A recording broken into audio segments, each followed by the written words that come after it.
9. Joshua, the servant of Moses. The early history of the first Jewish conqueror, 1, in some respects, is like the early history of the first Jewish legislator. Moses was rescued from a watery grave and raised at the court of Egypt. Joshua in infancy was swallowed by a whale, and, wonderful to relate, did not perish. At a distant point of the sea-coast, the monster spewed him forth unharmed. He was found by compassionate passers-by, and grew up ignorant of his descent. The government appointed him to the office of hangman. As luck would have it, he had to execute his own father. By the law of the land, the wife of the dead man fell to the share of his executioner, and Joshua was on the point of adding to parricide another crime equally heinous. He was saved by a miraculous sign. When he approached his mother, milk flowed from her breasts. His suspicions were aroused, and through the inquiries he set afoot regarding his origin, the truth was made manifest. 2. Later Joshua, who was so ignorant that he was called a fool, became the minister of Moses, and God rewarded his faithful service by making him the successor to Moses. 3. He was designated as such to Moses when, at the bidding of his master, he was carrying on war with the Amalekites. 4. In this campaign God's care of Joshua was plainly seen. Joshua had condemned a portion of the Amalekites to death by lot, and the heavenly sword picked them out for extermination. 5. Yet there was as great a difference between Moses and Joshua as between the sun and the moon. 6. God did not withdraw his help from Joshua, but he was by no means so close to him as to Moses. This appeared immediately after Moses had passed away. At the moment when the Israelitish leader was setting out on his journey to the great beyond, he summoned his successor and bade him put questions upon all points about which he felt uncertain. Conscious of his own industry and devotion, Joshua replied that he had no questions to ask, seeing that he had carefully studied the teachings of Moses. Straightway he forgot 300 halakot, and doubts assailed him concerning 700 others. The people threatened Joshua's life because he was not able to resolve their difficulties in the law. It was vain to turn to God, for the Torah once revealed was subject to human, not to heavenly, authority. 7. Directly after Moses' death, God commanded Joshua to go to war so that the people might forget its grievance against him. 8. But it is false to think that the great conqueror was nothing more than a military hero. When God appeared to him to give him instructions concerning the war, he found him with the book of Deuteronomy in his hand, whereupon God called to him, "Be strong and of good courage. The book of the law shall not depart out of thy mouth." 9. Entering the promised land. The first step in preparation for war was the selection of spies. To guard against a repetition of what had happened to Moses, Joshua chose as his messengers Caleb and Phinehas, on whom he could place dependence in all circumstances. 10. They were accompanied on their mission by 2 demons, the husbands of the she-devils Lilith and Mala.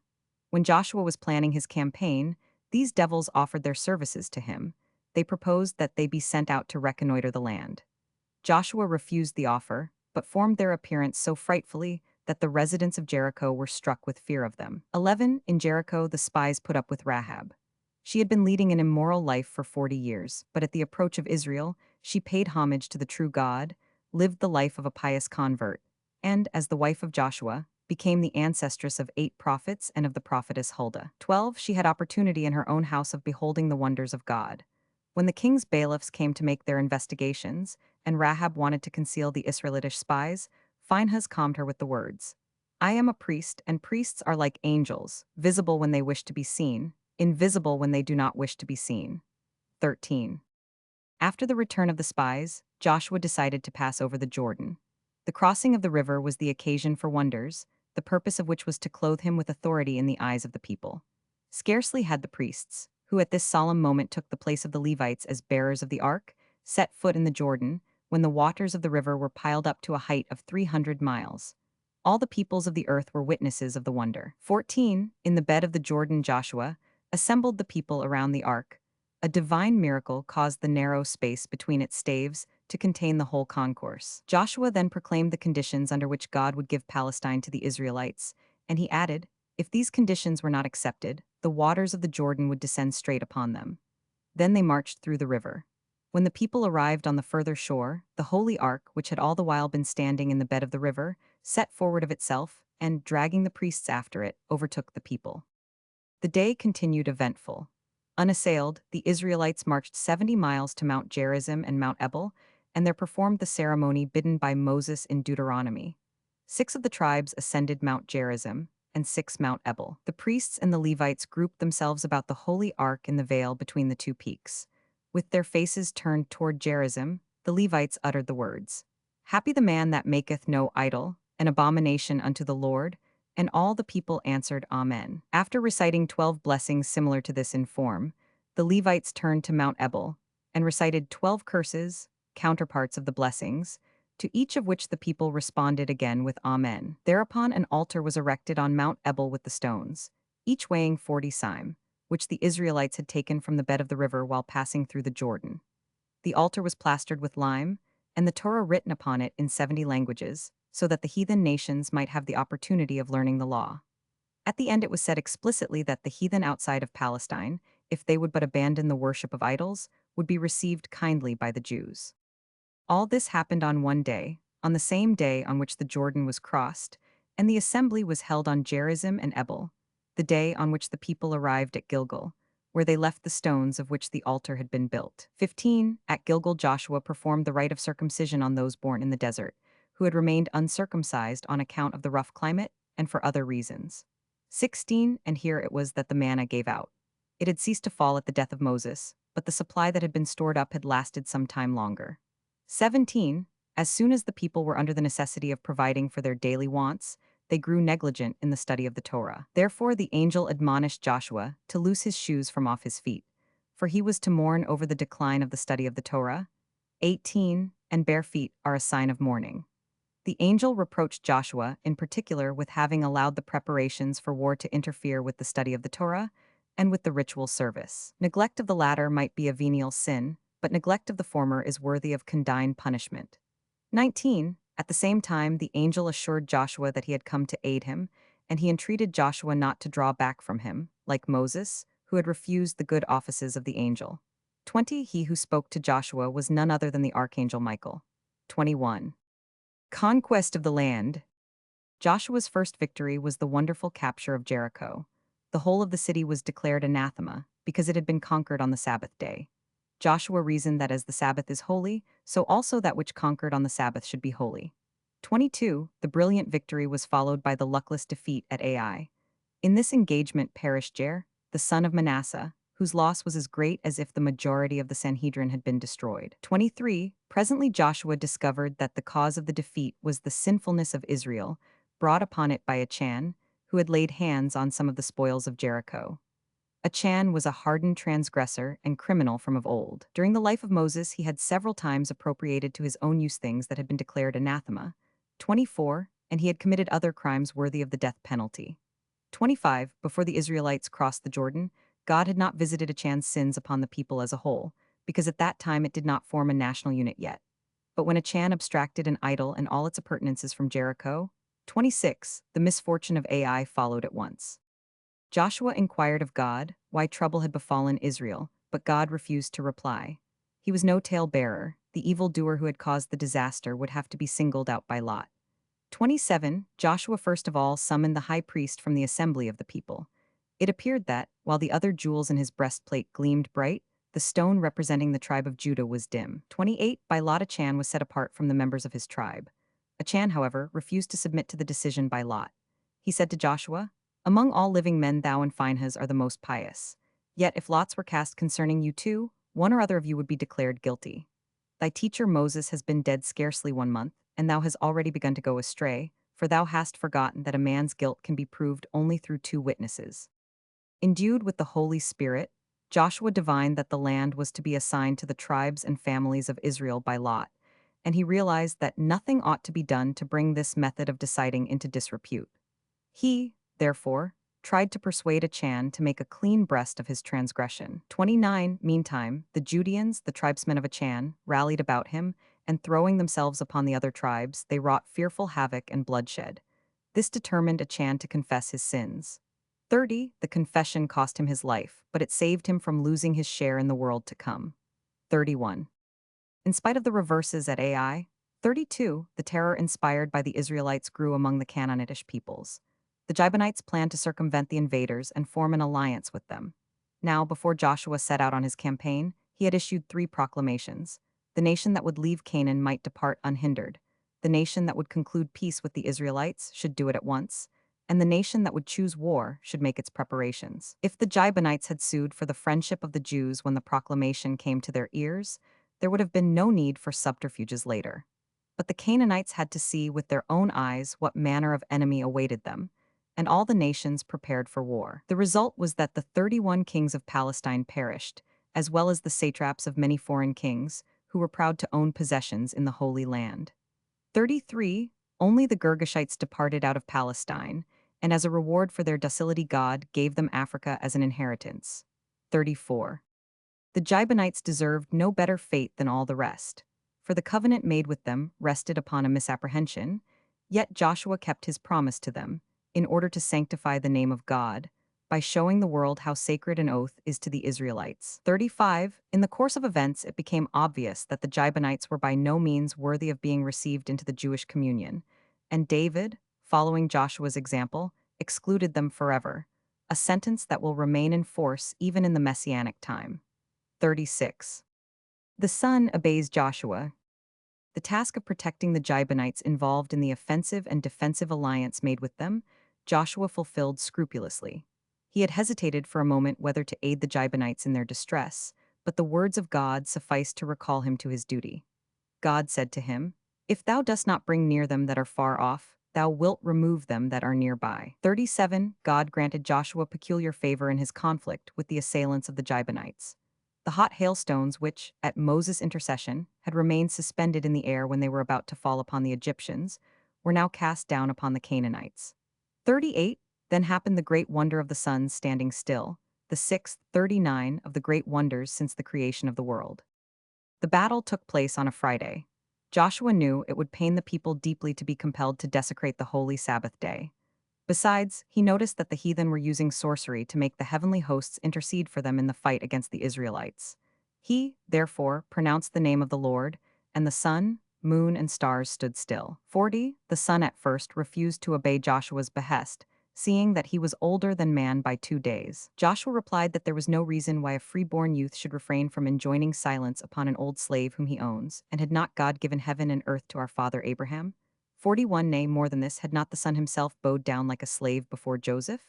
But, said the son, who will praise God if I am silent? 42. Whereupon Joshua, be thou silent, and I will intone a song of praise. 43. And he sang thus. Thou hast done mighty things, O Lord, thou hast performed great deeds. Who is like unto thee? My lips shall sing unto thy name. My goodness and my fortress, my refuge, I will sing a new song unto thee. With thanksgiving I will sing unto thee, thou art the strength of my salvation. All the kings of the earth shall praise thee, the princes of the world shall sing unto thee, the children of Israel shall rejoice in thy salvation, they shall sing and praise thy power. In thee, O God, did we trust. We said, Thou art our God, for thou wast our shelter and our strong tower against our enemies. To thee we cried, and we were not ashamed. In thee we trusted, and we were delivered. When we cried unto thee, thou didst hear our voice, thou didst deliver our souls from the sword. Thou hast shown unto us thy mercy, thou didst give unto us thy salvation, thou didst rejoice our hearts with thy strength. Thou wentest forth for our salvation, with the strength of thy arm thou didst redeem thy people. Thou did console us from the heavens of thy holiness, thou didst save us from tens of thousands. Sun and moon stood still in heaven, and thou didst stand in thy wrath against our oppressors, and thou didst execute thy judgments upon them. All the princes of the earth stood up, the kings of the nations had gathered themselves together, they were not moved at thy presence, they desired thy battles. Thou didst rise against them in thine anger, and thou didst bring down thy wrath upon them, thou didst destroy them in thy fury, and thou didst ruin them in thy rage. Nations raged from fear of thee, kingdoms tottered because of thy wrath, thou didst wound kings in the day of thine anger. Thou didst pour out thy fury upon them, thy wrathful anger took hold of them, thou didst turn their iniquity upon them, and thou didst cut them off in their wickedness. They spread a trap, they fell therein, in the net they hid their foot was caught. Thine hand found all thine enemies, who said, through their sword they possessed the land, through their arm thy dwelt in the city. Thou didst fill their faces with shame, thou didst bring their horns down to the ground.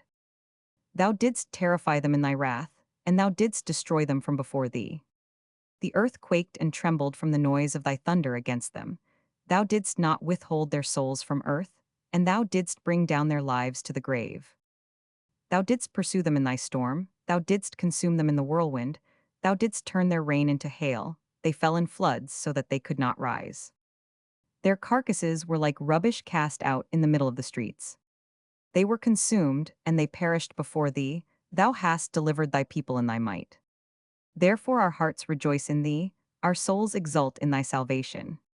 Our tongues shall relate thy might, we will sing and praise thy wondrous works. For thou didst save us from our enemies, thou didst deliver us from those who rose up against us, thou didst destroy them from before us, and depress them beneath our feet. Thus shall all thine enemies perish, O Lord, and the wicked shall be like chaff driven by the wind, and thy beloved shall be like trees planted by the waters. 44. War with the Arameans. Joshua's victorious course did not end with the conquest of the land. His war with the Arameans, after Palestine was subdued, marked the climax of his heroic deeds. Among the 31 kings whom Joshua had slain, there was one whose son, Shobach by name, was king of Armenia. With the purpose of waging war with Joshua, he united the 45 kings of Persia and Media, and they were joined by the renowned hero Japheth. The allied kings in a letter informed Joshua of their design against him as follow. The noble, distinguished counsel of the kings of Persia and Media to Joshua, peace. Thou wolf of the desert, we well know what thou didst to our kinsmen. Thou didst destroy our palaces. Without pity thou didst slay young and old. Our fathers thou didst mow down with the sword, and their cities thou didst turn into desert. Know then that in the space of 30 days we shall come to thee, we, the 45 kings, each having 60,000 warriors under him, all them armed with bows and arrows, girt about with swords, all of us skilled in the ways of war, and with us the hero Japheth. Prepare now for the combat, and say not afterward that we took thee at unawares. The messenger bearing the letter arrived on the day before the Feast of Weeks. Although Joshua was greatly wrought up by the contents of the letter, he kept his counsel until after the feast, in order not to disturb the rejoicing of the people. Then, at the conclusion of the feast, he told the people of the message that had reached him, so terrifying that even he, the veteran warrior, trembled at the heralded approach of the enemy. Nevertheless, Joshua determined to accept the challenge. From the first words, his reply was framed to show the heathen how little their fear possessed him, whose trust was set in God. The introduction to his epistle reads as follows. In the name of the Lord, the God of Israel, who saps the strength of the iniquitous warrior and slays the rebellious sinner. He breaks up the assemblies of marauding transgressors, and he gathers together in council the pious and the just scattered abroad. He, the God of all gods, the Lord of all lords, the God of Abraham, Isaac, and Jacob. God is the Lord of war. From me, Joshua, the servant of God, and from the holy and chosen congregation to the impious nations, who pay worship to images and prostrate themselves before idols. No peace unto you, saith my God. Know that ye acted foolishly to awaken the slumbering lion, to rouse up the lion's whelp, to excite his wrath. I am ready to pay you your recompense. Be ye prepared to meet me, for within a week I shall be with you to slay your warriors to a man. Joshua goes on to recite all the wonders God had done for Israel, who need fear no power on earth, and he ends his missive with the words, If the hero Japheth is with you, we have in the midst of us the hero of heroes, the highest above all the high. The heathen were not a little alarmed at the tone of Joshua's letter. Their terror grew when the messenger told of the exemplary discipline maintained in the Israelitish army, of the gigantic stature of Joshua, who stood 5 ells high, of his royal apparel, of his crown graven with the name of God. At the end of 7 days Joshua appeared with 12,000 troops. When the mother of King Shobach, who was a powerful witch, espied the host, she exercised her magic art, and enclosed the Israelitish army in 7 walls. Joshua thereupon sent forth a carrier pigeon to communicate his plight to Nabiah, the king of the Transjordanic tribes. He urged him to hasten to his help and bring the priest Phinehas and the sacred trumpets with him. Nabiah did not tarry. Before the relief detachment arrived, his mother reported to Shobach that she beheld a star arise out of the east against which her machinations were vain. Shobach threw his mother from the wall, and he himself was soon afterward killed by Nabiah. Meantime Phinehas arrived, and at the sound of his trumpets the wall toppled down. A pitched battle ensued, and the heathen were annihilated. 45. Allotment of the land. At the end of 7 years of warfare, 46 Joshua could at last venture to parcel out the conquered land among the tribes. This was the way he did it. The high priest Eleazar, attended by Joshua and all the people, and arrayed in the Urim and Thummim, stood before 2 urns. One of the urns contained the names of the tribes, the other the names of the districts into which the land was divided. the Holy Spirit caused him to exclaim, Zebulun. When he put his hand into the first urn, lo, he drew forth the word Zebulun, and from the other came the word Akko, meaning the district of Akko. Thus it happened with each tribe in succession. 47. In order that the boundaries might remain fixed, Joshua had the Hazubah, 48, planted between the districts. The rootstock of this plant once established in a spot, it can be extirpated only with the greatest difficulty. The plow may draw deep furrows over it, yet it puts forth new shoots and grows up again amid the grain, still marking the old division lines. 49. In connection with the allotment of the land, Joshua issued 10 ordinances intended, in a measure, to restrict the rights in private property. Pasturage in the woods was to be free to the public at large. Anyone was permitted to gather up bits of wood in the field. The same permission to gather up all grasses, wherever they might grow, unless they were in a field that had been sown with fenugreek, which needs grass for protection. For grafting purposes, twigs could be cut from any plant except the olive trees. Water springs belonged to the whole town. It was lawful for anyone to catch fish in the Sea of Tiberias, provided navigation was not impeded. The area adjacent to the outer side of a fence about a field might be used by any passerby to ease nature. From the close of the harvest until the 17th day of Marheshwan, fields could be crossed. A traveler who lost his way among vineyards could not be held responsible for the damage done in the effort to recover the right path. A dead body found in a field was to be buried on the spot where it was found. 50. The allotment of the land to the tribes and subdividing each district among the tribesmen took as much time as the conquest of the land. 51. When the 2 tribes and a half from the land beyond Jordan returned home, after an absence of 14 years, they were not a little astonished to hear that the boys who had been too young to go to the wars with them had in the meantime shown themselves worthy of the fathers. They had been successful in repulsing the Ishmaelitish tribes, who had taken advantage of the absence of the men capable of bearing arms to assault their wives and children. 52.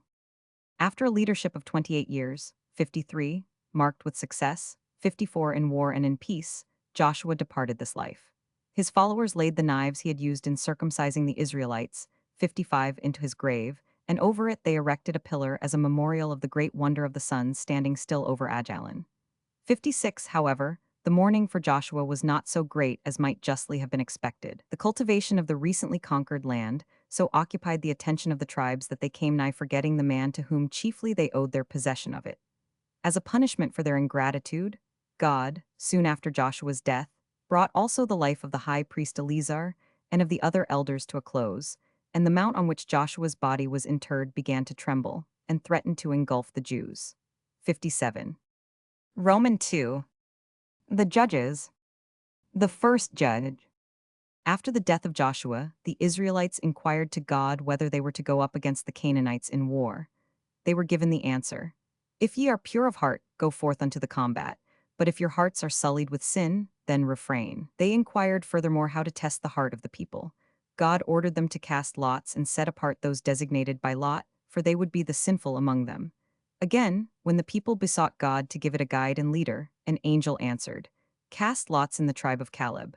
The lot designated Kenaz, and he was made prince over Israel. 1. His first act was to determine by lot who were the sinners in Israel and what their inward thought. He declared before the people, "If I and my house be set apart by lot, deal with us as we deserve, burn us with fire." The people assenting, lots were cast, and 345 of the tribe of Judah were singled out. 560 of Reuben, 775 of Simon, 150 of Levi, 665 of Issachar, 545 of Zebulun, 380 of Gad, and 665 of Asher, 480 of Manasseh, 448 of Ephraim, and 267 of Benjamin. 2. So 6110, 3 persons were confined in prison, until God should let it be know what was to be done with them. The united prayers of Kenaz, Eleazar the high priest, and the elders of the congregation were answered thus, "Ask these men now to confess their iniquity, and they shall be burnt with fire." Kenaz thereupon exhorted them, "Ye know that Achan, the son of Zabdi, committed the trespass of taking the anathema, but the lot fell upon him, and he confessed his sin. Do ye likewise confess your sins, that ye may come to life with those whom God will revive on the day of the resurrection." 4. One of the sinful, a man by the name of Allah, 5, said in reply thereto, "If thou desirest to bring forth the truth, address thyself to each of the tribes separately." 6. Kenaz began with his own, the tribe of Judah. The wicked of Judah confessed to the sin of worshipping the golden calf, like unto their forefathers in the desert. The Reubenites had burnt sacrifices to idols. The Levites said, "We desired to prove whether the tabernacle is holy." Those of the tribe of Issachar replied, "We consulted idols to know what will become of us." 7. The sinners of Zebulun. We desired to eat the flesh of our sons and daughters to know whether the Lord loves them. The Danites admitted they had taught their children out of the books of the Amorites, which they had hidden then under Mount Abarim. 8. Where Kenaz actually found them. The Naphtalites confessed to the same transgression, only they had concealed the books in the tent of Allah, and there they were found by Kenaz. The Gadites acknowledged having led an immoral life, and the sinners of Asher that they had found and had hidden under Mount Shechem. The 7 golden idols called by the Amorites the holy nymphs, the same 7 idols which had been made in a miraculous way after the deluge by the 7 sinners, Canaan, Put, Shelah, Nimrod, Elath, Deal, and Shua. 9. They were of precious stones from Havilah, which radiated light, making night bright as day. Besides, they possessed a rare virtue. If a blind Amorite kissed one of the idols and at the same time touched its eyes, his sight was restored. 10. After the sinners of Asher, those of Manasseh made their confession they had desecrated the Sabbath. The Ephraimites owned to having sacrificed their children to Moloch. Finally, the Benjamites said, "We desired to prove whether the law emanated from God or from Moses." At the command of God, these sinners and all their possessions were burnt with fire at the brook of Pishon. Only the Amorite books and the idols of precious stones remained unscathed. Neither fire nor water could do them harm. Kenaz decided to consecrate the idols to God, but a revelation came to him, saying, "If God were to accept what has been declared anathema, why should not man?" He was assured that God would destroy the things over which human hands had no power. Kenaz, acting under divine instruction, bore them to the summit of a mountain, where an altar was erected. The books and the idols were placed upon it, and the people offered many sacrifices and celebrated the whole day as a festival. During the night following, Kenaz saw dew rise from the ice in paradise and descend upon the books. The letters of their writing were obliterated by it, and then an angel came and annihilated what was left. 11. During the same night, an angel carried off the 7 gems and threw them to the bottom of the sea. Meanwhile, a second angel brought 12 other gems, engraving the names of the 12 sons of Jacob upon them, one name upon each. No 2 of these gems were alike. 12. The first, to bear the name of Reuben, was like sardius. The second, for Simon, like topaz. The third, Levi, like emerald. The fourth, Judah, like carbuncle. The fifth, Issachar, like sapphire. The sixth, Zebulun, like jasper. The seventh, Dan, like ligure. The eighth, Naphtali, like amethyst. The ninth, Gad, like agate. The 10th, Asher, like chrysolite. The 11th, Joseph, like beryl. And the 12th, Benjamin, like onyx.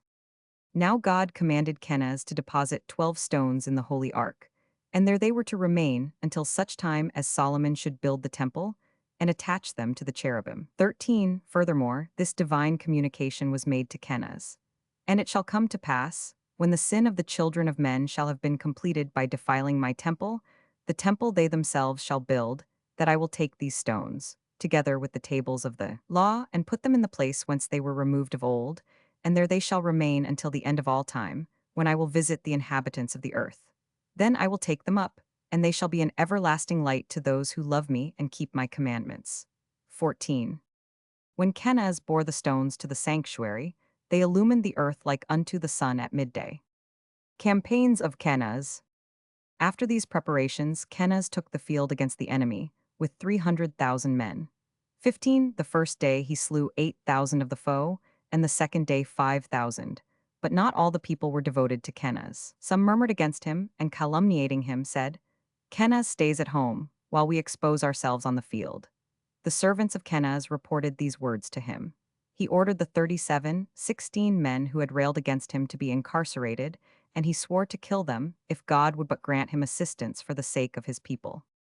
Thereupon he assembled 300 men of his attendants, supplied them with horses, and bade them be prepared to make a sudden attack during the night, but to tell none of the plans he harbored in his mind. The scouts sent ahead to reconnoiter reported that the Amorites were too powerful for him to risk an engagement. Kenaz, however, refused to be turned away from his intention. At midnight he and his 300 trusty attendants advanced upon the Amorite camp. Close upon it, he commanded his men to halt, but to resume their march and follow him when they should hear the notes of the trumpet. If the trumpet was not sounded, they were to return home. Alone Kenaz ventured into the very camp of the enemy. Praying to God fervently, he asked that a sign be given him. "Let this be the sign of the salvation thou wilt accomplish for me this day. I shall draw my sword from its sheath, and brandish it so that it glitters in the camp of the Amorites. If the enemy recognize it as the sword of Kenaz, then I shall know thou wilt deliver them into my hand. If not, I shall understand thou hast not granted my prayer, but dost purpose to deliver me into the hand of the enemy for my sins. He heard the Amorites say, Let us proceed to give battle to the Israelites, for our sacred gods, the nymphs, are in their hands, and will cause their defeat. When he heard these words, the Spirit of God came over Kenaz. He arose and swung his sword above his head. Scarce had the Amorites seen it gleam in the air when they exclaimed, Verily, this is the sword of Kenaz, who has come to inflict wounds and pain. But we know that our gods, who are held by the Israelites, will deliver them into our hands. Up then to battle. Knowing that God had heard his petition, Kenaz threw himself upon the Amorites and mowed down 45,000 of them, and as many perished at the hands of their own brethren. For God had sent the angel Gabriel, 17, to his aid, and he had struck the Amorites blind, so that they fell upon one another. On account of the vigorous blows dealt by Kenaz on all sides, his sword stuck to his hand. A fleeing Amorite whom he stopped to ask him how to loose it advised him to slay a Hebrew and let his warm blood flow over his hand. Kenaz accepted his advice, but only in part. Instead of a Hebrew, he slew the Amorite himself, and his blood freed his hand from the sword. 18. When Kenaz came back to his men, he found them sunk in profound sleep, which had overtaken them that they might not see the wonders done for their leader. They were not a little astonished, on awakening, to behold the whole plain strewn with the dead bodies of the Amorites. Then Kenaz said to them, Are the ways of God like unto the ways of man? Through me the Lord hath sent deliverance to this people. Arise now and go back to your tents. The people recognized that a great miracle had happened, and they said, Now we know that God hath wrought salvation for his people. He hath no need of numbers, but only of holiness. On his return from the campaign, Kenaz was received with great rejoicing. The whole people now gave thanks to God for having put him over them as their leader. They desired to know how he had won the great victory. Kenaz only answered, Ask those who were with me about my deeds. His men were thus forced to confess that they knew nothing, only, on awakening, they had seen the plain full of dead bodies, without being able to account for their being there. Then Kenaz turned to the 37 men imprisoned, before he left for the war, for having cast aspersions upon him. Well, he said, What charge have you to make against me? Seeing that death was inevitable, they confessed they were of the sort of sinners whom Kenaz and the people had executed, and God had now surrendered them to him on account of their misdeeds. They too were burnt with fire. Kenaz reigned for a period of 57 years. When he felt his end draw nigh, he summoned the two prophets, Phinehas and Jabez, 19 together with the priest Phinehas, the son of Eleazar. To these he spake, I know the heart of this people, it will turn from following after the Lord.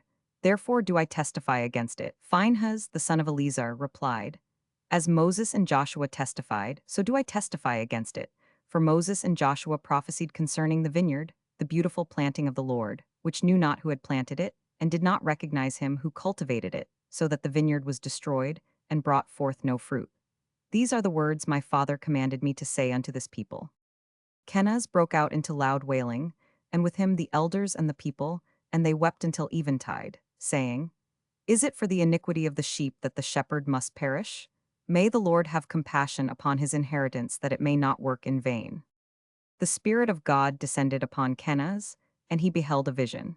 He prophesied that this world would continue to exist only 7,000 years, to be followed then by the kingdom of heaven. These words spoken, the prophetical spirit departed from him, and he straightway forgot what he had uttered during his vision. Before he passed away, he spoke once more, saying, If such be the rest which the righteous obtain after their death, it were better for them to die than live in this corrupt world and see its iniquities. 20. As Kenaz left no male heirs, Zebul was appointed his successor. Mindful of the great service Kenaz had performed for the nation, Zebul acted a father's part toward the 3 unmarried daughters of his predecessor. At his instance, the people assigned a rich marriage portion to each of them. They were given great domains as their property. The oldest of the 3, Ethema by name, he married to Elizaphan, the second, Phalah, to Odihel, and the youngest, Zilpah, to Dol. Zebul, the judge, instituted a treasury at Shiloh. He bade the people bring contributions, whether of gold or of silver. They were only to take heed not to carry anything thither that had originally belonged to an idol. His efforts were crowned with success. The freewill offerings to the temple treasure amounted to 20 talents of gold and 250 talents of silver. Zebul's reign lasted 25 years. Before his death, he admonished the people solemnly to be God-fearing and observant of the law. 21. Othniel. Othniel was a judge of a very different type. His contemporaries said that before the son of Joshua went down, the son of Othniel, his successor in the leadership of the people, appeared on the horizon. The new leader's real name was Judah. Othniel was one of his epithets, as Jabez was another. 22. Among the judges, Othniel represents the class of scholars. His acumen was so great that he was able, by dint of dialect reasoning, to restore the 1700 traditions, 23, which Moses had taught the people, and which had been forgotten in the time of mourning for Moses. Nor was his zeal for the promotion of the study of the Torah inferior to his learning. The descendants of Jethro left Jericho, the district assigned to them, and journeyed to Arid, only that they might sit at the feed to Othniel. 24. His wife, the daughter of his half-brother Caleb, was not so well pleased with him. She complained to her father that her husband's house was bare of all earthly goods, and his only possession was knowledge of the Torah. 25. The first event to be noted in Othniel's 40 years' reign, 26, is his victory over Adoni-Bezek. This chief did not occupy a prominent position among the Canaanitish rulers. He was not even accounted a king, nevertheless he had conquered 70 foreign kings. 27. The next event was the capture of Luz by the Israelites. The only way to gain entrance into Luz was by a cave, and the road to the cave lay through a hollow almond tree. If the secret approach to the city had not been betrayed by one of its residents, it would have been impossible for the Israelites to reach it. God rewarded the informer who put the Israelites in the way of capturing Luz. The city he founded was left unmolested both by Sennacherib and Nebuchadnezzar, and not event the angel of death has power over its inhabitants. They never die, unless, weary of life, they leave the city. 28. The same good fortune did not mark Othniel's reign throughout.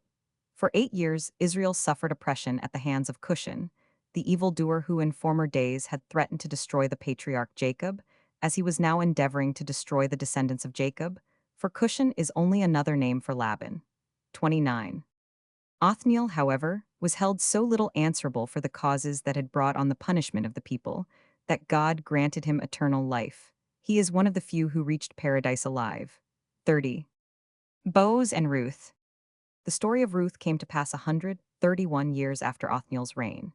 Conditions in Palestine were of such a nature that if a judge said to a man, "Remove the mote from thine eye," his reply was, "Do thou remove the beam from thine own." 32. To chastise the Israelites, God sent down them one of the 10 seasons of famine which he had ordained, as disciplinary measures for mankind, from the creation of the world until the advent of Messiah. 33. Elimelech, 34, and his sons, 35, who belonged to the aristocracy of the land, attempted neither to improve, 36, the sinful generation whose transgressions had called forth the famine, nor alleviated the distress that prevailed about them. They left Palestine, and thus withdrew themselves from the needy who had counted upon their help. They turned their face to Moab. 37, there, on account of their wealth and high descent, they were made officers in the army. 38, Mahlon and Chilion, the sons of Elimelech, rose to still higher distinction. They married the daughters of the Moabite king Eglon. 39, but this did not happen until after the death of Elimelech, who was opposed to intermarriage with the heathen. 40, neither the wealth nor the family connections of the two men helped them before God. First they sank into poverty, and as they continued in their sinful ways, God took their life. 41. Naomi, their mother, resolved to return to her home.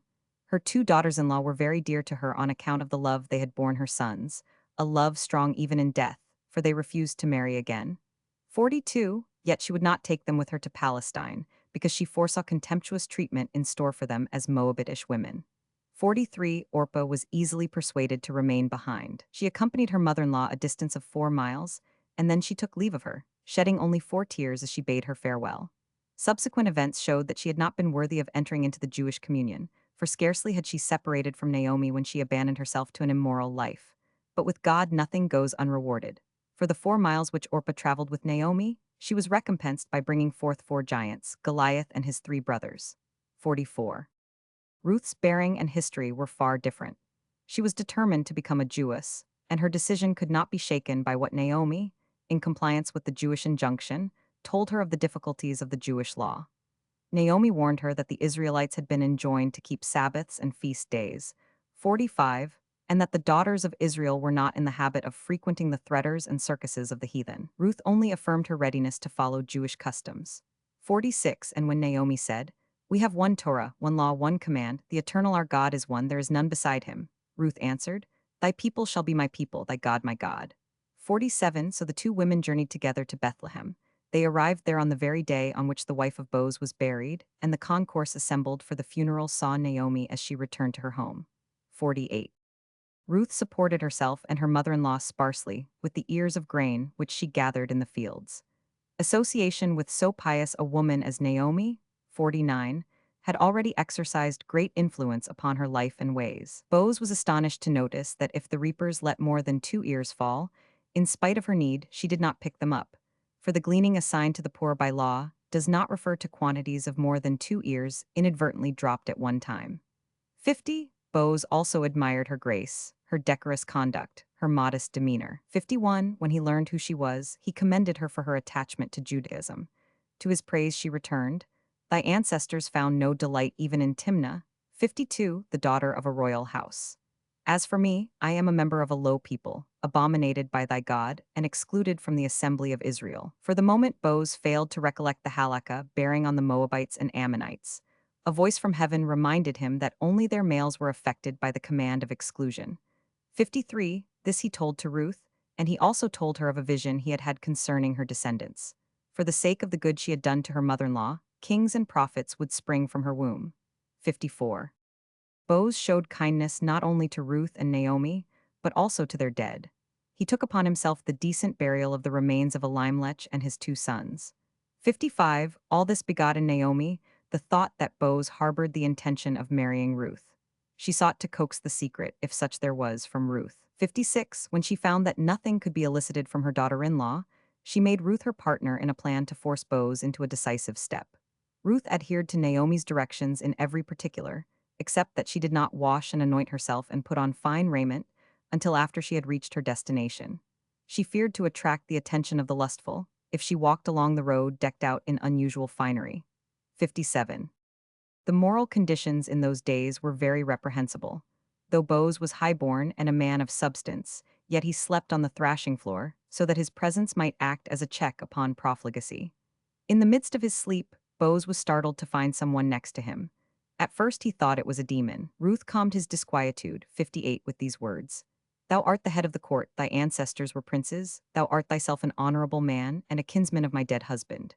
As for me, whom in the flower of my years, since I left the home of my parents where homage is rendered unto idols, I have been constantly menaced by the dissolute young men around. 59. So I have come hither that thou, who art the Redeemer, mayest spread out thy skirt over me. 60. Boaz gave her the assurance that if his older brother Tob, 61, failed her, he would assume the duties of a redeemer. The next day he came before the tribunal of the Sanhedrin, 62, to have the matter adjusted. Tob soon made his appearance, for an angel led him to the place where he was wanted. 63. That Boaz and Ruth might not have long to wait. Tob, who was not learned in the Torah, did not know that the prohibition against the Moabites had reference only to males. Therefore, he declined to marry Ruth. 64. So she was taken to wife, 65, by the octogenarian, 66, Boaz. Ruth herself was 40 years old, 67, at the time of her second marriage, and it was against all expectations that her union with Boaz should be blessed with offspring, a son Ob the Pious. 68. Ruth lived to see the glory of Solomon, but Boaz died on the day after the wedding. 69. Deborah. Not long after Ruth, another ideal woman arose in Israel, the prophetess Deborah. When Ehud died, there was none to take his place as judge, and the people fell off from God and his law. God, therefore, sent an angel to them with the following message. Out of all the nations on earth, I chose a people for myself, and I thought, so long as the world stands, my glory will rest upon them. I sent Moses unto them, my servant, to teach them goodness and righteousness. But they strayed from my ways, and now I will arouse their enemies against them, to rule over them, and they will cry out, because we forsook the ways of our fathers hath this come over us. Then I will send a woman unto them, and she will shine for them as a light for 40 years. 70. The enemy whom God raised up against Israel was Jabin. 71. The king of Hazor, who oppressed him sorely. But worse than the king himself was his general Sisera, one of the greatest heroes known to history. When he was 30 years old, he had conquered the whole world. At the sound of his voice, the strongest of walls fell in a heap, and the wild animals in the woods were chained to the spot by fear. The proportions of his body were vast beyond description. If he took a bath in the river, and dived beneath the surface, enough fish were caught in his beard to feed a multitude, and it required no less than 900 horses to draw the chariot in which he rode. 72. To rid Israel of this tyrant, God appointed Deborah and her husband Barak. Barak was an ignoramus, like most of his contemporaries. It was a time singularly deficient to scholars. 73. In order to do something meritorious in connection with the divine service, he carried candles, at his wife's instance, to the sanctuary, wherefrom he was called Lipidoth, flames. Deborah was in the habit of making the wicks on the candles very thick, so that they might burn a long time. Therefore God distinguished her. He said, Thou takest pains to shed light in my house, and I will let thy light, thy flame, shine abroad in the whole land. Thus it happened that Deborah became a prophetess and a judge. She dispensed judgment in the open air, for it was not becoming that men should visit a woman in her house. 74. Prophetess though she was yet subject to the frailties of her sex. Her self-consciousness was inordinate. She sent for Barak, 75, to come to her instead of going to him, 76, and in her song she spoke more of herself than was seemly. The result was that the prophetical spirit departed from her for a time while she was composing her song. 77. The salvation of Israel was effected only after the people, assembled on the Mount of Judah, had confessed their sins publicly before God and besought his help. A 7 days fast was proclaimed for men and women, for young and old. Then God resolved to help the Israelites, not for their sakes, but for the sake of keeping the oath he had sworn to their forefathers, never to abandon their seed. Therefore he sent Deborah unto them. 78. The task allotted to Deborah and Barak, to lead the attack upon Sisera, was by no means slight. It is comparable with nothing less than Joshua's undertaking to conquer Canaan. Joshua had triumphed over only 31 of the 62 kings of Palestine, leaving at large as many as he had subdued. Under the leadership of Sisera, these 31 unconquered kings opposed Israel. 79, no less than 40,000 armies, each counting 100,000 warriors, were arrayed against Deborah and Barak. 80 God aided Israel with water and fire. The river Kishon and all the fiery hosts of heaven, 81, except the star Meroz, 82, fought against Sisera. The Kishon had long before been pledged to play its part in Sisera's overthrow. When the Egyptians were drowned in the Red Sea, God commanded the angel of the sea to cast their corpses on the land, that the Israelites might convince themselves of the destruction of their foes, and those of little faith might not say afterward that the Egyptians, like the Israelites, had reached dry land. The angel of the sea complained of the impropriety of withdrawing a gift. God mollified him with the promise of future compensation. The Kishon was offered as security that he would receive half as many bodies again as he was now giving up. When Sisera's troops sought relief from the scorching fire of the heavenly bodies in the coolness of the waters of the Kishon, God commanded the river to redeem its pledge. And so the heathen were swept down into the sea by the waves of the river Kishon, whereat the fishes in the sea exclaimed, And the truth of the Lord endureth forever. 83. Sisera's lot was no better than the lot of the men. He fled from the battle on horseback, 84, after witnessing the annihilation of his vast army. When Yael saw him approach, she went to meet him arrayed in rich garments and jewels. She was unusually beautiful, and her voice was the most seductive ever a woman possessed. 85, these are the words she addressed to him. Enter and refresh thyself with food, and sleep until evening, and then I will send my attendants with thee to accompany thee, for I know thou wilt not forget me, and thy recompense will not fail. When Sisera, on stepping into her tent, saw the bed strewn with roses which Yael had prepared for him, he resolved to take her home to his mother as his wife, as soon as his safety should be assured. He asked her for milk to drink, saying, My soul burns with the flame which I saw in the stars contending for Israel. Yael went forth to milk her goat, meantime supplicating God to grant her his help. I pray to thee, O Lord, to strengthen thy maidservant against the enemy. By this token shall I know that thou wilt aid me if, when I enter the house, Sisera will awaken and ask for water to drink. Scarcely had Yael crossed the threshold when Sisera awakened and begged for water to quench his burning thirst. Yael gave him wine mixed with water, which caused him to drop into a sound sleep again. The woman then took a wooden spike in her left hand, approached the sleeping warrior, and said, This shall be the sign that thou wilt deliver him into my hand, if I draw him from the bed down on the ground without awaking him. She tugged at Sisera, and in very truth he did not awaken even when he dropped from the bed to the floor. Then Yael prayed, O God, strengthen the arm of thy maidservant this day, for thy sake, for the sake of thy people, and for the sake of those that hope in thee. With a hammer she drove the spike into the temple of Sisera, who cried out as he was expiring, Oh, that I should lose my life by the hand of a woman. Yael's mocking retort was, Descend to hell and join thy fathers, and tell them that thou didst fall by the hand of a woman. 86. Barak took charge of the body of the dead warrior, and he sent it to Sisera's mother, Themach, 87, with the message, Here is thy son, whom thou didst expect to see returning laden with booty. He had in mind the vision of Themach and her women in waiting. When Sisera went forth to battle, their conjuring tricks had shown him to them as he lay on the bed of a Jewish woman. This they had interpreted to mean that he would return with Jewish captives. One damsel, two damsels for every man. 88, they had said. Great, therefore, was the disappointment of Sisera's mother. No less than 100 cries did she utter over him. 89. Deborah and Barak thereupon intoned a song of praise, thanking God for the deliverance of Israel out of the power of Sisera, and reviewing the history of the people since the time of Abraham. 90. After laboring for the weal of her nation for 40 years, Deborah departed this life. Her last words to the weeping people were an exhortation not to depend upon the dead. They can do nothing for the living.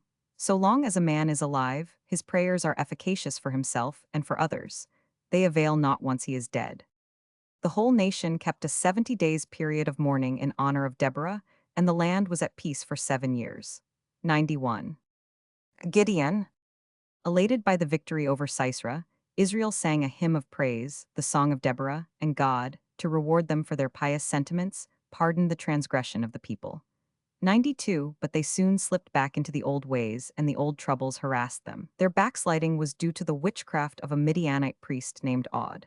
He made the sun shine at midnight, and so convinced the Israelites that the idols of Midian were mightier than God, and God chastised them by delivering them into the hands of the Midianites. 93, they worshipped their own images reflected in the water. 94, and they were stricken with dire poverty. They could not bring so much as a meal offering, the offering of the poor. 95, on the eve of one Passover, Gideon uttered the complaint, Where are all the wondrous works which God did for our fathers in this night, when he slew the firstborn of the Egyptians, and Israel went forth from slavery with joyous hearts? God appeared unto him and said, Thou who art courageous enough to champion Israel, thou art worthy that Israel should be saved for thy sake. 96. An angel appeared, and Gideon begged him for a sign, that he would achieve the deliverance of Israel. He excused his petition with the precedent of Moses, the first prophet, who likewise has asked for a sign. The angel bade him pour water on the rock, and then gave him the choice of how he would have the water transformed. Gideon desired to see one half changed into blood, and one half into fire. Thus it happened. The blood and the fire mingled with each other, yet the blood did not quench the fire, nor did the fire dry out the blood. Encouraged by this and other signs, 97, Gideon undertook to carry on the war against the Midianites with a band of 300 God-fearing men, and he was successful. Of the enemy 120,000 corpses covered the field, and all the rest fled precipitately. 98. Gideon enjoyed the privilege of bringing salvation to Israel because he was a good son. His old father feared to thresh his grain on account of the Midianites, and Gideon once went out to him in the field and said, Father, thou art too old to do this work. Go thou home, and I shall finish thy task for thee. If the Midianites should surprise me out here, I can run away, which thou canst not do on account of thy age. 99. The day on which Gideon gained his great victory was during the Passover, and the cake of barley bread that turned the camp of the enemy upside down, of which the Midianite dreamed, was a sign that God would espouse the cause of his people to reward them for bringing a cake of barley bread as an omer offering. 100. After God had favored Israel with great help through him, Gideon had an ephod made. In the high priest's breastplate, Joseph was represented among the 12 tribes by Ephraim alone, not by Manasseh. 2. To wipe out this slight upon his own tribe, Gideon made an ephod bearing the name of Manasseh. He consecrated it to God, but after his death homage was paid to it as an idol. 101. In those days, the Israelites were so addicted to the worship of Beelzebub that they constantly carried small images of this god with them in their pockets, and every now and then they were in the habit of bringing the image forth and kissing it fervently. 102. Of such idolaters were the vain and light fellows who helped Abimelech, the son of Gideon by his concubine from Shechem, to assassinate the other sons of his father. But God is just. As Abimelech murdered his brothers upon a stone, so Abimelech himself met his death through a millstone. It was proper, then, that Jotham in his parable should compare Abimelech to a thorn bush, while he characterized his predecessors, Othniel, Deborah, and Gideon, as an olive tree or a fig tree or a vine. This Jotham, the youngest of the sons of Gideon, was more than a teller of parables. He knew then that long afterward the Samaritans would claim sanctity for Mount Gerizim, on account of the blessing pronounced from it upon the tribe. For this reason, he chose Gerizim from which to hurl his curse upon Shechem and its inhabitants. 103. The successor to Abimelech equaled if he did not surpass him in wickedness. Jer erected an altar unto Baal, and on penalty of death he forced the people to prostrate themselves before it. Only 7 men remained firm in the true faith and refused to the last to commit idolatry. Their names were Duel, Abbot Yisrael, Jekathiel, Shalom, Asher, Jehonadab, and Shemiel. 104 They said to Jer, "We are mindful of the lessons given us by our teachers and our mother Deborah. Take ye heed," they said, "that your heart lead you not astray to the right or to the left. Day and night ye shall devote yourselves to the study of the Torah. Why then dost thou seek to corrupt the people of the Lord, saying, Baal is God, let us worship him? If he really is what thou sayest, then let him speak like a god, and we will pay him worship." For the blasphemy they had uttered against Baal, Jer commanded that the 7 men be burnt. When his servants were about to carry out his order, God sent the angel Nathaniel, the Lord over the fire, and he extinguished the fire, though not before the servants of Jer were consumed by it. Not only did the 7 men escape the danger of suffering death by fire, but the angel enabled them to flee unnoticed, by striking all the people present with blindness. Then the angel approached Jer, and said to him, "Hear the words of the Lord ere thou deest. I appointed thee as prince over my people, and thou didst break my covenant, seduce my people, and seek to burn my servants with fire, but they were animated and freed by the living, the heavenly fire. As for thee, thou wilt die and die by fire, a fire in which thou wilt abide forever." Thereupon the angel burnt him with 1,000 men, whom he had taken in the act of paying homage to Baal. 105. Jephthah. The first judge of any importance after Gideon was Jephthah. He, too, fell short of being the ideal Jewish ruler. His father had married a woman of another tribe, an unusual occurrence in a time when a woman who left her tribe was held in contempt. 106. Jephthah, the offspring of this union, had to bear the consequences of his mother's irregular conduct. So many annoyances were put upon him that he was forced to leave his home and settle in a heathen district. 107. At first Jephthah refused to accept the rulership which the people offered him in an assembly at Mizpah, for he had not forgotten the wrongs to which he had been subjected. In the end, however, he yielded, and placed himself at the head of the people in the war against Gedal, the king of the Ammonites. At his departure, he vowed before God to sacrifice to him whatsoever came forth out of the doors of his house to meet him when he returned a victor from the war. God was angry and said, "So Jephthah has vowed to offer unto me the first thing that shall meet him. If a dog were the first to meet him, would a dog be sacrificed to me? Now shall the vow of Jephthah be visited on his firstborn, on his own offspring, yea, his prayer shall be visited on his only daughter. But I assuredly shall deliver my people, not for Jephthah's sake, but for the sake of the prayers of Israel." The first to meet him after his successful campaign was his daughter Shelah. Overwhelmed by anguish, the father cried out, "Rightly was the name Shelah, the one who is demanded, given to thee, that thou shouldst be offered up as a sacrifice. Who shall set my heart in the balance and my soul as the weight, that I may stand and see whether that which happened to me is joy or sorrow? But because I opened my mouth to the Lord, and uttered a vow, I cannot take it back." Then Shelah spoke, saying, "Why dost thou grieve for my death, since the people was delivered? Dost thou not remember what happened in the day of our forefathers, when the father offered his son as a burnt offering, and the son did not refuse, but consented gladly, and the offer and the offered were both full of joy? Therefore, do as thou hast spoken. But before I die, I will ask a favor of thee. Grant me that I may go with my companions upon the mountains, sojourn among the hills, and tread upon the rocks to shed my tears, and deposit there the grief for my lost youth. The trees of the field shall weep for me, and the beasts of the field mourn for me. I do not grieve for my death, nor because I have to yield up my life, but because when my father vowed his heedless vow, he did not have me in mind. I fear, therefore, that I may not be an acceptable sacrifice, and that my death shall be for nothing."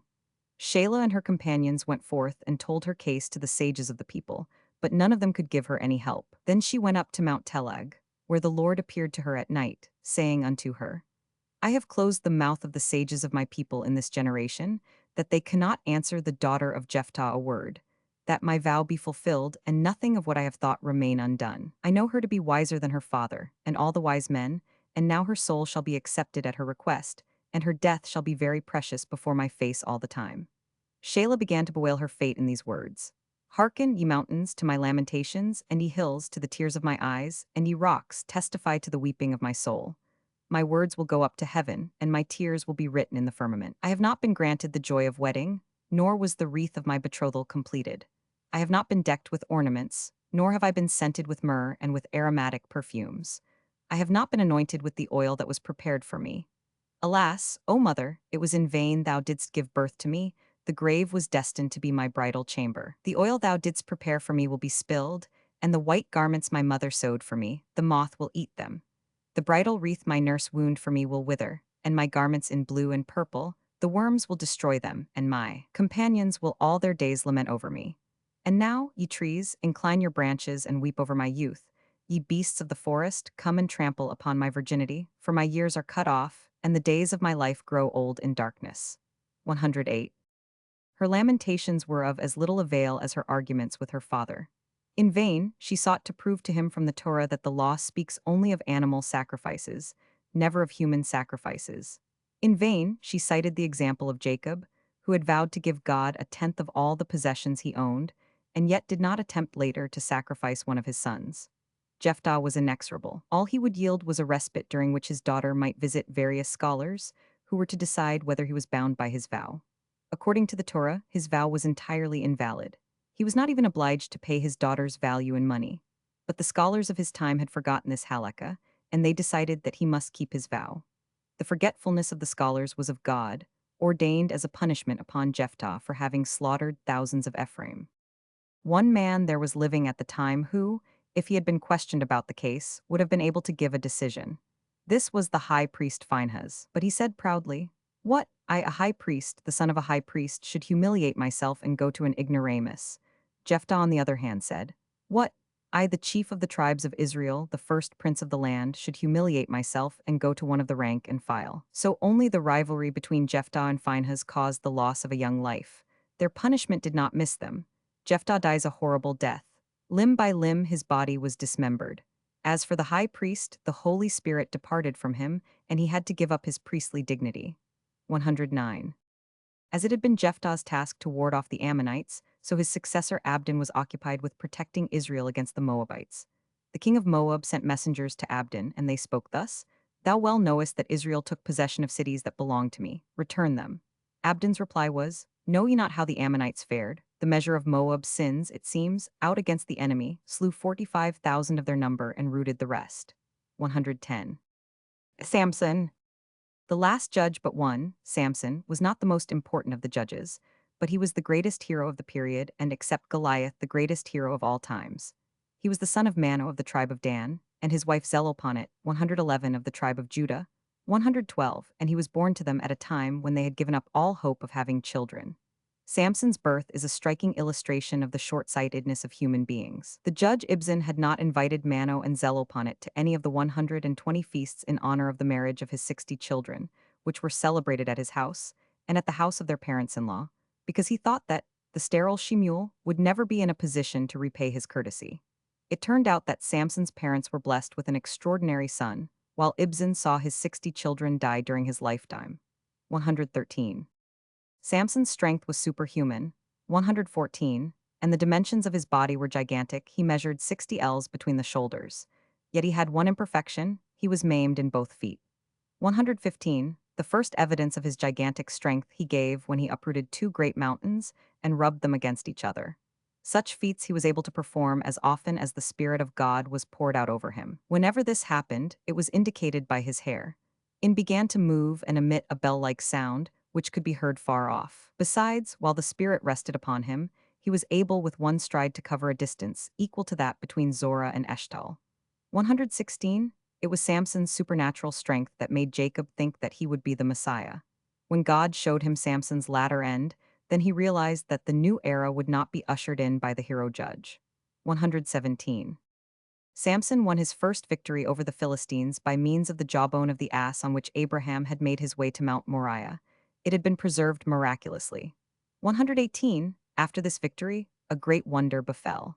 Samson was at the point of perishing from thirst, when water began to flow from his own mouth as from a spring. 119. Besides physical prowess, Samson possessed also spiritual distinctions. He was unselfish to the last degree. He had been of exceeding great help to the Israelites, but he never asked the smallest service for himself. 120. When Samson told Delilah that he was a Nazarite unto God, she was certain that he had divulged the true secret of his strength. She knew his character too well to entertain the idea that he would couple the name of God with an untruth. There was a weak side to his character, too. He allowed sensual pleasures to dominate him. The consequences was that he who went astray after his eyes lost his eyes. Even this severe punishment produced no change of heart. He continued to lead his old life of profligacy in prison, and he was encouraged thereto by the Philistines, who set aside all considerations of family purity in the hope of descendants, who should be the equals of Samson in giant strength and stature. 121. As throughout life Samson had given proofs of superhuman power, so in the moment of death.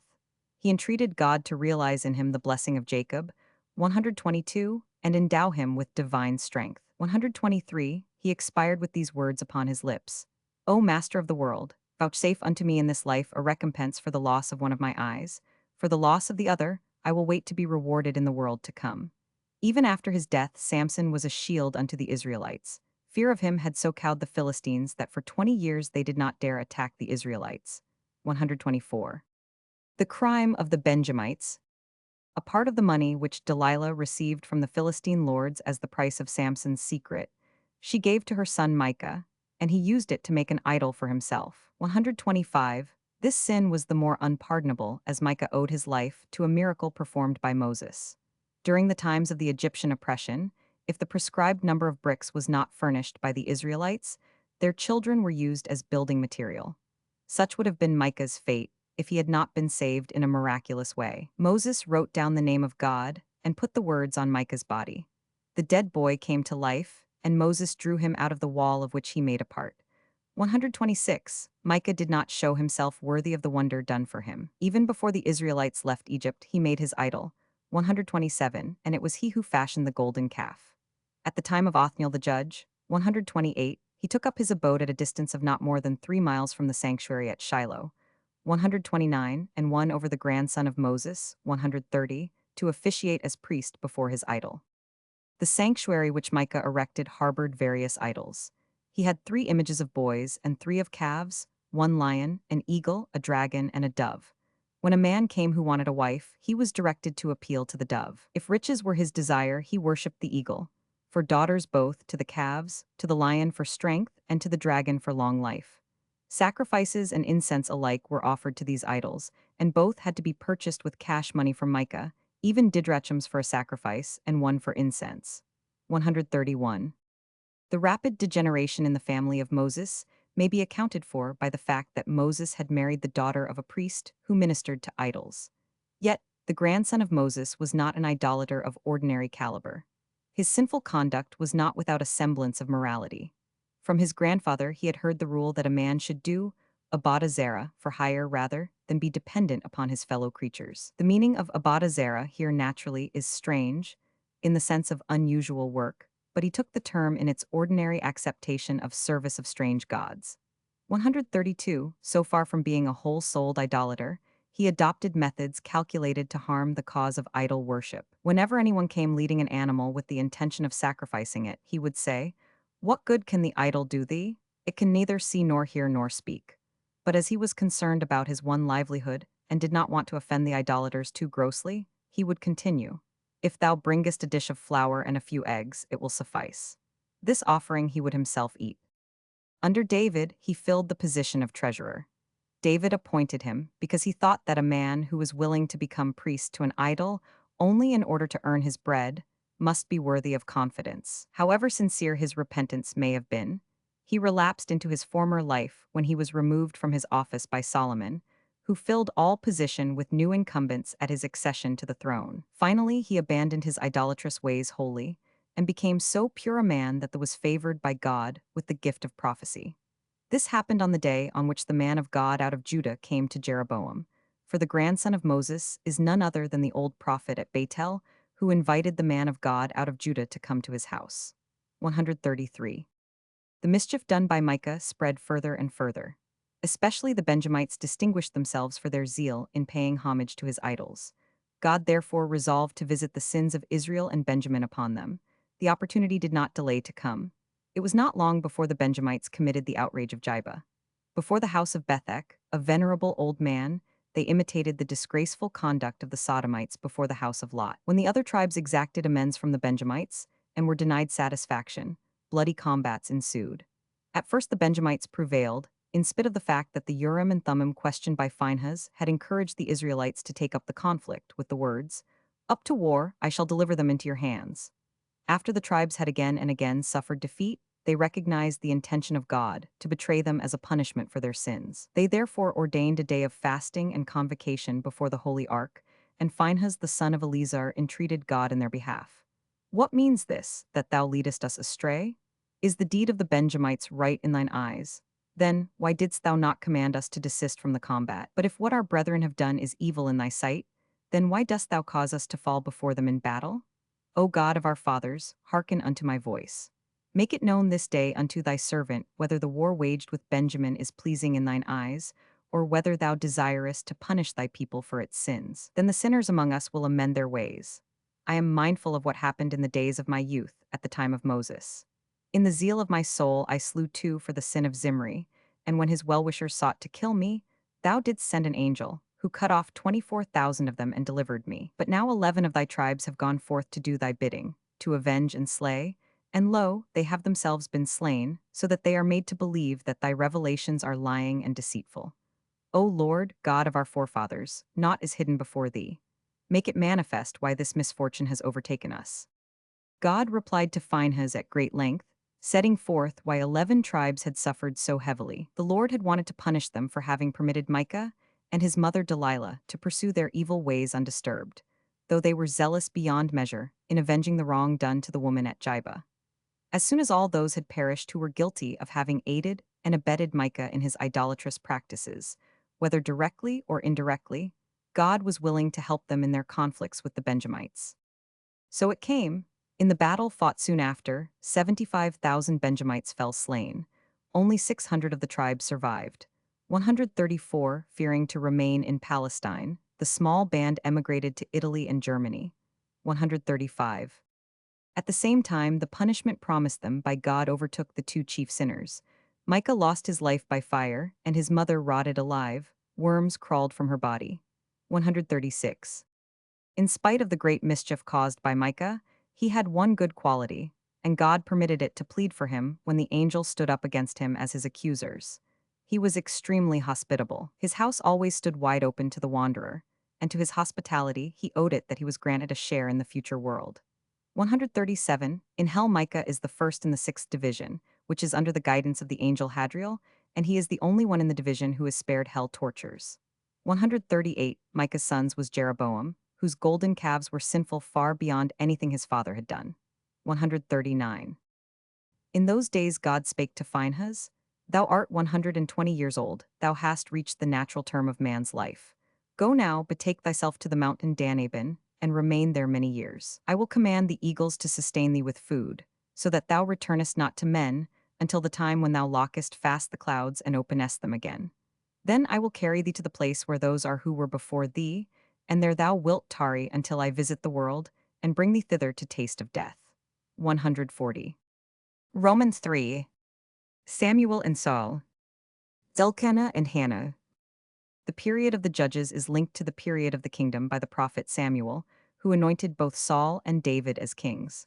Not only was Samuel himself a prophet, but his forebears also has been prophets.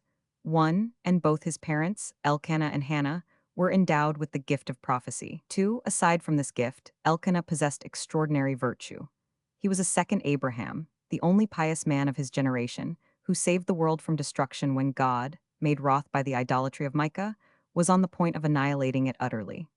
3. His chief merit was that he stimulated the people by his example to go on pilgrimages to Shiloh, the spiritual center of the nation. Accompanied by his whole household, including kinsmen, he was in the habit of making the 3 prescribed pilgrimages annually, and though he was a man of only moderate means, 4. His retinue was equipped with great magnificence.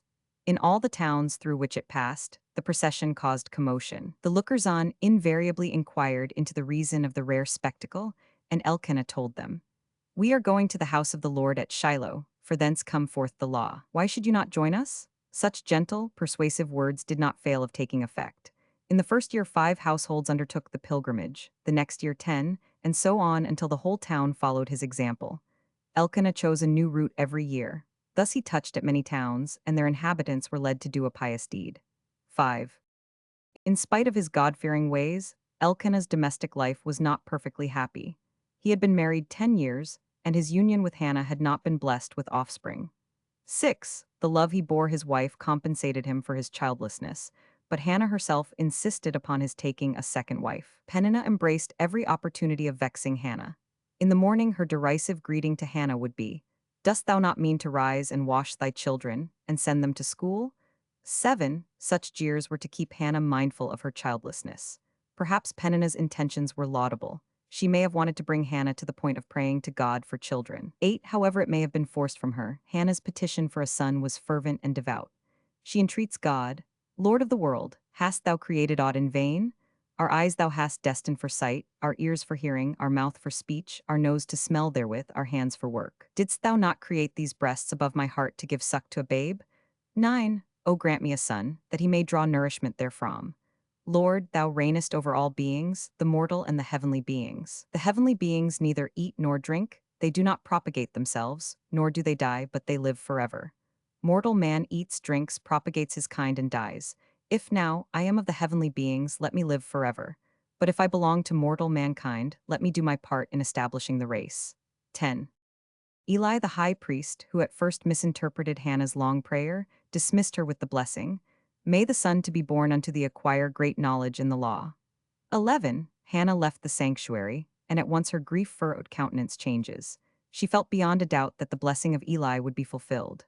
12. The youth of Samuel. Hannah's prayer was heard. At the end of 6 months and a few days, 13, Samuel was born to her in the 19th year of her married life, 14, and the 130th of her age. 15, Samuel was of a frail constitution, 16, and required tender care and nurture. For this reason, he and his mother could not accompany Elkanah on his pilgrimages. Hannah withheld her boy from the sanctuary for some years. Before Samuel's birth, a voice from heaven had proclaimed that in a short time, a great man would be born, whose name would be Samuel. All men children of that time were accordingly named Samuel. As they grew up, the mothers were in the habit of getting together and telling of their children's doings, in order to determine which of them satisfied the expectations the prophecy had aroused. When the true Samuel was born, and by his wonderful deed excelled all his companions, it became plain to whom the word of God applied. 17, his preeminence now being undisputed, Hannah was willing to part with him. The following incident is an illustration of Samuel's unusual qualities manifested even in infancy. He was 2 years old when his mother brought him to Shiloh to leave him there permanently. An occasion at once presented itself for the display of his learning and acumen, which were so great as to arouse the astonishment of the high priest Eli himself. On entering the sanctuary, Samuel noticed that they were seeking a priest to kill the sacrificial animal. Samuel instructed the attendants that a non-priest was permitted to kill the sacrifice. The high priest Eli appeared at the moment when, by Samuel's directions, the sacrifice was being killed by a non-priest. Angered by the child's boldness, he was about to have him executed, regardless of Hannah's prayer for his life. "Let him die," 18, he said. "I shall pray for another in his place." Hannah replied, "I lent him to the Lord. Whatever betide, he belongs neither to thee nor to me, but to God." 19. Only then, after Samuel's life was secure, Hannah offered up her prayer of thanksgiving. Beside the expression of her gratitude, it contains also many prophecies regarding Samuel's future achievements, and it recited the history of Israel from the beginning until the advent of Messiah. 20. Her prayer incidentally brought relief to the sons of Korah. Since the earth had swallowed them, they had been constantly sinking lower and lower.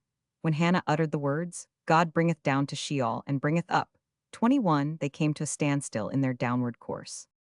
Hannah was spared to witness, not only the greatness of her son, but also the undoing of her rival. Every time Hannah bore a child, Peninnah lost 2 of hers, until 8 of her 10 children had died, and she would have had to surrender all, had not Hannah interceded for her with prayer. 22. Eli and his sons. Shortly, 23, before Samuel entered upon his novitiate in the sanctuary, Eli succeeded to the 3 highest offices in the land. He was made high priest, president of the Sanhedrin, and ruler over the political affairs of Israel. Eli was a pious man, and devoted to the study of the Torah, wherefore he attained to a good old age and to high honors. 24. In his office as high priest, he was successor to no less a personage than Phinehas, who had lost his high priestly dignity on account of his haughty bearing toward Jephthah. With Eli, the line of Ithamar rose to power instead of the line of Eleazar. 25. However, the iniquitous deed of his two sons brought dire misfortune upon Eli and upon his family, though the scriptural account of their conduct may not be taken literally. The sons of Eli transgressed only in that they sometimes kept the women waiting who came to the sanctuary to bring the purification offerings, and so they retarded their return to their families. 26. This was bad enough for priest of God. Their misdeeds recoiled upon their father, who was not strict enough in rebuking them. Eli's punishment was that he aged prematurely, and besides, he had to give up his various offices. During his lifetime, his youngest son Phinehas, the worthier of the two, 27, officiated as high priest. The only reproach to which Phinehas laid himself open was that he made no attempt to mend his brother's ways. The worst of God's decree against Eli he learned from Elkanah, 28, the man of God who came unto Eli, and who announced that the high priestly dignity would be wrested from his house, and once more conferred upon the family of Eleazar, and furthermore, his descendant would all die in their prime. The latter doom can be averted by good deeds, devotion in prayer, and zealous study of the Torah. These means were often employed successfully. 29, but against the loss of the high priest's office there is no specific. The house of Eli forfeited it irrevocably. Abiathar, the great-grandson of Eli's son Phinehas, 30, the last of the high priest of the line of Ithamar, had to submit to the fate of seeing David transfer his dignity to Zadok, in whose family it remained forever. The sons of Eli brought misfortune also upon the whole of Israel. To their sins and the ease with which the people condoned them was attributed the unhappy issue of the war with the Philistines. The Holy Ark, the receptacle for the broken table of the law, which accompanied the people to the camp, 31, did not have the expected effect of compelling victory for the Israelites. What Eli feared happened. He enjoined upon his sons not to appear before him if they should survive the capture of the ark. 32, but they did not survive it. They died upon the battlefield on which their nation had suffered bitter defeat. The Philistines, to be sure, had to pay dearly for their victory, especially those who had spoken contemptuous words when the Holy Ark had appeared in the Israelitish camp. The God of the Israelites had 10 plagues, and those he expended upon the Egyptians. He no longer has it in his power to do harm. But God said, "Do ye but wait to see, I shall bring plague down upon you like of which hath never been." 33, this new plague consisted in mice crawling forth out of the earth and jerking the entrails out of the bodies of the Philistines while they eased nature. If the Philistines sought to protect themselves by using brass vessels, the vessels burst at the touch of the mice, and, as before, the Philistines were at their mercy. 34, after some months of suffering, when they realized that their god Dagon was the victim instead of the victor, they resolved to send the ark back to the Israelites. Many of the Philistines, 35, however, were not yet convinced of God's power. The experiment with the milch kine on which there had come no yoke was to establish the matter for them. The result was conclusive. Scarcely had the cows begun to draw the cart containing the ark when they raised their voices in song. Arise thou, O acacia, soar aloft in the fullness of thy splendor. Thou who art adorned with gold embroidery. Thou who art reverenced within the holiest of the palace. Thou who art covered by the two cherubim. 36. When the holy ark was thus brought into the Israelitish domain, there was exceeding great rejoicing.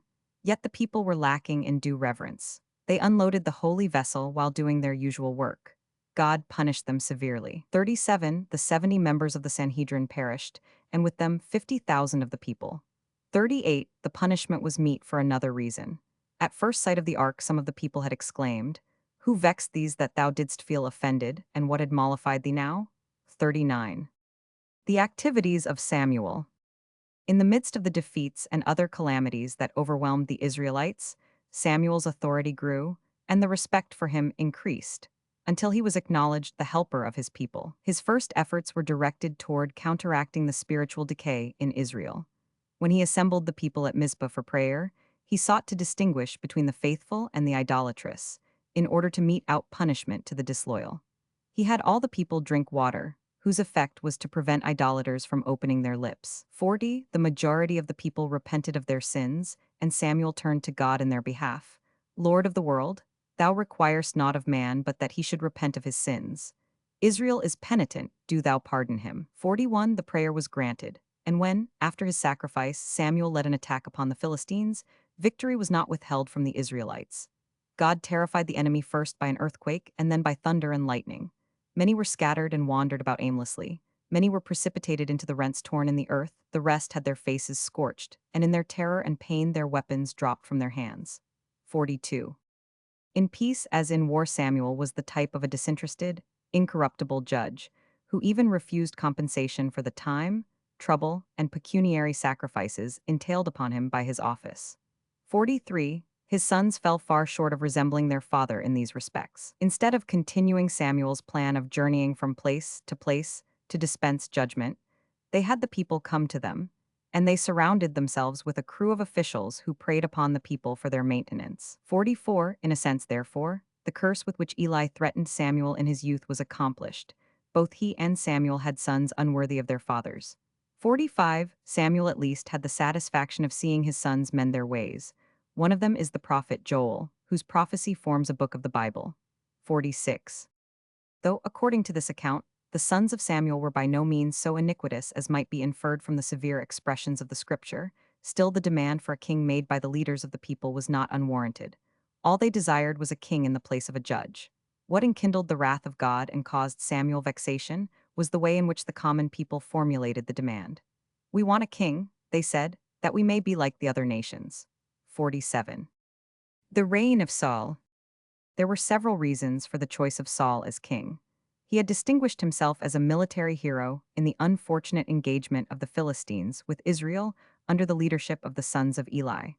Goliath captured the tables of the law. When Saul heard of this in Shiloh, he marched 60 miles to the camp, wrested the tables from the giant, and returned to Shiloh on the same day, bringing Eli the report of the Israelitish misfortune.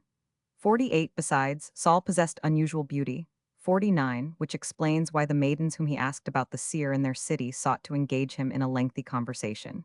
50. At the same time, he was exceedingly modest. When he and his servant failed to find the asses they were looking for, he said, "My father will take thought of us," putting his servants on a level with himself. 51. And when he was anointed king, he refused to accept the royal dignity until the Urim and Thummim were consulted. 52. His chief virtue, however, was his innocence. He was as free from sin as a 1-year-old child. 53. No wonder, then, he was held worthy of the prophetic gift. The prophecies he uttered concerned themselves with the war of Gog and Magog, the meting out of reward and punishment at the last judgment. 54. Finally, his choice as king was due also to the merits of his ancestors, especially his grandfather Abiel, a man interested in the public welfare, who would have the streets lighted so that people might go to the houses of study after dark. 55. Saul's first act as king was his successful attack upon Nahash, king of the Ammonites, who had ordered the Gileadites to remove the injunction from the Torah barring the Ammonites from the congregation of Israel. 56. In his next undertaking, the campaign against the Philistines, he displayed his piety. His son Jonathan had fallen under the severe ban pronounced by Saul against all who tasted food on a certain day, and Saul did not hesitate to deliver him up to death. Jonathan's trespass was made known by the stones in the breastplate of the high priest. All the stones were bright. Only the one bearing the name Benjamin had lost its brilliancy. By lot it was determined that its dimmed luster was due to the Benjamite Jonathan. Saul desisted from his purpose of executing Jonathan only when it appeared that he had transgressed his father's command by mistake.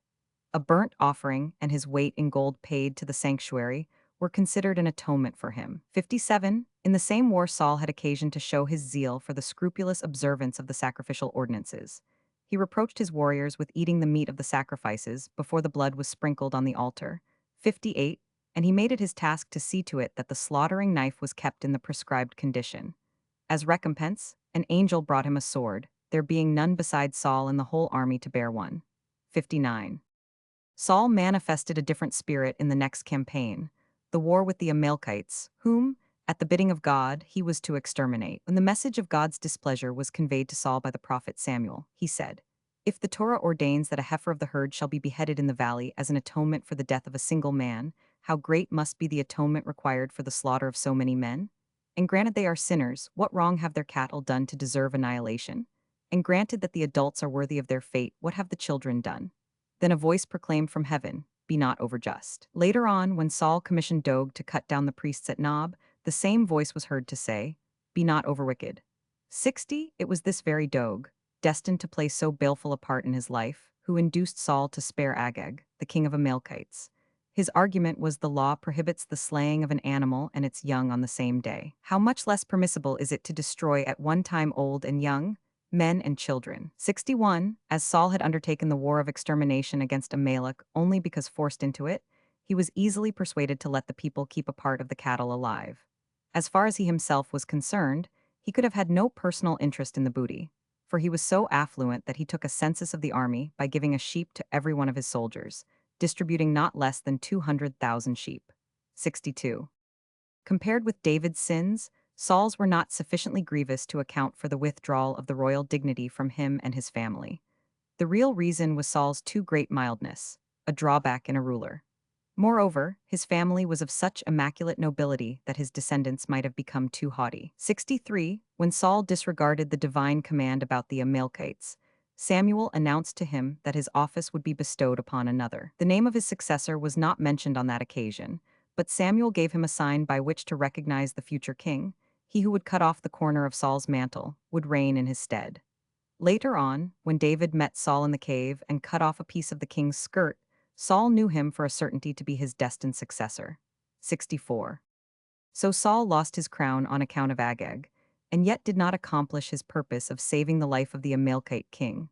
For Samuel inflicted a most cruel death upon Agag, and that not in accordance with Jewish, but with heathen, forms of justice. No witnesses of Agag's crime could be summoned before the court, nor could it be proved that Agag, as the law requires, had been warned when about to commit the crime. 65. Though due punishment was meted out to Agag, in a sense it came too late.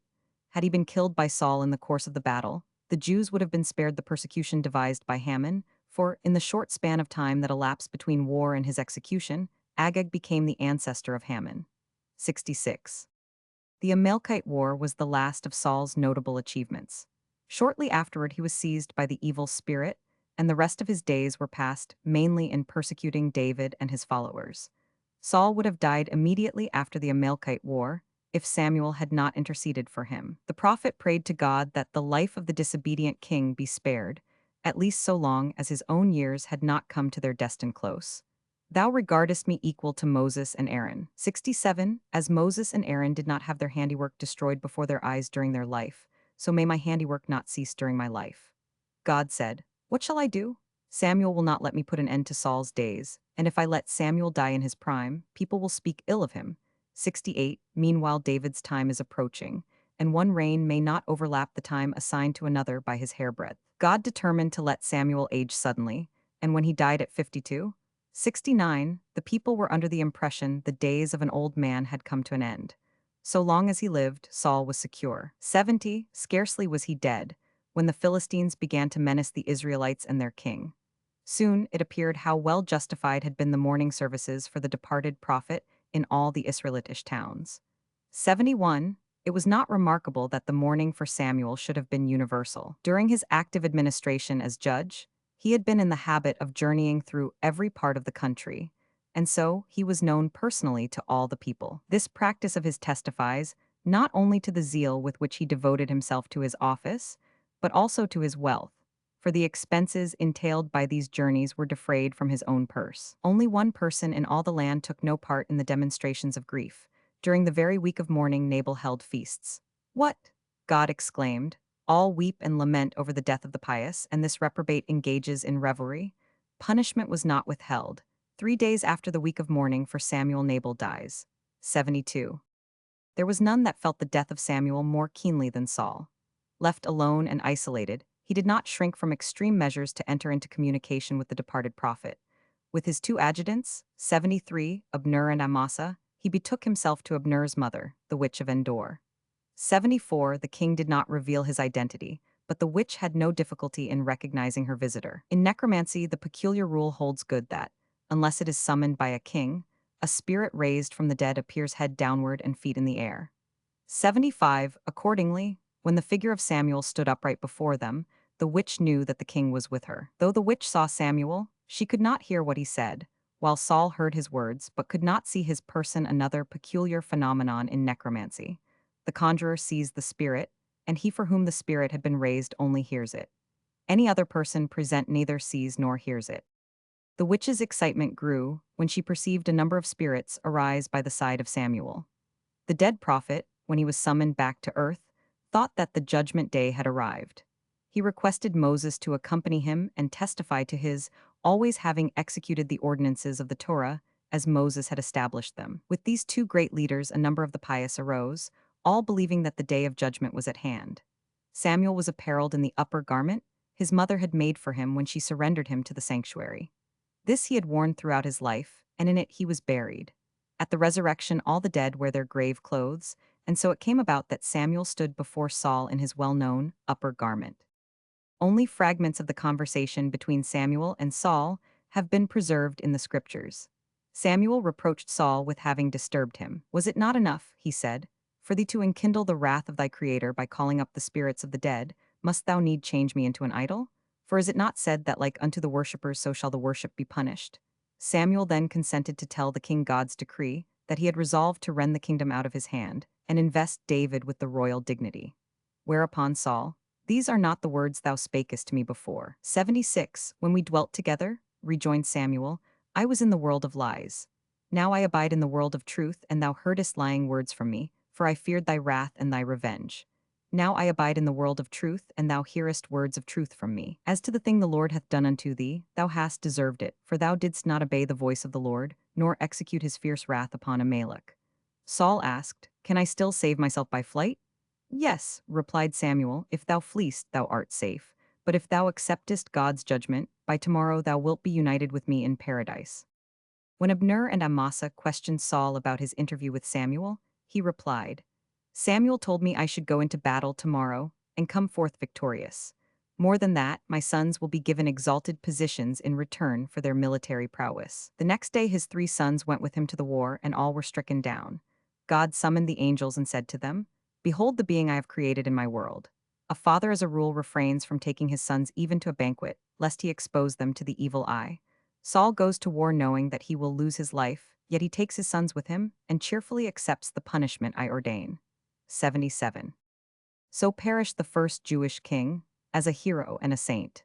His latter days were occupied with regrets on account of the execution of the priest of Nob. 78, and his remorse secured pardon for him. 79, indeed, in all respects his piety was so great that not even David was his equal. David had many wives and concubines. Saul had but one wife. David remained behind, fearing to lose his life in battle with his son Absalom. Saul went into the combat knowing he should not return alive. Mild and generous, Saul led the life of a saint in his own house, observing even the priestly laws of purity. Therefore God reproached David with having pronounced a curse upon Saul in his prayer. 80. Also, David in his old age was punished for having cut off the corner of Saul's mantle, for no amount of clothing would keep him warm. 81. Finally, when a great famine fell upon the land during the reign of David, God told him it had been inflicted upon him because Saul's remains had not been buried with the honor due to him, and at that moment, a heavenly voice resounded calling Saul the elect of God. 82. The court of Saul. The most important figure at the court of Saul was his cousin Abner, the son of the witch of Endor. 83. He was a giant of extraordinary size. A wall measuring 6 ells in thickness could be moved more easily than one of Abner's feet. 84. David once chanced to get between the feet of Abner as he lay asleep, and he was almost crushed to death, when fortunately Abner moved them, and David made his escape. 85. Conscious of his vast strength, he once cried out, If only I could seize the earth at some point, I should be able to shake it. Even in the hour of death, wounded mortally by Joab, he grasped his murderer like a worsted ball. He was about to kill him, but the people crowded round them and said to Abner, If thou killest Joab, we shall be orphaned, and our wives and children will be prey to the Philistines. Abner replied, What can I do? He was about to extinguish my light. The people consoled him, Commit thy cause to the true judge. Abner thereupon loosed his hold upon Joab, who remained unharmed, while Abner fell dead instantly. God had decided against him. 86. The reason was that Joab was in a measure justified in seeking to avenge the death of his brother Asahel. Asahel, the supernaturally swift runner. 87. So swift that he ran through a field without snapping the ears of wheat. 88. Had been the attacking party. He had sought to take Abner's life, and Abner contended that in killing Asahel he had but acted in self-defense. Before inflicting the fatal wound, Joab held a formal court of justice over Abner. He asked, Why didst thou no render Asahel harmless by wounding him rather than kill him? Abner replied that he could not have done it. What? Said Joab, incredulous. If thou wast able to strike him under the 5th rib, Dost thou mean to say thou couldst not have made him innocuous by a wound, and saved him alive? 89. Although Abner was a saint, 90, even a lion in the law, 91, he perpetrated many a deed that made his violent death appear just. It was in his favor that he had refused to obey Saul's command to do away with the priests of Nob. 92, yet a man of his stamp should not have rested content with passive resistance. He should have interposed actively, and kept Saul from executing his blood design. And granted that Abner could not have influenced the king's mind in this matter. 93, at all events, he is censurable for having frustrated a reconciliation between Saul and David. When David, holding in his hand the corner of the king's mantle which he had cut off, sought to convince Saul of his innocence, it was Abner who turned the king against the suppliant fugitive. "Concern not thyself about it," he said to Saul. "David found the rag on a thorn bush in which thou didst catch the skirt of thy mantle as thou didst pass it." 94, on the other hand, no blame attaches to Abner for having espoused the cause of Saul's son against David for 2 years and a half. He knew that God had designated David for the royal office, but, according to an old tradition, God had promised 2 kings to the tribe of Benjamin, and Abner considered it his duty to transmit his father's honor to the son of Saul the Benjamite. 95. Another figure of importance during Saul's reign, but a man of radically different character, was Dog. Dog, the friend of Saul from the days of his youth, 96, died when he was 34 years old.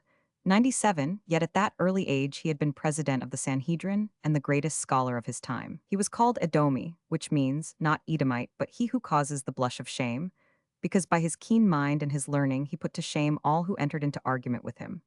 98, but his scholarship lay only on his lips, his heart was not concerned in it, and his one aim was to elicit admiration. 99, small wonder then that his end was disastrous. At the time of his death he had sunk so low that he forfeited all share in the life to come. 100, wounded vanity caused his hostility to David, who had got the better of him in a learned discussion. 101, from that moment, he bent all his energies to the task of ruining David. He tried to poison Saul's mind against David, by praising the latter inordinately, and so arousing Saul's jealousy. 102, again, he would harp on David's Moabite descent, and maintain that on account of it, he could not be admitted into the congregation of Israel. Samuel and other prominent men had to bring to bear all the weight of their authority to shield David against the consequences of Dog's sophistry. 103. Dog's most grievous transgression, however, was his informing against the priests of Nob, whom he accused of high treason and executed as traitors. For all his iniquitous deeds, he pressed the law into his service, and derived justification of his conduct from it. Abimelech, the high priest at Nob, admitted that he had consulted the Urim and Thummim for David. This served Dog as the basis for the charge of treason, and he stated it as an unalterable halakha, that the Urim and Thummim may be consulted only for a king. In vain Abner and Amasa, and all the other members of the Sanhedrin, demonstrated that the Urim and Thummim may be consulted for any on whose undertaking concerns the general welfare. Dog would not yield, and as no one could be found to execute the judgment, he himself officiated as hangman. 104, when the motive of revenge actuated him, he held cheap alike the life and honor of his fellow man. He succeeded in convincing Saul that David's marriage with the king's daughter Michal had lost its validity from the moment David was declared a rebel. As such, he said, David was as good as dead since a rebel was outlawed. Hence his wife was no longer bound to him. 105, Dog's punishment accorded with his misdeeds. He who had made impious use of his knowledge of the law completely forgot the law, and even his disciples rose up against him and drove him from the house of study. In the end he died a leper. Dreadful as this death was, it was not accounted an atonement for his sins. One angel burned his soul, and another scattered his ashes in all the house of study and prayer. 106, the son of Dog was Saul's armor-bearer, who was killed by David for daring to slay the king even though he longed for death. 107. Along with Abner and Dog, Jonathan distinguished himself in the reign of his father. His military capacity was joined to deep scholarship. To the latter he owed his position as Ab-Bet-Din. 108, nevertheless he was one of the most modest men known in history. 109, Abinadab was another one of Saul's sons who was worthy of his father, wherefore he was sometimes called Ishvi. 110, as for Saul's grandson Mephibosheth, he too was reputed a great man. David himself did not scorn to sit at his feet, and he revered Mephibosheth as his teacher. 111, the wrong done him by David in granting one half his possessions to Ziba, the slave of Mephibosheth, did not go unavenged. When David ordered the division of the estate of Mephibosheth, a voice from heaven prophesied, Jeroboam and Rehoboam shall divide the kingdom between themselves. 112. Roman 4. David. David's birth and descent. David, the elect of God. 1. Was descended from a family which itself belonged to the elect of Israel. Those ancestors of his who are enumerated in the Bible by name are all of them men of distinguished excellence. Besides, David was a descendant of Miriam, 2. The sister of Moses, and so the strain of royal aristocracy was reinforced by the priestly aristocracy. Nor was David the first of his family to occupy the throne of a ruler. His great-grandfather Boaz was one and the same person with Ibzan, the judge of Bethlehem. 3. Othniel, 2. The first judge in Israel after the death of Joshua, and Caleb, 4. The brother of Othniel, were connected with David's family. As examples of piety and virtue, David had his grandfather and more particularly his father before him. His grandfather's whole life was a continuous service of God. 5. Whence his name Obed, the servant, and his father Jesse was one of the greatest scholars of his time. 6. And one of the 4 who died wholly untainted by sin. 7. If God had not ordained death for all the descendants of our first parents after their fall, Jesse would have continued to live forever. As it was, he died at the age of 400. 8. And then a violent death by the hand of the Moabite king. 9. In whose care David, trusting in the ties of kinship between the Moabites and the seed of Ruth, left his family when he was fleeing before Saul. Jesse's piety will not go unrewarded. In the Messianic time, he will be one of the 8 princes to rule over the world. 10. In spite of his piety, Jesse was not always proof against temptation. One of his slaves caught his fancy, and he would have entered into illicit relations with her, had his wife, Nazbet, the daughter of Adil, not frustrated the plan. She disguised herself as the slave, and Jesse, deceived by the ruse, met his own wife. The child born by Nazbet was given out as the son of the freed slave, so that the father might not discover the deception practiced upon him. This child was David. 11. In a measure, David was indebted for his life to Adam. At first, only 3 hours of existence had been allotted to him. When God caused all future generations to pass in review before Adam, he besought God to give David 70 of the 1,000 years destined for him. A deed of gift, signed by God and the angel Metatron, was drawn up. 70 years were legally conveyed from Adam to David, and in accordance with Adam's wishes, beauty, dominion, and poetical gift, 12 went with them. Anointed king. Beauty and talent, Adam's gifts to David, did not shield their possessor against hardship. As the supposed son of a slave, he was banished from association with his brothers, and his days were passed in the desert tending his father's sheep. 13. It was his shepherd life that prepared him for his later exalted position. With gentle consideration, he led the flocks entrusted to him. The young lambs he guided to pastures of tender grass. The patches of less juicy herbs he reserved for the sheep, and the full-grown sturdy rams were given the tough weeds for food. Then God said, David knows how to tend sheep, therefore he shall be the shepherd of my flock Israel. 14. In the solitude of the desert, David had opportunities of displaying his extraordinary physical strength. One day he slew 4 lions and 3 bears. 15, though he had no weapons. His most serious adventure was with the Reem. David encountered the mammoth beast asleep, and taking it for a mountain, he began to ascend it. Suddenly the Reem awoke, and David found himself high up in the air on its horns. He vowed, if he were rescued, to build a temple to God 100 ells in height, as high as the horns of the Reem. Thereupon God sent a lion.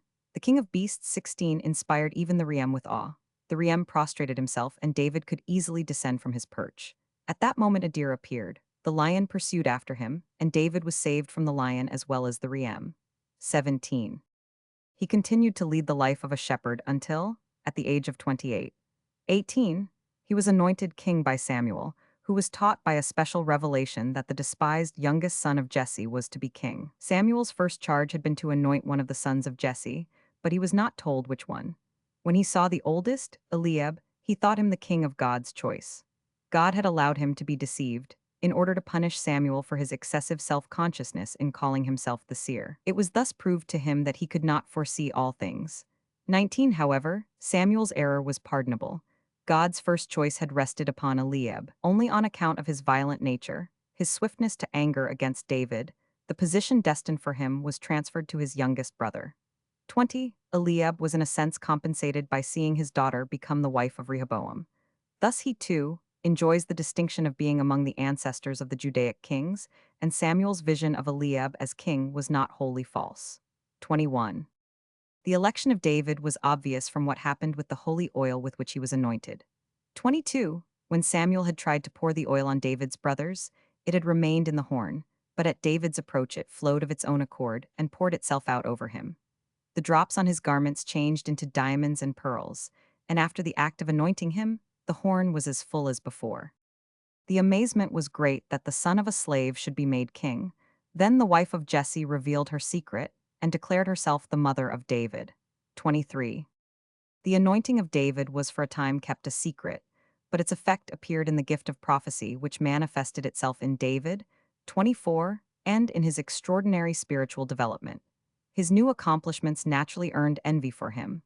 None was more bitterly jealous than Doeg, the greatest scholar of his time. When he heard that Saul was about to have David come to court as his attendant, Doeg began to praise David excessively, with the purpose of arousing the king's jealousy and making David hateful in his eyes. He succeeded. 25. Yet Saul did not relinquish his plan of having David at court. David had become known to Saul in his youth, and at that time the king had conceived great admiration for him. The occasion was one on which David had shown cleverness as well as love of justice. A rich woman had had to leave her home temporarily. She could not carry her fortune with her, nor did she wish to entrust it to anyone. She adopted the device of hiding her gold in honey jars, and these she deposited with a neighbor. Accidentally, he discovered what was in the jars, and he abstracted the gold. On her return, the woman received her vessels, but the gold concealed in them was gone. She had no evidence to bring up against her faithless neighbor, and the court dismissed her complaint. She appealed to the king, but he was equally powerless to help. When the woman came out of the palace of the king, David was playing with his companions. Seeing her dejection, he demanded an audience of the king, that truth might prevail. The king authorized him to do as he saw fit. David ordered the honey jars to be broken, and 2 coins were found to adhere to the inner side of the vessels. The thief had overlooked them, and they proved his dishonesty. 26. Encounter with Goliath. David was not long permitted to enjoy the ease of life at court. The aggressive manner assumed by Goliath drove him to the front. It was a curious chance that designated David to be the slayer of Goliath, who was allied with him by the ties of blood. Goliath, it will be remembered, was the son of the Moabitess Orpah. 27. The sister-in-law of David's ancestress Ruth, and her sister as well, both having been the daughters of the Moabite king Eglon. 28. David and Goliath differed as widely as their grandams, for in contrast to Ruth, the pious, religious Jewess, Orpah had led a life of unspeakable infamy. Her son Goliath was jeered at as the son of 100 fathers and 1 mother. 29. But God lets not go unrewarded, even in the wicked. In return for the 40 steps, Orpah had accompanied her mother-in-law Naomi. 30. Goliath the Philistine, her son, was permitted to display his strength and skill for 40 days, and in return for the 4 tears Orpah had shed on parting from her mother-in-law, she was privileged to give birth to 4 giant sons. 31. Of the 4, Goliath was the strongest and greatest. What the scriptures tell about him is but a small fraction of what might have been told. The scriptures refrain intentionally from expatiating upon the prowess of the miscreant, nor do they tell how Goliath, impious as he was, dared challenge the God of Israel to combat with him, and how he tried by every means in his power to hinder the Israelites in their divine worship. Morning and evening, he would appear in the camp at the very time when the Israelites were preparing to say the Shema. 32. All the more cause, then, for David to hate Goliath and determine to annihilate him. His father encouraged him to oppose Goliath, for he considered it David's duty to protect Saul the Benjamite against the giant, as Judah, his ancestor, had in ancient days pledged himself for the safety of Benjamin, the ancestor of Saul. 33. For Goliath was intent upon doing away with Saul. His grievance against him was that once, when, in a skirmish between the Philistines and the Israelites, Goliath had succeeded in capturing the holy tables of the law, Saul had wrested them from the giant. 34. In consequence of his malady, Saul could not venture to cross swords with Goliath, and he accepted David's offer to enter into combat in his place. David put on Saul's armor, and when it appeared that the armor of the powerfully built king fitted the erstwhile slender youth, Saul recognized that David had been predestined for the serious task he was about to undertake. But at the same time, David's miraculous transformation did not fail to arouse his jealousy. 35. David, for this reason, declined to array himself as a warrior for his contest with Goliath. He wanted to meet him as a simple shepherd. 5 pebbles came to David of their own accord. 36. And when he touched them, they all turned into 1 pebble. 37. The 5 pebbles stood for God, the 3 patriarchs, and Aaron. Hophni and Phinehas, the descendants of the last, had only a short time before been killed by Goliath. 38. Scarcely did David begin to move toward Goliath, when the giant became conscious of the magic power of the youth. The evil eye David cast on his opponent sufficed to afflict him with leprosy. 39. And in the very same instant he was rooted to the ground, unable to move. 40. Goliath was so confused by his impotence that he scarcely knew what he was saying, and he uttered the foolish threat that he would give David's flesh to the cattle of the field, as though cattle ate flesh. One can see, David said to himself, that he is crazy, and there can be no doubt he is doomed. 41. Sure of victory, David retorted that he would cast the carcass of the Philistine to the fowls of the air. At the mention of fowls, Goliath raised his eyes skyward, to see whether there were any birds about. The upward motion of his head pushed his visor slightly away from his forehead, and in that instant, the pebble aimed by David struck him on the exposed spot. 42. An angel descended and cast him to the ground face downward, so that the mouth that had blasphemed God might be choked with earth. He fell in such wise that the image of Dagon which he wore on his breast touched the ground, and his head came to lie between the feet of David, who now had no difficulty in dispatching him. 43. Goliath was encased, from top to toe, in several suits of armor, and David did not know how to remove them and cut off the head of the giant. At this juncture Uriah the Hittite offered him his services, but under the condition that David secure him an Israelitish wife. David accepted the condition, and Uriah in turn showed him how the various suits of armor were fastened together at the heels of the giant's feet. David's victory naturally added fuel to the fire of Saul's jealousy. Saul sent Abner, his general, to make inquiry whether David, who, he knew, was of the tribe of Judah, belonged to the clan of the Perez or to the clan of the Zerah. In the former case, his suspicion that David was destined for kingship would be confirmed. Doeg, David's enemy from of old, observed that David, being the descendant of the Moabitess Ruth, did not even belong to the Jewish communion, and Saul need entertain no fears from that quarter. A lively discussion arose between Abner and Doeg as to whether the law in Deuteronomy regarding Moabites affected women as well as men. Doeg, an expert dialectician, brilliantly refuted all of Abner's arguments in favor of the admission of Moabitish women. Samuel's authority had to be appealed to in order to establish for all times the correctness of Abner's view. 44. Indeed, the dispute could be settled only by recourse to threats of violence. Ithra, the father of Amasa, in Arab fashion, for which reason he was sometimes called the Ishmaelite, threatened to hew down anyone with his sword who refused to accept Samuel's interpretation of the law, that male Moabites and male Ammonites are forever excluded from the congregation of Israel, but not Moabite and Ammonite women. 45. Pursued by Saul. As God stood by David in his duel with Goliath, so he stood by him in many other of his difficulties. Often when he thought all hope lost, the arm of God suddenly succored him, and in unexpected ways, not only bringing relief, but also conveying instruction on God's wise and just guidance of the world. David once said to God, "The world is entirely beautiful and good with the one exception of insanity. What use does the world derive from a lunatic, who runs hither and thither, tears his clothes, and is pursued by a mob of hooting children? Verily, a time will come," said God in reply, "when thou wilt supplicate me to afflict thee with madness." Now, it happened when David, on his flight before Saul, came to Achish, the king of the Philistines, who lived in Gath, that the brothers of Goliath formed the heathen king's bodyguard, and they demanded that their brother's murderer be executed. Achish, though a heathen, was pious, for which reason he is called Abimelech in the Psalms, after the king of Gerar, who also was noted for piety. He therefore sought to pacify David's enemies. He called their attention to the fact that Goliath had been the one to challenge the Jews to combat, and it was meet, therefore, that he should be left to bear the consequences. The brothers rejoined, if that view prevailed, then Achish would have to give up his throne to David, for, according to the conditions of the combat, the victor was to have dominion over the vanquished as his servants. In his distress, David besought God to let him appear a madman in the eyes of Achish and his court. God granted his prayer. As the wife and daughter of the Philistine king were both bereft of reason, we can understand his exclamation, "Do I lack madmen, that ye have brought this fellow to play the madman in my presence?" Thus it was that David was rescued. Thereupon he composed the psalm beginning with the words, "I will bless the Lord at all times," which includes even the time of lunacy. 46. On another occasion, David expressed his doubt of God's wisdom in having formed such apparently useless creatures as spiders are. They do nothing but spin a web that has no value. He was to have striking proof that even a spider's web may serve an important purpose. On one occasion, he had taken refuge in a cave, and Saul and his attendants, in pursuit of him, were about to enter and seek him there. But God sent a spider to weave its web across the opening, and Saul told his men to desist from fruitless search in the cave, for the spider's web was undeniable proof that no one had passed through its entrance. 47. Similarly, when David became indebted to one of them for his life, he was cured of his scorn for wasps.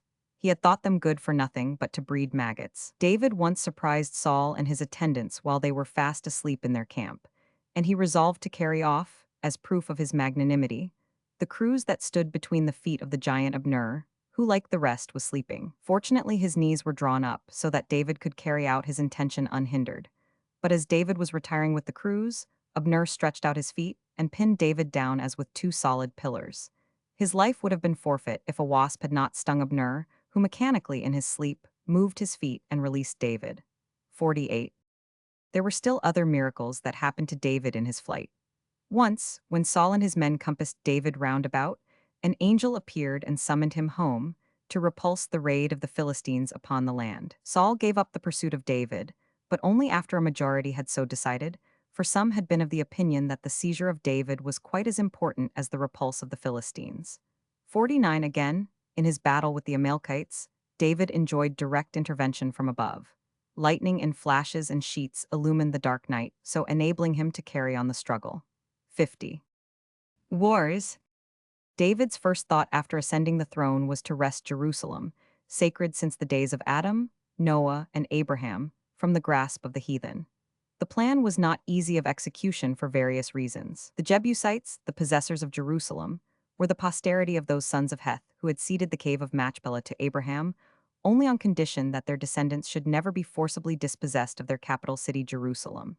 In perpetuation of this agreement between Abraham and the sons of Heth, monuments of brass were erected, and when David approached Jerusalem with hostile intent, the Jebusites pointed to Abraham's promise engraven upon them, and still plainly to be read. 51. They maintained that before David could take the city, which they had surrounded with a high wall, he would have to destroy the monuments. Joab devised a plan of getting into Jerusalem.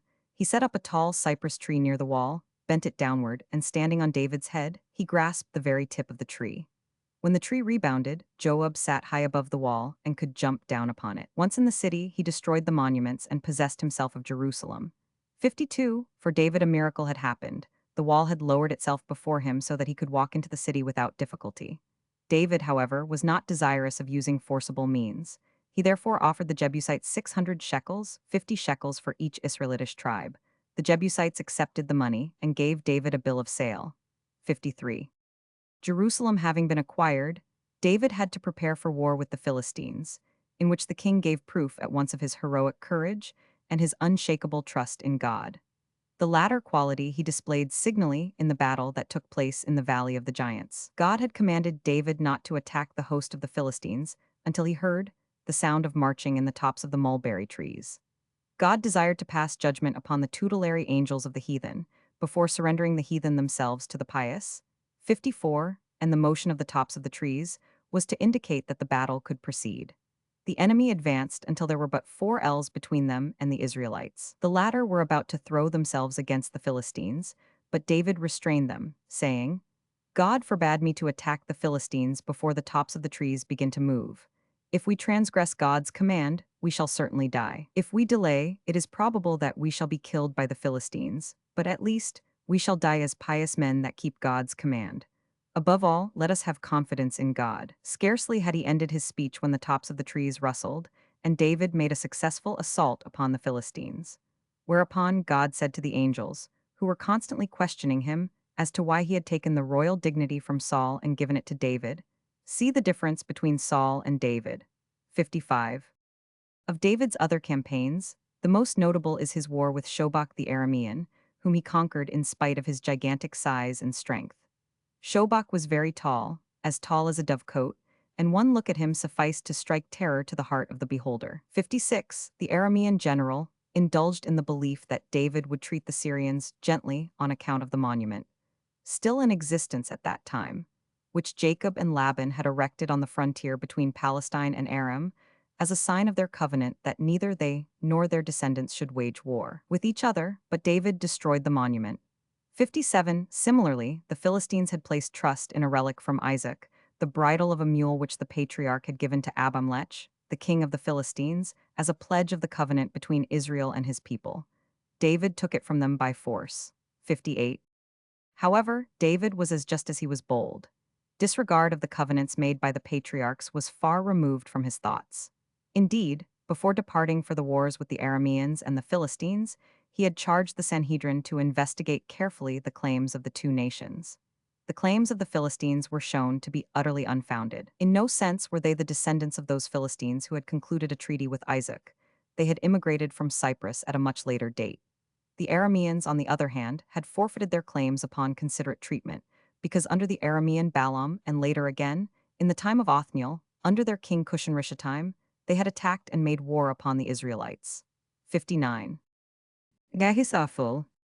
Among David's courtiers and attendants, a prominent place is occupied by his counselor Ahithophel, 60, with whom the king was connected by family ties, Bathsheba being his granddaughter. 61. Ahithophel's wisdom was supernatural, for his counsels always coincided with the oracles rendered by the Urim and Thummim, and great as was his wisdom, it was equaled by his scholarship. Therefore David did not hesitate to submit himself to his instruction. 62. Even though Ahithophel was a very young man, at the time of his death not more than 33 years old. 63. The one thing lacking in him was sincere piety. 64. And this it was that proved his undoing in the end, for it induced him to take part in Absalom's rebellion against David. Thus he forfeited even his share in the world to come. 65.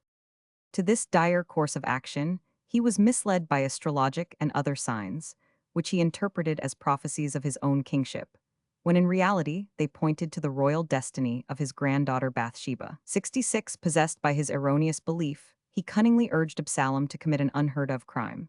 Thus Absalom would profit nothing by his rebellion, for, though he accomplished his father's ruin, he would yet be held to account and condemned to death for his violation of family purity, and the way to the throne would be clear for Ahithophel, the great sage in Israel. 67. The relation between David and Ahithophel had been somewhat strained even before Absalom's rebellion. Ahithophel's feelings had been hurt by his being passed over at the time when David, shortly after ascending the throne, invested, on a single day, no less than 90,000 functionaries with positions. On that day a remarkable incident occurred.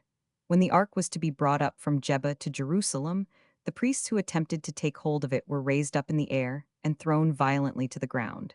In his despair, the king turned for advice to Ahithophel, who retorted mockingly, "Ask thy wise men whom thou hast but now installed in office." It was only when David uttered a curse on him, who knows a remedy and withholds it from the sufferer, that Ahithophel advised that a sacrifice should be offered at every step taken by the priests. Although the measure proved efficacious, and no further disaster occurred in connection with the ark, yet Ahithophel's words had been insincere.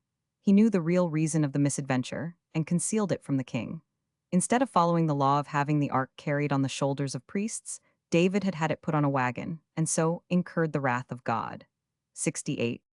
Ahithophel's hostility toward David showed itself also on the following occasion. When David was digging the foundations of the temple, a shard was found at a depth of 1,500 cubits.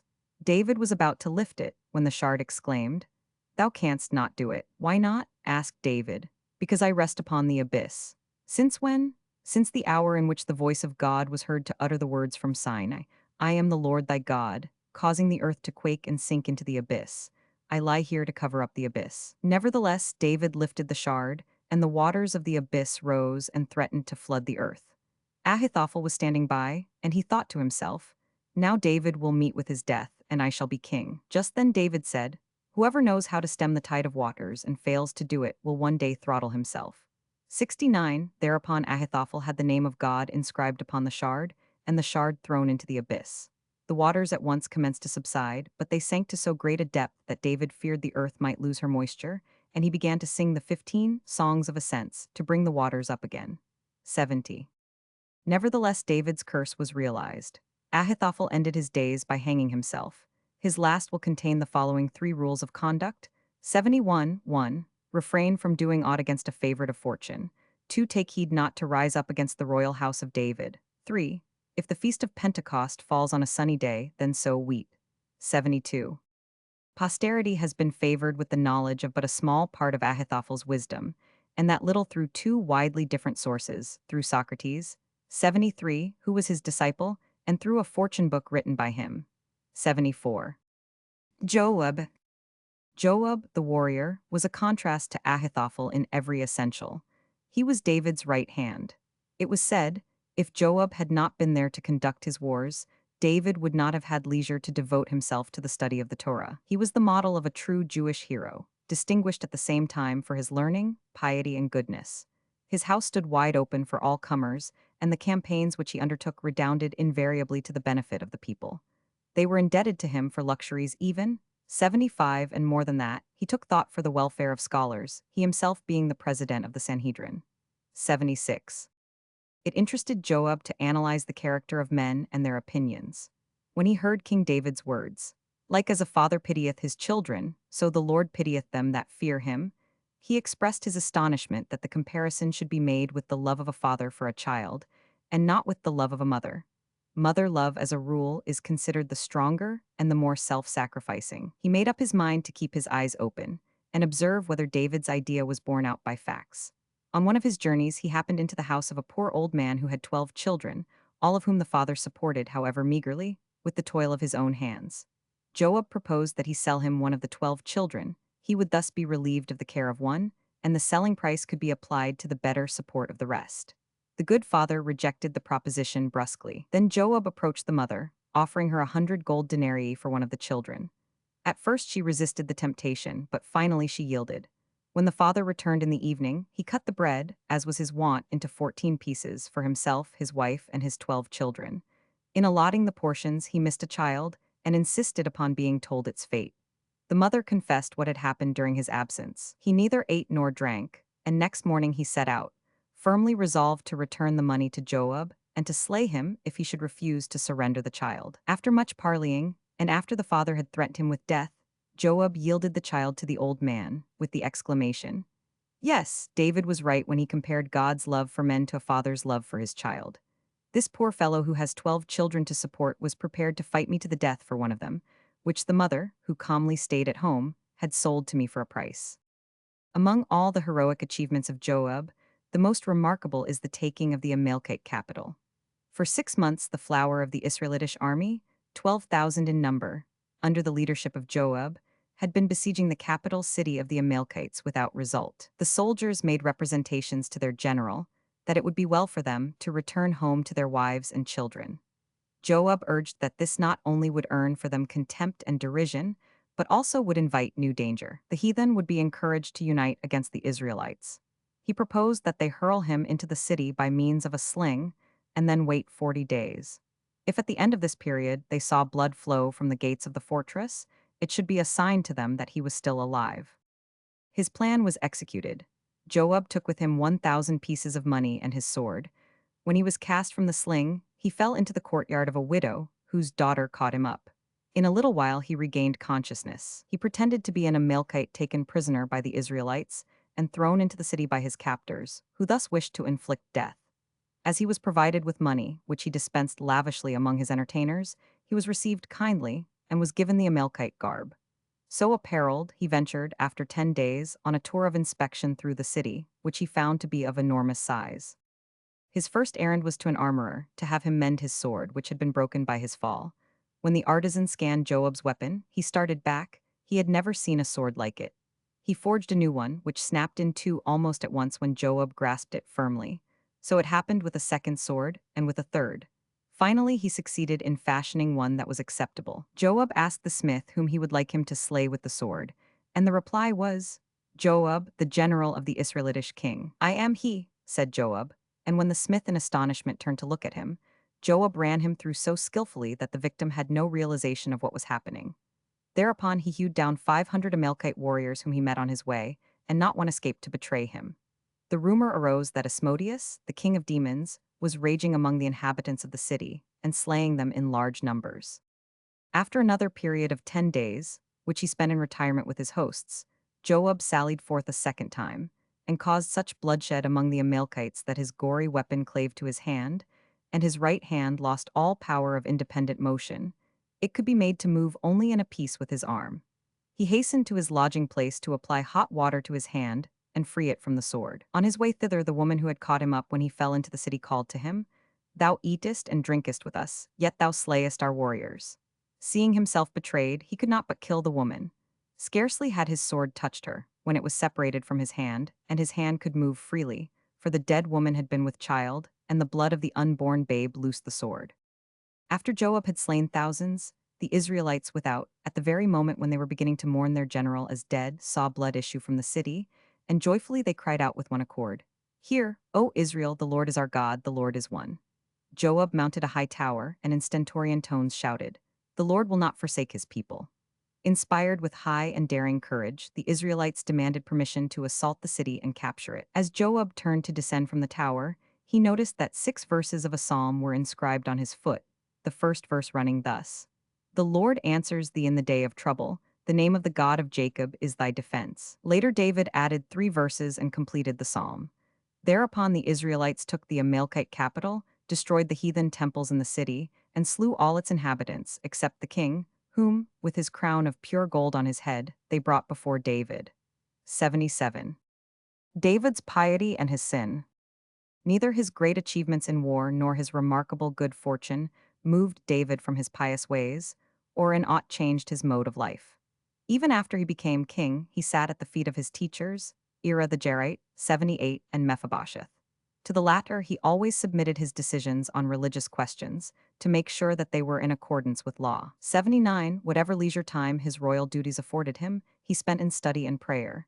He contented himself with 60 breaths of sleep. 80. At midnight the strings of his harp, 81, which were made of the gut of the ram sacrificed by Abraham on Mount Moriah, 82, began to vibrate. The sound they emitted awakened David, and he would arise at once to devote himself to the study of the Torah. 83. Besides study, the composition of psalms naturally claimed a goodly portion of his time. Pride filled his heart when he had completed the Psalter, and he exclaimed, "O Lord of the world, is there another creature in the universe who like me proclaims thy praise?" A frog came up to the king and said, "Be not so proud, I have composed more psalms than thou, and besides, every psalm my mouth has uttered I have accompanied with 3,000 parables." 84. And truly, if David indulged in conceit, it was only for a moment. As a rule, he was the exemplar of modesty. The coins which were stamped by him bore a shepherd's crook and pouch on the obverse, and on the reverse the Tower of David. 85. In other respects, too, his bearing was humble, as though he were still the shepherd and not the king. 86. His great piety invested his prayer with such efficacy that he could bring things in heaven down to earth. 87. It is natural that so godly a king should have used the first respite granted by his wars to carry out his design of erecting a house of worship to God. But in the very night in which David conceived the plan of building the temple, God said to Nathan the prophet, "Hasten to David. I know him to be a man with whom execution follows fast upon the heels of thought, and I should not like him to hire laborers for the temple work, and then, disappointed, complain of me. I furthermore know him to be a man who obligates himself by vows to do good deeds, and I desire to spare him the embarrassment of having to apply to the Sanhedrin for absolution from his vow." 88. When David heard Nathan's message for him, he began to tremble, and he said, "Ah, verily, God hath found me unworthy to erect his sanctuary." But God replied with these words, "Nay, the blood shed by thee I consider as sacrificial blood, but I do not care to have thee build the temple, because then it would be eternal and indestructible." "But that would be excellent," said David. Whereupon the reply was vouchsafed him, "I foresee that Israel will commit sins. I shall wreak my wrath upon the temple, and Israel will be saved from annihilation. However, thy good intentions shall receive their due reward. The temple, though it be built by Solomon, shall be called thine." 89. David's thinking and planning were wholly given to what is good and noble. He is one of the few pious men over whom the evil inclination had no power. 90. By nature, he was not disposed to commit such evil doing as his relation to Bathsheba involved. God himself brought him to his crime that he might say to other sinners, "Go to David and learn how to repent." 91. Nor, indeed, may David be charged with gross murder and adultery. There were extenuating circumstances. In those days, it was customary for warriors to give their wives bills of divorce, which were to have validity only if the soldier husbands did not return at the end of the campaign. Uriah having fallen in battle, Bathsheba was a regularly divorced woman. As for the death of her husband, it cannot be laid entirely at David's door, for Uriah had incurred the death penalty by his refusal to take his ease in his own house, according to the king's bidding. 92, moreover, from the first, Bathsheba had been destined by God for David, but by way of punishment for having lightly promised Uriah the Hittite an Israelitish woman to wife, in return for his aid in unfastening the armor of the prostrate Goliath, the king had to undergo bitter trials before he won her. 93. Furthermore, the Bathsheba episode was a punishment for David's excessive self-consciousness. He had fairly besought God to lead him into temptation, that he might give proof of his constancy. It came about thus. He once complained to God, "O Lord of the world, why do people say God of Abraham, God of Isaac, God of Jacob, and why not God of David?" The answer came, "Abraham, Isaac, and Jacob were tried by me, but thou hast not yet been proved." David entreated, "Then examine me, O Lord, and try me." And God said, "I shall prove thee, and I shall even grant thee what I did not grant the patriarchs. I shall tell thee beforehand that thou wilt fall into temptation through a woman." Once Satan appeared to him in the shape of a bird. David threw a dart at him. Instead of striking Satan, it glanced off and broke a wicker screen which hid Bathsheba combing her hair. The sight of her aroused passion in the king. 94. David realized his transgression, and for 22 years he was a penitent. Daily he wept a whole hour and ate his bread with ashes. 95. But he had to undergo still heavier penance. For a half year he suffered with leprosy, and even the Sanhedrin, which usually was in close personal attendance upon him, had to leave him. He lived not only in physical, but also in spiritual isolation, for the Shekinah departed from him during that time. 96. Absalom's rebellion. Of all the punishments, however, inflicted upon David, none was so severe as the rebellion of his own son. Absalom was of such gigantic proportions that a man who was himself of extraordinary size, standing in the eye socket of his skull, sank in down to his nose. 97. As for his marvelous hair, the account of it in the Bible does not convey a notion of its abundance. Absalom had taken the vow of a Nazarite. As his vow was for life, and because the growth of his hair was particularly heavy, the law permitted him to clip it slightly every week. 98. It was of this small quantity that the weight amounted to 200 shekels. Absalom arranged for his audacious rebellion with great cunning. He secured a letter from his royal father, empowering him to select 2 elders for his suite in every town he visited. With this document, he traveled through the whole of Palestine. In each town, he went to the 2 most distinguished men and invited them to accompany him, at the same time showing them what his father had written and assuring them that they had been chosen by him because he had a particular affection for them. So he succeeded in gathering the presidents of 200 courts about him. This having been accomplished, he arranged a large banquet, at which he seated one of his emissaries between every 2 of his guests, for the purpose of winning them over to his cause. The plan did not succeed wholly, for though the elders of the town stood by Absalom, in their hearts they hoped for David's victory. 99.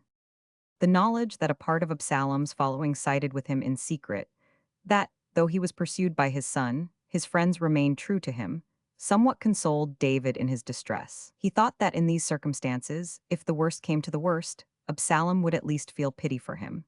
100 at first, however, the despair of David knew no bounds. He was on the point of worshipping an idol, when his friend Hushai the Archite approached him, saying, "The people will wonder that such a king should serve idols." David replied, "Should a king such as I am be killed by his own son? It is better for me to serve idols than that God should be held responsible for my misfortune, and his name thus be desecrated." Hushai reproached him, "Why didst thou marry a captive?" "There is no wrong in that," replied David. "It is permitted according to the law." Thereupon Hushai, "But thou didst disregard the connection between the passage permitting it and the one that follows almost immediately after it in the scriptures, dealing with the disobedient and rebellious son, the natural issue of such a marriage." 101. Hushai was not the only faithful friend and adherent David had. Some came to his rescue unexpectedly, as, for instance, Shobai, the son of Nahash, who is identical with the Ammonite king Hanun, the enemy of David at first and later his ally. 102. Barzillai, another one of his friends in need, also surprised him by his loyalty, for on the whole his moral attitude was not the highest conceivable. 103. Absalom's end was beset with terrors. When he was caught in the branches of the oak tree, he was about to sever his hair with a sword stroke, but suddenly he saw hell yawning beneath him, and he preferred to hang in the tree to throwing himself into the abyss alive. 104. Absalom's crime was, indeed, of a nature to deserve the supreme torture, for which reason he is one of the few Jews who have no portion in the world to come. 105. His abode is in hell, where he is charged with the control of 10 heathen nations in the second division. Whenever the avenging angels sit in judgment on the nations, they desire to visit punishment on Absalom, too, but each time a heavenly voice is heard to call out, "Do not chastise him, do not burn him. He is an Israelite, the son of my servant David." Whereupon Absalom is set upon his throne, and is accorded the treatment due to a king. 106. That the extreme penalties of hell were thus averted from him was on account of David's eightfold repetition of his son's name in his lament over him. Besides, David's intercession had the effect of reattaching Absalom's severed head to his body. 107. At his death Absalom was childless, for all his children, his 3 sons and his daughter, died before him, as a punishment for his having set fire to a field of grain belonging to Joab. 108. David's atonement. All these sufferings did not suffice to atone for David's sin. God once said to him, "How much longer shall this sin be hidden in thy hand and remain unatoned? On thy account the priestly city of Nob was destroyed.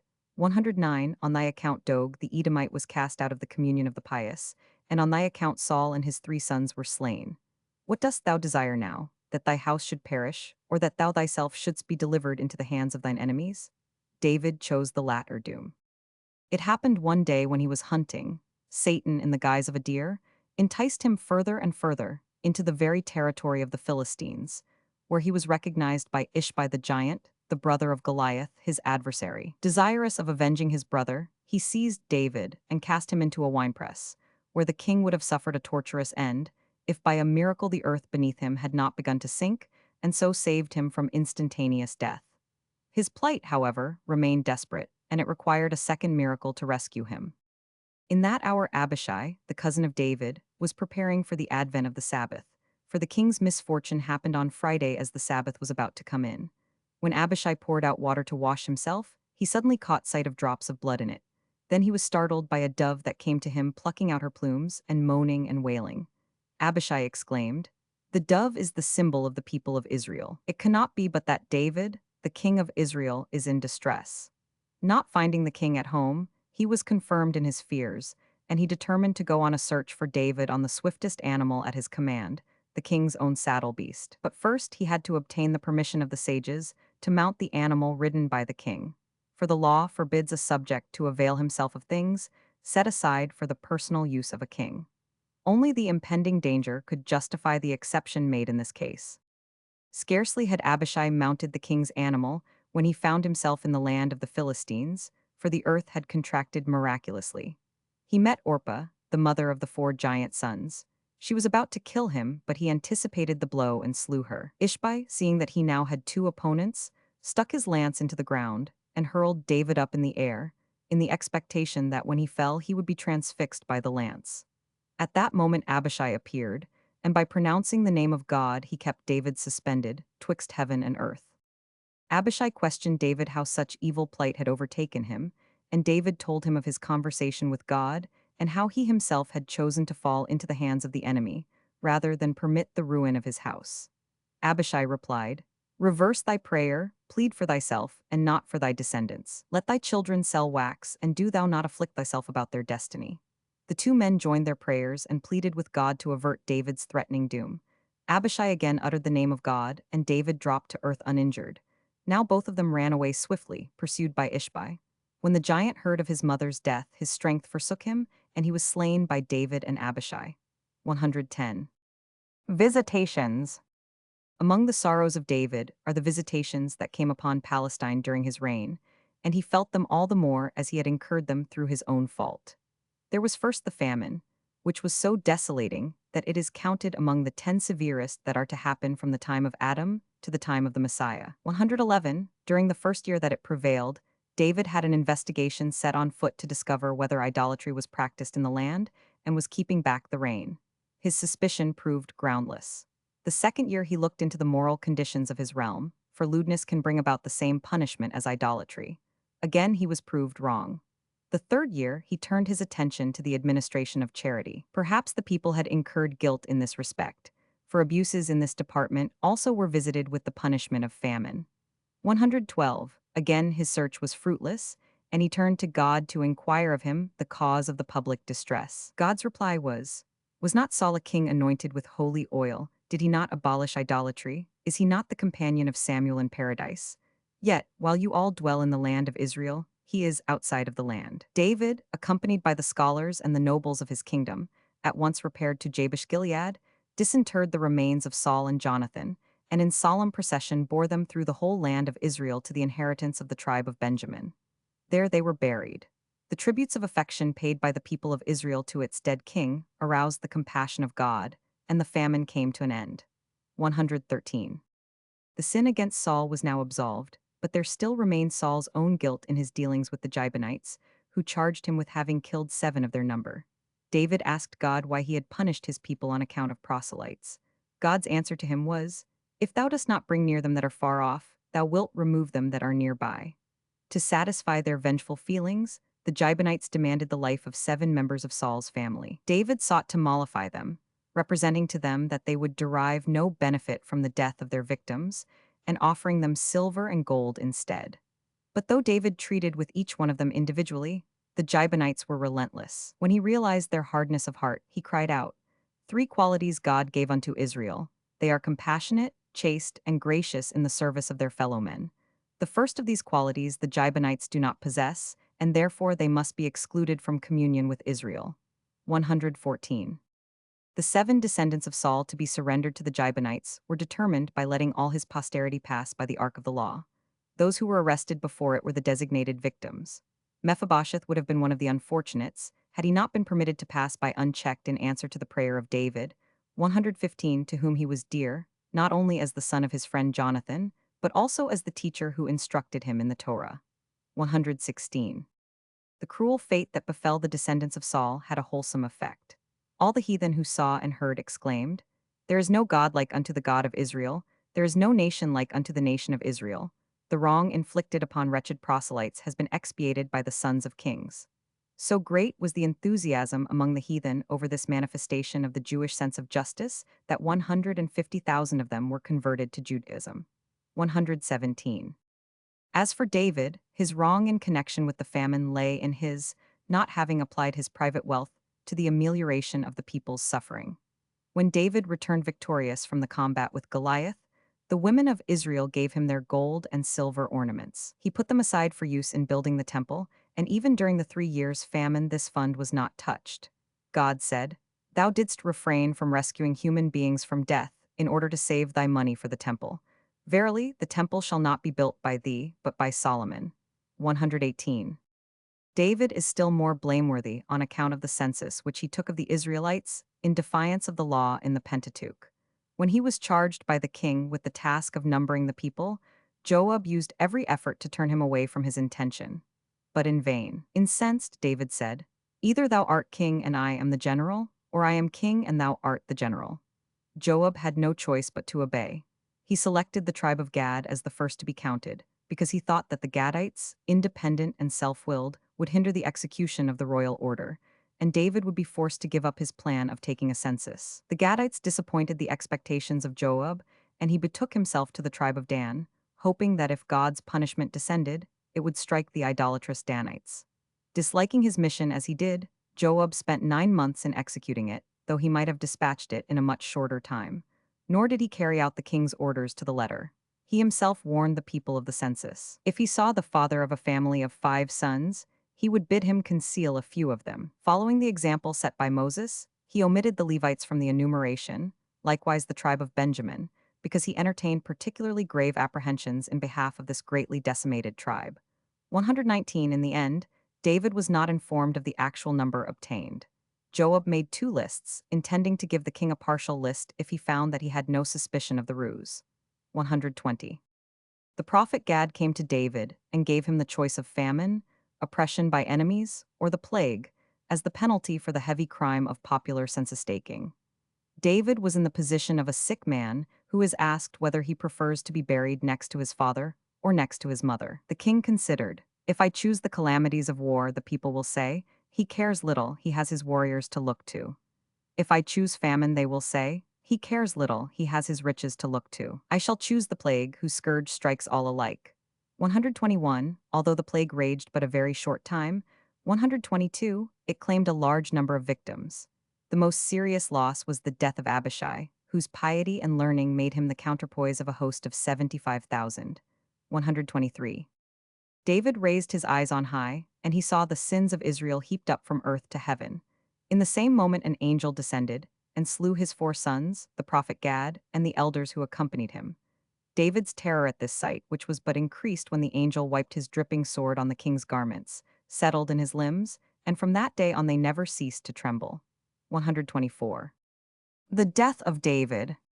David once besought God to tell him when he would die. His petition was not granted, for God has ordained that no man shall foreknow his end. One thing, however, was revealed to David, that his death would occur at the age of 70 on the Sabbath day.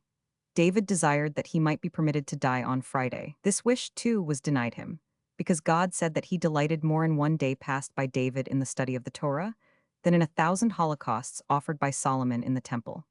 Then David petitioned that life might be vouchsafed him until Sunday. This, too, was refused, because God said it would be an infringement of the rights of Solomon, for one reign may not overlap by a hairbreadth the time assigned to another. Thereafter David spent every Sabbath exclusively in the study of the Torah, in order to secure himself against the angel of death, who has no power to slay a man while he is occupied with the fulfillment of God's commandments. The angel of death had to resort to cunning to gain possession of David. 125, one Sabbath day, which happened to be also the Pentecost holiday. 126, the king was absorbed in study when he heard a sound in the garden. He rose and descended the stairway leading from his palace to the garden to discover the cause of the noise. No sooner had he set foot on the steps than they tumbled in, and David was killed. The angel of death had caused the noise in order to utilize the moment when David should interrupt his study. The king's corpse could not be moved on the Sabbath, which was painful to those with him, as it was lying exposed to the rays of the sun. So Solomon summoned several eagles, and they stood guard over the body, shading it with their outstretched pinions. 127. David in paradise. The death of David did not mean the end of his glory and grandeur. It merely caused a change of scene. In the heavenly realm as on earth, David ranks among the first. The crown upon his head outshines all others, and whenever he moves out of paradise to present himself before God, suns, stars, angels, seraphim, and other holy beings run to meet him. In the heavenly courtroom, a throne of fire of gigantic dimensions is erected for him directly opposite to the throne of God. Seated on this throne, and surrounded by the kings of the house of David and other Israelitish kings, he intones wondrously beautiful psalms. At the end he always cites the verse, "The Lord reigns forever and ever," to which the archangel Metatron and those with him reply, "Holy, holy, holy is the Lord of hosts." This is the signal for the holy Hayat and heaven and earth to join in with praise. Finally, the kings of the house of David sing the verse, "And the Lord shall be king over all. In that day shall the Lord be one, and his name one." 128. The greatest distinction to be accorded David is reserved for the judgment day, when God will prepare a great banquet in paradise for all the righteous. At David's petition, God himself will be present at the banquet, and will sit on his throne, opposite to which David's throne will be placed. At the end of the banquet, God will pass the wine cup over which grace is said, to Abraham with the words, "Pronounce the blessing over the wine, thou who art the father of the pious of the world." Abraham will reply, "I am not worthy to pronounce the blessing, for I am the father also of the Ishmaelites who kindle God's wrath." God will then turn to Isaac, "Say the blessing, for thou wert bound upon the altar as a sacrifice." "I am not worthy," he will reply, "for the children of my son Esau destroyed the temple." Then to Jacob, "Do thou speak the blessing, thou whose children were blameless." Jacob also will decline the honor on the ground that he was married to 2 sisters at the same time, which later was strictly prohibited by the Torah. God will then turn to Moses, "Say the blessing, for thou didst receive the law and didst fulfill its precepts." Moses will answer, "I am not worthy to do it, seeing that I was not found worthy to enter the Holy Land." God will next offer the honor to Joshua, who both led Israel into the Holy Land and fulfilled the commandments of the law. He, too, will refuse to pronounce the blessing, because he was not found worthy to bring forth a son. Finally, God will turn to David with the words, "Take the cup and say the blessing, thou the sweetest singer in Israel and Israel's king." And David will reply, "Yes, I will pronounce the blessing, for I am worthy of the honor." 129, then God will take the Torah and read various passages from it, and David will recite a psalm in which both the pious in paradise and the wicked in hell will join with a loud Amen. Thereupon God will send his angels to lead the wicked from hell to paradise. 130. The family of David. David had 6 wives, including Michal, the daughter of Saul, who is called by the pet name Eglah, Kafkin, in the list given in the Bible narrative. 131 Michal was of entrancing beauty. 132, and at the same time the model of a loving wife. Not only did she save David out of the hands of her father, but also, when Saul, as her father and her king, commanded her to marry another man, she acquiesced only apparently.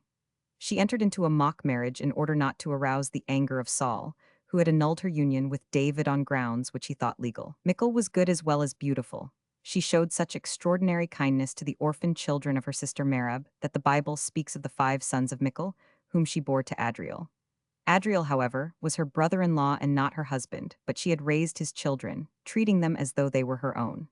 133 Michal was no less a model of piety. Although the law exempted her, as a woman, from the duty, still she executed the commandment of using phylacteries. 134 In spite of all these virtues, she was severely punished by God for her scorn of David, whom she reproached with lack of dignity, when he had in mind only to do honor to God. Long she remained childless, and at last, when she was blessed with a child, she lost her own life in giving birth to it. 135 But the most important among the wives of David was Abigail, in whom beauty, wisdom, and prophetical gifts were joined. With Sarah, Rahab, and Esther, she forms the quartet of the most beautiful women in history. She was so bewitching that passion was aroused in men by the mere thought of her. 136 Her cleverness showed itself during her first meeting with David, when, though anxious about the life of her husband Nabal, she still, with the utmost tranquility, put a ritual question to him in his rage. He refused to answer it because, he said, it was a question to be investigated by day, not by night.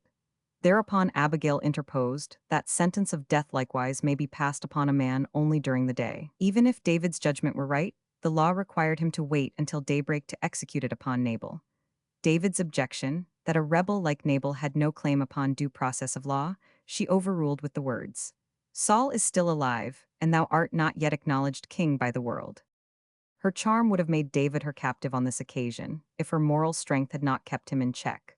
By means of the expression, and this shall not be unto thee, she made him understand that the day had not yet arrived, but that it would come, when a woman, Bathsheba, would play a disastrous part in his life. Thus she manifested her gift of prophecy. Not even Abigail was free from the feminine weakness of coquetry. The words, remember thine handmaid, should never have been uttered by her. As a married woman, she should not have sought to direct the attention of a man to herself. 137 In the women's paradise, she supervises the 5th of the 7 divisions into which it is divided, and her domain adjoins that of the wives of the patriarchs, Sarah, Rebekah, Rachel, and Leah. 138 Among the sons of David, Adonijah, the son of Haggith, must be mentioned particularly, the pretender to the throne. The 50 men whom he prepared to run before him had fitted themselves for the place of heralds by cutting out their spleen and the flesh of the soles of their feet.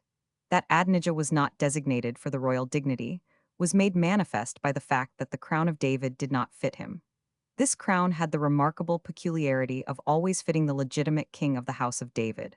139 Chilib was a son worthy of his mother Abigail. The meaning of his name is like the father, which had been given him because of his striking resemblance to David in appearance, a circumstance that silenced the talk against David's all too hasty marriage with the widow of Nabal. 140 Intellectually, too, Chilib testified to David's paternity. In fact, he excelled his father in learning, as he did even the teacher of David, Mephibosheth, the son of Jonathan. 141 On account of his piety, he is one of the few who have entered paradise alive.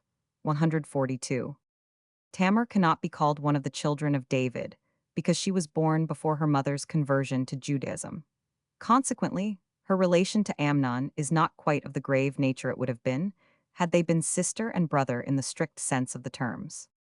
To the immediate household of David belonged 400 young squires, the sons of women taken captive in battle. They wore their hair in heathen fashion, and, sitting in golden chariots, they formed the vanguard of the army and terrified the enemy by their appearance. 143 His tomb.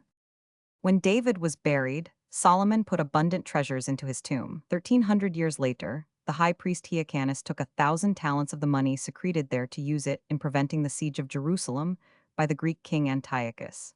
King Herod also abstracted great sums, but none of the marauders could penetrate to the resting place of the kings. Next to David, his successors were interred, for it was sunk into the earth so skillfully that it could not be found. 144. Once on a time, a Moslem pasha visited the mausoleum, and as he was looking through the window in it, a weapon of his ornamented with diamonds and pearls dropped into the tomb.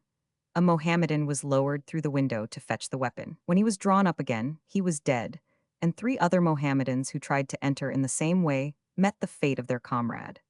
At the instigation of the Cadi, the Pasha informed the Rabbi of Jerusalem that the Jews would be held responsible for the restoration of the weapon. The Rabbi ordered a 3 days fast to be spent in prayer. Then lots were cast to designate the messenger who was to be charged with the perilous errand.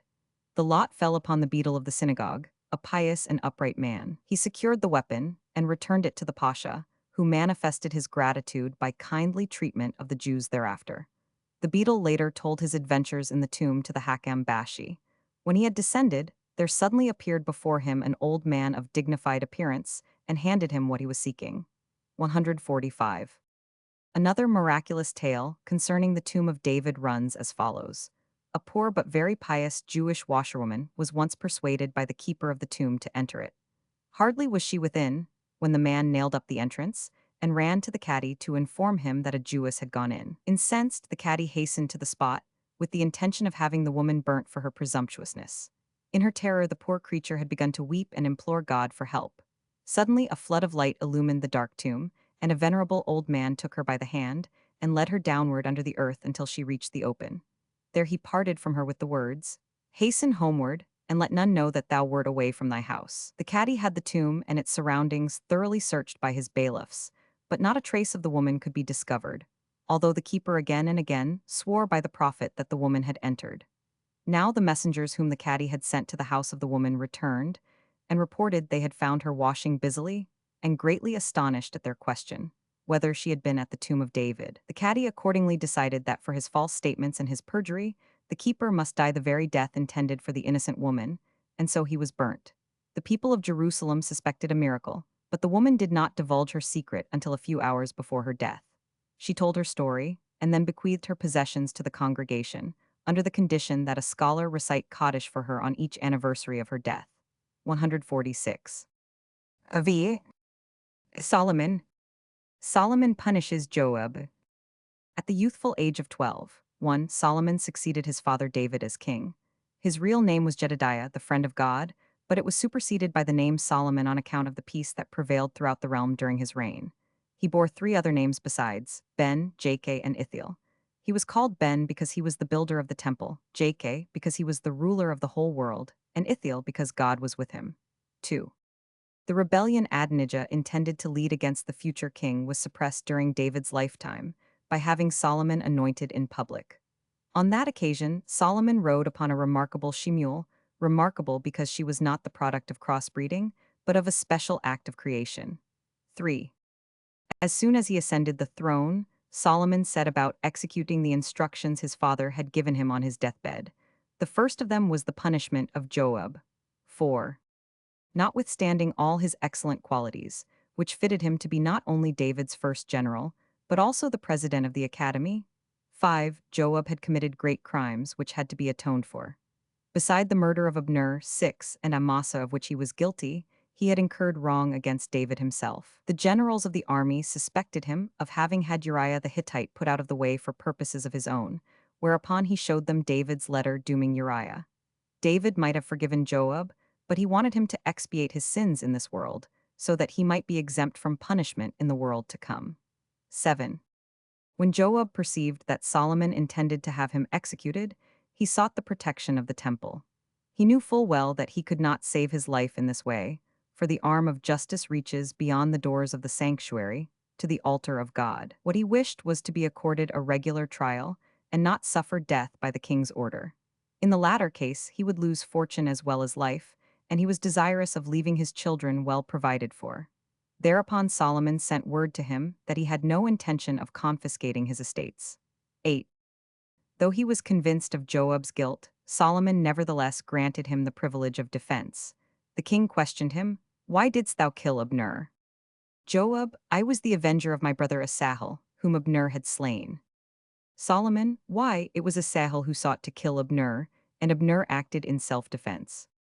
Joab, Abner might have disabled Asahel without going to extremes. Solomon, that Abner could not do. Joab, what? Abner aimed directly at Asahel's fifth rib, and thou wouldst say he could not have managed to wound him lightly. Solomon, very well then, we shall drop Abner's case, but why didst thou slay Amasa? Joab, he acted rebelliously toward King David. He omitted to execute his order to gather an army within 3 days. For that offense, he deserved to suffer the death penalty. Solomon, Amasa failed to obey the king's order, because he had been taught by our sages that even a king's injunctions may be set at defiance if they involve neglect of the study of the Torah, which was the case with the order given to Amasa. And indeed, continued Solomon, it was not Amasa but thou thyself who didst rebel against the king, for thou wert about to join Absalom, and if thou didst refrain, it was from fear of David's strong-fisted troops. 9. When Joab saw that death was inevitable, he said to Benaiah, who was charged with the execution of the king's order, tell Solomon he cannot inflict 2 punishments upon me. If he expects to take my life, he must remove the curse pronounced by David against me and my descendants on account of the slaying of Abner. If not, he cannot put me to death. Solomon realized the justness of the plea. By executing Joab, he transferred David's curse to his own posterity. Rehoboam, his son, was afflicted with an issue. Uzziah suffered with leprosy. Asa had to lean on a staff when he walked. The pious Josiah fell by the sword of Pharaoh, and Jeconiah lived off charity. So the imprecations of David were accomplished on his own family instead of Joab's. 10. The marriage of Solomon. The next to suffer Joab's fate was Shimei ben Gera, whose treatment of David had outraged every feeling of decency. His death was of evil portent for Solomon himself. So long as Shimei, who was Solomon's teacher, was alive, he did not venture to marry the daughter of Pharaoh. When, after Shimei's death, Solomon took her to wife, the archangel Gabriel descended from heaven and inserted a reed in the sea. About this reed more and more earth was gradually deposited, and on the day on which Jeroboam erected the golden calves, a little hut was built upon the island. This was the first of the dwelling places of Rome. 11. Solomon's wedding feast in celebration of his marriage with the Egyptian princess came on the same day as the consecration of the temple. 12. The rejoicing over the king's marriage was greater than over the completion of the temple. As the proverb has it, all pay flattery to a king. Then it was that God conceived the plan of destroying Jerusalem. It was as the prophet spoke, this city hath been to me a provocation of mine anger, and of my fury from the day that they built it even unto this day. In the nuptial night Pharaoh's daughter had her attendants play upon 1,000 different musical instruments, which she had brought with her from her home, and as each was used, the name of the idol to which it was dedicated was mentioned aloud. The better to hold the king under the spell of her charms, she spread above his bed a tapestry cover studded with diamonds and pearls, which gleamed and glittered like constellations in the sky. Whenever Solomon wanted to rise, he saw these stars, and thinking it was night still, he slept on until the 4th hour of the morning. The people were plunged in grief, for the daily sacrifice could not be brought on this very morning of the temple dedication, because the temple keys lay under Solomon's pillow, and none dared awaken him. Word was sent to Bathsheba, who forthwith aroused her son and rebuked him for his sloth. Thy father, she said, was known to all as a God-fearing man, and now people will say, Solomon is the son of Bathsheba. It is his mother's fault if he goes wrong. Whenever thy father's wives were pregnant, they offered vows and prayed that a son worthy to reign might be born unto them. But my prayer was for a learned son worthy of the gift of prophecy. Take care, give not thy strength unto women, nor thy ways to them that destroy kings, for licentiousness confounds the reason of man. Keep well in mind the things that are necessary in the life of a king. 13. Not kings, Lemuel. Have not in common with kings who say, what need have we of a god? It is not meet that thou shouldst do like the kings who drink wine and live in lewdness. Be not like unto them. He to whom the secrets of the world are revealed, 14, should not intoxicate himself with wine. 15. Apart from having married a Gentile, whose conversion to Judaism was not dictated by pure motives, Solomon transgressed 2 other biblical laws. He kept many horses, which a Jewish king ought not to do, and what the law holds in equal abhorrence, he amassed much silver and gold. Under Solomon's rule, silver and gold were so abundant among the people that their utensils were made of them instead of the baser metals. 16. For all this he had to atone painfully later on. His wisdom. But Solomon's wealth and pomp were as naught in comparison with his wisdom. When God appeared to him in Gibon, in a dream by night, and gave him leave to ask what he would, a grace accorded to none beside except King Ahaz of Judah, and promised only to the Messiah in time to come. 17. Solomon chose wisdom, knowing that wisdom once in his possession, all else would come of itself. 18. His wisdom, the scriptures testify, was greater than the wisdom of Ethan the Ezrahite, and Heman and Calcol and Darda, the three sons of Mahal. This means that he was wiser than Abraham. 19. Moses. 20. Joseph. 21. And the generation of the desert. 22. He excelled even Adam. 23. His proverbs which have come down to us are barely 800 in number. Nevertheless, the scripture counts them equal to 3,000, for the reason that each verse in his book admits of a double and a triple interpretation. In his wisdom, he analyzed the laws revealed to Moses, and he assigned reasons for the ritual and ceremonial ordinances of the Torah, which without his explanation had seemed strange. 24. The 49 gates of wisdom were open to Solomon as they had been to Moses, but the wise king sought to outdo even the wise legislator. He had such confidence in himself that he would have dispensed judgment without resort to witnesses had he not been prevented by a heavenly voice. 25. The first proof of his wisdom was given in his verdict, in the case of the child claimed by two mothers as their own. When the women presented their difficulty, the king said that God in his wisdom had foreseen that such a quarrel would arise, and therefore had created the organs of man in pairs, so that neither of the two parties to the dispute might be wronged. On hearing these words from the king, Solomon's counselors lamented, "Woe to thee, O land, when thy king is a youth." In a little while they realized the wisdom of the king, and then they exclaimed, "Happy art thou, O land, when thy king is a free man." The quarrel had of set purpose been brought on by God to the end that Solomon's wisdom might be made known. In reality, the two litigants were not women at all, but spirits. That all doubt about the fairness of the verdict might be dispelled, a heavenly voice proclaimed, "This is the mother of the child." 26. During the lifetime of David, when Solomon was still a lad, he had settled another difficult case in an equally brilliant way. A wealthy man had sent his son on a protracted business trip to Africa. On his return, he found that his father had died in the meantime, and his treasures had passed into the possession of a crafty slave, who had succeeded in ridding himself of all the other slaves or intimidating them. In vain, the rightful heir urged his claim before King David. As he could not bring witnesses to testify for him, there was no way of dispossessing the slave, who likewise called himself the son of the deceased. The child Solomon heard the case, and he devised a method of arriving at the truth. He had the father's corpse exhumed, and he dyed one of the bones with the blood first of one of the claimants, and then of the other. The blood of the slave showed no affinity with the bone, while the blood of the true heir permeated it, so the real son secured his inheritance. 27. After his accession to the throne, a peculiar quarrel among heirs was brought before Solomon for adjudication. Asmodeus, the king of demons, once said to Solomon, "Thou art the wisest of men, yet I shall show thee something thou hast never seen." Thereupon Asmodeus stuck his finger in the ground, and up came a double-headed man. He was one of the Canaanites, who live underground, and are altogether different in nature and habit from the denizens of the upper world. 28. When the Canaanite wanted to descend to his dwelling place again, it appeared that he could not return thither. Not even Asmodeus could bring the thing about.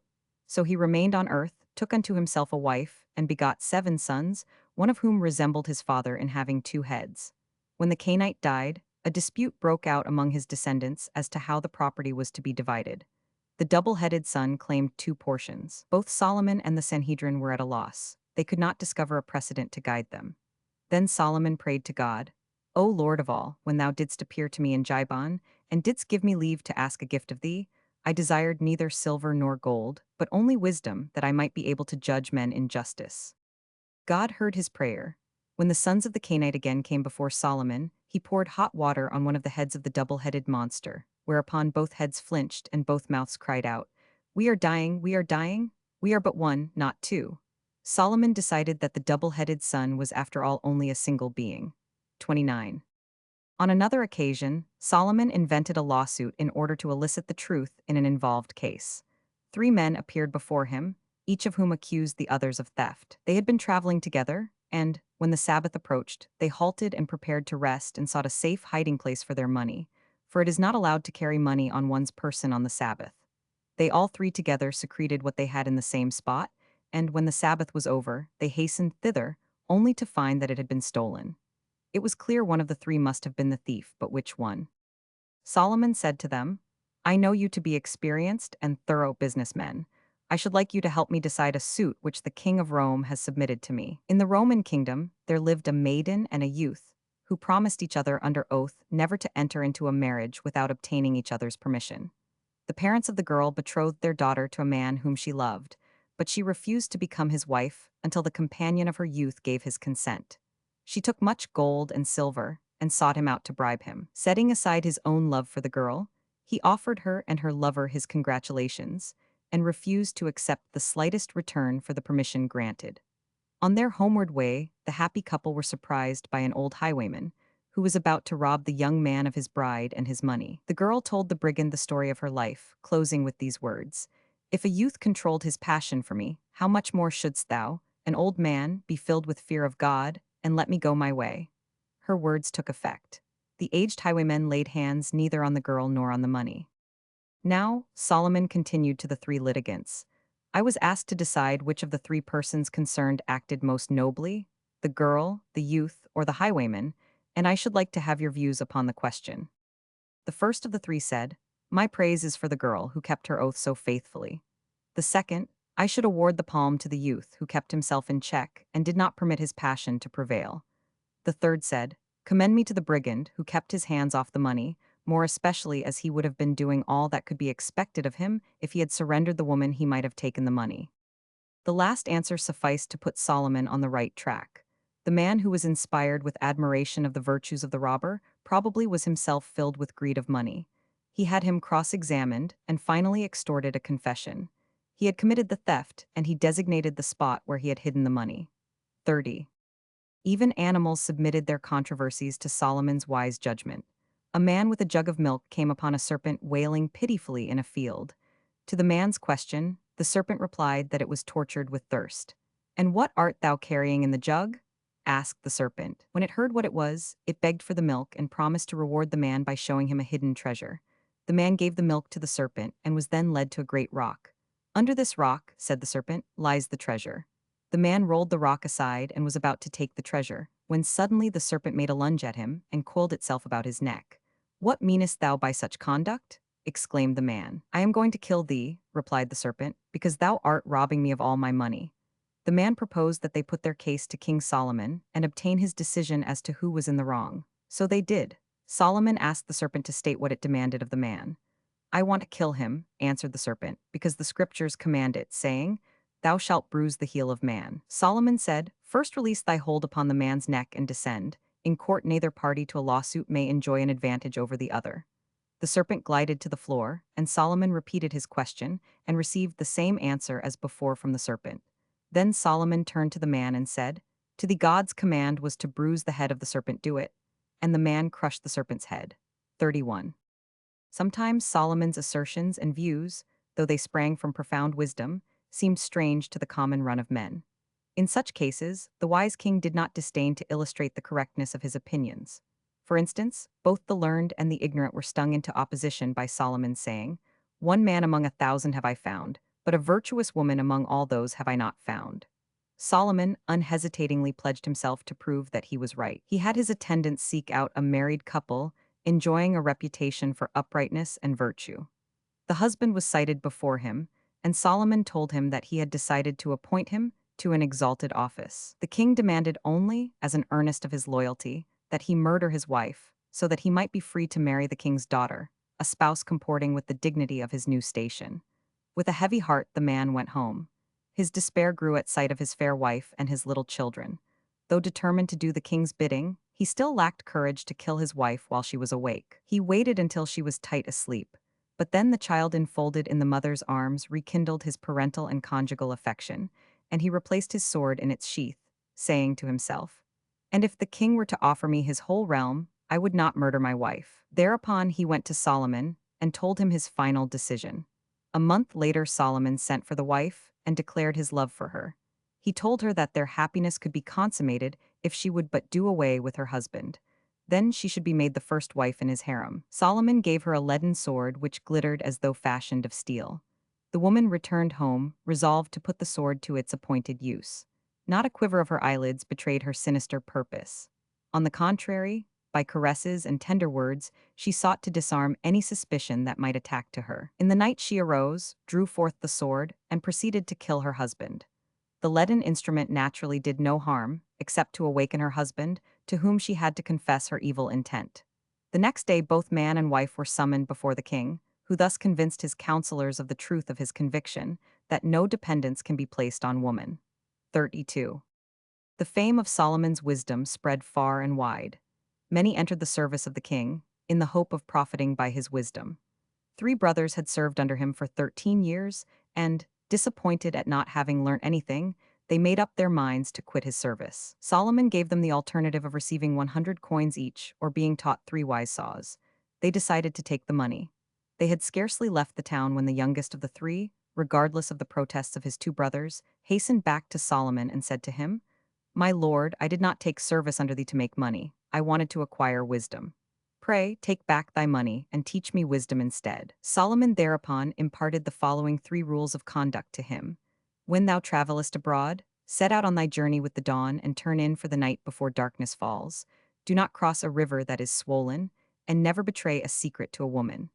The man quickly overtook his brothers, but he confided nothing to them of what he had learned from Solomon. They journeyed on together. At the approach of the 9th hour, 3 hours after noon, they reached a suitable spot in which to spend the night. The youngest brother, mindful of Solomon's advice, proposed that they stop there. The others taunted him with his stupidity, which, they said, he had begun to display when he carried his money back to Solomon. The 2 proceeded on their way, but the youngest arranged his quarters for the night. When darkness came on, and with it nipping cold, he was snug and comfortable, while his brothers were surprised by a snowstorm in which they perished. The following day he continued his journey, and on the road he found the dead bodies of his brothers. Having appropriated their money, he buried them and went on. When he reached a river that was very much swollen, he bore Solomon's advice in mind, and delayed to cross until the flood subsided. While standing on the bank, he observed how some of the king's servants were attempting to ford the stream with beasts laden with gold, and how they were borne down by the flood. After the waters had abated, he crossed and appropriated the gold strapped to the drowned animals. When he returned home, wealthy and wise, he told nothing of what he had experienced even to his wife, who was very curious to find out where her husband had obtained his wealth. Finally, she plied him so closely with questions that Solomon's advice about confiding a secret to a woman was quite forgotten. Once, when his wife was quarreling with him, she cried out, "Not enough that thou didst murder thy brothers, thou desirest to kill me, too." Thereupon he was charged with the murder of their husbands by his 2 sisters-in-law. He was tried, condemned to death, and escaped the hangman only when he told the king the story of his life, and was recognized as his former retainer. It was with reference to this man's adventures that Solomon said, "Acquire wisdom, she is better than gold and much fine gold." 33. Another of his disciples had a similar experience. Annually, a man came from a great distance to pay a visit to the wise king, and when he departed, Solomon was in the habit of bestowing a gift upon him. Once the guest refused the gift, and asked the king to teach him the language of the birds and the animals instead. The king was ready to grant his request, but he did not fail to warn him first of the great danger connected with such knowledge. "If thou tellest others a word of what thou hearest from an animal," he said, "thou wilt surely suffer death, thy destruction is inevitable." Nothing daunted, the visitor persisted in his wish, and the king instructed him in the secret art. Returned home, he overheard a conversation between his ox and his ass. The ass said, "Brother, how farest thou with these people?" The ox, "As thou livest, brother, I pass day and night in hard and painful toil." The ass, "I can give thee relief, brother. If thou wilt follow my advice, thou shalt live in comfort, and shalt rid thyself of all hard work." The ox, "O brother, may thy heart be inclined toward me, to take pity on me and help me. I promise not to depart from thy advice to the right or the left." The ass, "God knows, I am speaking to thee in the uprightness of my heart and the purity of my thoughts. My advice to thee is not to eat either straw or fodder this night. When our master notices it, he will suppose that thou art sick. He will put no burdensome work upon thee, and thou canst take a good rest. That is the way I did today." The ox followed the advice of his companion. He touched none of the food thrown to him. The master, suspecting a ruse on the part of the ass, arose during the night, went to the stable, and watched the ass eat his fill from the manger belonging to the ox. He could not help laughing out loud, which greatly amazed his wife, who, of course, had noticed nothing out of the way. The master evaded her questions. Something ludicrous had just occurred to him, he said by way of explanation. For the sly trick played upon the ox, he determined to punish the ass. He ordered the servant to let the ox rest for the day and make the ass do the work of both animals. At evening the ass trudged into the stable tired and exhausted. The ox greeted him with the words, "Brother, hast thou heard aught of what our heartless masters purpose?" "Yes," replied the ass, "I heard them speak of having thee slaughtered if thou shouldst refuse to eat this night too. They want to make sure of thy flesh at least." Scarcely had the ox heard the words of the ass when he threw himself upon his food like a ravenous lion upon his prey. Not a speck did he leave behind, and the master was suddenly moved to uproarious laughter. This time his wife insisted upon knowing the cause. In vain, she entreated and supplicated. She swore not to live with him any more if he did not tell her why he laughed. The man loved her so devotedly that he was ready to sacrifice his life to satisfy her whim, but before taking leave of this world, he desired to see his friends and relations once more, and he invited them all to his house. Meantime his dog was made aware of the master's approaching end, and such sadness took possession of the faithful beast that he touched neither food nor drink. The cock, on the other hand, gaily appropriated the food intended for the dog, and he and his wives enjoyed a banquet. Outraged by such unfeeling behavior, the dog said to the cock, "How great is thy impudence, and how insignificant thy modesty!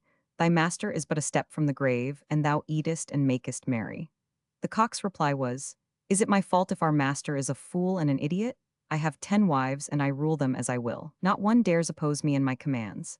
Our master has a single wife, and this one he cannot control and manage. What ought our master to do?" asked the dog. "Let him take a heavy stick and belabor his wife's back thoroughly," advised the cock, "and I warrant thee, she won't plague him any more to reveal his secrets." The husband had overheard this conversation, too, and the cock's advice seemed good. He followed it, and death was averted. 34. On many occasions, Solomon brought his acumen and wisdom to bear upon foreign rulers who attempted to concoct mischief against him. Solomon needed help in building the temple, and he wrote to Pharaoh, asking him to send artists to Jerusalem. Pharaoh complied with his request, but not honestly. He had his astrologers determine which of his men were destined to die within the year. These candidates for the grave he passed over to Solomon. The Jewish king was not slow to discover the trick played upon him. He immediately returned the men to Egypt, each provided with his grave clothes, and wrote, "To Pharaoh, I suppose thou hadst no shrouds for these people. Herewith I send thee the men and what they were in need of." 35. Hiram, king of Tyre, the steadfast friend of the dynasty of David, who had done Solomon such valuable services in connection with the building of the temple, was desirous of testing his wisdom. He was in the habit of sending catch questions and riddles to Solomon with the request that he solve them and help him out of his embarrassment about them. Solomon, of course, succeeded in answering them all. Later on, he made an agreement with Hiram that they were to exchange conundrums and riddles, and a money fine was to be exacted from the one of them who failed to find the proper answer to a question propounded by the other. Naturally, it was Hiram who was always the loser. The Tyrians maintained that finally Solomon found more than his match in one of Hiram's subjects, one Abdomen, who put many a riddle to Solomon that baffled his wit. 36. Of Solomon's subtlety in riddle guessing, only a few instances have come down to us, all of them connected with riddles put to him by the Queen of Sheba. 37. The story of this queen, of her relation to Solomon, and what induced her to leave her distant home and journey to the court at Jerusalem forms an interesting chapter in the eventful life of the wise king. The Queen of Sheba. Solomon, it must be remembered, bore rule not only over men, but also over the beasts of the field, the birds of the air, demons, spirits, and the specters of the night. He knew the language of all of them, and they understood his language. 38. When Solomon was of good cheer by reason of wine, he summoned the beasts of the field, the birds of the air, the creeping reptiles, the shades, the specters, and the ghosts, to perform their dances before the kings, his neighbors, whom he invited to witness his power and greatness. The king's scribes called the animals and the spirits by name, one by one, and they all assembled of their own accord, without fetters or bonds, with no human hand to guide them. On one occasion the hoopoe, 39, was missed from among the birds. He could not be found anywhere. The king, full of wrath, ordered him to be produced and chastised for his tardiness. The hoopoe appeared and said, "O Lord, King of the world, incline thine ear and hearken to my words. 3 months have gone by since I began to take counsel with myself and resolve upon a course of action. I have eaten no food and drunk no water, in order to fly about in the whole world and see whether there is a domain anywhere which is not subject to my lord the king. 40, and I found a city. the city of Kittur in the east. Dust is more valuable than gold there, and silver is like the mud of the streets. Its trees are from the beginning of all time, and they suck up water that flows from the Garden of Eden. The city is crowded with men. On their heads they wear garlands wreathed in paradise. They know not how to fight, nor how to shoot with bow and arrow. Their ruler is a woman, she is called the Queen of Sheba. If now it please thee, O Lord and King, I shall gird my loins like a hero, and journey to the city of Kittur in the land of Sheba. Its kings I shall fetter with chains, and its rulers with iron bands, and bring them all before my lord the king. The hoopoe's speech pleased the king. The clerks of his land were summoned, and they wrote a letter and bound it to the hoopoe's wing. The bird rose skyward, uttered his cry, and flew away, followed by all the other birds. And they came to Kittur in the land of Sheba. It was morning, and the queen had gone forth to pay worship to the sun. Suddenly the birds darkened his light. The queen raised her hand and rent her garment and was sore astonished.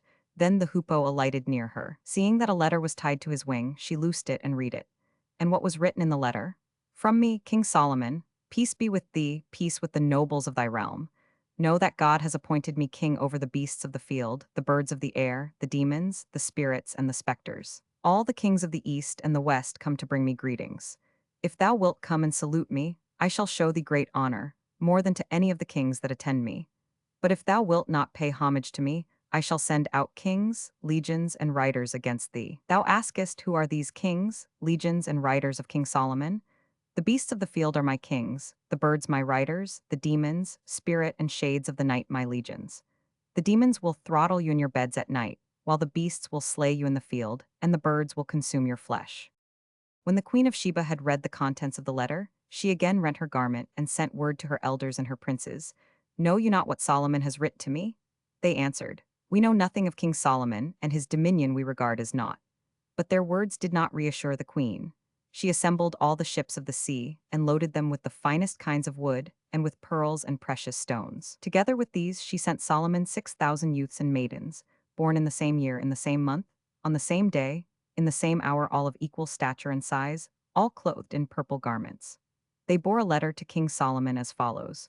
From the city of Kittur to the land of Israel is a journey of 7 years. As it is thy wish and behest that I visit thee, I shall hasten and be in Jerusalem at the end of 3 years. When the time of her arrival drew nigh, Solomon sent Benaiah the son of Jehoiada to meet her. Benaiah was like unto the flush in the eastern sky at break of day, like unto the evening star that outshines all other stars, like unto the lily growing by brooks of water. When the queen caught sight of him, she descended from her chariot to do him honor. Benaiah asked her why she left her chariot. Art thou not King Solomon? She questioned in turn. Benaiah replied, Not King Solomon am I, only one of his servants that stand in his presence. Thereupon the queen turned to her nobles and said, If you have not beheld the lion, at least you have seen his lair, and if you have not beheld King Solomon, at least you have seen the beauty of him that stands in his presence. Benaiah conducted the queen to Solomon, who had gone to sit in a house of glass to receive her. The queen was deceived by an illusion. She thought the king was sitting in water, and as she stepped across to him, she raised her garment to keep it dry.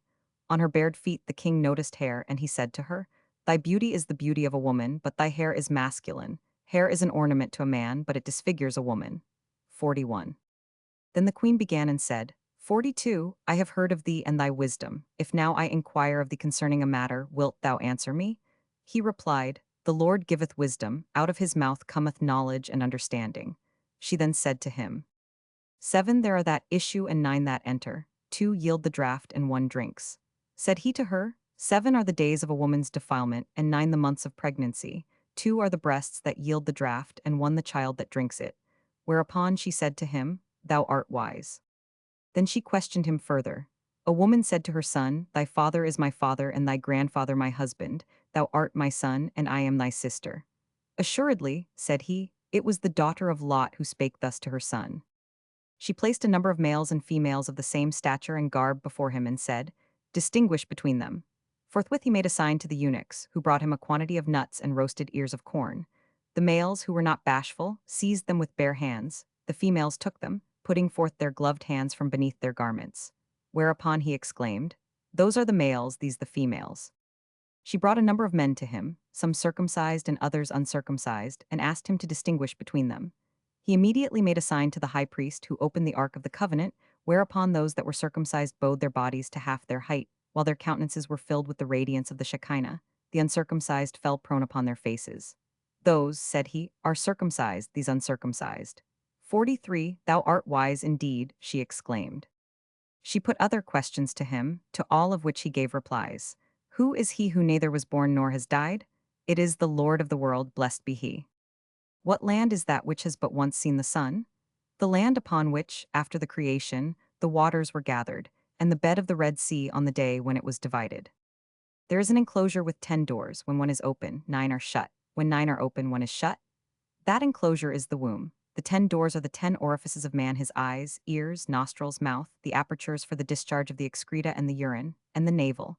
When the child is in the embryonic state, the navel is open and the other orifices are closed. But when it issues from the womb, the navel is closed and the others are opened. There is something which, when living, moves not, yet when its head is cut off, it moves. It is the ship in the sea. 44. Which are the 3 that neither ate, nor did they drink, nor did they have bread put into them, yet they saved lives from death? The signet, the cord, and the staff are those 3. 3 entered a cave, and 5 came forth therefrom, Lot and his 2 daughters and their 2 children. The dead lived, the grave moved, and the dead prayed. What is that? The dead that lived and prayed, Jonah, and the fish, the moving grave. Who were the 3 that ate and drank on the earth, and yet were not born of male and female? The 3 angels who visited Abraham. 45. 4 entered a place of death and came forth alive, and 2 entered a place of life and came forth dead. The 4 were Daniel, Hananiah, Mishael, and Azariah, and the 2 were Nadab and Abihu. Who was he that was born and died not? Elijah and the Messiah. What was that which was not born, yet life was given to it? The golden calf. What is that which is produced from the ground, yet man produces it while its food is the fruit of the ground? A wick. A woman was wedded to 2, and bore 2 sons, yet these 4 had one father, Tamar. A house full of dead, no dead one came among them, nor did a living come forth from them. It is the story of Samson and the Philistines. The queen next ordered the sawn trunk of a cedar tree to be brought, and she asked Solomon to point out at which end the root had been, and at which the branches. He bade her cast it into the water, when one end sank and the other floated upon the surface of the water. That part which sank was the root, and that which remained uppermost was the branch end. Then she said to him, Thou exceedest in wisdom and goodness the fame which I heard, blessed be thy God. 46. The last 3 riddles which the queen of Sheba put to Solomon were the following. What is this? A wooden well with iron buckets which draw stones and pour out water. The king replied, A rouge tube. What is this? It comes as dust from the earth, its food is dust, it is poured out like water and lights the house. Naphtha. What is this? It walks ahead of all, it cries out loud and bitterly, its head is like the reed. It is the glory of the noble, the disgrace of the poor, the glory of the dead, the disgrace of the living, the delight of birds, the distress of fishes. He answered, Flax. 47. Solomon, master of the demons. Never has there lived a man privileged, like Solomon, to make the demons amenable to his will. God endowed him with the ability to turn the vicious power of demons into a power working to the advantage of men. He invented formulas of incantation by which diseases were alleviated, and others by which demons were exorcised, so that they were banished forever. 48. As his personal attendants, he had spirits and demons whom he could send hither and thither on the instant. He could grow tropical plants in Palestine, because his ministering spirits secured water for him from India. 49. As the spirits were subservient to him, so also the animals. He had an eagle upon whose back he was transported to the desert and back again in one day, to build there the city called Tadmor in the Bible. 50. This city must not be confounded with the later Syrian city of Palmyra, also called Tadmor. It was situated near the mountains of darkness. 51. The trysting place of the spirits and demons. Thither the eagle would carry Solomon in the twinkling of an eye, and Solomon would drop a paper inscribed with a verse among the spirits, to ward off evil from himself. Then the eagle would reconnoiter the mountains of darkness, until he had spied out the spot in which the fallen angels Asa and Azil, 52, lie chained with iron fetters, a spot which no one, not even a bird, may visit. When the eagle found the place, he would take Solomon under his left wing and fly to the 2 angels. Through the power of the ring having the holy name graven upon it, which Solomon put into the eagle's mouth, Asa and Azil were forced to reveal the heavenly mysteries to the king. 53. The demons were of greatest service to Solomon during the erection of the temple. It came about in this wise. When Solomon began the building of the temple, It once happened that a malicious spirit snatched away the money and the food of one of the king's favorite pages. This occurred several times, and Solomon was not able to lay hold on the malefactor. The king besought God fervently to deliver the wicked spirit into his hands. His prayer was granted. The archangel Michael appeared to him and gave him a small ring having a seal consisting of an engraved stone, and he said to him, "Take, O Solomon, king, son of David, the gift which the Lord God, the highest Zebaoth, hath sent unto thee. With it thou shalt lock up all the demons of the earth, male and female, and with their help thou shalt build up Jerusalem. But thou must wear this seal of God, and this engraving of the seal of the ring sent thee is a pentalpha." 54. Armed with it, Solomon called up all the demons before him, and he asked of each in turn his or her name, as well as the name of the star or constellation or zodiacal sign, and of the particular angel to the influence of which each is subject. One after another, the spirits were vanquished, and compelled by Solomon to aid in the construction of the temple. Ornias, the vampire spirit who had maltreated Solomon's servant, was the first demon to appear, and he was set to the task of cutting stones near the temple. And Solomon bade Ornias come, and he gave him the seal, saying, "Away with thee, and bring me hither the prince of all the demons." Ornias took the finger ring and went to Beelzebul, who has kingship over the demons. He said to him, "Hither, Solomon calls thee." But Beelzebul, having heard, said to him, "Tell me, who is this Solomon of whom thou speakest to me?" Then Ornias threw the ring at the chest of Beelzebul, saying, "Solomon the king calls thee." But Beelzebul cried aloud with a mighty voice, and shot out a great, burning flame of fire, and he arose and followed Ornias and came to Solomon. Brought before the king, he promised him to gather all the unclean spirits unto him. Beelzebul proceeded to do so, beginning with Oniskeles, that had a very pretty shape and the skin of a fair-hued woman, and he was followed by Asmodeus, both giving an account of themselves. Beelzebul reappeared on the scene, and in his conversation with Solomon, declared that he alone survived of the angels who had come down from heaven. He reigned over all who are in Tartarus, and had a child in the Red Sea, which on occasion comes up to Beelzebul and reveals to him what he has done. Next the demon of the ashes, Tephros, appeared, and after him a group of 7 female spirits, who declared themselves to be of the 36 elements of the darkness. Solomon bade them dig the foundation of the temple, for the length of it was 250 cubits. And he ordered them to be industrious, and with one united murmur of protest, they began to perform the tasks enjoined. Solomon bade another demon come before him, and there was brought to him a demon having all the limbs of a man but without a head. The demon said to Solomon, "I am called Envy, for I delight to devour heads, being desirous to secure for myself a head, but I do not eat enough, and I am anxious to have such a head as thou hast." A hound-like spirit, whose name was Rabdos, followed, and he revealed to Solomon a green stone, useful for the adornment of the temple. A number of other male and female demons appeared, among them the 36 world rulers of the darkness, whom Solomon commanded to fetch water to the temple. Some of these demons he condemned to do the heavy work on the construction of the temple, others he shut up in prison, and others, again, he ordered to wrestle with fire in the making of gold and silver, sitting down by light and spoon, and to make ready places for the other demons, in which they should be confined. After Solomon, with the help of the demons, had completed the temple, the rulers, among them the Queen of Sheba, who was a sorceress, came from far and near to admire the magnificence and art of the building, and no less the wisdom of its builder. 55. One day an old man appeared before Solomon to complain of his son, whom he accused of having been so impious as to raise his hand against his father and give him a blow. The young man denied the charge, but his father insisted that his life be held forfeit. Suddenly Solomon heard loud laughter. It was the demon Ornias, who was guilty of the disrespectful behavior. Rebuked by Solomon, the demon said, "I pray thee, O king, it was not because of thee I laughed, but because of this ill-starred old man and the wretched youth, his son. For after 3 days his son will die untimely, and lo, the old man desires to make away with him foully." Solomon delayed his verdict for several days, and when after 5 days he summoned the old father to his presence, it appeared that Ornias had spoken the truth.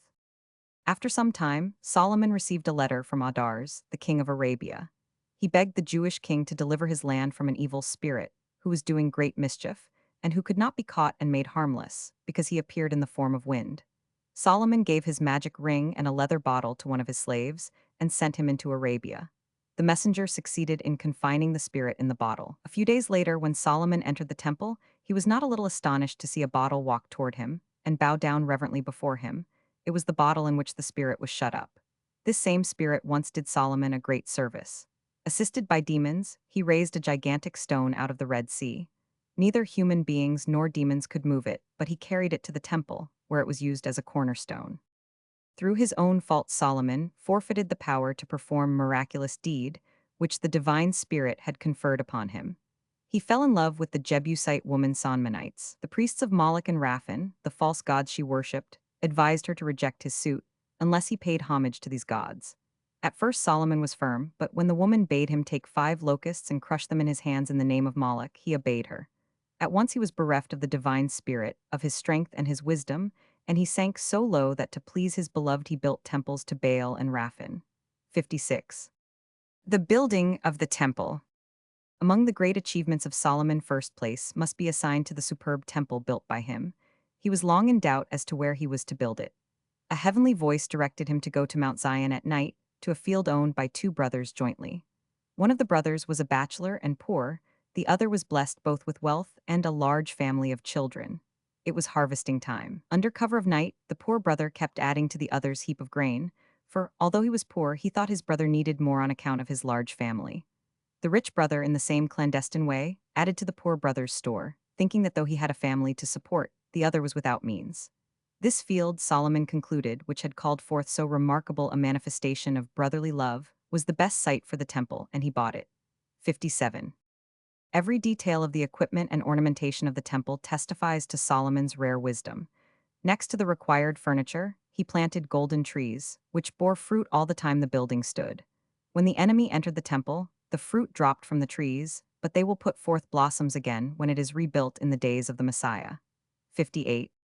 Solomon was so assiduous that the erection of the temple took but 7 years, about half the time for the erection of the king's palace, in spite of the greater magnificence of the sanctuary. In this respect, he was the superior of his father David, who first built a house for himself, and then gave thought to a house for God to dwell in.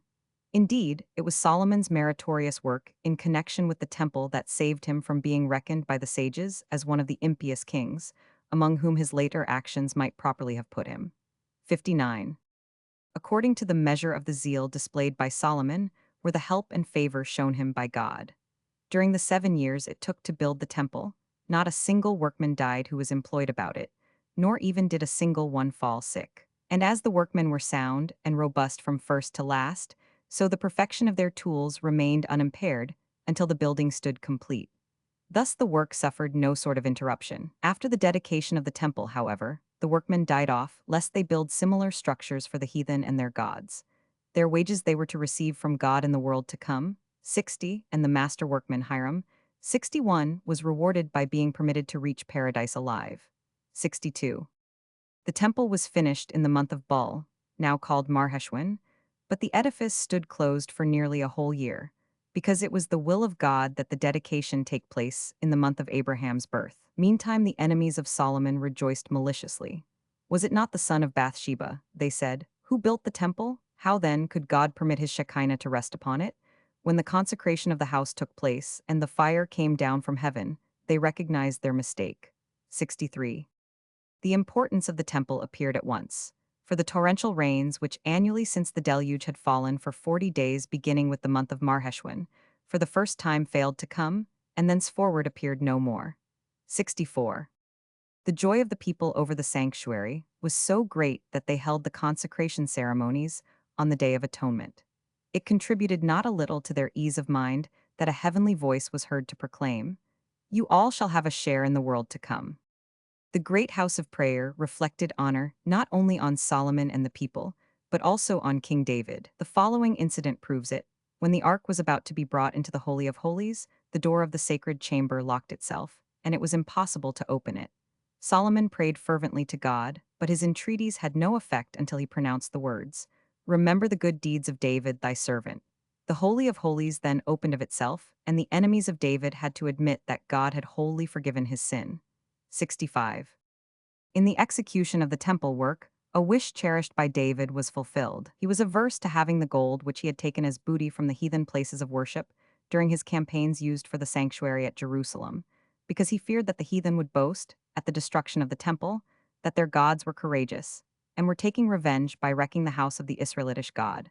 Fortunately, Solomon was so rich that there was no need to resort to the gold inherited from his father, and so David's wish was fulfilled. 66. The throne of Solomon. Next to the temple in its magnificence, it is the throne of Solomon that perpetuates the name and fame of the wise king.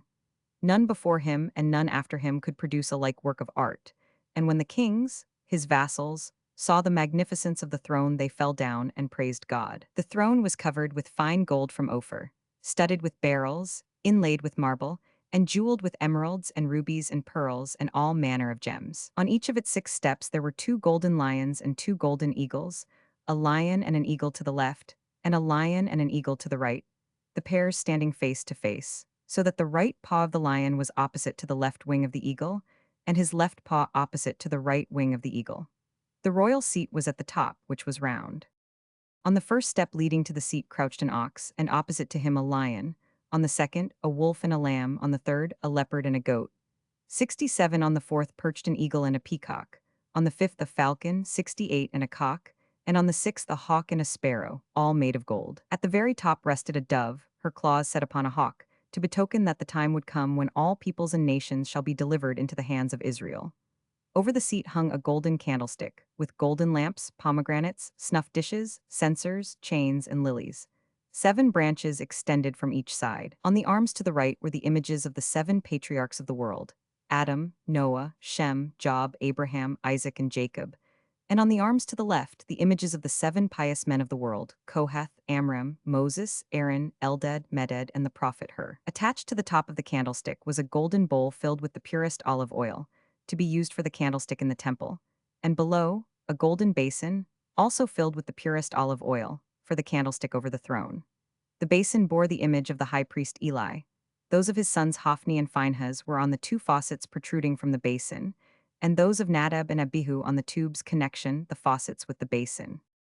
On the upper part of the throne stood 70 golden chairs for the members of the Sanhedrin, and 2 more for the high priest and his vicar. When the high priest came to do homage to the king, the members of the Sanhedrin also appeared to judge the people, and they took their seats to the right and to the left of the king. At the approach of the witnesses, the machinery of the throne rumbled, the wheels turned, the ox lowed, the lion roared, the wolf howled, the lamb bleated, the leopard growled, the goat cried, the falcon screamed, the peacock gobbled, the cock crowed, the hawk screeched, the sparrow chirped, all to terrify the witnesses and keep them from giving false testimony. When Solomon set foot upon the first step to ascend to his seat, its machinery was put into motion. The golden ox arose and led him to the second step, and there passed him over to the care of the beasts guarding it, and so he was conducted from step to step up to the sixth, where the eagles received him and placed him upon his seat. As soon as he was seated, a great eagle set the royal crown upon his head. Thereupon a huge snake rolled itself up against the machinery, forcing the lions and eagles upward, until they encircled the head of the king. A golden dove flew down from a pillar, took the sacred scroll out of a casket, and gave it to the king so that he might obey the injunction of the scriptures, to have the law with him and read therein all the days of his life. Above the throne 24 vines interlaced, forming a shady arbor over the head of the king, and sweet aromatic perfumes exhaled from 2 golden lions, while Solomon made the ascent to his seat upon the throne. 69. It was the task of 7 heralds to keep Solomon reminded of his duties as king and judge. The first one of the heralds approached him when he set foot on the first step of the throne, and began to recite the law for kings. He shall not multiply wives to himself. At the second step, the second herald reminded him, he shall not multiply horses to himself. At the third, the next one of the heralds said, neither shall he greatly multiply to himself silver and gold. At the fourth step he was told by the fourth herald, thou shalt not wrest judgment. At the fifth step by the fifth herald, thou shalt not respect persons, and at the sixth by the sixth herald, neither shalt thou take a gift. Finally, when he was about to seat himself upon the throne, the 7th herald cried out, know before whom thou standest. 70. The throne did not remain long in the possession of the Israelites. During the life of Rehoboam, the son of Solomon, it was carried to Egypt. Shishak, the father-in-law of Solomon, appropriated it as indemnity for claims which he urged against the Jewish state in behalf of his widowed daughter. When Sennacherib conquered Egypt, he carried the throne away with him, but on his homeward march, during the overthrow of his army before the gates of Jerusalem, he had to part with it to Hezekiah. Now it remained in Palestine until the time of Jehosh, when it was once more carried to Egypt by Pharaoh Necho. His possession of the throne brought him little joy. Unacquainted with its wonderful mechanism, he was injured in the side by one of the lions the first time he attempted to mount it, and forever after he limped, wherefore he was given the surname Necho, the hobbler. 71. Nebuchadnezzar was the next possessor of the throne. It fell to his lot at the conquest of Egypt, but when he attempted to use it in Babylonia, he fared no better than his predecessor in Egypt. The lion standing near the throne gave him so severe a blow that he never again dared ascend it. Through Darius the throne reached Elam, but, knowing what its other owners had suffered, he did not venture to seat himself on it, and his example was imitated by Ahasuerus. The latter tried to have his artificers fashion him a like artistic work, but of course they failed. 72. The Median rulers parted with the throne to the Greek monarchs, and finally it was carried to Rome. 73. The Hippodrome. The throne was not the only remarkable sight at the court of the magnificent king. Solomon attracted visitors to his capital by means of games and shows. In every month of the year, the official who was in charge for the month was expected to arrange for a horse race. And once a year, 74, a race took place in which the competitors were 10,000 youths, mainly of the tribes of Gad and Naphtali, who lived at the court of the king year in, year out, and were maintained by him. For the scholars, their disciples, the priests, and the Levites, the races were held on the last of the month. On the first day of the month, the residents of Jerusalem were the spectators, and, on the second day, strangers. The hippodrome occupied an area of 3 parasangs square, with an inner square measuring 1 parasang on each side, around which the races were run. Within were 2 grills ornamented with all sorts of animals. Out of the jaws of 4 gilded lions, attached to pillars by twos, perfumes and spices flowed for the people. The spectators were divided into 4 parties distinguished by the color of their garb: the king and his attendants, the scholars and their disciples, and the priests and Levites were attired in light blue garments. All the rest from Jerusalem wore white. The sightseers from the surrounding towns and villages wore red, and green marked the heathen hailing from afar who came laden with tribute and presents. The 4 colors corresponded to the 4 seasons. In the autumn, the sky is brilliantly blue. In winter, the white snow falls. The color of spring is green like the ocean, because it is the season favorable to voyages, and red is the color of summer, when the fruits grow red and ripe. 75. As the public spectacles were executed with pomp and splendor, so the king's table was royally sumptuous. Regardless of season and climate, it was always laden with the delicacies of all parts of the globe. Game and poultry, even of such varieties as were unknown in Palestine, were not lacking, and daily there came a gorgeous bird from Barbary and settled down before the king's seat at the table. The scriptures tell us of great quantities of food required by Solomon's household, and yet it was not all that was needed. What the Bible mentions covers only the accessories, such as spices and the minor ingredients. The real needs were far greater, as may be judged from the custom that all of Solomon's 1,000 wives arranged a banquet daily, each in the hope of having the king dine with her. 76. Lessons in humility. Great and powerful as Solomon was, and wise and just, still occasions were not lacking to bring home to him the truth that the wisest and mightiest of mortals may not indulge in pride and arrogance. Solomon had a precious piece of tapestry, 60 miles square, on which he flew through the air so swiftly that he could eat breakfast in Damascus and supper in Media.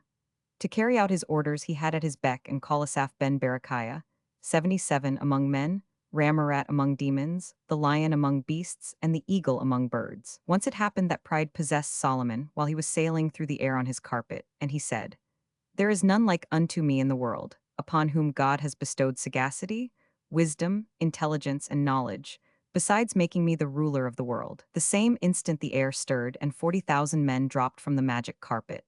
The king ordered the wind to cease from blowing, with the word, "Return," whereupon the wind, "If thou wilt return to God and subdue thy pride, I too will return."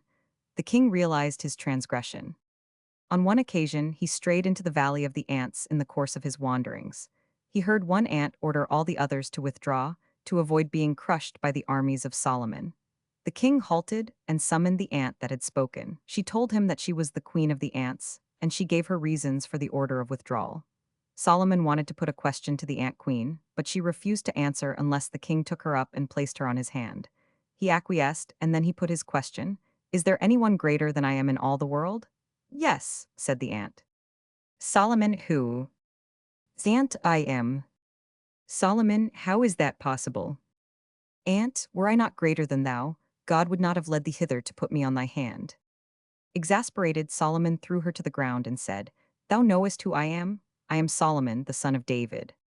Not at all intimidated, the ant reminded the king of his earthly origin and admonished him to humility, and the king went off abashed. Next, he came to a magnificent building, into which he sought to enter in vain. He could find no door leading into it. After long search, the demons came upon an eagle 700 years old, and he, unable to give them any information, sent him to his 900 years old brother, whose eyrie was higher than his own, and who would probably be in a position to advise them. But he in turn directed them to go to his still older brother. His age counted 1,300 years, and he had more knowledge than himself. This oldest, one of the eagles, reported that he remembered having heard his father say there was a door on the west side, but it was covered up by the dust of the ages that had passed since it was last used. So it turned out to be. They found an old iron door with the inscription, "We, the dwellers in this palace, for many years lived in comfort and luxury. Then, forced by hunger, we ground pearls into flour instead of wheat, but to no avail. And so, when we were about to die, we bequeathed this palace to the eagles." A second statement contained a detailed description of the wonderful palace, and mentioned where the keys for the different chambers were to be found. Following the directions on the door, Solomon inspected the remarkable building, whose apartments were made of pearls and precious stones. Inscribed on the doors, he found the following three wise proverbs, dealing with the vanity of all earthly things and admonishing men to be humble. "O son of man, let not time deceive thee. Thou must wither away and leave thy place to rest in the bosom of the earth. Haste thee not, move slowly, for the world is taken from one and bestowed upon another. Furnish thyself with food for the journey, prepare thy meal while daylight lasts, for thou wilt not remain on earth forever, and thou knowest not the day of thy death." 78. In one of the chambers, Solomon saw a number of statues, among them one that looked as though alive. When he approached it, it called out in a loud voice, "Hither, ye Satans, Solomon has come to undo you." Suddenly there arose great noise and tumult among the statues. Solomon pronounced the name, and quiet was restored. The statues were overthrown, and the sons of the Satans ran into the sea and were drowned. From the throat of the lifelike statue, he drew a silver plate inscribed with characters which he could not decipher. But a youth from the desert told the king, "These letters are Greek, and the words mean, I, Shaddad ben Ad, ruled over 1,000,000 provinces, rode on 1,000,000 horses, had 1,000,000 kings under me, and slew 1,000,000 heroes, and when the angel of death approached me, I was powerless." 79. Asmodeus. When Solomon in his wealth and prosperity grew unmindful of his God, and contrary to the injunctions laid down for kings in the Torah, multiplied wives unto himself, and craved the possession of many horses and much gold, the book of Deuteronomy stepped before God and said, "Lo, O Lord of the world, Solomon is seeking to remove a yod from out of me." 80. For thou didst write, "The king shall not multiply horses unto himself, nor shall he multiply wives to himself, neither shall he greatly multiply to himself silver and gold. But Solomon has acquired many horses, many wives, and much silver and gold." Hereupon God said, "As thou livest, Solomon and 100 of his kind shall be annihilated, ere a single one of thy letters shall be obliterated." 81. The charge made against Solomon was soon followed by consequences. He had to pay heavily for his sins. It came about in this way. While Solomon was occupied with the temple, he had great difficulty in devising ways of fitting the stone from the quarry into the building, for the Torah explicitly prohibits the use of iron tools in erecting an altar. The scholars told him that Moses had used the shamir, 82, the stone that splits rocks, to engrave the names of the tribes on the precious stones of the ephod worn by the high priest. Solomon's demons could give him no information as to where the shamir could be found. They surmised, however, that Asmodeus, 83, king of demons, was in possession of the secret, and they told Solomon the name of the mountain on which Asmodeus dwelt, and described also his manner of life. On this mountain there was a well from which Asmodeus obtained his drinking water. He closed it up daily with a large rock, and sealed it before going to heaven, whither he went every day, to take part in the discussions in the heavenly academy. Thence he would descend again to earth in order to be present, though invisible, 84, at the debates in the earthly houses of learning. Then, after investigating the seal on the well to ascertain if it had been tampered with, he drank of the water. Solomon sent his chief man, Benaiah the son of Jehoiada, to capture Asmodeus. For this purpose he provided him with a chain, the ring on which the name of God was engraved, a bundle of wool, and a skin of wine. Benaiah drew the water from the well through a hole bored from below, and after having stopped up the hole with the wool, he filled the well with wine from above. When Asmodeus descended from heaven, to his astonishment he found wine instead of water in the well, although everything seemed untouched. At first he would not drink of it, and cited the Bible verses that inveigh against wine, to inspire himself with moral courage. At length Asmodeus succumbed to his consuming thirst, and drank till his senses were overpowered, and he fell into a deep sleep. Benaiah, watching him from a tree, then came, and drew the chain about Asmodeus' neck. The demon, on awakening, tried to free himself, but Benaiah called to him, "The name of thy Lord is upon thee." Though Asmodeus now permitted himself to be led off unresistingly, he acted most peculiarly on the way to Solomon. He brushed against a palm tree and uprooted it. He knocked against a house and overturned it. And when, at the request of a poor woman, he was turned aside from her hut, he broke a bone. He asked with grim humor, "Is it not written, 'A soft tongue breaketh the bone'?" A blind man going astray he set in the right path, and to a drunkard he did a similar kindness. He wept when a wedding party passed them, and laughed at a man who asked his shoemaker to make him shoes to last for 7 years, and at a magician who was publicly showing his skill.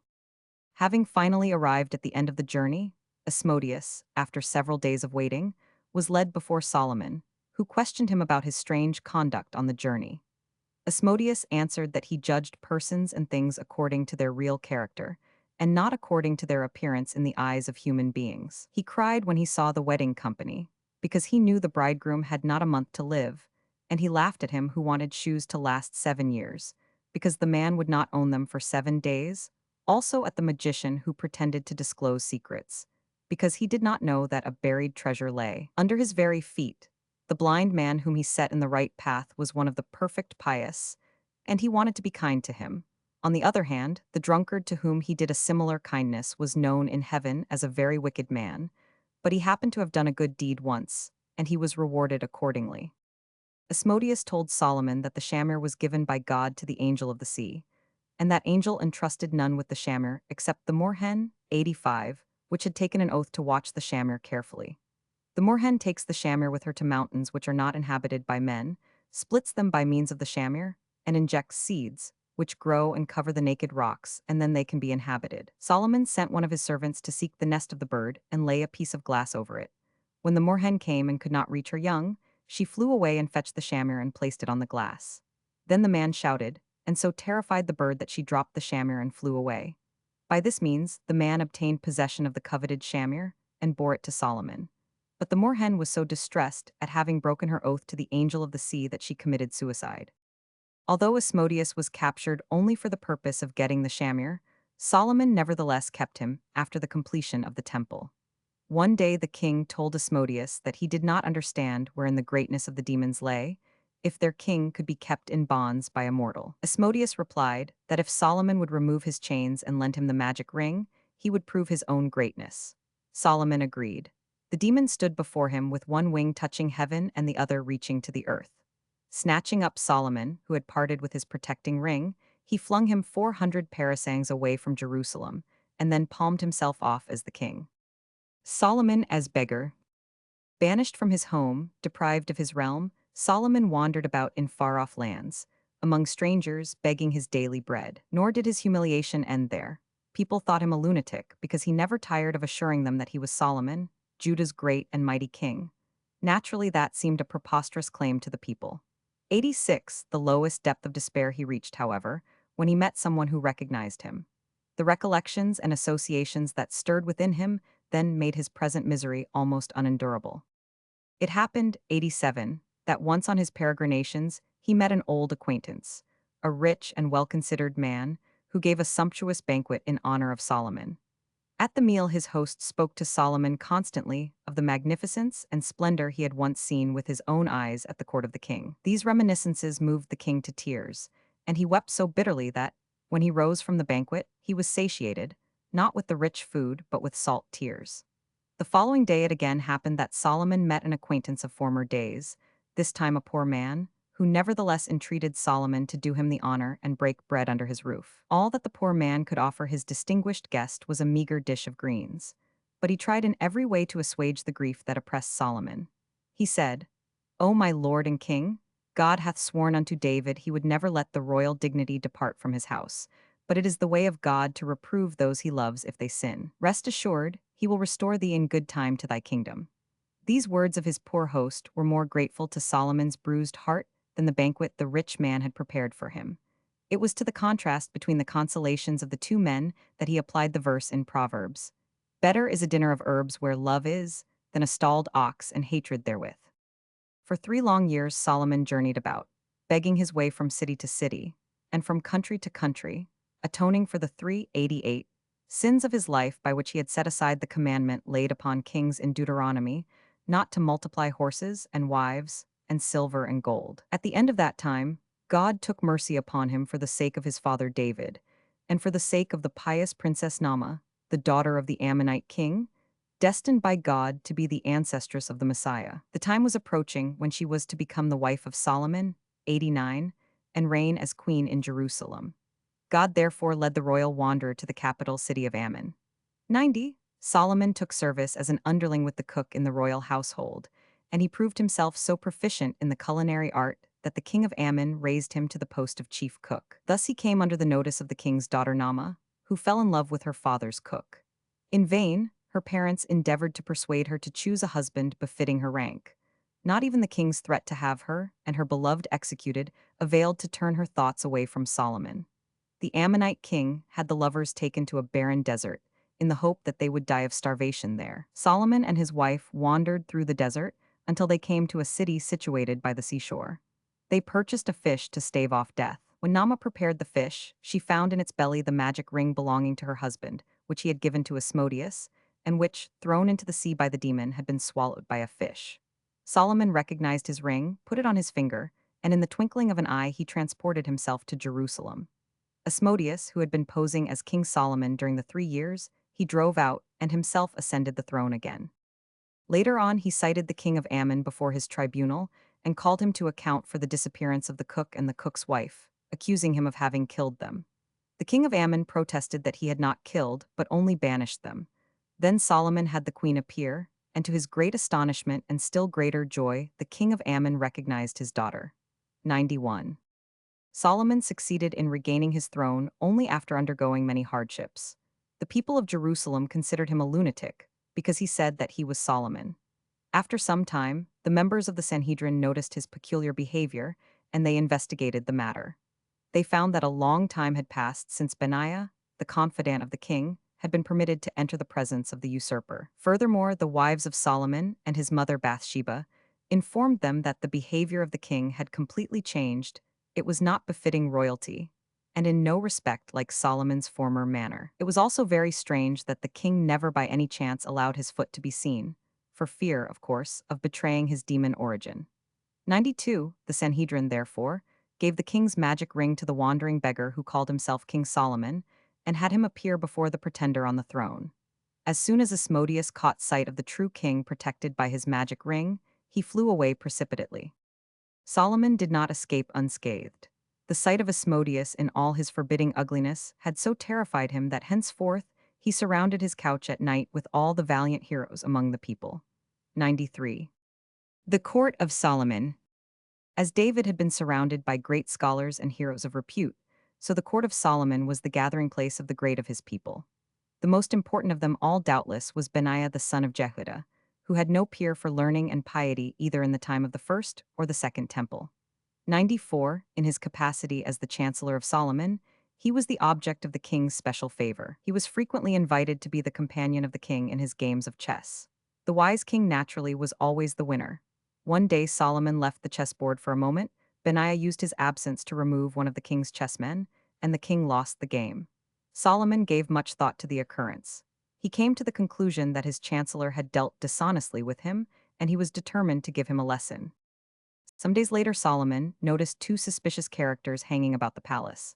Acting at once upon an idea that occurred to him, he put on the clothes of one of his servants and joined the 2 suspects. The 3 of them, he proposed, should make the attempt to rob the royal palace, and he drew forth a key which would facilitate their entrance. While the thieves were occupied in gathering booty, the king roused his servants, and the malefactors were taken into custody. Next morning Solomon appeared before the Sanhedrin, which was presided over by Benaiah, 95 at the time, and he desired to know from the court what punishment was meted out to a thief. Benaiah, seeing no delinquents before him, and unwilling to believe that the king would concern himself about the apprehension of thieves, was convinced that Solomon was bent on punishing him for his dishonest play. He fell at the feet of the king, confessed his guilt, and begged his pardon. Solomon was pleased to have his supposition confirmed, and also to have Benaiah acknowledge his wrongdoing. He assured him he harbored no evil designs against him, and that when he asked this question of the Sanhedrin, he had had real thieves in mind, who had broken into the palace during the night. 96. Another interesting incident happened, in which Benaiah played a part. The king of Persia was very ill, and his physician told him he could be cured by nothing but the milk of a lioness. The king accordingly sent a deputation bearing rich presents to Solomon, the only being in the world who might in his wisdom discover means to obtain lion's milk. Solomon charged Benaiah to fulfill the Persian king's wish. Benaiah took a number of kids and repaired to a lion's den. Daily he threw a kid to the lioness, and after some time the beasts became familiar with him, and finally he could approach the lioness close enough to draw milk from her udders. On the way back to the Persian king, the physician who had recommended the milk cure dreamed a dream. All the organs of his body, his hands, feet, eyes, mouth, and tongue, were quarreling with one another, each claiming the greatest share of credit in procuring the remedy for the Persian monarch. When the tongue set forth its own contribution to the cause of the king's service, the other organs rejected its claim as totally unfounded. The physician did not forget the dream, and when he appeared before the king, he spoke. "Here is the dog's milk which we went to fetch for you." The king, enraged, ordered the physician to be hanged, because he had brought the milk of a bitch instead of the milk of a lion's dam. During the preliminaries to the execution, all the limbs and organs of the physician began to tremble, whereupon the tongue said, "Did I not tell you that you all are of no good? If you will acknowledge my superiority, I shall even now save you from death." They all made the admission it demanded, and the physician requested the executioner to take him to the king. Once in the presence of his master, he begged him as a special favor to drink of the milk he had brought. The king granted his wish, recovered from his sickness, and dismissed the physician in peace. So it came about that all the organs of the body acknowledged the supremacy of the tongue. 97. Besides Benaiah, Solomon's two scribes, Elihorph and Ahijah, the sons of Shisha, deserve mention. They both met their death in a most peculiar way. Solomon once upon a time noticed a careworn expression on the countenance of the angel of death. When he asked the reason, he received the answer, that he had been charged with the task of bringing the two scribes to the next world. Solomon was desirous of stealing a march upon the angel of death, as well as keeping his secretaries alive. He ordered the demons to carry Elihorph and Ahijah to Luz, the only spot on earth in which the angel of death has no power. 98. In a jiffy, the demons had done his bidding, but the two secretaries expired at the very moment of reaching the gates of Luz. Next day, the angel of death appeared before Solomon in very good humor, and said to him, "Thou didst transport those two men to the very spot in which I wanted them." The fate destined for them was to die at the gates of Luz, and the angel of death had been at a loss how to get them there. 99. A most interesting incident in Solomon's own family circle is connected with one of his daughters. She was of extraordinary beauty, and in the stars he read that she was to marry an extremely poor youth. To prevent the undesirable union, Solomon had a high tower erected in the sea, and to this he sent his daughter. 70 eunuchs were to guard her, and a huge quantity of food was stored in the tower for her use. The poor youth whom fate had appointed to be her husband was traveling one cold night. He did not know where to rest his head, when he espied the rent carcass of an ox lying in the field. In this he lay down to keep warm. When he was ensconced in it, there came a large bird which took the carcass, bore it, together with the youth stretched out in it, to the roof of the tower in which the princess lived, and settling down there began to devour the flesh of the ox. In the morning, the princess, according to her wont, ascended to the roof to look out upon the sea, and she caught sight of the youth. She asked him who he was and who had brought him thither. He told her that he was a Jew from Akko, and had been carried to the tower by a bird. She showed him to a chamber, where he could wash and anoint himself, and array himself in a fresh garb. Then it appeared that he possessed unusual beauty. Besides, he was a scholar of great attainments and of acute mind. So it came about that the princess fell in love with him. She asked him whether he would have her to wife, and he assented gladly. He opened one of his veins and wrote the marriage contract with his own blood. Then he pronounced the formula of betrothal, taking God and the two archangels Michael and Gabriel as witnesses, and she became his wife, legally married to him. After some time, the eunuchs noticed that she was pregnant. Their questions elicited the suspected truth from the princess, and they sent for Solomon. His daughter admitted her marriage, and the king, Though he recognized in her husband the poor man predicted in the constellations, yet he thanked God for his son-in-law, distinguished no less for learning than for his handsome person. 100. Romans 6. Judah and Israel. The division of the kingdom. The division of the kingdom into Judah and Israel, which took place soon after the death of Solomon, had cast its shadow before. When Solomon, on the day after his marriage with the Egyptian princess, disturbed the regular course of the temple service by sleeping late with his head on the pillow under which lay the key of the temple, Jeroboam with 80,000 Ephraimites approached the king and publicly called him to account for his negligence. God administered a reproof to Jeroboam. Why dost thou reproach a prince of Israel? As thou livest, thou shalt have a taste of his rulership, and thou wilt see thou art not equal to its responsibilities. 1. On another occasion, a clash occurred between Jeroboam and Solomon. The latter ordered his men to close the openings David had made in the city wall to facilitate the approach of the pilgrims to Jerusalem. This forced them all to walk through the gates and pay toll. The tax thus collected Solomon gave to his wife, the daughter of Pharaoh, as pin money. Indignant at this, Jeroboam questioned the king about it in public. In other ways, too, he failed to pay Solomon the respect due to royal position, as his father before him, Sheba the son of Bichri, had rebelled against David, misled by signs and tokens which he had falsely interpreted as pointing to his own elevation to royal dignity, when in reality they concerned themselves with his son. 2. It was when Jeroboam was preparing to depart from Jerusalem forever, in order to escape the dangers to which Solomon's displeasure exposed him. 3. That Ahijah of Shiloh met him with the divine tidings of his elevation to the kingship. The prophet Ahijah, of the tribe of Levi, was venerable, not only by reason of his hoary age. His birth occurred at least 60 years before the exodus from Egypt. 4. But because his piety was so profound that a saint of the exalted standing of Simon ben Yohai associated Ahijah with himself. Simon once exclaimed, "My merits and Ahijah together suffice to atone for the iniquity of all sinners from the time of Abraham until the advent of the Messiah." 5. Jeroboam. Jeroboam was the true disciple, 6, of this great prophet. His doctrine was as pure as the new garment Ahijah wore when he met Jeroboam near Jerusalem, and his learning exceeded that of all the scholars of his time, except his own teacher Ahijah alone. The prophet was in the habit of discussing secret love with Jeroboam and subjects in the Torah whose existence was wholly unknown to others. 7. Had Jeroboam proved himself worthy of his high position, the length of his reign would have equaled David's. 8. It was his pride that led him into destruction. He set up the golden calves as objects to be worshipped by the people, in order to wean them from their habit of going on pilgrimages to Jerusalem. He knew that in the temple, only members of the royal house of David were privileged to sit down. No exception would be made in favor of Jeroboam, and so he would have to stand while Rehoboam would be seated. Rather than appear in public as the subordinate of the Judean king, he introduced the worship of idols, which secured him full royal prerogatives. In the execution of his plan, he proceeded with great cunning, and his reputation as a profound scholar and pious saint stood him in good stead. This was his method. He seated an impious man next to a pious man and then said to each couple, "Will you put your signature to anything I intend to do?" The two would give an affirmative answer. "Do you want me as king?" He would then ask, only to receive an affirmative answer again. "And you will do whatever I order?" he continued. "Yes," was the reply. "I am to infer, then, that you will even pay worship to idols if I command it?" said Jeroboam. "God forbid," the pious member of the couple would exclaim, whereupon his impious companion, who was in league with the king, would turn upon him.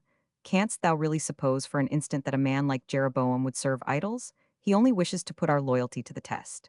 Through such machinations he succeeded in obtaining the signatures of the most pious, even the signature of the prophet Ahijah. Now Jeroboam had the people as his power. He could exact the vilest deeds from them. 9. So entrenched, Jeroboam brought about the division between Judah and Israel, a consummation which his father, Sheba the son of Bichri, had not been able to compass under David, because God desired to have the temple erected before the split occurred. 10. Not yet satisfied, Jeroboam sought to involve the 10 tribes in a war against Judah and Jerusalem. But the people of the northern kingdom refused to enter into hostilities with their brethren, and with the ruler of their brethren, a descendant of David. Jeroboam appealed to the elders of the Israelites, and they referred him to the Danites, the most efficient of their warriors. But they swore by the head of Dan, the ancestor of their tribe, that they would never consent to shed blood of their brethren. They were even on the point of rising against Jeroboam, and the clash between them and the followers of Jeroboam was prevented only because God prompted the Danites to leave Palestine. Their first plan was to journey to Egypt and take possession of the land. They gave it up when their princes reminded them of the biblical prohibition, 11, against dwelling in Egypt. Likewise, they were restrained from attacking the Edomites, Ammonites, and Moabites, for the Torah commands considerate treatment of them.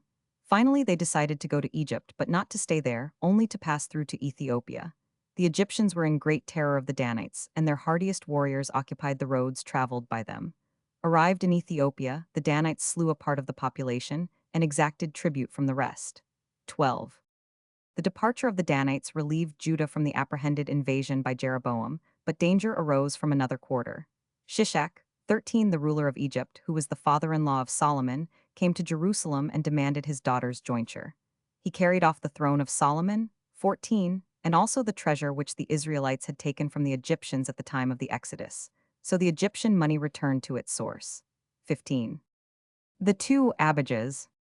Jeroboam did not entirely forgo his plan of a campaign against Judah, but it was not executed until Abijah had succeeded his father Rehoboam on the throne of Jerusalem.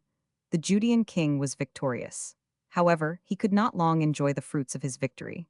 Shortly after occurred his death, brought on by his own crimes. In his war against Jeroboam, he had indulged in excessive cruelty. He ordered the corpses of the enemy to be mutilated and permitted them to be buried only after putrefaction had set in. Such savagery was all the more execrable as it prevented many widows from entering into a second marriage. Mutilating the corpses had made identification impossible, and so it was left doubtful whether their husbands were among the dead. Moreover, Abijah used most disrespectful language about the prophet Abijah the Shilonite. He called him a son of Belial in his address to the people on Mount Zemaraim. That in itself merited severe punishment.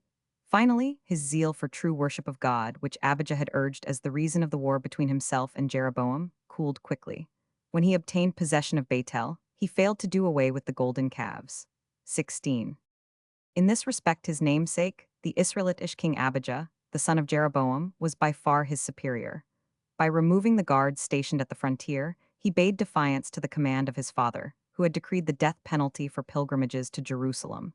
More than this, he himself ventured to go up to Jerusalem in fulfillment of his religious duty. 17. Asa, the son of Abijah of Judah, was a worthier and a more pious ruler than his father had been. He did away with the gross worship of Priapus, 18, to which his mother was devoted. To reward him for his piety, God gave him the victory over Zerah, the king of the Ethiopians.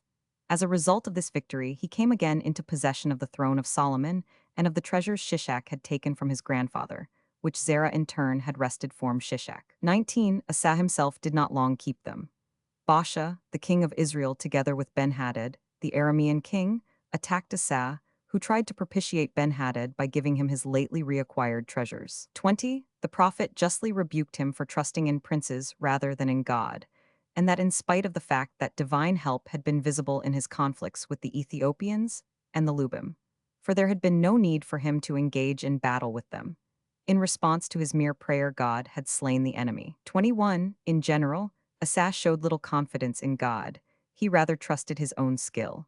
Accordingly, he made even the scholars of his realm enlist in the army sent out against Baasha. He was punished by being afflicted with gout, he of all men, who was distinguished on account of the strength residing in his feet. 22. Furthermore, the division between Judah and Israel was made permanent, though God had at first intended to limit the exclusion of David's house from Israel to only 36 years. Had Asa shown himself deserving, he would have been accorded dominion over the whole of Israel. 23. In point of fact, Asa, through his connection by marriage with the house of Omri, contributed to the stability of the Israelitish dynasty. For as a result of the support given by the southern ruler Omri, succeeded in putting his rival Tibni out of the way, then it was that God resolved that the descendants of Asa should perish simultaneously with the descendants of Omri. This doom was accomplished when Jehu killed the king of Judah on account of his friendship and kinship with Joram the king of Samaria. 24. Jehoshaphat and Ahab. The successors of Omri and Asa, each in his way, were worthy of their fathers. Jehoshaphat, the son of Asa, was very wealthy. The treasures which his father had sent to the Aramean ruler reverted to him in consequence of his victory over the Ammonites, themselves the conquerors of the Arameans, whom they had despoiled of their possessions. 25. His power was exceedingly great. Each division of his army counted no less than 160,000 warriors. 26. Yet rich and powerful as he was so modest that he refused to don his royal apparel when he went to the house of the prophet Elisha to consult him. He appeared before him in the attire of one of the people. 27. Unlike his father, who had little consideration for scholars, Jehoshaphat was particularly gracious toward them. When a scholar appeared before him, he arose, hastened to meet him, and kissing and embracing him, greeted him with Rabbi, Rabbi. 28. Jehoshaphat concerned himself greatly about the purity and sanctification of the temple. He was the author of the ordinance forbidding anyone to ascend the Temple Mount whose term of uncleanness had not expired, even though he had taken the ritual bath. 29. His implicit trust in God made him a complete contrast to his skeptical father. He turned to God and implored his help when to human reason help seemed an utter impossibility. In the war with the Arameans, an enemy held his sword at Jehoshaphat's very throat, ready to deal the fatal blow, but the king entreated help of God, and it was granted. 30. In power and wealth, Ahab, king of Samaria, outstripped his friend Jehoshaphat, for Ahab is one of that small number of kings who have ruled over the whole world. 31. No less than 252 kingdoms acknowledged his dominion. 32. As for his wealth, it was so abundant that each of his 140 children possessed several ivory palaces, summer and winter residences. 33. But what gives Ahab his prominence among the Jewish kings is neither his power nor his wealth, but his sinful conduct. For him, the gravest transgressions committed by Jeroboam were slight peccadillos. At his order, the gates of Samaria bore the inscription, Ahab denies the God of Israel. He was so devoted to idolatry, to which he was led astray by his wife Jezebel, that the fields of Palestine were full of idols. But he was not wholly wicked, he possessed some good qualities. He was liberal towards scholars, and he showed great reverence for the Torah, which he studied zealously. When Ben-Hadad exacted all he possessed, his wealth, his wives, his children, he acceded to his demands regarding everything except the Torah, that he refused peremptorily to surrender. 34. In the war that followed between himself and the Syrians, he was so indignant at the presumptuousness of the Aramean upstart that he himself saddled his warhorse for the battle. His zeal was rewarded by God. He gained a brilliant victory in a battle in which no less than 100,000 of the Syrians were slain, as the prophet Micaiah had foretold to him. 35. The same seer, 36, admonished him not to deal gently with Ben-Hadad. God's word to him had been, know that I had to set many a pitfall and trap to deliver him into thy hand. If thou lettest him escape, thy life will be forfeit for his. 37. Nevertheless, the disastrous end of Ahab is not to be ascribed to his disregard of the prophet's warning, for he finally liberated Ben-Hadad, but chiefly to the murder of his kinsman Naboth, whose execution on the charge of treason he had ordered, so that he might put himself in possession of Naboth's wealth. 38. His victim was a pious man, and in the habit of going on pilgrimages to Jerusalem on the festivals. As he was a great singer, his presence in the holy city attracted many other pilgrims thither. Once Naboth failed to go on his customary pilgrimage. Then it was that his false conviction took place, a very severe punishment for the transgression, but not wholly unjustifiable. 39. Under Jehoshaphat's influence and counsel, Ahab did penance for his crime, and the punishment God meted out to him was thereby mitigated to the extent that his dynasty was not cut off from the throne at this death. 40. In the heavenly court of justice. 41. At Ahab's trial, the accusing witnesses and his defenders exactly balanced each other in number and statements, until the spirit of Naboth appeared and turned the scale against Ahab. The spirit of Naboth it had been, too, that had led astray the prophets of Ahab, making them all use the very same words in prophesying a victory at Ramoth-Gilead. This literal unanimity aroused Jehoshaphat's suspicion and caused him to ask for a prophet of the Lord. For the rule is, the same thought is revealed to many prophets, but no two prophets express it in the same words. 42. Jehoshaphat's mistrust was justified by the issue of war. Ahab was slain in a miraculous way by Naaman, at the time only a common soldier of the rank and file. God permitted Naaman's missile to penetrate Ahab's armor, though the latter was harder than the former. 43. The mourning for Ahab was so great that the memory of it reached posterity. 44. The funeral procession was unusually impressive. No less than 36,000 warriors, their shoulders bared, marched before his bier. 45. Ahab is one of the few in Israel who have no portion in the world to come. 46. He dwells in the fifth division of the netherworld, which is under the supervision of the angel Oniel. However, he is exempt from the tortures inflicted upon his heathen associates. 47. Jezebel. Wicked as Ahab was, his wife Jezebel was incomparably worse. Indeed, she is in great part the cause of his suffering, and Ahab realized it. Once Rabbi Levi expounded the scriptural verse in which the iniquity of Ahab and the influence of his wife over him are discussed, dwelling upon the first half for 2 months. Ahab visited him in a dream and reproached him with expatiating on the first half of the verse to the exclusion of the latter half. Thereupon, the rabbi took the second half of the verse as the text of his lectures for the next 2 months, demonstrating all the time that Jezebel was the instigator of Ahab's sins. 48. Her misdeed are told in the scriptures. To those, there recounted must be added her practice of attaching unchaste images to Ahab's chariot for the purpose of stimulating his carnal desires. Therefore those parts of his chariot were spattered with his blood when he fell at the hand of the enemy. 49. She had her husband weighed every day, and the increase of his weight in gold she sacrificed to the idol. 50. Jezebel was not only the daughter and the wife of a king, she was also co-regent with her husband, the only reigning queen in Jewish history except Athaliah. 51. Hardened sinner though Jezebel was, even she had good qualities.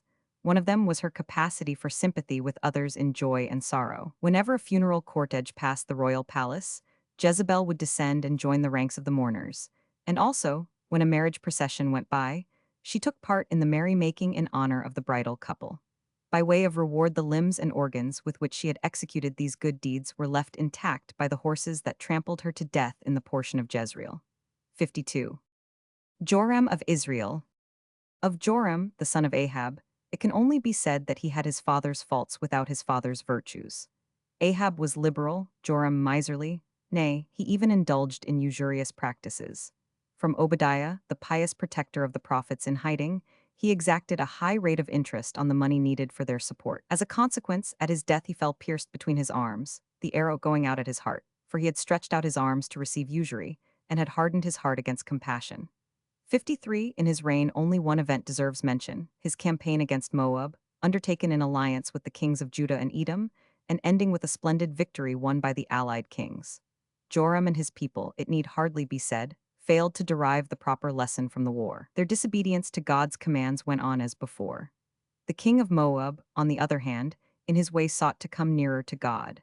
He assembled his astrologers and inquired of them why it was that the Moabites, successful in their warlike enterprises against other nations, could not measure up to the standard of the Israelites. They explained that God was gracious to Israel because his ancestor Abraham had been ready to sacrifice Isaac at his bidding. Then the Moabite king reasoned that if God set so high a value upon mere good intention, how much greater would be the reward for its actual execution?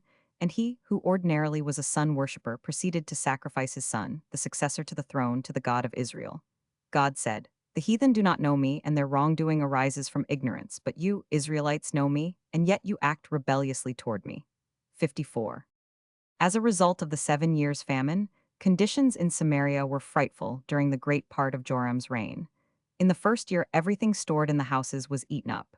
In the second, the people supported themselves with what they could scrape together in the fields. The flesh of the clean animals sufficed for the third year. In the fourth, the sufferers resorted to the unclean animals. In the fifth, the reptiles and insects. And in the sixth, the monstrous thing happened that women crazed by hunger consumed their own children as food.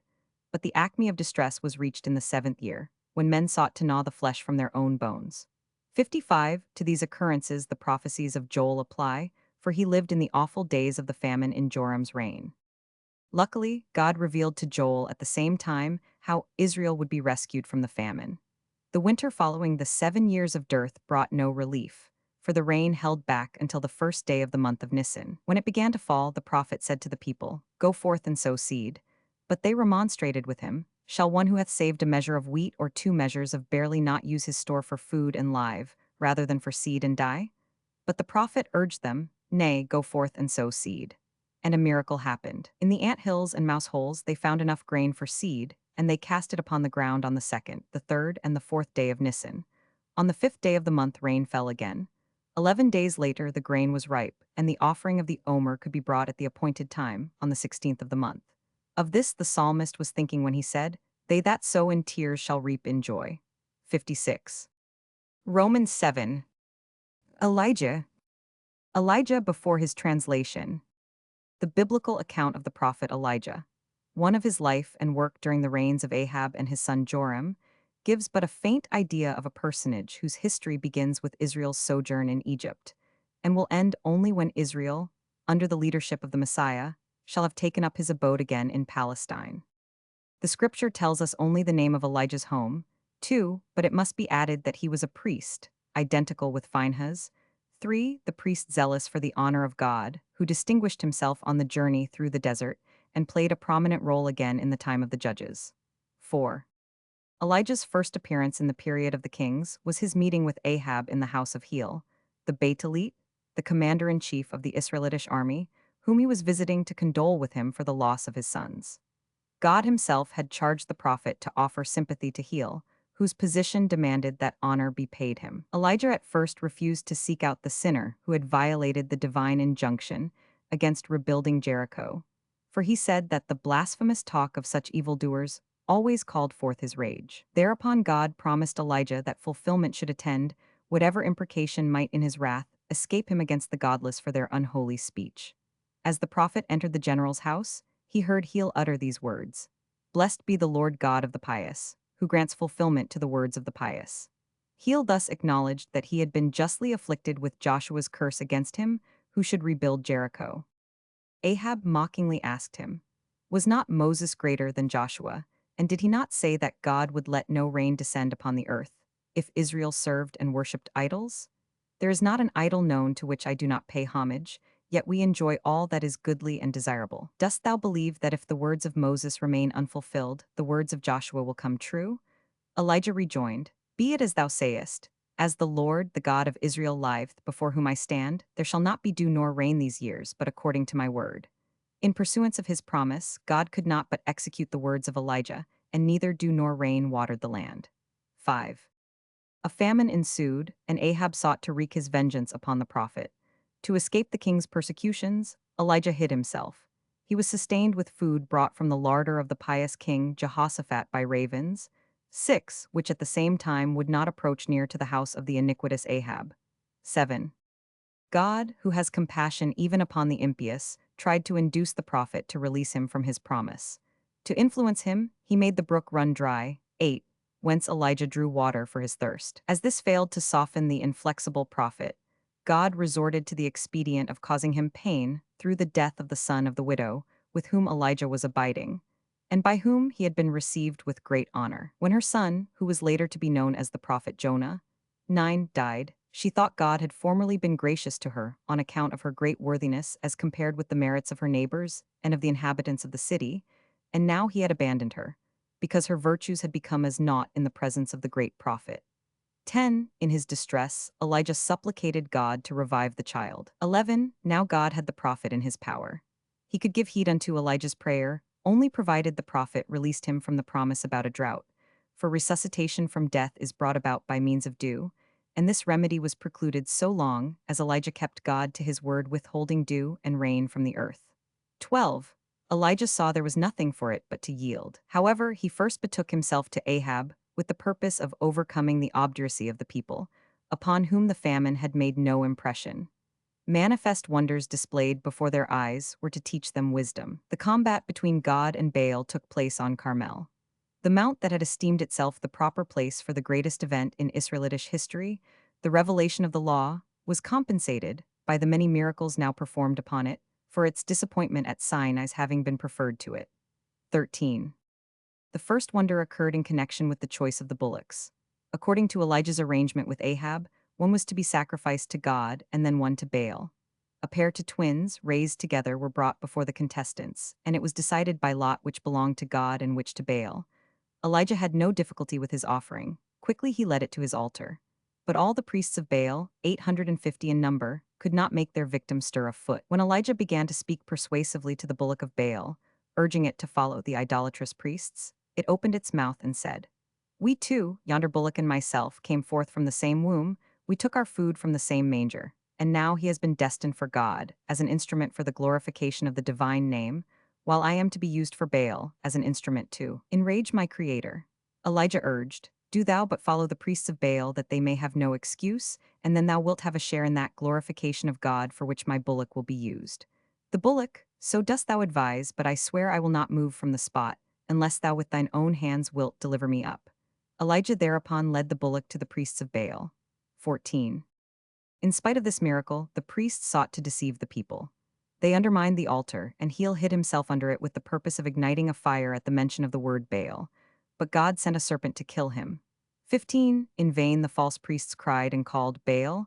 Baal, the expected flame did not shoot up. To add to the confusion of the idolaters, God had imposed silence upon the whole world. The powers of the upper and of the nether regions were dumb. The universe seemed deserted and desolate, as if without a living creature.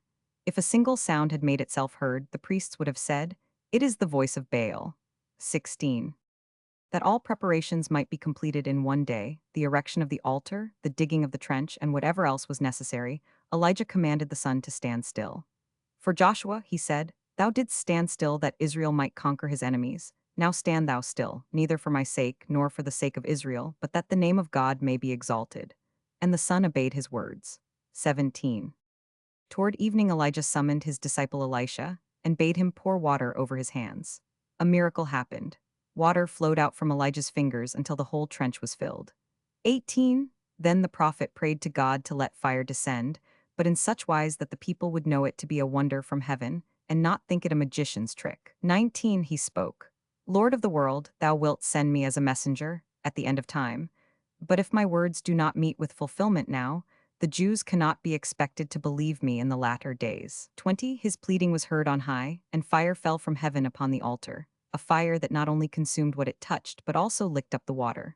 21. Nor was that all. His prayer for rain was also granted. Scarcely had these words dropped from his lips, "Though we have no other merits, yet remember the sign of the covenant which the Israelites bear upon their bodies," when the rain fell to earth.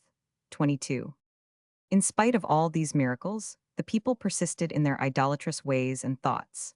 Even the 7,000 who had not bowed down unto Baal were unworthy sons of Israel, for they paid homage to the golden calves of Jeroboam. 23. The misdeeds of the people had swelled to such number that they could no longer reckon upon the merits of the fathers to intercede for them. They had overdrawn their account.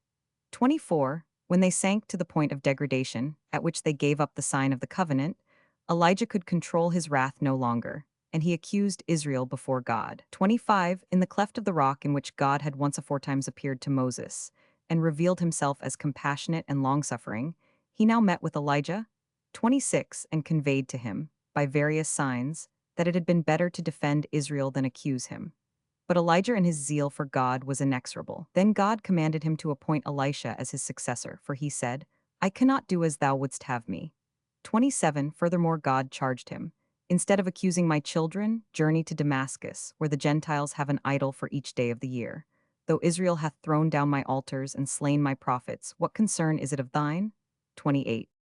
The four phenomena that God sent before his appearance: wind, 29, earthquake, fire, and a still small voice were to instruct Elijah about the destiny of man. God told Elijah that these four represent the worlds through which man must pass. The first stands for this world, fleeting as the wind. The earthquake is the day of death, which makes the human body to tremble and quake. Fire is the tribunal in Gehenna, and the still small voice is the last judgment, when there will be none but God alone. 30. About 3 years, 31 later, Elijah was taken up into heaven. 32, but not without first undergoing a struggle with the angel of death. He refused to let Elijah enter heaven at his translation, on the ground that he exercised jurisdiction over all mankind, Elijah not excepted. God maintained that at the creation of heaven and earth, he had explicitly ordered the angel of death to grant entrance to the living prophet. But the angel of death insisted that by Elijah's translation, God had given just cause for complaint to all other men, who could not escape the doom of death. Thereupon God, "Elijah is not like other men. He is able to banish thee from the world, only thou dost not recognize his strength." With the consent of God, a combat took place between Elijah and the angel of death. The prophet was victorious, and, if God had not restrained him, he would have annihilated his opponent. Holding his defeated enemy under his feet, Elijah ascended heavenward. 33. In heaven he goes on living for all time. 34. There he sits recording the deeds of men. 35. And the chronicles of the world. 36. He has another office besides. He is the psychopomp, whose duty is to stand at the crossways in paradise and guide the pious to their appointed places. 37. Who brings the souls of sinners up from Gehenna at the approach of the Sabbath, and leads them back again to their merited punishment when the day of rest is about to depart, and who conducts these same souls, after they have atoned for their sins, to the place of everlasting bliss. 38. Elijah's miraculous deeds will be better understood if we remember that he had been an angel from the very first, even before the end of his earthly career. When God was about to create man, Elijah said to him, "Master of the world, if it be pleasing in thine eyes, I will descend to earth and make myself serviceable to the sons of men." Then God changed his angel name, and later, under Ahab, he permitted him to abide among men on earth, that he might convert the world to the belief that the Lord is God. His mission fulfilled, God took him again into heaven and said to him, "Be thou the guardian spirit of my children forever, and spread the belief in me abroad in the whole world." 39. His angel name is Sandalpin. 40. One of the greatest and mightiest of the fiery angel host. As such, it is his duty to wreath garlands for God out of the prayers sent aloft by Israel. 41. Besides, he must offer up sacrifices in the invisible sanctuary, for the temple was destroyed only apparently. In reality, it went on existing, hidden from the sight of ordinary mortals. 42. After his translation, Elijah's removal from earth, so far being an interruption to his relations with men, rather marks the beginning of his real activity as a helper in time of need, as a teacher, and as a guide. At first, his intervention in sublunar affairs was not frequent. 7 years after his translation, 43, he wrote a letter to the wicked King Jehoram, who reigned over Judah. The next occasion on which he took part in an earthly occurrence was at the time of Ahasuerus, when he did the Jews a good turn by assuming the guise of the courtier Harbonah. 44, in a favorable moment inciting the king against Haman. 45. It was reserved for later days, however, for Talmudic times, the golden age of the great scholars, the Tannaim and the Amoraim, to enjoy Elijah's special vigilance as protector of the innocent, as a friend in need, who hovers over the just and the pious, ever present to guard them against evil or snatch them out of danger. With 4 strokes of his wings Elijah can traverse the world. 46. Hence no spot on earth is too far removed for his help. As an angel, 47, he enjoys the power of assuming the most various appearances to accomplish his purposes. Sometimes he looks like an ordinary man, sometimes he takes the appearance of an Arab, sometimes of a horseman, now he is a Roman court official, now he is a harlot. Once upon a time it happened that, when Nahum, the great and pious teacher, was journeying to Rome on a political mission, he was without knowledge robbed of the gift he bore to the emperor as an offering from the Jews. When he handed the casket to the ruler, it was found to contain common earth, which the thieves had substituted for the jewels they had abstracted. The emperor thought the Jews were mocking at him, and their representative, Nahum, was condemned to suffer death. In his piety, the rabbi did not lose confidence in God. He only said, "This too is for good." 48, and so it turned out to be. Suddenly Elijah appeared, and, assuming the guise of a court official, he said, "Perhaps the earth in this casket is like that used by Abraham for purposes of war. A handful will do the work of swords and bows." At his instance, the virtues of the earth were tested in the attack upon a city that had long resisted Roman courage and strength. His supposition was verified. The contents of the casket proved more efficacious than all the weapons of the army, and the Romans were victorious. Nahum was dismissed, laden with honors and treasures, and the thieves, who had betrayed themselves by claiming the precious earth, were executed, for naturally enough, Elijah works no wonder for evildoers. 49. Another time, for the purpose of rescuing Rabbi Shelah, Elijah pretended to be a Persian. An informer had announced the rabbi with the Persian government, accusing him of administering the law according to the Jewish code. Elijah appeared as witness for the rabbi and against the informer, and Shelah was honorably dismissed. 50. When the Roman bailiffs were pursuing Rabbi Meir, Elijah joined him in the guise of a harlot. The Roman emissaries desisted from their pursuit, for they could not believe that Rabbi Meir would choose such a companion. 51. A contemporary of Rabbi Meir, Rabbi Simon ben Yohai, who spent 13 years in a cave to escape the vengeance of the Romans, was informed by Elijah of the death of the Jew-baiting emperor, so that he could leave his hiding place. 52. Equally characteristic is the help Elijah afforded the worthy poor. Frequently, he brought them great wealth. Rabbi Kahana was so needy that he had to support himself by peddling with household utensils. Once a lady of high standing endeavored to force him to commit an immoral act, and Kahana, preferring death to iniquity, threw himself from a loft. Though Elijah was at a distance of 400 parasangs, he hastened to the post in time to catch the rabbi before he touched the ground. Besides, he gave him means enough to enable him to abandon an occupation beset with perils. 53. Rabba bar Abahu likewise was a victim of poverty. He admitted to Elijah that on account of his small means, he had no time to devote to his studies. Thereupon, Elijah led him into paradise, bade him remove his mantle, and fill it with leaves grown in the regions of the blessed. When the rabbi was about to quit paradise, his garment full of leaves, a voice was heard to say, "Who desires to anticipate his share in the world to come during his earthly days, as Rabba bar Abahu is doing?"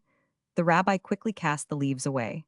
Nevertheless, he received 12,000 denarii for his upper garment, because it retained the wondrous fragrance of the leaves of paradise. 54. Elijah's help was not confined to poor teachers of the law. All who were in need, and were worthy of his assistance, had a claim upon him. A poor man, the father of a family, in his distress once prayed to God, "O Lord of the world, thou knowest, there is none to whom I can tell my tale of woe, none who will have pity upon me. I have neither brother nor kinsman nor friend, and my starving little ones are crying with hunger. And do thou have mercy and be compassionate, or let death come and put an end to our suffering." His words found a hearing with God, for, as he finished, Elijah stood before the poor man and sympathetically inquired why he was weeping. When the prophet had heard the tale of his troubles, he said, "Take me and sell me as a slave. The proceeds will suffice for thy needs." At first the poor man refused to accept the sacrifice, but finally yielded, and Elijah was sold to a prince for 80 denarii. This sum formed the nucleus of the fortune which the poor man amassed and enjoyed until the end of his days. The prince who had purchased Elijah intended to build a palace, and he rejoiced to hear that his new slave was an architect. He promised Elijah liberty if within 6 months he completed the edifice. After nightfall of the same day, Elijah offered a prayer, and instantaneously the palace stood in its place in complete perfection. Elijah disappeared. The next morning the prince was not a little astonished to see the palace finished. But when he sought his slave to reward him and sought him in vain, he realized that he had had dealings with an angel. Elijah meantime repaired to the man who had sold him and related his story to him, that he might know he had not cheated the purchaser out of his price.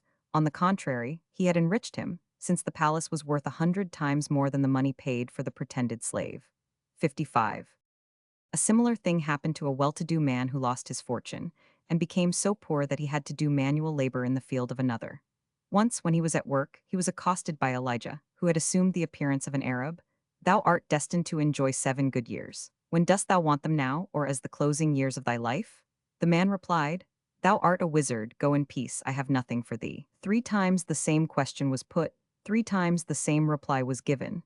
Finally the man said, "I shall ask the advice of my wife." When Elijah came again and repeated his question, the man, following the counsel of his wife, said, "See to it that 7 good years come to us at once."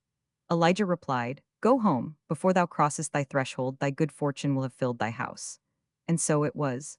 His children had found a treasure in the ground, and as he was about to enter his house, his wife met him and reported the lucky find. His wife was an estimable, pious woman, and she said to her husband, "We shall enjoy 7 good years. Let us use this time to practice as much charity as possible. Perhaps God will lengthen out our period of prosperity."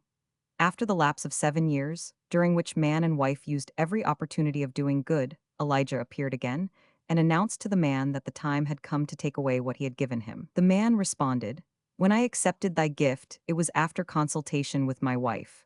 I should not like to return it without first acquainting her with what is about to happen." His wife charged him to say to the old man, who had come to resume possession of his property, "If thou canst find any who will be more conscientious stewards of the pledges entrusted to us than we have been, I shall willingly yield them up to thee." God recognized that these people had made a proper use of their wealth, and he granted it to them as a perpetual possession. 56. If Elijah was not able to lighten the poverty of the pious, he at least sought to inspire them with hope and confidence. Rabbi Akiba, the great scholar, lived in dire poverty before he became the famous rabbi. His rich father-in-law would have nothing to do with him or his wife, because the daughter had married Akiba against her father's will. On a bitter, cold winter night, Akiba could offer his wife, who had been accustomed to the luxuries wealth can buy, nothing but straw as a bed to sleep upon, and he tried to comfort her with assurances of his love for the privations she was suffering. At that moment Elijah appeared before their hut, and cried out in supplicating tones, "O good people, give me, I pray you, a little bundle of straw. My wife has been delivered of a child, and I am so poor I haven't even enough straw to make a bed for her." Now Abika could console his wife with the fact that their own misery was not so great as it might have been, and thus Elijah had attained his end, to sustain the courage of the pious. 57. In the form of an Arab, he once appeared before a very poor man, whose piety equaled his poverty. He gave him 2 shekels. These 2 coins brought him such good fortune that he attained great wealth, but in his zeal to gather worldly treasures, he had no time for deeds of piety and charity. Elijah again appeared before him and took away the 2 shekels. In a short time the man was as poor as before. A third time Elijah came to him. He was crying bitterly and complaining of his misfortune, and the prophet said, "I shall make thee rich once more, if thou wilt promise me under oath thou wilt not let wealth ruin thy character." He promised, the 2 shekels were restored to him, he regained his wealth, and he remained in possession of it for all time, because his piety was not curtailed by his riches. 58. Poverty was not the only form of distress Elijah relieved. He exercised the functions of a physician upon Rabbi Shimi bar Ashi, who had swallowed a noxious reptile. Elijah appeared to him as an awe-inspiring horseman and forced him to apply the preventives against the disease to be expected in these circumstances. He also cured Rabbi Judah Hanasi of long-continued toothache by laying his hand on the sufferer, and at the same time, he brought about the reconciliation of Rabbi Judin with Rabbi Haya, whose form he had assumed. Rabbi Judah paid the highest respect to Rabbi Haya after he found out that Elijah had considered him worthy of taking his appearance. 59. On another occasion, Elijah re-established harmony between a husband and his wife. The woman had come home very late on Friday evening, having allowed herself to be detained by the sermon preached by Rabbi Meir. Her autocratic husband swore she should not enter the house until she had spat in the very face of the highly esteemed rabbi. Meantime Elijah went to Rabbi Meir and told him a pious woman had fallen into a sore predicament on his account. To help the poor woman, the rabbi restored to a ruse. He announced that he was looking for one who knew how to cast spells, which was done by spitting into the eye of the afflicted one. When he caught sight of the woman designated by Elijah, he asked her to try her power upon him. Thus she was able to comply with her husband's requirement without disrespect to the rabbi, and through the instrumentality of Elijah conjugal happiness was restored to an innocent wife. 60. Elijah's versatility is shown in the following occurrence. A pious man bequeathed a spice garden to his 3 sons. They took turns in guarding it against thieves. The first night the oldest son watched the garden. Elijah appeared to him and asked him, "My son, what wilt thou have, knowledge of the Torah, or great wealth, or a beautiful wife?" He chose wealth, great wealth. Accordingly Elijah gave him a coin, and he became rich. The second son, to whom Elijah appeared the second night, chose knowledge of the Torah.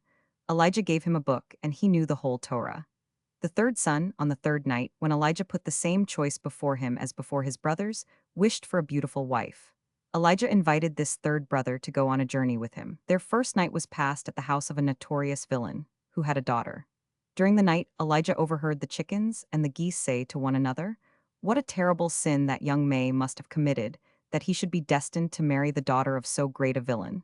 The 2 travelers journeyed on.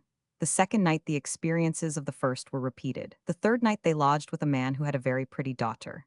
During the night Elijah heard the chickens and the geese say to one another, "How great must be the virtues of this young man, if he is privileged to marry so beautiful and pious a wife."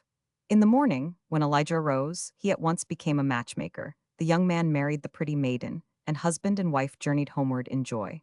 61. If it became necessary, Elijah was ready to do even the services of a sexton.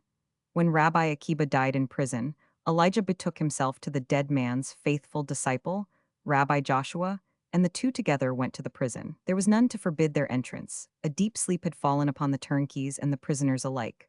Elijah and Rabbi Joshua took the corpse with them, Elijah bearing it upon his shoulder. Rabbi Joshua in astonishment demanded how he, a priest, dared defile himself upon a corpse. The answer was, "God forbid, the pious can never cause defilement." All night the 2 walked on with their burden. At break of day they found themselves near Caesarea. A cave opened before their eyes, and within they saw a bed, a chair, a table, and a lamp. They deposited the corpse upon the bed and left the cave, which closed up behind them. Only the light of the lamp, which had lit itself after they left, shone through the chinks. Whereupon Elijah said, "Hail ye, just hail to you who devote yourselves to the study of the law. Hail to you, ye God-fearing men, for your places are set aside, and kept and guarded in paradise for the time to come. Hail to thee, Rabbi Akiba, that thy lifeless body found lodgment for a night in a lovely spot. 62. Censor and avenger. Helpfulness and compassion do not paint the whole of the character of Elijah. He remained the stern and inexorable censor whom Ahab feared. The old zeal for the true and the good he never lost. As witness, he once struck a man dead because he failed to perform his devotions with due reverence. 63. There were two brothers, one of them rich and miserly, the other poor and kind-hearted. Elijah, in the garb of an old beggar, approached the rich man and asked him for alms. Repulsed by him, he turned to the poor brother, who received him kindly and shared his meager supper with him. On bidding farewell to him and his equally hospitable wife, Elijah said, "May God reward you.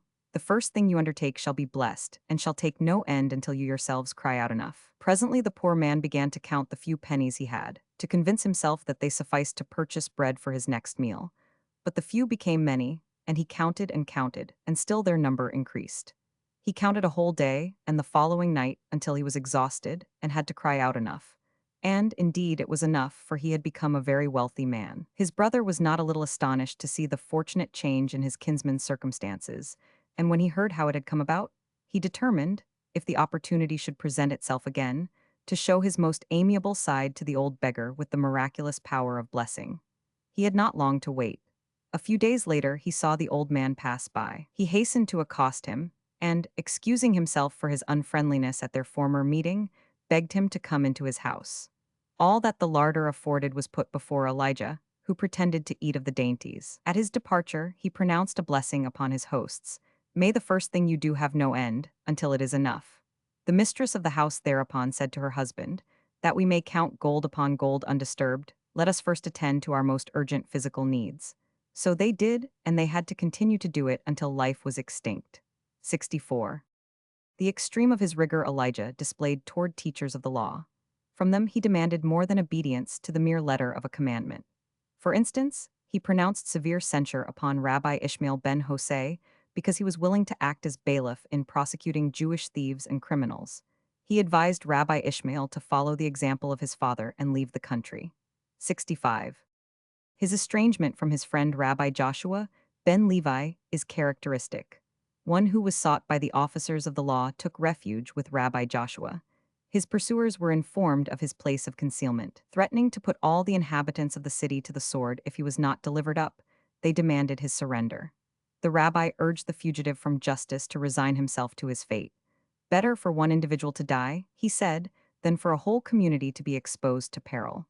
The fugitive yielded to the rabbi's argument and gave himself up to the bailiffs. Thereafter Elijah, who had been in the habit of visiting Rabbi Joshua frequently, stayed away from his house, and he was induced to come back only by the rabbi's long fasts and earnest prayers. In reply to the rabbi's question why he had shunned him, he said, "Dost thou suppose I care to have intercourse with informers?"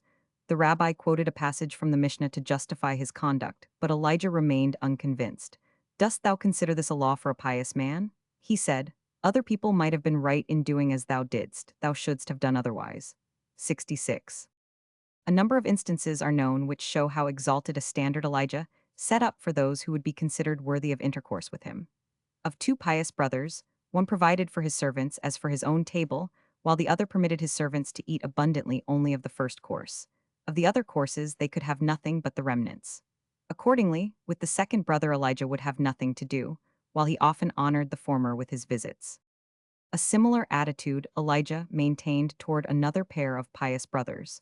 One of them was in the habit of providing for his servants after his own needs were satisfied, while the other of them attended to the needs of his servants first.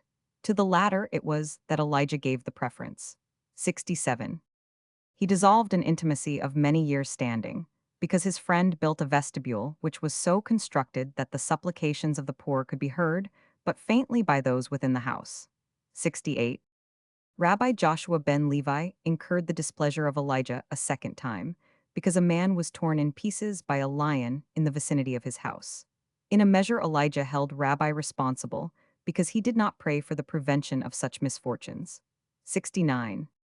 The story told of Elijah and Rabbi Onan forms the most striking illustration of the severity of the prophet. Someone brought Rabbi Onan a mess of little fish as a present, and at the same time asked the rabbi to act as judge in a lawsuit he was interested in. Onan refused in these circumstances to accept a gift from the litigant. To demonstrate his single-mindedness, the applicant urged the rabbit to take the fish and assign the case to another judge. Onan acquiesced, and he requested one of his colleagues to act for him because he was incapacitated from serving as a judge. His legal friend drew the inference that the litigant introduced to him was a kinsman of Rabbi Onan's, and accordingly he showed himself particularly complacent toward him. As a result, the other party to the suit was intimidated. He failed to present his side as convincingly as he might otherwise have done, and so lost the case. Elijah, who had been the friend of Onan and his teacher as well, thenceforth shunned his presence, because he considered that the injury done the second party to the suit was due to Onan's carelessness. Onan in his distress kept many fasts and offered up many prayers before Elijah would return to him. Even then the rabbi could not endure the sight of him. He had to content himself with listening to Elijah's words without looking upon his face. 70. Sometimes Elijah considered it his duty to force people into abandoning a bad habit. A rich man was once going to a cattle sale, and he carried a snug sum of money to buy oxen. He was accosted by a stranger, none other than Elijah, who inquired the purpose of his journey. "I go to buy cattle," replied the would-be purchaser. "Say it if please God," urged Elijah. "Fiddlesticks, I shall buy cattle whether it please God or not. I carry the money with me and the business will be dispatched." "But not with good fortune," said the stranger and went off. Arrived at the market, the cattle buyer discovered the loss of his purse, and he had to return home to provide himself with other money. He again set forth on his journey, but this time he took another road to avoid the stranger of ill omen.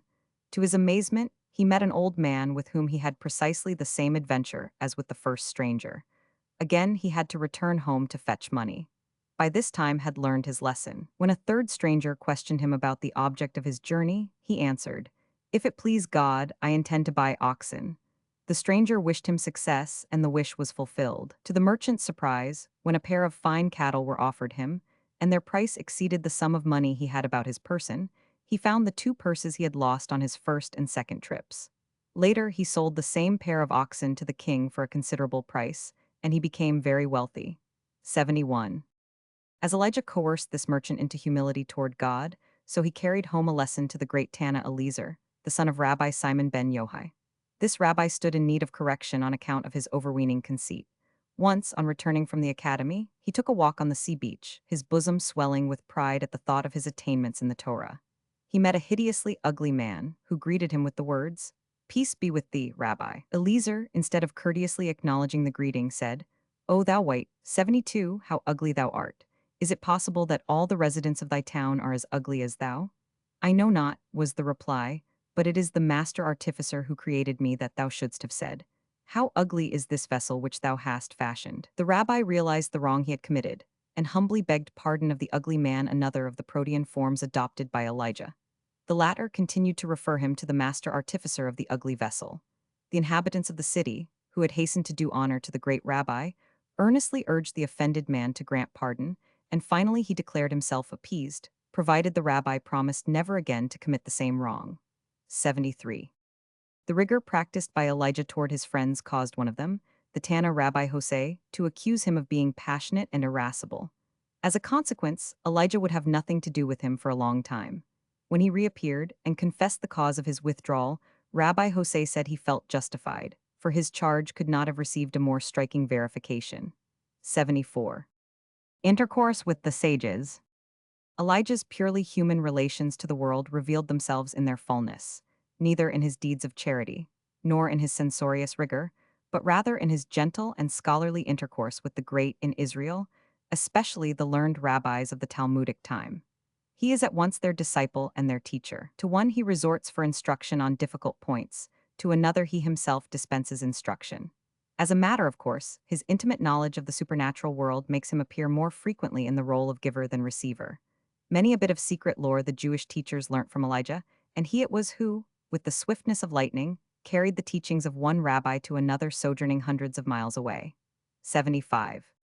Thus it was Elijah who taught Rabbi Hosea the deep meaning hidden in the scriptural passage, in which woman is designated as the helpmeet of man. By means of examples, he demonstrated to the rabbi how indispensable woman is to man. 76. Rabbi Nehorai profited by his exposition of why God created useless, even noxious insects. The reason for their existence is that the sight of superfluous and harmful creatures prevents God from destroying his world at times when, on account of the wickedness and iniquity prevailing in it, it repents him of having created it. If he preserves creatures that at their best are useless, and at their worst injurious, how much more should he preserve human beings with all their potentialities for good? The same Rabbi Nehorai was told by Elijah that God sends earthquakes and other destructive phenomena when he sees places of amusement prosperous and flourishing, while the temple lies a heap of dust and ashes. 77. To Rabbi Judah he communicated the following three maxims. Let not anger master thee, and thou wilt not fall into sin. Let not drink master thee, and thou wilt be spared pain. Before thou settest out on a journey, take counsel with thy Creator. 78. In case of a difference of opinion among scholars, Elijah was usually questioned as to how the moot point was interpreted in the Heavenly Academy. 79. Once, when the scholars were not unanimous in their views as to Esther's intentions when she invited Haman to her banquets with the king, Elijah, asked by Rabbi Bar Abahu to tell him her real purpose, said that each and every one of the motives attributed to her by various scholars were true, for her invitations to Haman had many a purpose. 80. A similar answer he gave the Amorah Abiathar, who disputed with his colleagues as to why the Ephraimite who caused the war against the tribe of Benjamin first cast off his concubine, and then became reconciled to her. Elijah informed Rabbi Abiathar that in heaven the cruel conduct of the Ephraimite was explained in two ways, according to Abiathar's conception, and according to his opponent Jonathan's as well. 81. Regarding the great contest between Rabbi Eliezer ben Hyrcanus and the whole body of scholars, in which the majority maintained the validity of its opinion, though a heavenly voice pronounced Rabbi Eliezer's correct, Elijah told Rabbi Nathan that God in his heaven had cried out, "My children have prevailed over me." 82. On one occasion, Elijah fared badly for having betrayed celestial events to his scholars. He was a daily attendant at the academy of Rabbi Judah Hanasi. One day, it was the new moon day, he was late. The reason for his tardiness, he said, was that it was his daily duty to awaken the three patriarchs, 83, wash their hands for them, so that they might offer up their prayers, and after their devotions lead them back to their resting places. On this day their prayers took very long, because they were increased by the Musaf service on account of the new moon celebration, and hence he did not make his appearance at the academy in good time. Elijah did not end his narrative at this point, but went on to tell the rabbi that this occupation of his was rather tedious, for the three patriarchs were not permitted to offer up their prayers at the same time. Abraham prayed first, then came Isaac, and finally Jacob. If they all were to pray together, the united petitions of three such paragons of piety would be so efficacious as to force God to fulfill them, and he would be induced to bring the Messiah before his time. Then Rabbi Judah wanted to know whether there were any among the pious on earth whose prayer possessed equal efficacy. Elijah admitted that the same power resided in the prayers of Rabbi Haya and his two sons. Rabbi Judah lost no time in proclaiming a day of prayer and fasting and summoning Rabbi Haya and his sons to officiate as the leaders in prayer. They began to chant the 18 benedictions. Then they uttered the word for wind, a storm arose. When they continued and made petition for rain, the rain descended at once. But as the readers approached the passage relating to the revival of the dead, great excitement arose in heaven, and when it became known that Elijah had revealed the secret of the marvelous power attaching to the prayers of the three men, he was punished with fiery blows. To thwart Rabbi Judah's purpose, Elijah assumed the form of a bear and put the praying congregation to flight. 84. Contrariwise, Elijah was also in the habit of reporting earthly events in the celestial regions. He told Rabbi Bar Shila that the reason Rabbi Meir was never quoted in the academy on high was because he had had so wicked a teacher as Elisha ben Abiah. Rabbi explained Rabbi Meir's conduct by an apologue. Rabbi Meir, he said, found a pomegranate, he enjoyed the heart of the fruit, and cast the skin aside. Elijah was persuaded of the justness of this defense, and so were all the celestial powers. Thereupon one of Rabbi Meir's interpretations was quoted in the Heavenly Academy. 85. Elijah was no less interested in the persons of the learned than in their teachings, especially when scholars were to be provided with the means of devoting themselves to their studies. It was he who, when Rabbi Eliezer ben Hyrcanus, later a great celebrity, resolved to devote himself to the law, advised him to repair to Jerusalem and sit at the feet of Rabban Johanan ben Zakkai. 86.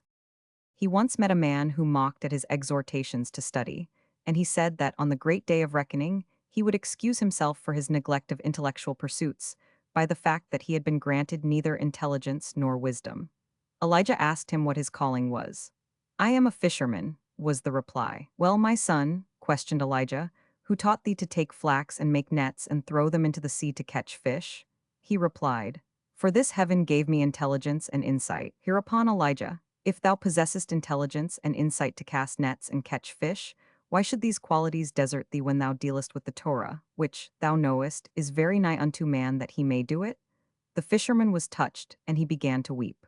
Elijah pacified him by telling him that what he had said applied to many another beside him. 87. In another way, Elijah conveyed the lesson of the great value residing in devotion to the study of the Torah. Disguised as a rabbi, he was approached by a man who promised to relieve him of all material cares if he would but abide with him. Refusing to leave Jabneh, the center of Jewish scholarship, he said to the tempter, "Wert thou to offer me 1,000,000,000 gold denarii, I would not quit the abode of the law, and dwell in a place in which there is no Torah." 88. By Torah, of course, is meant the law as conceived and interpreted by the sages and the scholars. For Elijah was particularly solicitous to establish the authority of the oral law. 89, as he was solicitous to demonstrate the truth of scriptural promises that appeared incredible at first sight. For instance, he once fulfilled Rabbi Joshua ben Levi's wish to see the precious stones which would take the place of the sun in illuminating Jerusalem in the Messianic time. A vessel in mid-ocean was nigh unto shipwreck. Among a large number of heathen passengers there was a single Jewish youth. To him Elijah appeared and said he would rescue the vessel, provided the boy went to Rabbi Joshua ben Levi, and took him to a certain place far removed from the town and from human habitation, and showed him the gems. The boy doubted that so great a man would consent to follow a mere slip of a youth to a remote spot, but, reassured by Elijah, who told him of Rabbi Joshua's extraordinary modesty, he undertook the commission, and the vessel with its human freight was saved. The boy came to the rabbi, besought him to go whither he would lead, and Joshua, who was really possessed of great modesty, followed the boy 3 miles without even inquiring the purpose of the expedition. When they finally reached the cave, the boy said, "See, here are the precious stones." The rabbi grasped them, and a flood of light spread as far as Lydda, the residence of Rabbi Joshua. Startled, he cast the precious stones away from him, and they disappeared. 90. This rabbi was a particular favorite of Elijah, who even secured him an interview with the Messiah. The rabbi found the Messiah among the crowd of afflicted poor gathered near the city gates of Rome, and he greeted him with the words, "Peace be with thee, my teacher and guide." Whereunto the Messiah replied, "Peace be with thee, thou son of Levi." The rabbi then asked him when he would appear, and the Messiah said, "Today." Elijah explained to the rabbi later that what the Messiah meant by today was that he for his part was ready to bring Israel redemption at any time. If Israel but showed himself worthy, he would instantly fulfill his mission. 91. Elijah wanted to put Rabbi Joshua into communication with the departed Rabbi Simon ben Yohai also, but the latter did not consider him of sufficient importance to honor him with his conversation. Rabbi Simon had addressed a question to him, and Rabbi Joshua in his modesty had made a reply not calculated to give one a high opinion of him. 92. In reality, Rabbi Joshua was the possessor of such sterling qualities that when he entered paradise Elijah walked before him calling out, "Make room for the son of Levi." 93. God's justice vindicated. Among the many and various teachings dispensed by Elijah to his friends, there are none so important as his theodicy, the teachings vindicating God's justice in the administration of earthly affairs. He used many an opportunity to demonstrate it by precept and example. Once he granted his friend Rabbi Joshua ben Levi the fulfillment of any wish he might express, and all the rabbi asked for was that he might be permitted to accompany Elijah on his wanderings through the world. Elijah was prepared to gratify this wish. He only imposed the condition that, however odd the rabbi might think Elijah's actions, he was not to ask any explanation of them. If ever he demanded why, they would have to part company. So Elijah and the rabbi fared forth together, and they journeyed on until they reached the house of a poor man, whose only earthly possession was a cow. The man and his wife were thoroughly good-hearted people, and they received the 2 wanderers with a cordial welcome. They invited the strangers into their house, set before them food and drink of the best they had, and made up a comfortable couch for them for the night. When Elijah and the rabbi were ready to continue their journey on the following day, Elijah prayed that the cow belonging to his host might die. Before they left the house, the animal had expired. Rabbi Joshua was so shocked by the misfortune that had befallen the good people, he almost lost consciousness. He thought, Is that to be the poor man's reward for all his kind services to us? And he could not refrain from putting the question to Elijah. But Elijah reminded him of the condition imposed and accepted at the beginning of their journey, and they traveled on, the rabbi's curiosity unappeased. That night they reached the house of a wealthy man, who did not pay his guests the courtesy of looking them in the face. Though they passed the night under his roof, he did not offer them food or drink. This rich man was desirous of having a wall repaired that had tumbled down. There was no need for him to take any steps to have it rebuilt, for when Elijah left the house, he prayed that the wall might erect itself, and lo, it stood upright. Rabbi Joshua was greatly amazed, but true to his promise, he suppressed the question that rose to his lips. So the two traveled on again, until they reached an ornate synagogue, the seats in which were made of silver and gold. But the worshippers did not correspond in character to the magnificence of the building, for when it came to the point of satisfying the needs of the way-worn pilgrims, one of those present said, "There is not dearth of water and bread, and the strange travelers can stay in the synagogue, whither these refreshments can be brought to them." Early the next morning, when they were departing, Elijah wished those present in the synagogue in which they had lodged, that God might raise them all to be heads. Rabbi Joshua again had to exercise great self-restraint and not put into words the question that troubled him profoundly. In the next town they were received with great affability, and served abundantly with all their tired bodies craved. On these kind hosts Elijah, on leaving, bestowed the wish that God might give them but a single head. Now the rabbi could not hold himself in check any longer, and he demanded an explanation of Elijah's freakish actions. Elijah consented to clear up his conduct for Joshua before they separated from each other. He spoke as follows: "The poor man's cow was killed, because I knew that on the same day the death of his wife had been ordained in heaven, and I prayed to God to accept the loss of the poor man's property as a substitute for the poor man's wife. As for the rich man, there was a treasure hidden under the dilapidated wall, and, if he had rebuilt it, he would have found the gold. Hence I set up the wall miraculously in order to deprive the curmudgeon of the valuable find. I wished that the inhospitable people assembled in the synagogue might have many heads, for a place of numerous leaders is bound to be ruined by reason of multiplicity of counsel and disputes. To the inhabitants of our last sojourning place, on the other hand, I wished a single head, for the one to guide a town, success will attend all its undertakings. Know then that if thou seest an evildoer prosper, it is not always unto his advantage, and if a righteous man suffers need and distress, think not God is unjust." After these words, Elijah and Rabbi Joshua separated from each other, and each went his own way. 94. How difficult it is to form a true judgment with nothing but external appearances as a guide, Elijah proved to Rabbi Baroka. They were once wailing in a crowded street, and the rabbi requested Elijah to point out any in the throng destined to occupy places in paradise. Elijah answered that there was none, only to contradict himself and point to a passerby the very next minute. His appearance was such that, in him, least of all the rabbi would have suspected a pious man. His garb did not even indicate that he was a Jew. Later, Rabbi Baroka discovered by questioning him that he was a prison guard. In the fulfillment of his duties, as such, he was particularly careful that the virtue of chastity should not be violated in the prison, in which both men and women were kept in detention. Also, his position often brought him into relations with the heathen authorities, and so he was enabled to keep the Jews informed of the disposition entertained toward them by the powers that be. The rabbi was thus taught that no station in life precluded its occupant from doing good and acting nobly. Another time, Elijah designated two men to whom a great future was assigned in paradise. Yet these men were nothing more than clowns. They made it their purpose in life to dispel discontent and sorrow by their jokes and their cheery humor, and they used the opportunities granted by their profession to adjust the difficulties and quarrels that disturbed the harmony of people living in close contact with each other. 95. Elijah and the Angel of Death.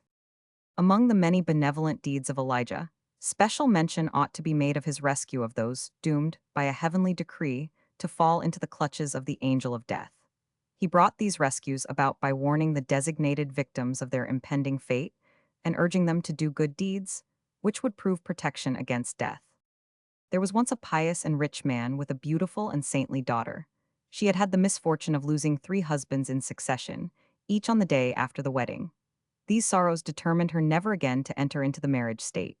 A cousin of hers, the nephew of her father, induced by the poverty of his parents, journeyed from his distant home to apply for help to his rich uncle. Scarcely had he laid eyes upon his lovely cousin when he fell victim to her charms. In vain, her father sought to dissuade his nephew from marrying his daughter. But the fate of his predecessors did not affright him, and the wedding took place. While he was standing under the wedding canopy, Elijah came to him in the guise of an old man and said, "My son, I want to give thee a piece of advice. While thou art seated at the wedding dinner, thou wilt be approached by a ragged, dirty beggar with hair like nails. As soon as thou catchest sight of him, hasten to seat him beside thee, set food and drink before him, and be ready to grant whatever he may ask of thee. Do as I say, and thou wilt be protected against harm.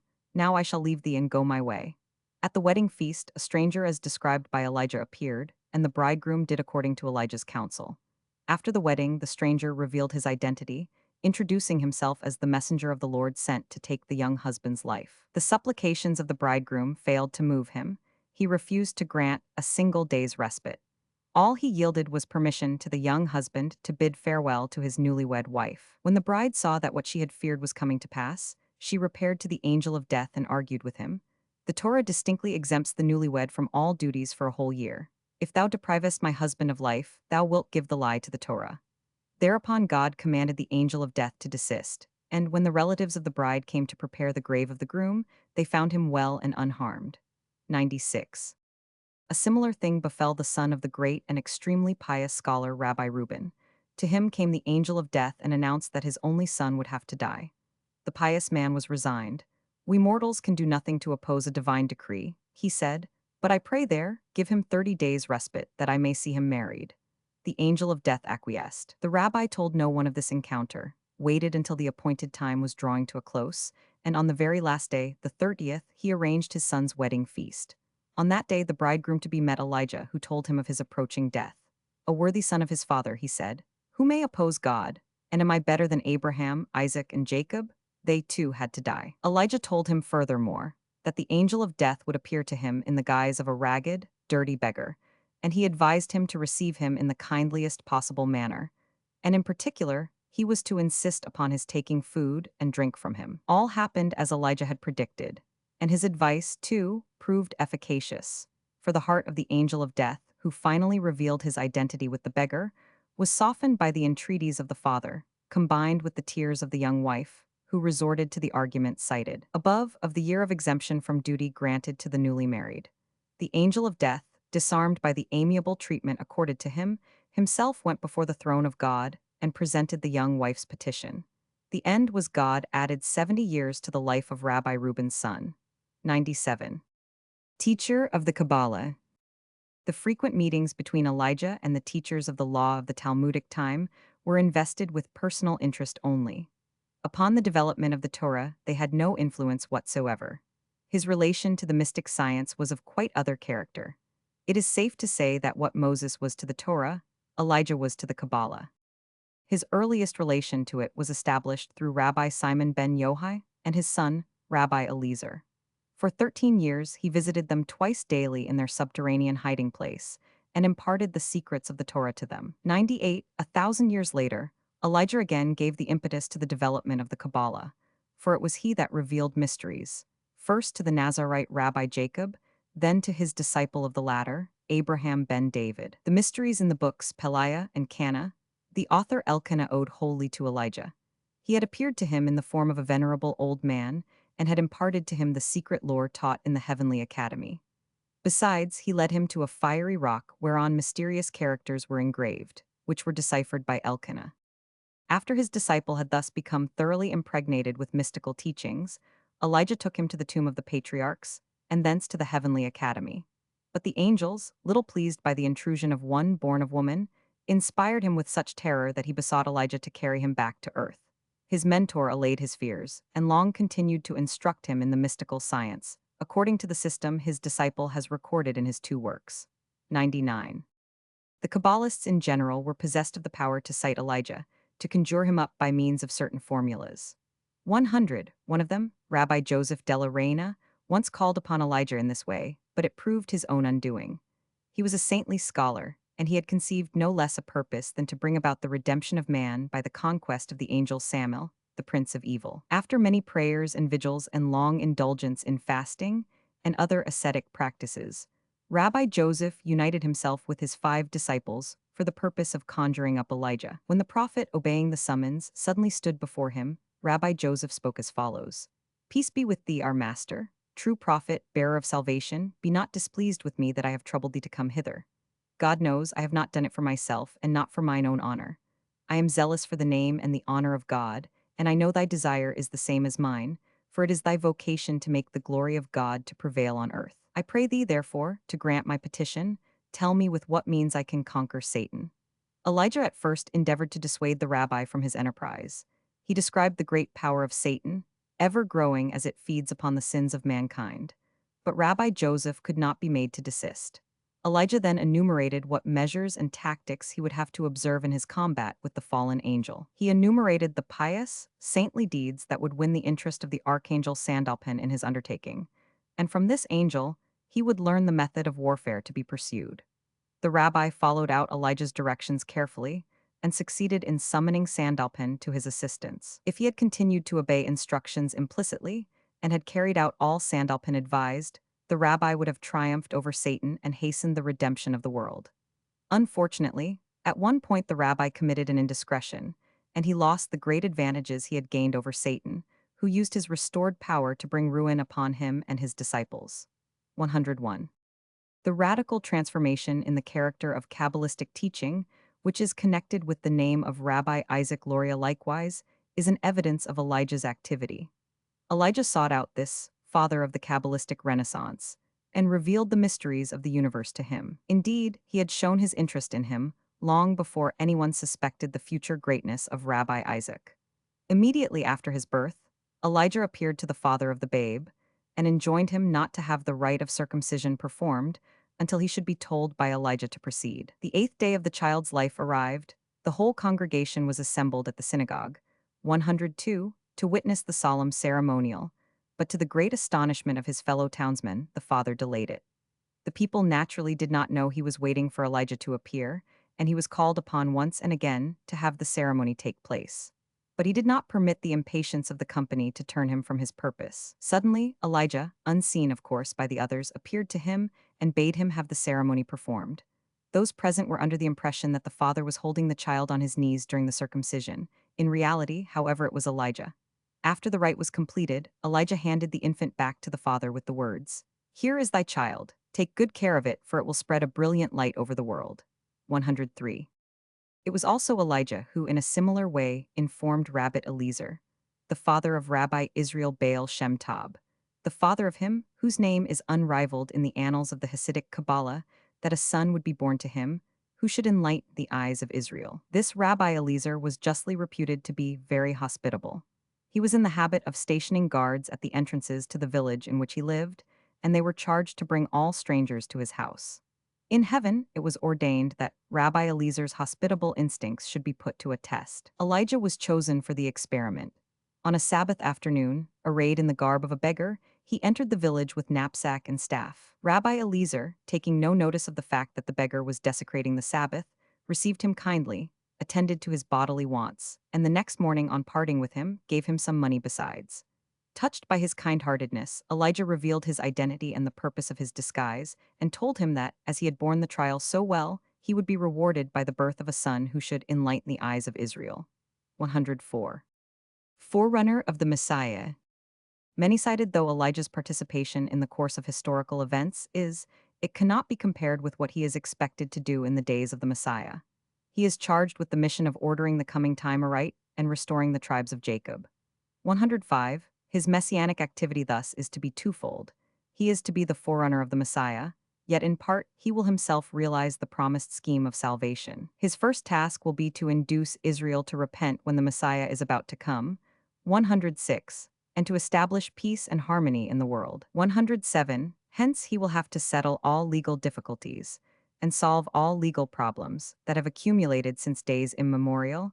108. And decide vexed questions of ritual concerning which authors entertain contradictory views. In short, all difference of opinion must be removed from the path of the Messiah. 109. This office of expounder of the law Elijah will continue to occupy even after the reign of peace has been established on earth, and his relation to Moses will be the same Aaron once held. 110. Elijah's preparatory work will be begun 3 days before the advent of the Messiah.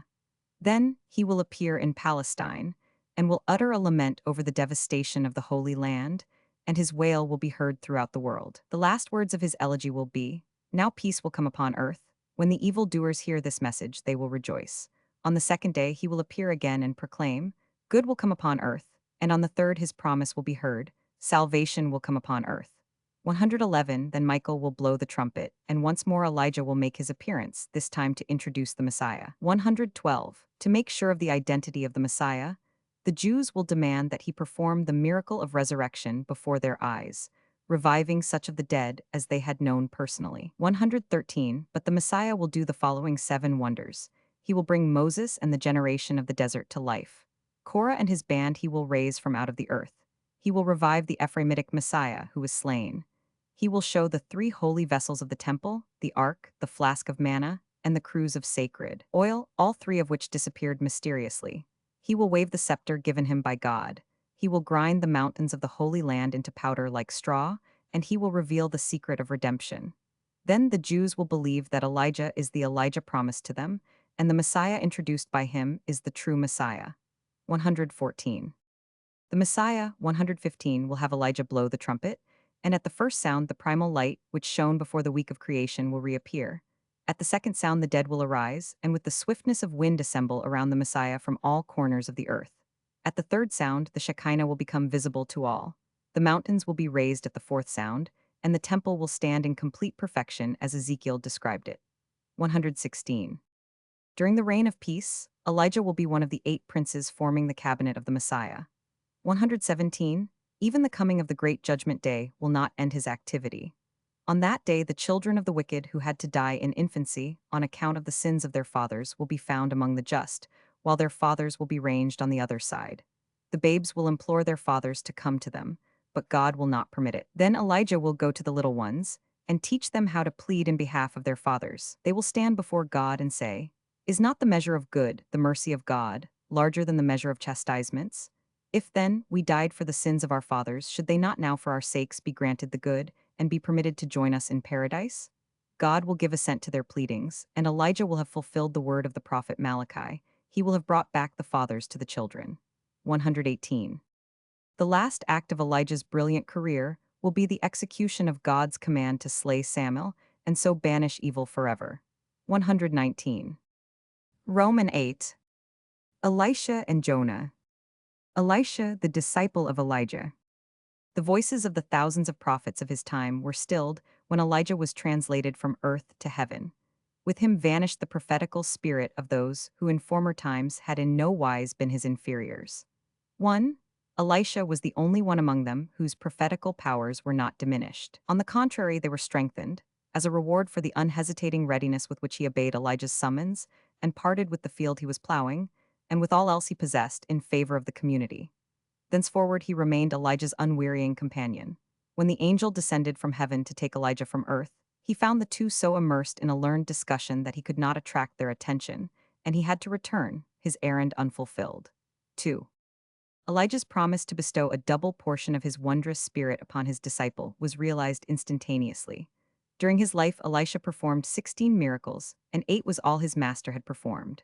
The first of them, the crossing of the Jordan, was more remarkable than the corresponding wonder done by Elijah, for Elisha traversed the river alone, and Elijah had been accompanied by Elisha. 2 saints always have more power than one by himself. 3. His second miracle, the healing of the waters of Jericho, so that they became fit to drink, resulted in harm to himself, for the people who had earned their livelihood by the sale of wholesome water were very much incensed against the prophet for having spoiled their trade. Elisha, whose prophetic powers enabled him to read both the past and the future of these tradesmen, knew that they, their ancestors, and their posterity had not even the aroma of good about them. Therefore he cursed them. Suddenly a forest sprang up, and the bears that infested it devoured the murmuring traders. The wicked fellows were not undeserving of the punishment they received, yet Elisha was made to undergo a very serious sickness, by way of correction for having yielded to passion. For, in this he resembled his master Elijah. He allowed wrath and zeal to gain the mastery over him. God desired that the 2 great prophets might be purged of this fault. Accordingly, when Elisha rebuked King Jehoram of Israel, the spirit of prophecy forsook him, and he had to resort to artificial means to reawaken it within himself. 5. Like his teacher, Elisha was always ready to help the poor and needy. as witness his sympathy with the widow of one of the sons of the prophets, and the effective aid he extended to her. Her husband had been none other than Obadiah, who, though a prophet, had at the same time been one of the highest officials at the court of the sinful king Ahab. By birth an Edomite, Obadiah had been inspired by God to utter the prophecy against Edom. In his own person, he embodied the accusation against Esau, who had lived with his pious parents without following their example, while Obadiah, on the contrary, lived in constant intercourse with the iniquitous King Ahab and his still more iniquitous spouse Jezebel, without yielding to the baneful influence they exercised. 6. This same Obadiah not only used his own fortune, but went to the length of borrowing money on interest from the future king, in order to have the wherewithal to support the prophets who were in hiding. On his death, the king sought to hold the children responsible for the debt of the father. In her despair, the pious wife of Obadiah, 7, went to the graveyard, and there she cried out, "O thou God-fearing man!" At once a heavenly voice was heard questioning her. "There are 4 God-fearing men, Abraham, Joseph, Job, and Obadiah. To which of them dost thou desire to speak?" To him of whom it is said, "He feared the Lord greatly." She was led to the grave of the prophet Obadiah, where she poured out the tale of her sorrow. Obadiah told her to take the small remnant of oil she still had to the prophet Elisha and request him to intercede for him with God. "For God," he said, "is my debtor, seeing that I provided 100 prophets, not only with bread and water, but also with oil to illuminate their hiding place. For do not the scriptures say, 'He that hath pity upon the poor lendeth unto the Lord'?" Forthwith the woman carried out his behest. She went to Elisha, and he helped her by making her little cruse of oil fill vessels upon vessels without number, and when the vessels gave out, she fetched potsherds, saying, "May the will that made empty vessels full make broken vessels perfect." So it was. The oil ceased to flow only when the supply of potsherds as well as vessels gave out.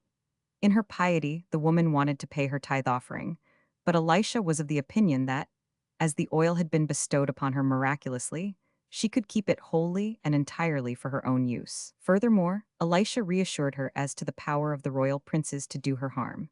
"The God who will close the jaws of the lions set upon Daniel, and who did close the jaws of the dogs in Egypt, the same God will blind the eyes of the sons of Ahab, and deafen their ears so that they can do thee no harm." 8. Not only was the poor widow helped out of her difficulties, her descendants unto all times were provided for. The oil rose in price, and it yielded so much profit that they never suffered want. 9. The Shunammite. The great woman of Shunem, the sister of Abishag and wife of the prophet Iddo, 10, also had cause to be deeply grateful to Elisha.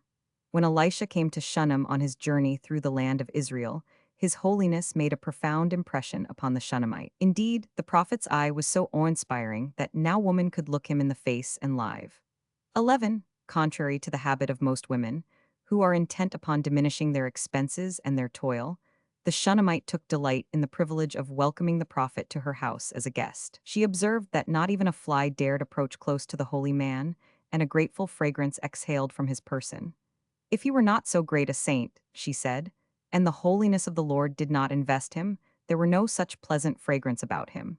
That he might be undisturbed, she assigned the best chambers in the house to the prophet. He, on his part, desiring to show his appreciation of her hospitality, knew no better return for her kindness than to promise that she should be blessed with a child within a year. 12. The woman protested, "Oh, my husband is an old man, nor am I of an age to bear children. The promise cannot be fulfilled." Yet it happened as the prophet had foretold. Before a 12-month had passed, she was a mother. A few years later her child died a sudden death.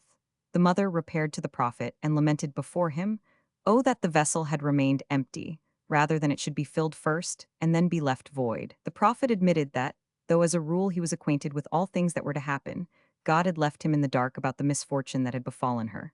With trust in God, he gave his staff to his disciple Gehazi and sent him to bring the boy back to life. But Gehazi was unworthy of his master.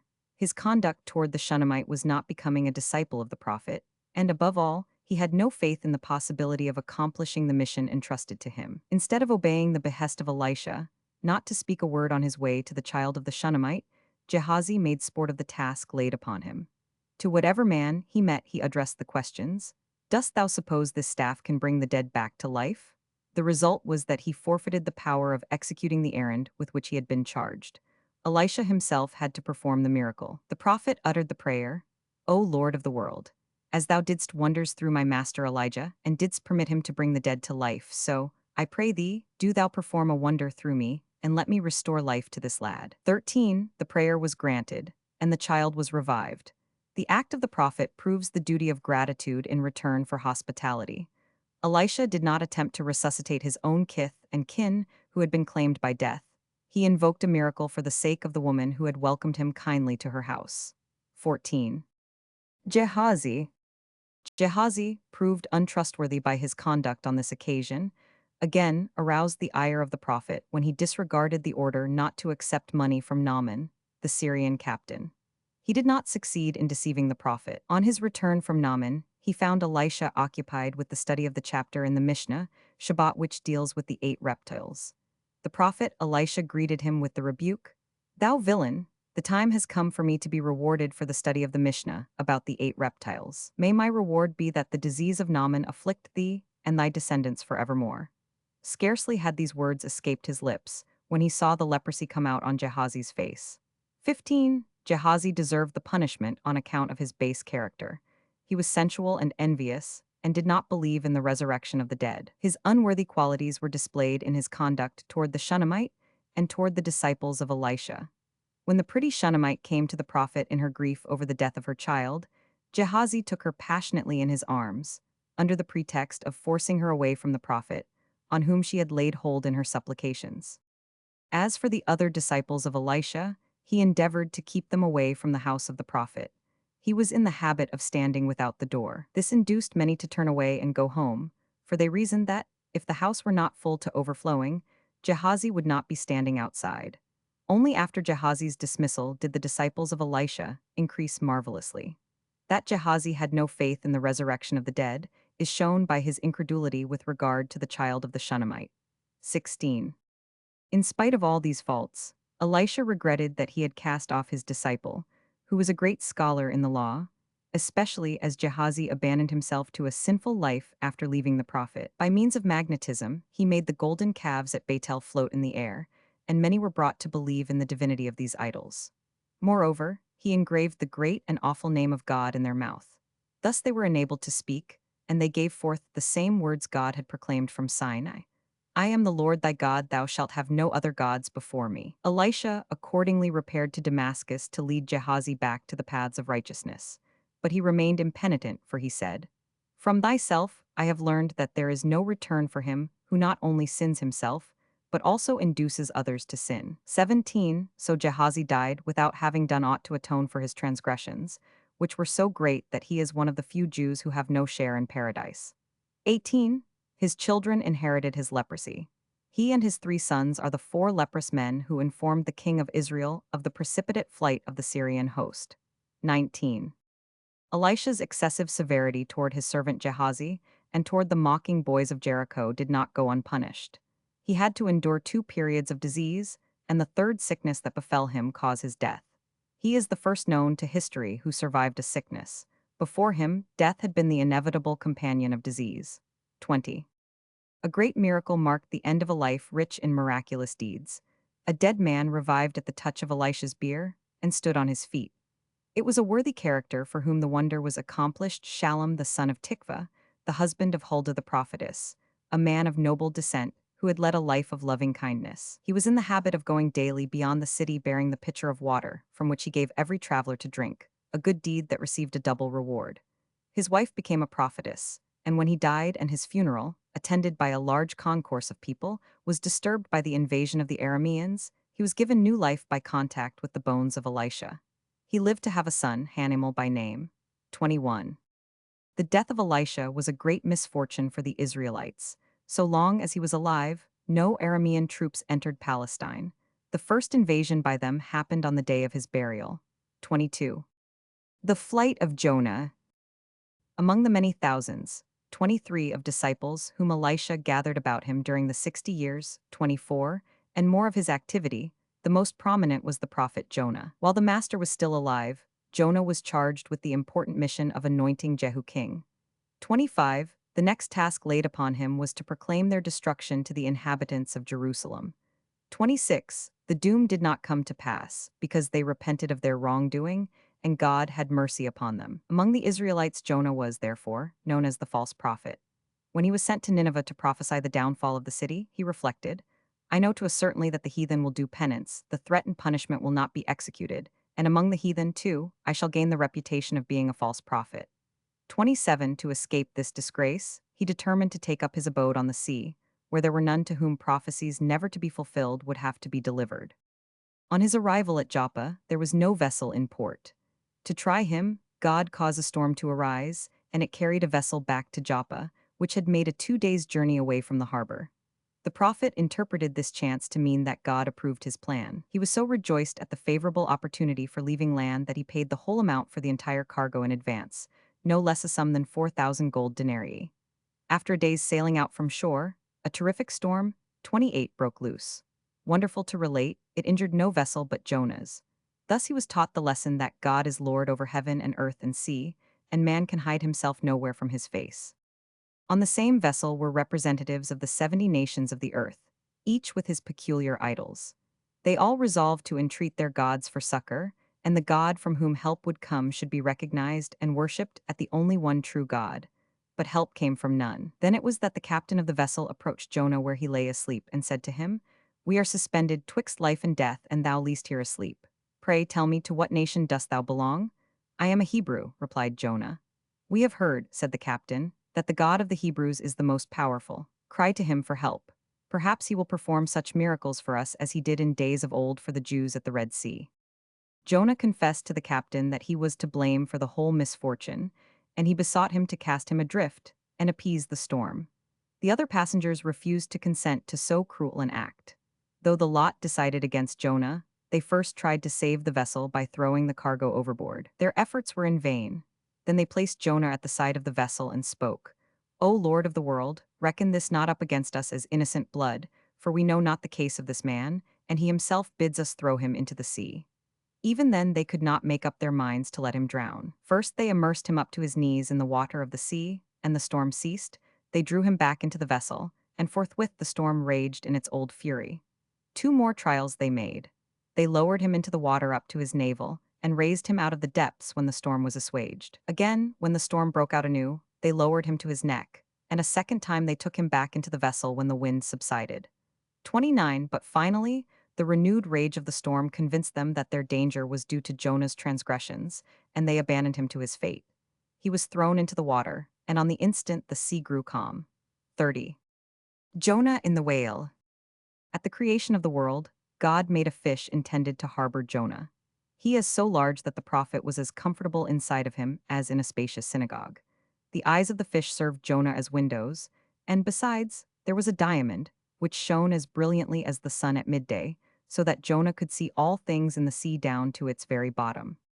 It is a law that when their time has come, all the fish of the sea must betake themselves to Leviathan, and let the monster devour them. The life term of Jonah's fish was about to expire, and the fish warned Jonah of what was to happen. When he, with Jonah in his belly, came to Leviathan, the prophet said to the monster, For thy sake I came hither. It was meet that I should know thine abode, for it is my appointed task to capture thee in the life to come, and slaughter thee for the table of the just and pious. When Leviathan observed the sign of the covenant on Jonah's body, he fled affrighted, and Jonah and the fish were saved. To show his gratitude, the fish carried Jonah whithersoever there was a sight to be seen. He showed him the river from which the ocean flows, showed him the spot at which the Israelites crossed the Red Sea, showed him Gehenna and Sheol, and many other mysterious and wonderful places. 3 days Jonah had spent in the belly of the fish, and he still felt so comfortable that he did not think of imploring God to change his condition. But God sent a female fish big with 365,000 little fish to Jonah's host, to demand the surrender of the prophet, else she would swallow both him and the guest he harbored. The message was received with incredulity, and Leviathan had to come and corroborate it. He himself had heard God dispatch the female fish on her errand. So it came about that Jonah was transferred to another abode.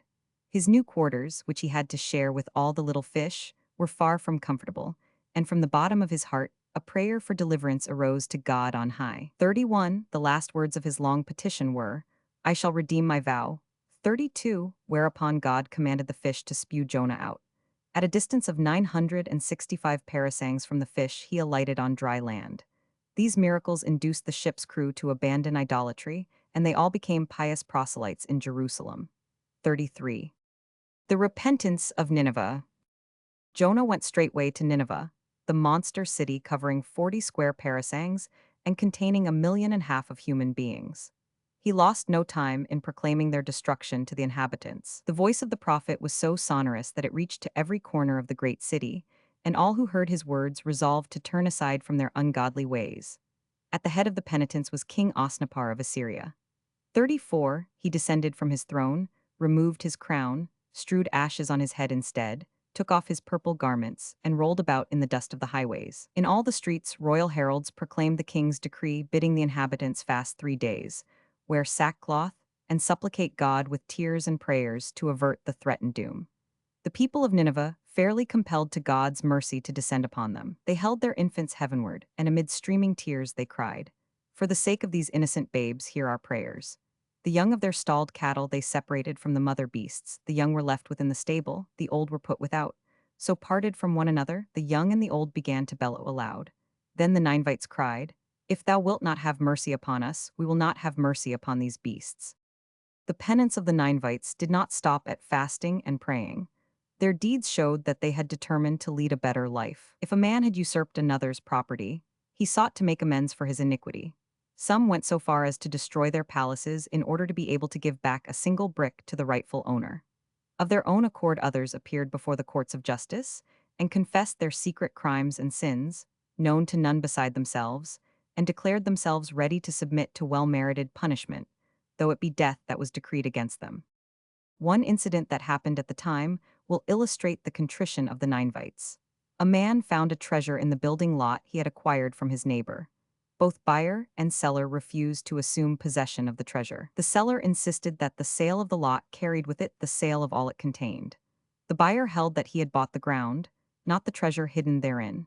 Neither rested satisfied until the judge succeeded in finding out who had hidden the treasure and where were his heirs, and the joy of the two was great when they could deliver the treasure up to its legitimate owners. 35. Seeing that the Ninevites had undergone a real change of heart, God took mercy upon them and pardoned them. Thereupon Jonah likewise felt encouraged to plead for himself with God, that he forgive him for his flight. God spoke to him, "Thou wast mindful of mine honor." The prophet had not wanted to appear a liar, so that men's trust in God might not be shaken, and for this reason thou didst take to sea. Therefore did I deal mercifully with thee, and rescue thee from the bowels of Sheol. His sojourn in the inside of the fish, the prophet could not easily dismiss from his mind, nor did it remain without visible consequences. The intense heat in the belly of the fish had consumed his garments, and made his hair fall out. 36, and he was sore plagued by swarms of insects. To afford Jonah protection, God caused the kikin to grow up.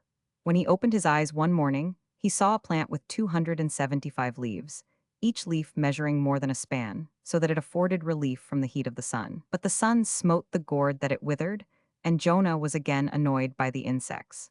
He began to weep and wish for death to release him from his troubles. But when God led him to the plant, and showed him what lesson he might derive from it, how, though he had not labored for the plant, he had pity on it, he realized his wrong in desiring God to be relentless toward Nineveh, the great city with its many inhabitants, rather than have his reputation as a prophet suffer taint. He prostrated himself and said, "O God, guide the world according to thy goodness." God was gracious to the people of Nineveh so long as they continued worthy of his loving kindness. But at the end of 40 days they departed from the path of piety, and they became more sinful than ever. Then the punishment threatened by Jonah overtook them, and they were swallowed up by the earth. 37. Jonah's suffering in the watery abyss had been so severe that by way of compensation of God exempted him from death. Living, he was permitted to enter paradise. 38. Like Jonah, his wife was known far and wide for her piety. She had gained fame particularly through her pilgrimage to Jerusalem, a duty which, by reason of her sex, she was not obliged to fulfill. 39. On one of these pilgrimages, it was that the prophetical spirit first descended upon Jonah. 40. Roman 9. The later kings of Judah. Josh. When the prophet Jonah, doing the behest of his master Elisha, anointed Jehu king over Israel. 1. He poured the oil out of a pitcher, not out of a horn, to indicate that the dynasty of Jehu would not occupy the throne long. 2. At first Jehu, though a somewhat foolish 3. king, was at least pious, but he abandoned his God-fearing ways from the moment he saw the document bearing the signature of the prophet Ahijah of Shiloh, which bound the signers to pay implicit obedience to Jeroboam. The king took this as evidence that the prophet had approved the worship of the golden calves. So it came to pass that Jehu, the destroyer of Baal worship, did nothing to oppose the idolatrous service established by Jeroboam at Bethel. 4. The successors of Jehu were not better. On the contrary, they were worse, and therefore in the fifth generation, 5, an end was put to the dynasty of Jehu by the hand of the assassin. The kings of Judah differed in no essential particular from their colleagues in the north. Ahaziah, whom Jehu killed, was a shameless sinner. He had the name of God expurged from every passage in which it occurred in the Holy Scriptures, and the names of idols inserted in its place. 6. Upon the death of Ahaziah followed the reign of terror under the queen Athaliah, when God exacted payment from the house of David for his trespass in connection with the extermination of the priest at Nob. As Abiathar had been the only male descendant of Abimelech to survive the persecution of Saul, so the sole representative of the house of David to remain after the sword of Athaliah had raged. 7 was Joash, the child kept in hiding in the Holy of Holies in the temple by the high priest Jehoiada and his wife Jehosheba. 8 Later Jehoiada vindicated the right of Joash upon the throne and installed him as king of Judah. The very crown worn by the rulers of the house of David testified to the legitimacy of the young prince, for it possessed the peculiarity of fitting none but the rightful successors to David. 9. At the instigation of Jehoiada, King Joash undertook the restoration of the temple. The work was completed so expeditiously that one living at the time the temple was erected by Solomon was permitted to see the new structure shortly before his death. 10. This good fortune befell Jehoiada, 11 himself, the son of Benaiah, commander-in-chief of the army under Solomon. So long as Joash continued under the tutelage of Jehoiada, he was a pious king. When Jehoiada departed this life, the courtiers came to Joash and flattered him. If thou wert not a god, thou hadst not been able to abide for 6 years in the Holy of Holies, a spot which even the high priest is permitted to enter but once a year.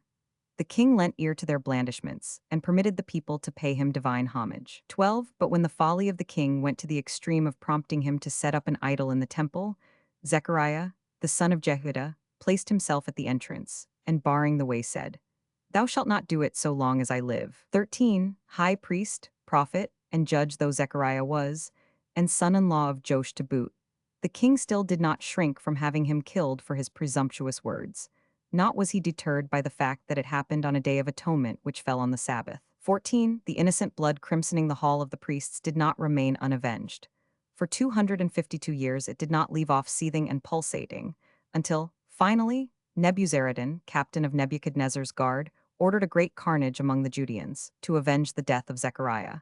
15 Joash himself, the murderer of Zechariah, met with an evil end. He fell into the hands of the Syrians, and they abused him in their barbarous, immoral way. Before he could recover from the suffering inflicted upon him, his servants slew him. 16 Amaziah, the son and successor of Joash, in many respects resembled his father. At the beginning of his reign he was God-fearing, but when, through the aid of God, he had gained a brilliant victory over the Edomites, he knew no better way of manifesting his gratitude than to establish in Jerusalem the cult of the idol worshipped by his conquered enemies. To compass his chastisement, God inspired Amaziah with the idea of provoking a war with Joash, the ruler of the northern kingdom. Amaziah demanded that Joash should either recognize the suzerainty of the southern realm voluntarily, or let the fate of battle decide the question. 17 At first Joash sought to turn Amaziah aside from his purpose by a parable reminding him of the fate of Shechem, which the sons of Jacob had visited upon him for having done violence to their sister Dinah. 18 Amaziah refused to be warned.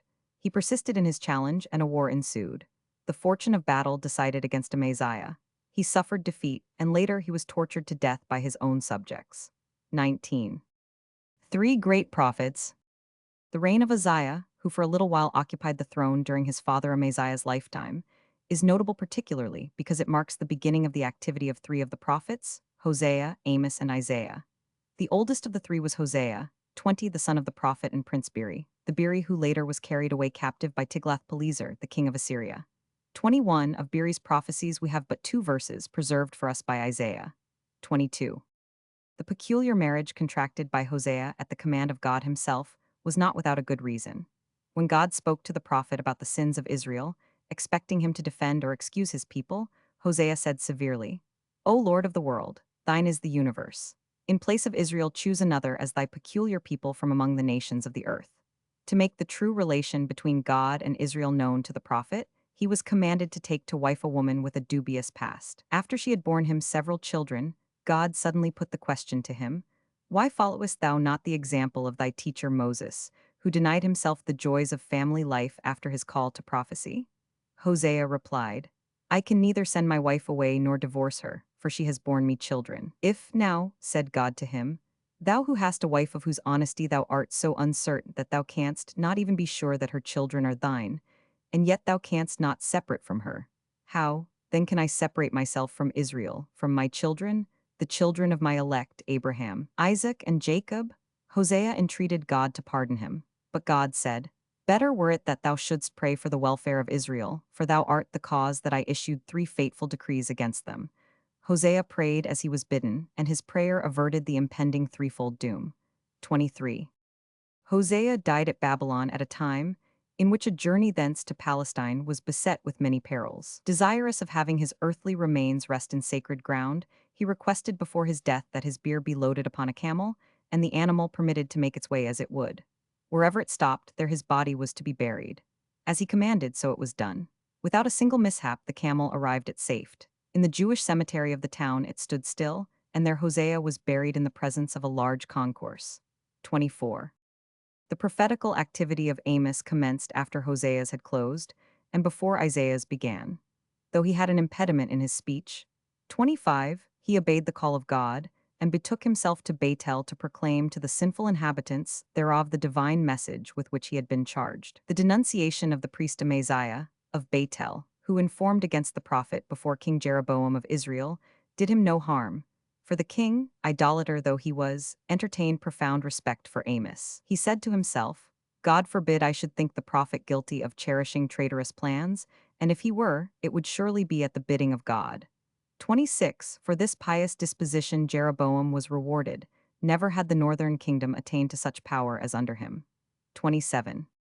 However, the fearlessness of Amos finally caused his death. King Uzziah inflicted a mortal blow upon his forehead with a red-hot iron. 28. 2 years after Amos ceased to prophesy, Isaiah was favored with his first divine communication. It was the day on which King Uzziah, blinded by success and prosperity, arrogated to himself the privileges of the priesthood. He tried to offer sacrifices upon the altar, and when the high priest Azariah, 29, ventured to restrain him, he threatened to slay him and any priest sympathizing with him unless they kept silent. Suddenly the earth quaked so violently that a great breach was torn in the temple, through which a brilliant ray of sunlight pierced, falling upon the forehead of the king and causing leprosy to break forth upon him. Nor was that all the damage done by the earthquake. On the west side of Jerusalem, half of the mountain was split off and hurled to the east, into a road, at a distance of 4 stadia. 30 and not heaven and earth alone were outraged by Uzziah's atrocity and sought to annihilate him. Even the angels of fire, the seraphim, were on the point of descending and consuming him, when a voice from on high proclaimed that the punishment appointed for Uzziah was unlike that meted out to Korah and his company despite the similarity of their crimes. 31. When Isaiah beheld the august throne of God on this memorable day, 32, he was sorely affrighted, for he reproached himself with not having tried to turn the king away from his impious desire.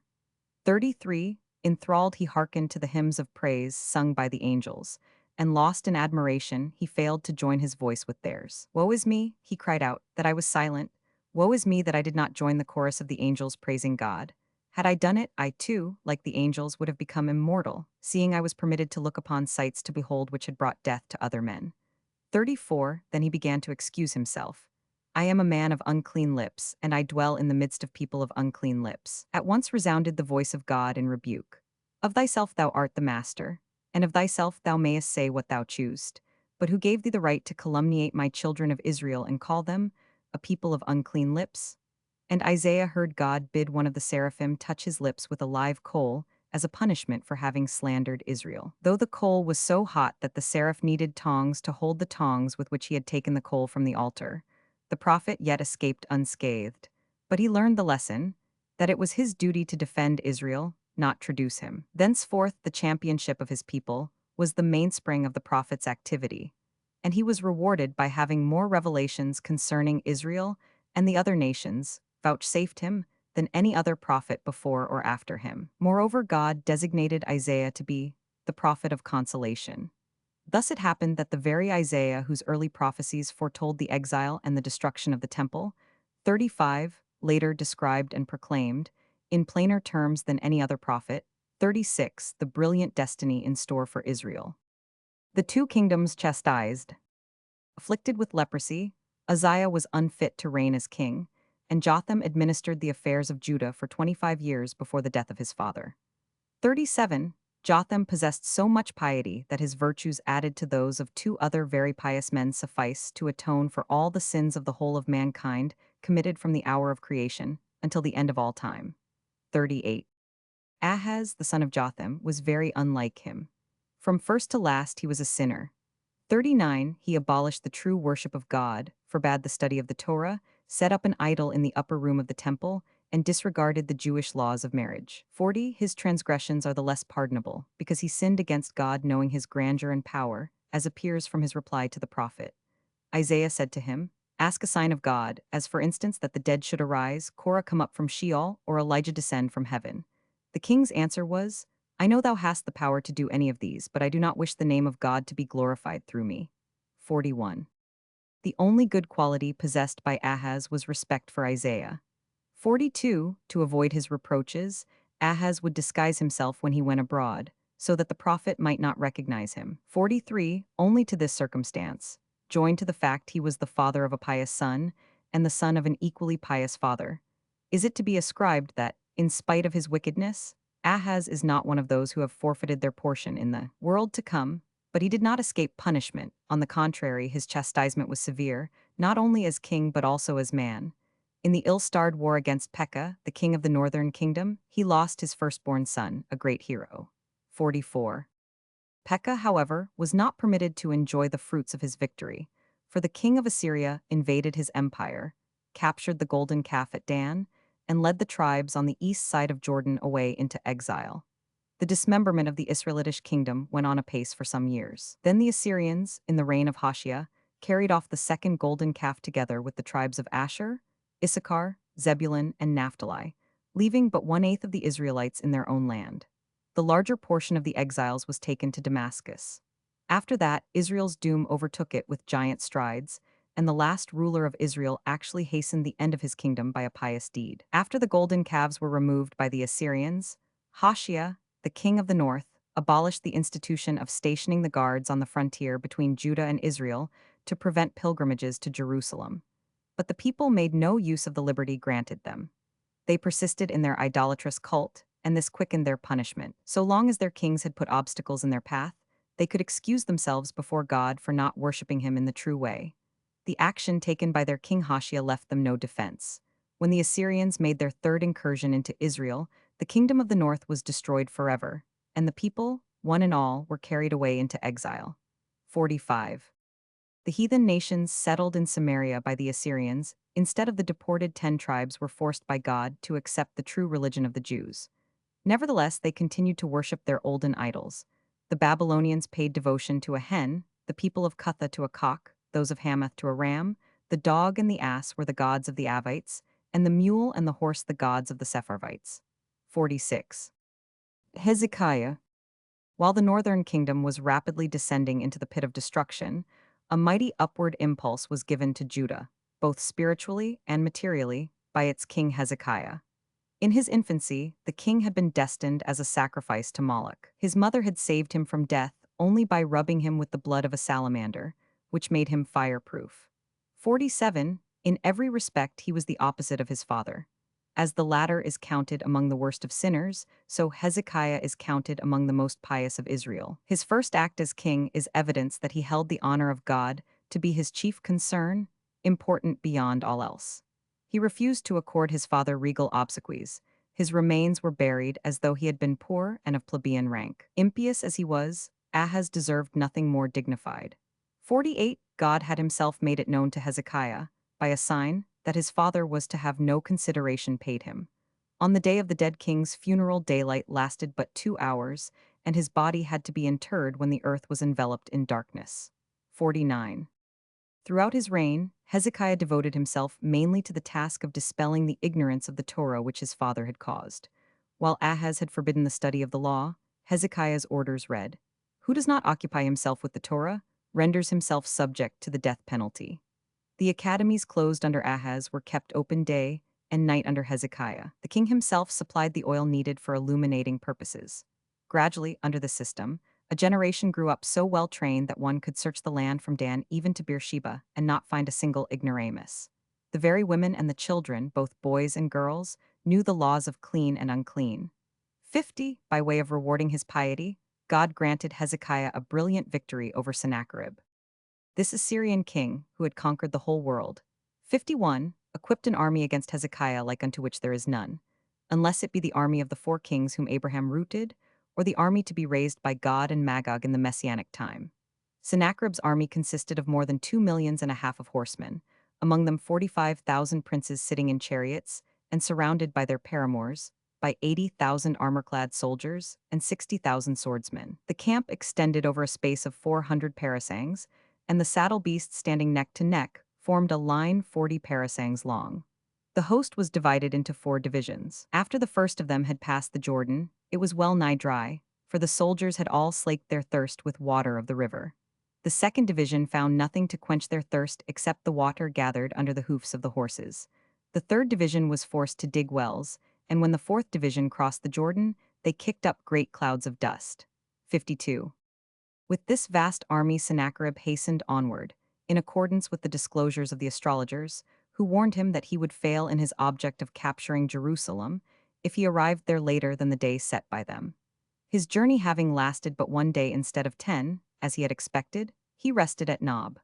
A raised platform was there erected for Sennacherib, whence he could view Jerusalem. On first beholding the Judean capital, the Assyrian king exclaimed, "What, is this Jerusalem, the city for whose sake I gathered together my whole army, for whose sake I first conquered all other lands? Is it not smaller and weaker than all the cities of the nations I subdued with my strong hand?" He stretched himself and shook his head, and waved his hand contemptuously toward the Temple Mount and the sanctuary crowning it. When his warriors urged him to make his attack upon Jerusalem, he bade them take their ease for 1 night and be prepared to storm the city the next day. It seemed no great undertaking. Each warrior would but have to pick up as much mortar from the wall as is needed to seal a letter, and the whole city would disappear. But Sennacherib made the mistake of not proceeding directly to the attack upon the city. If he had made the assault at once, it would have been successful, for the sin of Saul against the priest at Nob had not yet been wholly expiated. On that very day it was fully atoned for. 53, in the following night, which was the Passover night, when Hezekiah and the people began to sing the Hallel Psalms. 54, the giant host was annihilated. The archangel Gabriel, 55, sent by God to ripen the fruits of the field, was charged to address himself to the task of making away with the Assyrians, and he fulfilled his mission so well that of all the millions of the army, Sennacherib alone was saved with his 2 sons, his son-in-law, 56, Nebuchadnezzar and Nebuzaradan. 57, the death of the Assyrians happened when the angel permitted them to hear the song of the celestials. 58, their souls were burnt, though their garments remained intact. 59, such an end was too good for Sennacherib. To him, a disgraceful death was apportioned. On his flight away from Jerusalem, he met a divine apparition in the guise of an old man. He questioned Sennacherib as to what he would say to the kings allied with him, in reply to their inquiry about the fate of their sons at Jerusalem. Sennacherib confessed his dread of a meeting with those kings. The old man advised him to have his hair cut off, which would change his appearance beyond recognition. Sennacherib assented, and his advisor sent him to a house in the vicinity to fetch a pair of shears. Here he found some people angels in disguise busying themselves with a handmill. They promised to give him the shears, provided he ground a measure of grain for them. So it grew late and dark by the time Sennacherib returned to the old man, and he had to procure a light before his hair could be cut.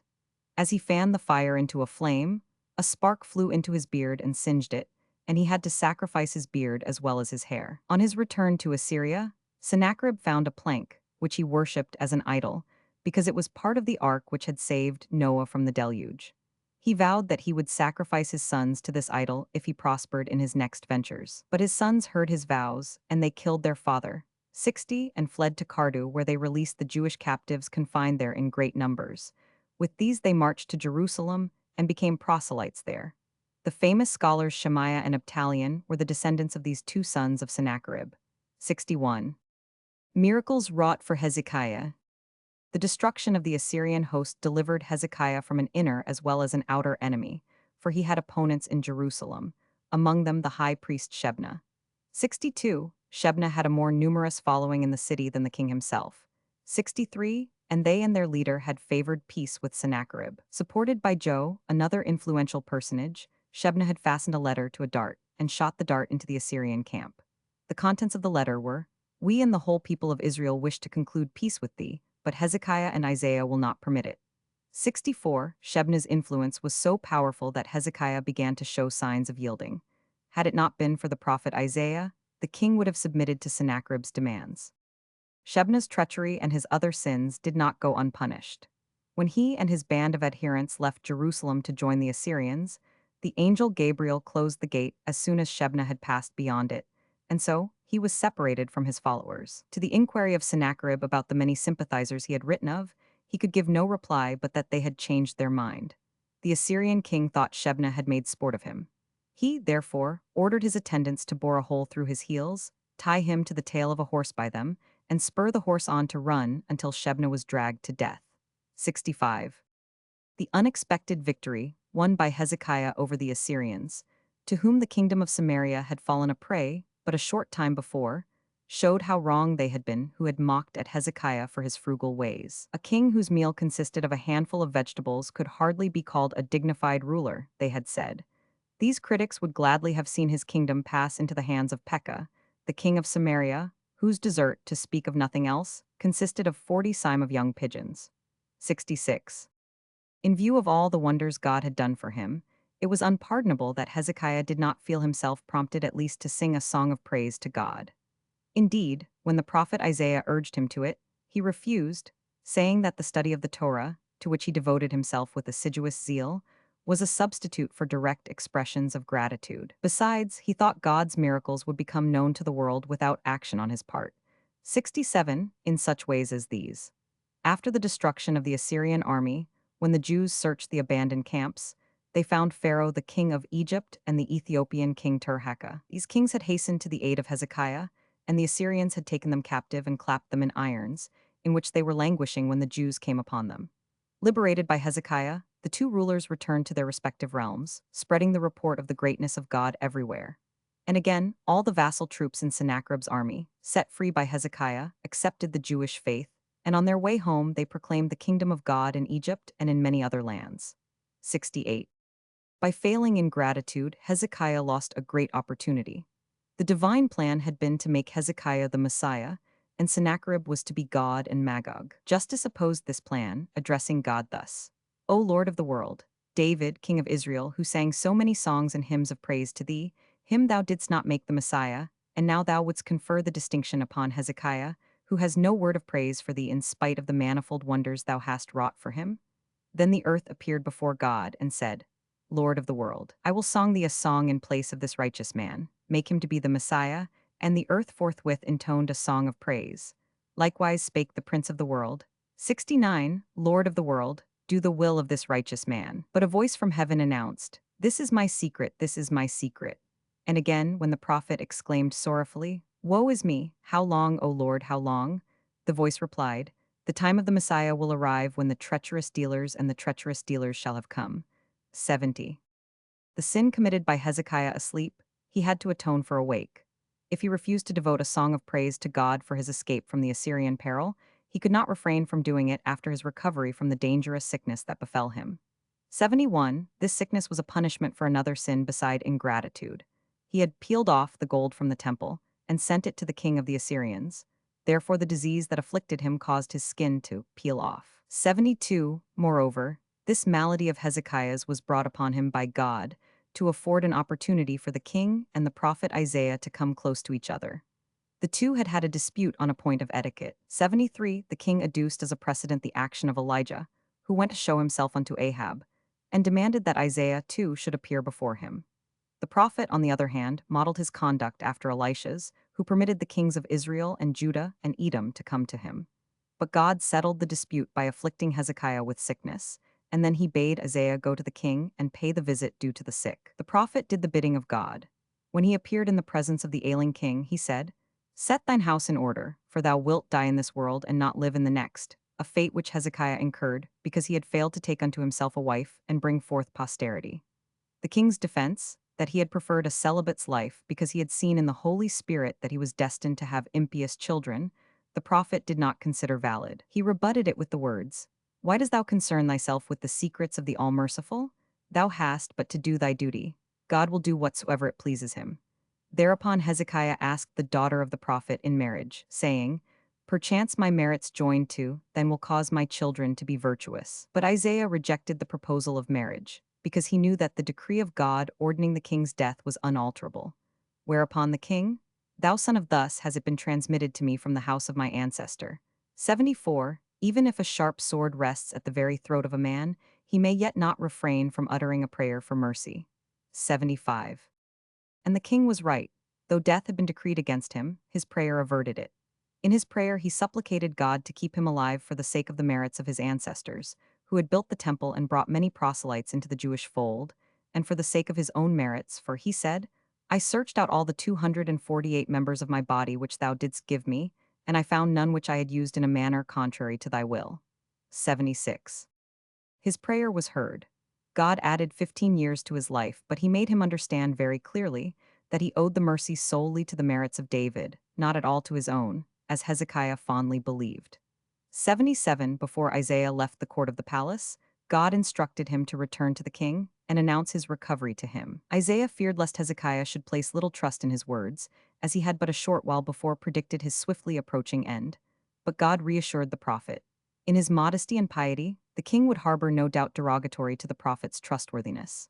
78. The remedy employed by Isaiah, a cake of figs applied to the boil, increased the wonder of Hezekiah's recovery, for it was apt to aggravate the malady rather than alleviate it. 79. A number of miracles besides were connected with the recovery of Hezekiah. In itself it was remarkable, as being the first case of a recovery on record. Previously, illness had been inevitably followed by death. Before he had fallen sick, Hezekiah himself had implored God to change this order of nature. He held that sickness followed by restoration to health would induce men to do penance. God had replied, "Thou art right, and the new order shall be begun with thee." 80. Furthermore, the day of Hezekiah's recovery was marked by the great miracle that the sun shone 10 hours longer than its wonted time. The remotest lands were amazed thereat, and Baladan, the ruler of Babylon, was prompted by it to send an embassy to Hezekiah, which was to carry his felicitations to the Jewish king upon his recovery. Baladan, it should be said by the way, was not the real king of Babylon. The throne was occupied by his father, whose face had changed into that of a dog. Therefore the son had to administer the affairs of state, and he was known by his father's name as well as his own. 81. This Baladan was in the habit of dining at noon, and then he took a nap until 3 o'clock of the afternoon. On the day of Hezekiah's recovery, when he awoke from his sleep and saw the sun overhead, he was on the point of having his guards executed, because he thought they had permitted him to sleep a whole afternoon and the night following it. He desisted only when he was informed of Hezekiah's miraculous recovery, and realized that the God of Hezekiah was greater than his own God, the sun. 82. He at once set about sending greetings to the Jewish king. His letter read as follows: "Peace be with Hezekiah, peace with his great God, and peace with Jerusalem." After the letter was dispatched, it occurred to Baladan that it had not been composed properly. Mention of Hezekiah had been made before mention of God. He had the messengers called back and ordered another letter to be written, in which the oversight was made good. As a reward for his punctiliousness, 3 of his descendants, Nebuchadnezzar, Evil Merodach, and Belshazzar, were appointed by God to be world monarchs. God said, "Thou didst arise from thy throne, and didst take 3 steps to do me honor, by having thy letter rewritten. Therefore will I grant thee 3 descendants who shall be known from one end of the world to the other." 83. The embassy sent by the Babylonian monarch was an act of homage to God for his miracle-working power.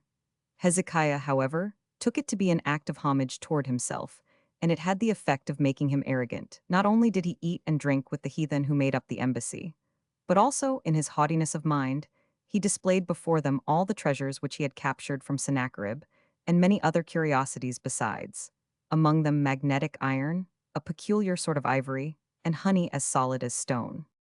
What was worse, he had his wife partake of the meal in honor of the embassy, and most heinous crime of all. 84. He opened the holy ark, and pointing to the tables of law within it, said to the heathen, "With the help of these we undertake wars and win victories." 85. God sent Isaiah to reproach Hezekiah for these acts. The king, instead of confessing his wrong at once, answered the prophet haughtily. 86. Then Isaiah announced to him that the treasures taken from Sennacherib, 87, would revert to Babylon sometime in the future, and his descendants, Daniel and the three companions of Daniel, would serve the Babylonia ruler as eunuchs. 88. Despite his pride in this case, Hezekiah was one of the most pious kings of Judah. Especially he is deserving of praise for his efforts to have Hebrew literature put into writing, for it was Hezekiah who had copies made of the books of Isaiah, Ecclesiastes, Song of Songs, and Proverbs. 89, on the other hand, he had concealed the books containing medical remedies. 90. Great was the mourning over him at his death. No less than 36,000 men with bared shoulders marched before his bier, and, rarer distinction still, a scroll of the law was laid upon his bier, for it was said, "He who rests in this bier has fulfilled all ordained in this book." 91. He was buried next to David and Solomon. 92. Manasseh. Hezekiah had finally yielded to the admonitions of Isaiah, and had taken a wife unto himself. 93. The daughter of the prophet. But he entered upon marriage with a heavy heart. His prophetic spirit foretold to him that the impiousness of the sons he would beget would make their death to be preferable to their life. These fears were confirmed all too soon. His two sons, Rabshakeh and Manasseh, showed their complete unlikeness to their parents in early childhood. Once, when Hezekiah was carrying his two little ones on his shoulders to the Bet HaMidrash, he overheard their conversation. The one said, "Our father's bald head might do for frying fish." The other rejoined, "It would do well for offering sacrifices to idols." Enraged by these words, Hezekiah let his son slip from his shoulders. Rabshakeh was killed by the fall, but Manasseh escaped unhurt. 94. Better had it been if Manasseh had shared his brother's untimely fate. He was spared for naught but murder, idolatry, and other abominable atrocities. 95. After Hezekiah had departed this life, Manasseh ceased to serve the God of his father. He did whatever his evil imagination prompted. The altar was destroyed, and in the inner space of the temple he set up an idol, 96, with four faces, copied from the four figures on the throne of God. It was so placed that from whatever direction one entered the temple, a face of the idol confronted him. 97. As Manasseh was sacrilegious toward God, he was malevolent toward his fellows. He had fashioned an image so large that it required 1,000 men to carry it. Daily, a new force was employed on this task, because Manasseh had each set of porters killed off at the end of the day's work. All his acts were calculated to cast contempt upon Judaism and its tenets. It did not satisfy his evil desire to obliterate the name of God from the Holy Scriptures. 98. He went so far as to deliver public lectures whose burden was to ridicule the Torah. 99. Isaiah and the other prophets, Micah, Joel, and Habakkuk, 100, left Jerusalem and repaired to a mountain in the desert, that they might be spared the sight of the abominations practiced by the king. Their abiding place was disclosed to the king. A Samaritan, a descendant of the false prophet Zedekiah, had taken refuge in Jerusalem after the destruction of the temple. But he did not remain there long. Charges were made against him before the pious King Hezekiah, and he withdrew to Bethlehem, where he gathered hangers-on about him. This Samaritan it was who traced the prophets to their retreat and lodged accusations against them before Manasseh. 101. The impious king sat in judgment on Isaiah and condemned him to death. The indictment against him was that his prophecies contained teachings in contradiction with the law of Moses. God said unto Moses, "Thou canst not see my face, for man shall not see me and live," while Isaiah said, "I saw the Lord sitting upon a throne, high and lifted up." Again, Isaiah compared the princes of Israel and the people with the impious inhabitants of Sodom and Gomorrah, and he prophesied the downfall of Jerusalem and the destruction of the temple. 102. The prophet offered no explanation. He was convinced of the uselessness of defending himself, and he preferred Manasseh should act from ignorance rather than from wickedness. However, he fled for safety. When he heard the royal bailiffs in pursuit of him, he pronounced the name of God, and a cedar tree swallowed him up. The king ordered the tree to be sawn in pieces. When the saw was applied to the portion of the bark under which the mouth of Isaiah lay concealed, he died. His mouth was the only vulnerable part of his body, because at the time when he was called to his prophetical mission, 103, it had made use of the contemptuous words, "a people of unclean lips," regarding Israel. Isaiah died at the age of 120 years, 104 by the hands of his own grandchild. 105. God is long-suffering, but in the end Manasseh received the deserved punishment for his sins and crimes. In the 22nd year of his rulership, the Assyrians came and carried him off to Babylon in fetters, him together with the old Danite idol, Micah's image. 106. In Babylonia, the king was put into an oven which was heated from below. Finding himself in this extremity, Manasseh began to call upon God after God to help him out of his straits. As this proved inefficacious, he resorted to other means. I remember, he said, my father taught me the verse, when thou art in tribulation, if in the latter days thou shalt return to the Lord thy God, and hearken unto his voice, he will not fail thee. Now I cry to God. If he inclines his ear unto me, well and good. If not, then all kinds of God are alike. The angels stopped up the windows of heaven, that the prayer of Manasseh might not ascend to God, and they said, Lord of the world, art thou willing to give gracious hearing to one who has paid worship to idols, and set up an idol in the temple? If I did not accept the penance of this man, replied God, I should be closing the door in the face of all repentant sinners. God made a small opening under the throne of his glory, and received the prayer of Manasseh through it. Suddenly a wind arose and carried Manasseh back to Jerusalem. 107. His return to God not only helped him in his distress, but also brought him pardon for all his sins, so that not even his share in the future world was withdrawn from him. 108.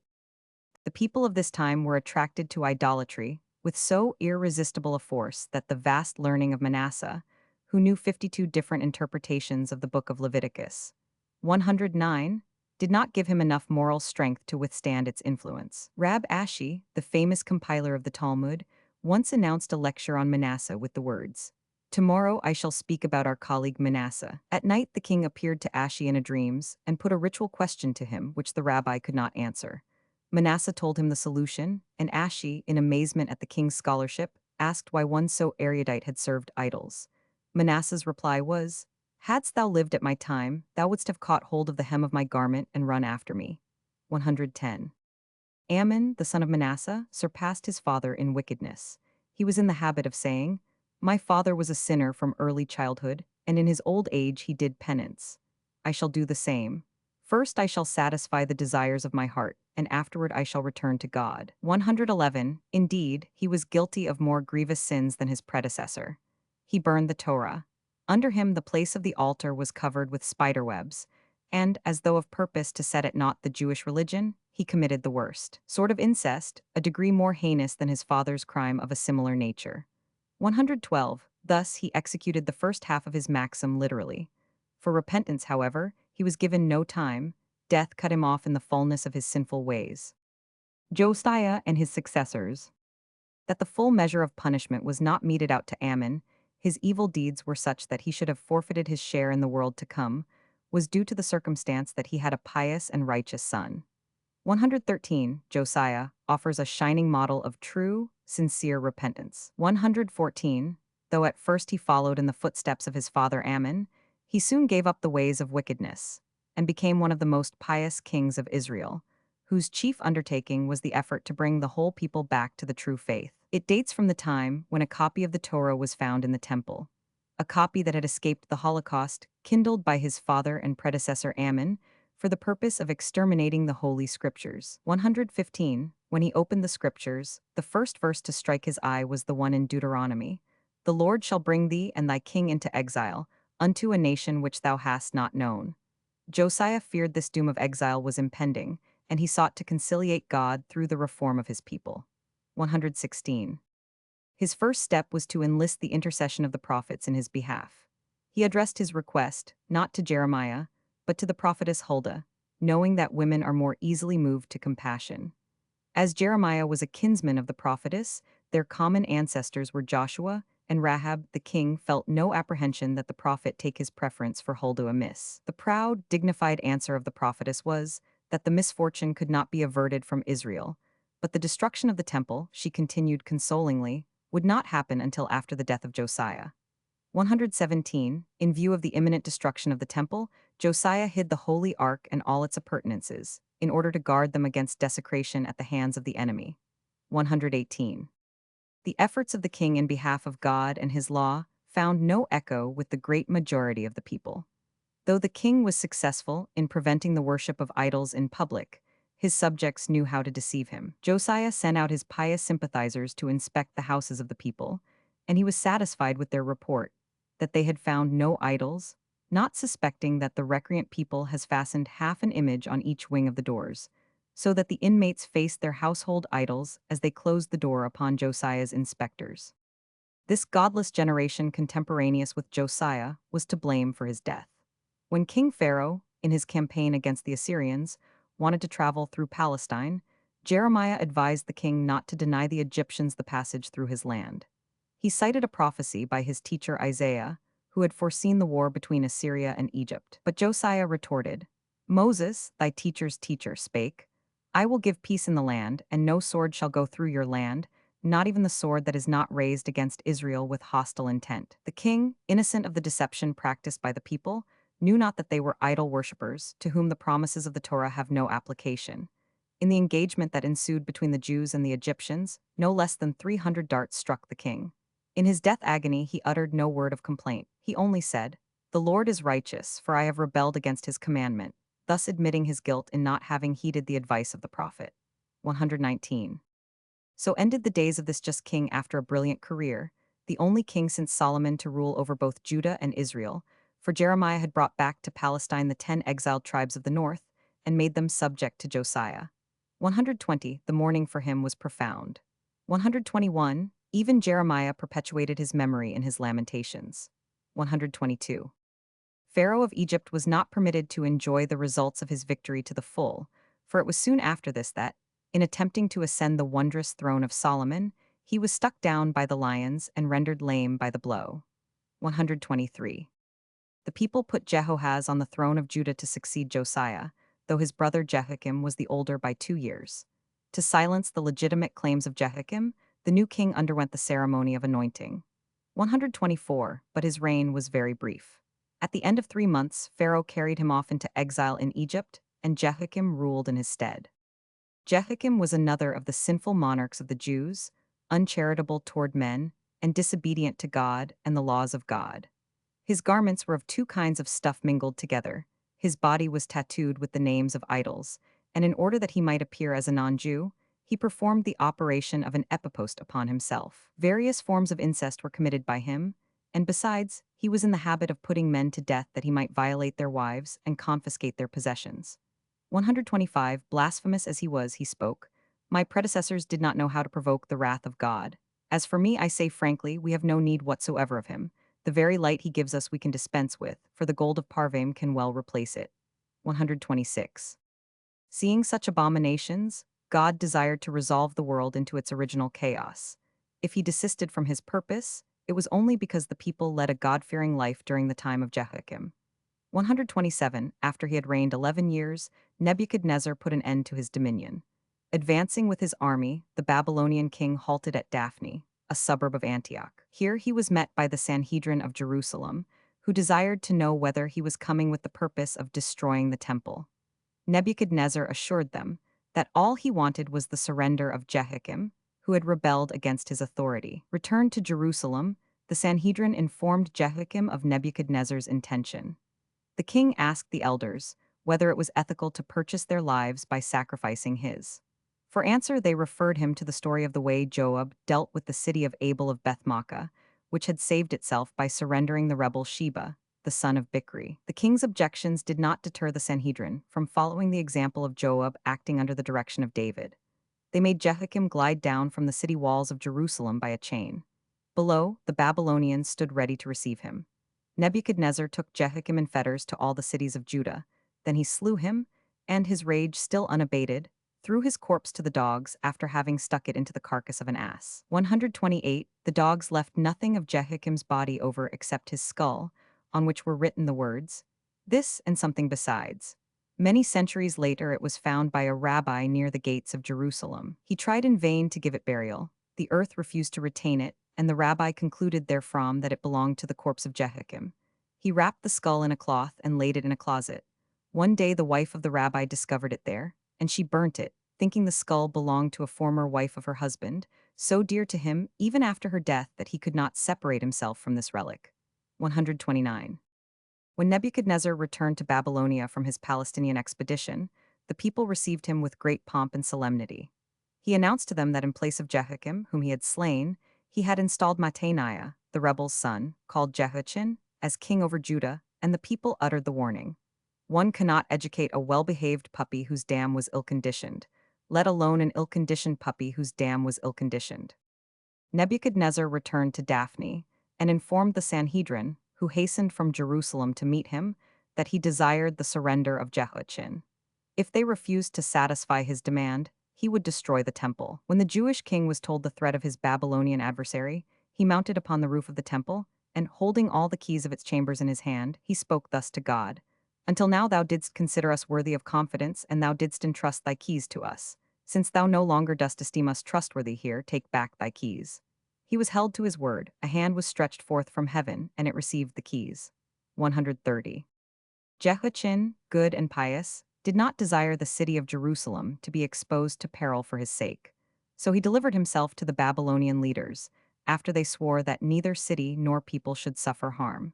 But the Babylonians did not keep their oath. A short while thereafter they carried into exile not only the king, but also his mother and 10,131 of the Jewish nobility and of the great scholars.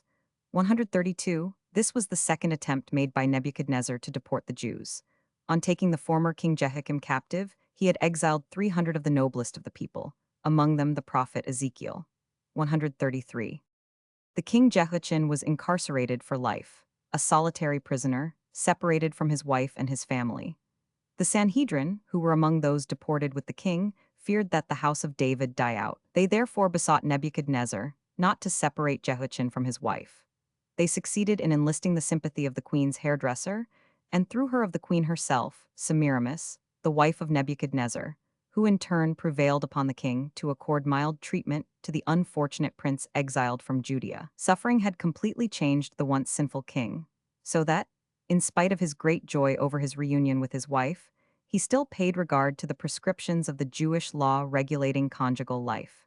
He was prepared to deny himself every indulgence, when the purchase price was an infringement of the word of God. Such steadfastness pleaded with God to pardon the king for his sins, and the heavenly Sanhedrin absolved God from his oath, to crush Jehoiachin and deprive his house of sovereignty. 134. By way of reward for his continence, he was blessed with distinguished posterity. Not only was Zerubbabel, the first governor of Palestine after the destruction of the temple, a grandson of Jehoiachin's, 135, but also the Messiah himself will be a descendant of his. 136. Next. The exile. Zedekiah. The execution of one king and the deportation of another were but preludes to the great national catastrophe in the time of Zedekiah, the destruction of the temple and the exile of the whole people. After Nebuchadnezzar had led Jehoiachin and a portion of the people into banishment, his commiseration was aroused for the Jews, and he inquired whether any other sons of Josiah were still living. Only Mattaniah was left. 1. He was renamed Zedekiah, in the hope that he would be the father of pious sons. In reality, the name became the omen of the disasters to happen in the time of this king. Nebuchadnezzar, who invested Zedekiah with the royal office, demanded that he swear fealty to him. Zedekiah was about to swear by his own soul, but the Babylonian king, not satisfied, brought a scroll of the law and made his Jewish vassal take the oath upon that. 2. Nevertheless, he did not keep faith with Nebuchadnezzar for long, nor was this his only treachery toward his suzerain.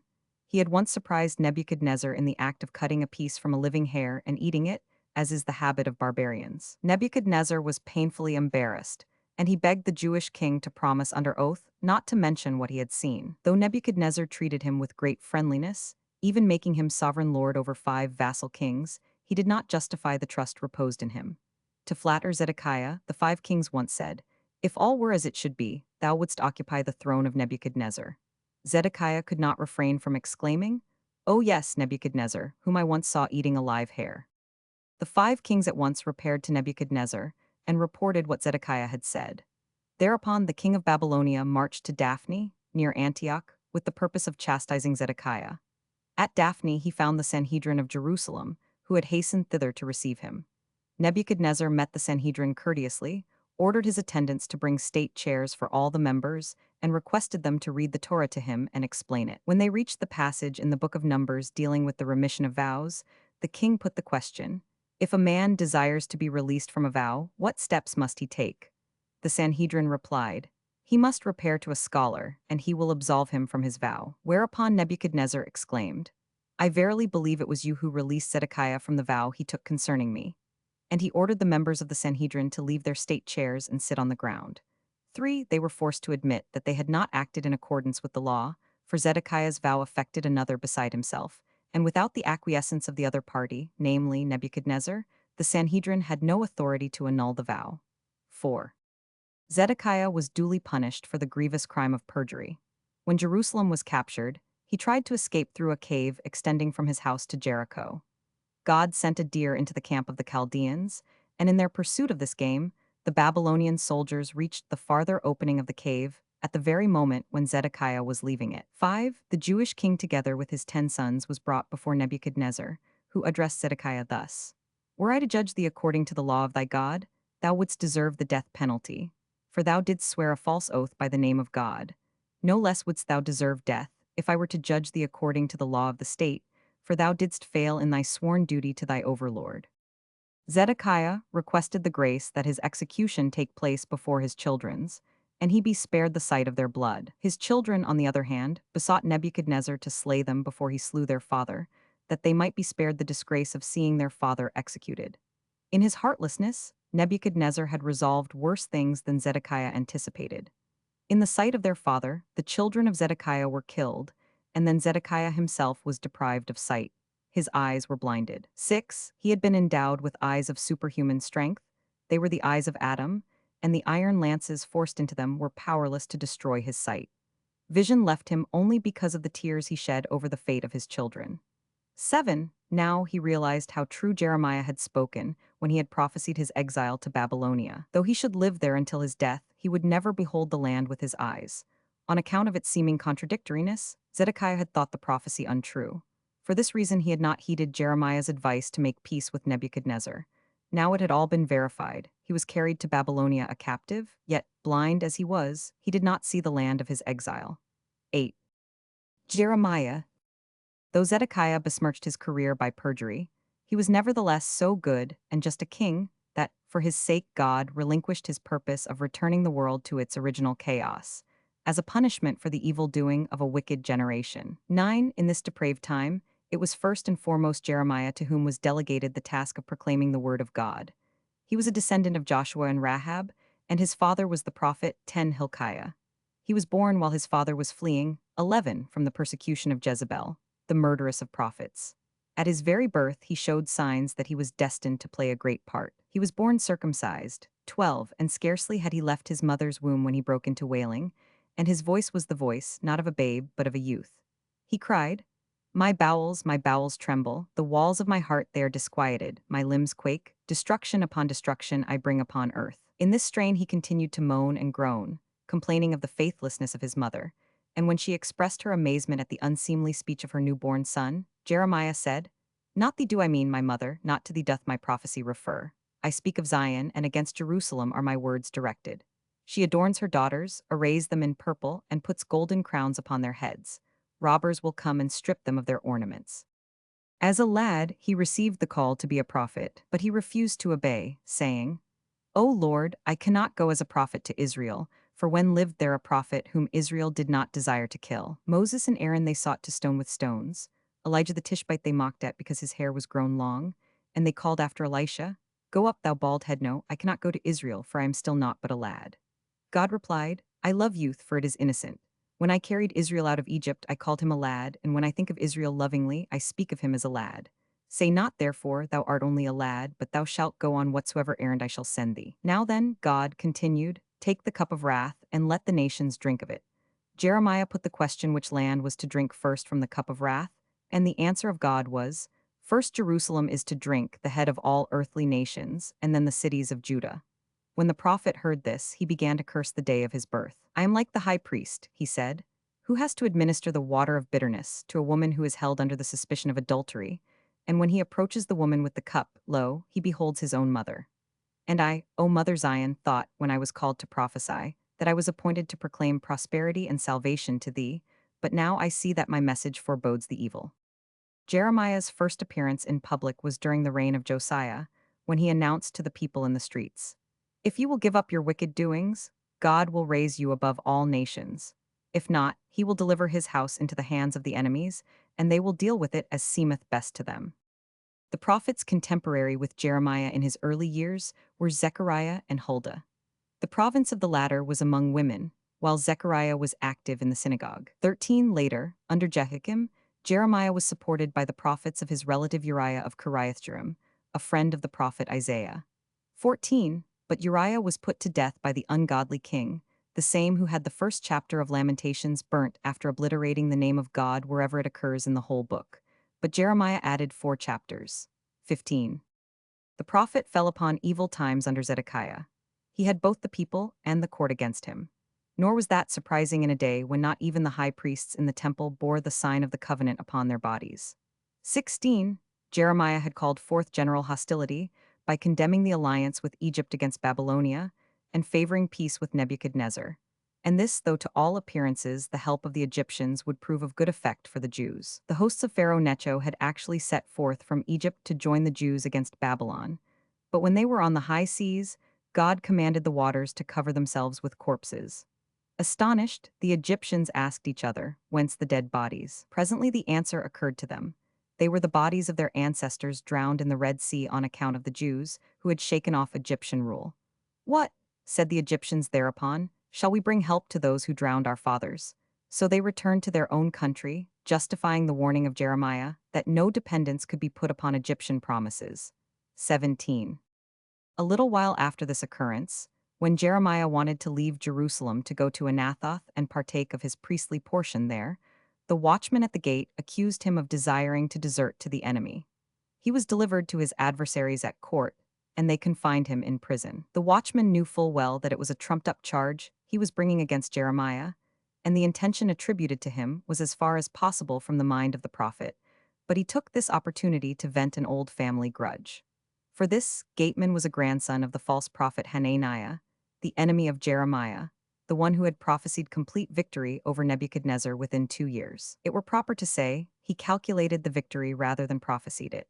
He reasoned, "If unto Elam, which is a mere ally of the Babylonians against the Jews, destruction has been appointed by God through Jeremiah, so much the more will the extreme penalty fall upon the Babylonians themselves, who have inflicted vast evil upon the Jews." 18. Jeremiah's prophecy had been the reverse. So far from holding forth any hope that a victory would be won over Nebuchadnezzar, the Jewish state, he said, would suffer annihilation. Hananiah demanded a sign betokening the truth of Jeremiah's prophecy. But Jeremiah contended there could be no sign for such a prophecy as his, since the divine determination to do evil can be annulled. On the other hand, it was the duty of Hananiah to give a sign, for he was prophesying pleasant things, and the divine resolution for good is executed without. 19. Finally, Jeremiah advanced the clinching argument. "I, a priest, may be well content with the prophecy. It is to my interest that the temple should continue to stand. As for thee, thou art a Jibonite, thou wilt have to do a slave service in it so long as there is a temple. But instead of troubling thy mind with the future in store for others, thou shouldst rather have thought of thine own future, for this very year thou wilt die." Hananiah, in very truth, died on the last day of the year set as his term of life, but before his death he ordered that it should be kept secret for 2 days, so to give the lie to Jeremiah's prophecy. With his last words, addressed to his son Shelemiah, he charged him to seek every possible way of taking revenge upon Jeremiah, to whose curse his death was to be ascribed. Shelemiah had no opportunity of fulfilling his father's last behest, but it did not pass from his mind, and when he, in turn, lay upon his deathbed, he impressed the duty of revenge upon his son Jeriah. It was the grandson of Hananiah who, when he saw Jeremiah leaving the city, hastened to take the opportunity of accusing the prophet of treason. His purpose prospered. The aristocratic enemies of Jeremiah, enraged against him, welcomed the chance to put him behind prison bars and gave him in charge of a jailer, Jonathan, who had been a friend of the false prophet Hananiah. Jonathan pleased himself by mocking at his prisoner. "See," he would say, "see what honor thy friend does thee to put thee in so fine a prison as this. Verily, it is a royal palace." Despite his suffering, Jeremiah did not hold back the truth. When the king inquired of him whether he had a revelation from God, he replied, "Yes, the king of Babylonia will carry thee off into exile." To avoid irritating the king, he went into no further detail. He only prayed the king to liberate him from prison, saying, Even wicked men like Hananiah and his descendants at least cast about for a pretext when they desire to take revenge, and their example ought not to be lost upon thee who art called Zedekiah, just man. The king granted his petition, but Jeremiah did not enjoy liberty for long. Hardly out of prison, he again advised the people to surrender, and the nobility seized him and cast him into a lime pit filled with water, where they hoped he would drown. But a miracle happened. The water sank to the bottom, and the mud rose to the surface and supported the prophet above the water. Help came to him from Ebed-melech, a white raven, the only pious man at court. Ebed-melech hastened to the king and spoke, "No, if Jeremiah perishes in the lime pit, Jerusalem will surely be captured." With the permission of the king, Ebed-melech went to the pit and cried out aloud several times, "O my lord Jeremiah," but no answer came. Jeremiah feared the words were spoken by his former jailer Jonathan, who had not given up his practice of mocking at the prophet. He would come to the edge of the pit and call down jeeringly, "Do not rest thy head on the mud, and take a little sleep, Jeremiah." To such sneers Jeremiah made no reply, and hence it was that Ebed-melech was left unanswered. Thinking the prophet dead, he began to lament and tear his clothes. Then Jeremiah, realizing that it was a friend and not Jonathan, asked, "Who is it that is calling my name and weeps therewith?" And he received the assurance that Ebed-melech had come to rescue him from his perilous position. 20. Nebuchadnezzar. The suffering to which Jeremiah was exposed was finally ended by the capture of Jerusalem by Nebuchadnezzar. This Babylonian king was a son of King Solomon and the Queen of Sheba. 21. His first contact with the Jews happened in the time of his father-in-law Sennacherib, whom he accompanied on his campaign against Hezekiah. The destruction of the Assyrian army before the walls of Jerusalem, the great catastrophe from which only Nebuchadnezzar and 4 others escaped with their life, inspired him with fear of God. 22. Later, in his capacity as secretary to the Babylonian king Merodach-Baladan, it was he who called his masters notice to the mention of the Jewish king's name before the name of God. "Thou callest him, the great God, yet thou dost name him after the king," he said. Nebuchadnezzar himself hastened after the messenger to bring back the letter and have it changed. He had advanced scarce 3 steps when he was restrained by the angel Gabriel, for even the few paces he had walked for the glory of God earned him his great power over Israel. A further step would have extended his ability to inflict harm immeasurably. 23. For 18 years daily, a heavenly voice resounded in the palace of Nebuchadnezzar, saying, "O thou wicked slave, go and destroy the house of thy Lord, for his children hearken not unto him." But Nebuchadnezzar was beset with fears lest God prepare a fate for him similar to that of his ancestor Sennacherib.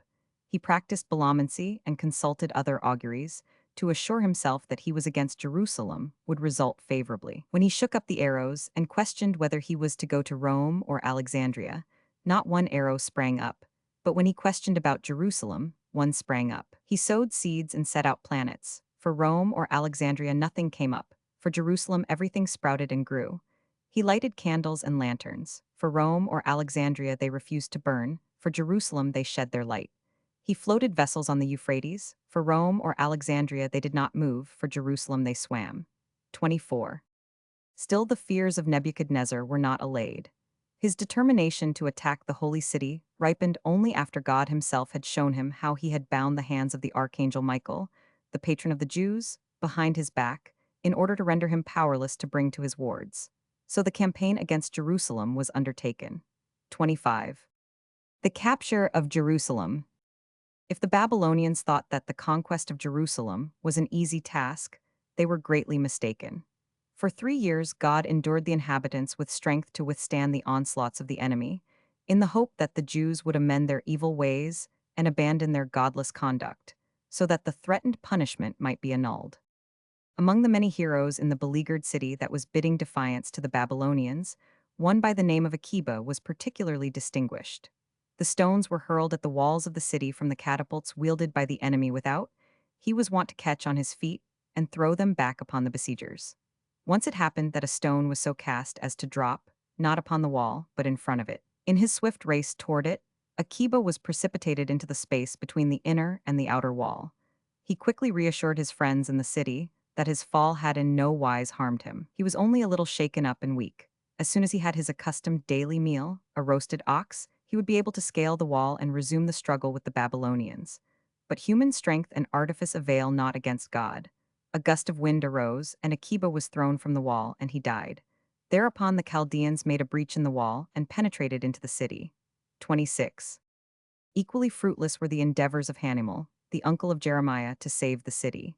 He conjured the angels up, armed them, and had them occupy the walls. The Chaldeans retreated in terror at the sight of the heavenly host, but God changed the names of the angels and brought them back to heaven. Haniel's exorcisms availed not. When he called the angel of the water, for instance, the response would come from the angel of fire, who bore the former name of his companion. Then Haniel resorted to the extreme measure of summoning the prince of the world, who raised Jerusalem high up in the air. But God thrust the city down again, and the enemy entered unhindered. 27.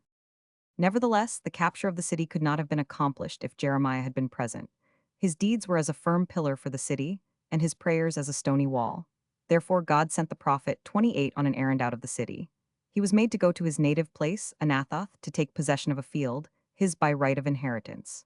Jeremiah rejoiced. He took this as a sign that God would be gracious to Judah, else he would not have commanded him to take possession of a piece of land. Scarcely had the prophet left Jerusalem when an angel descended upon the wall of the city and caused a breach to appear, at the same time crying out, "Let the enemy come and enter the house, for the master of the house is no longer therein. The enemy has leave to despoil it and destroy it.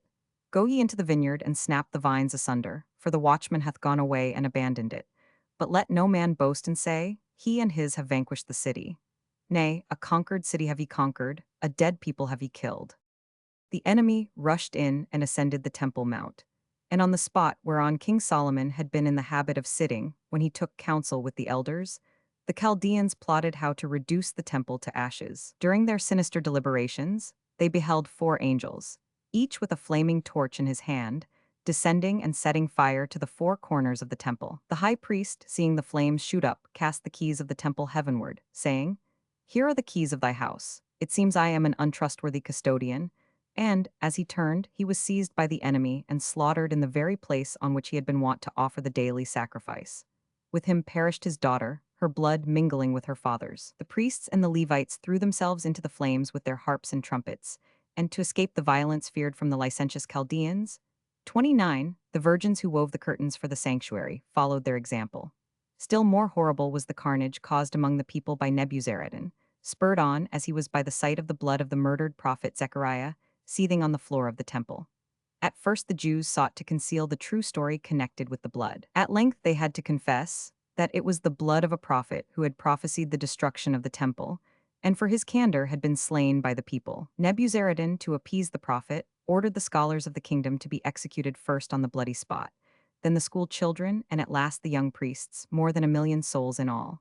But the blood of the prophet went on seething and reeking, until Nebuzaradan exclaimed, "Zechariah, Zechariah, the good in Israel I have slaughtered. Dost thou desire the destruction of the whole people?"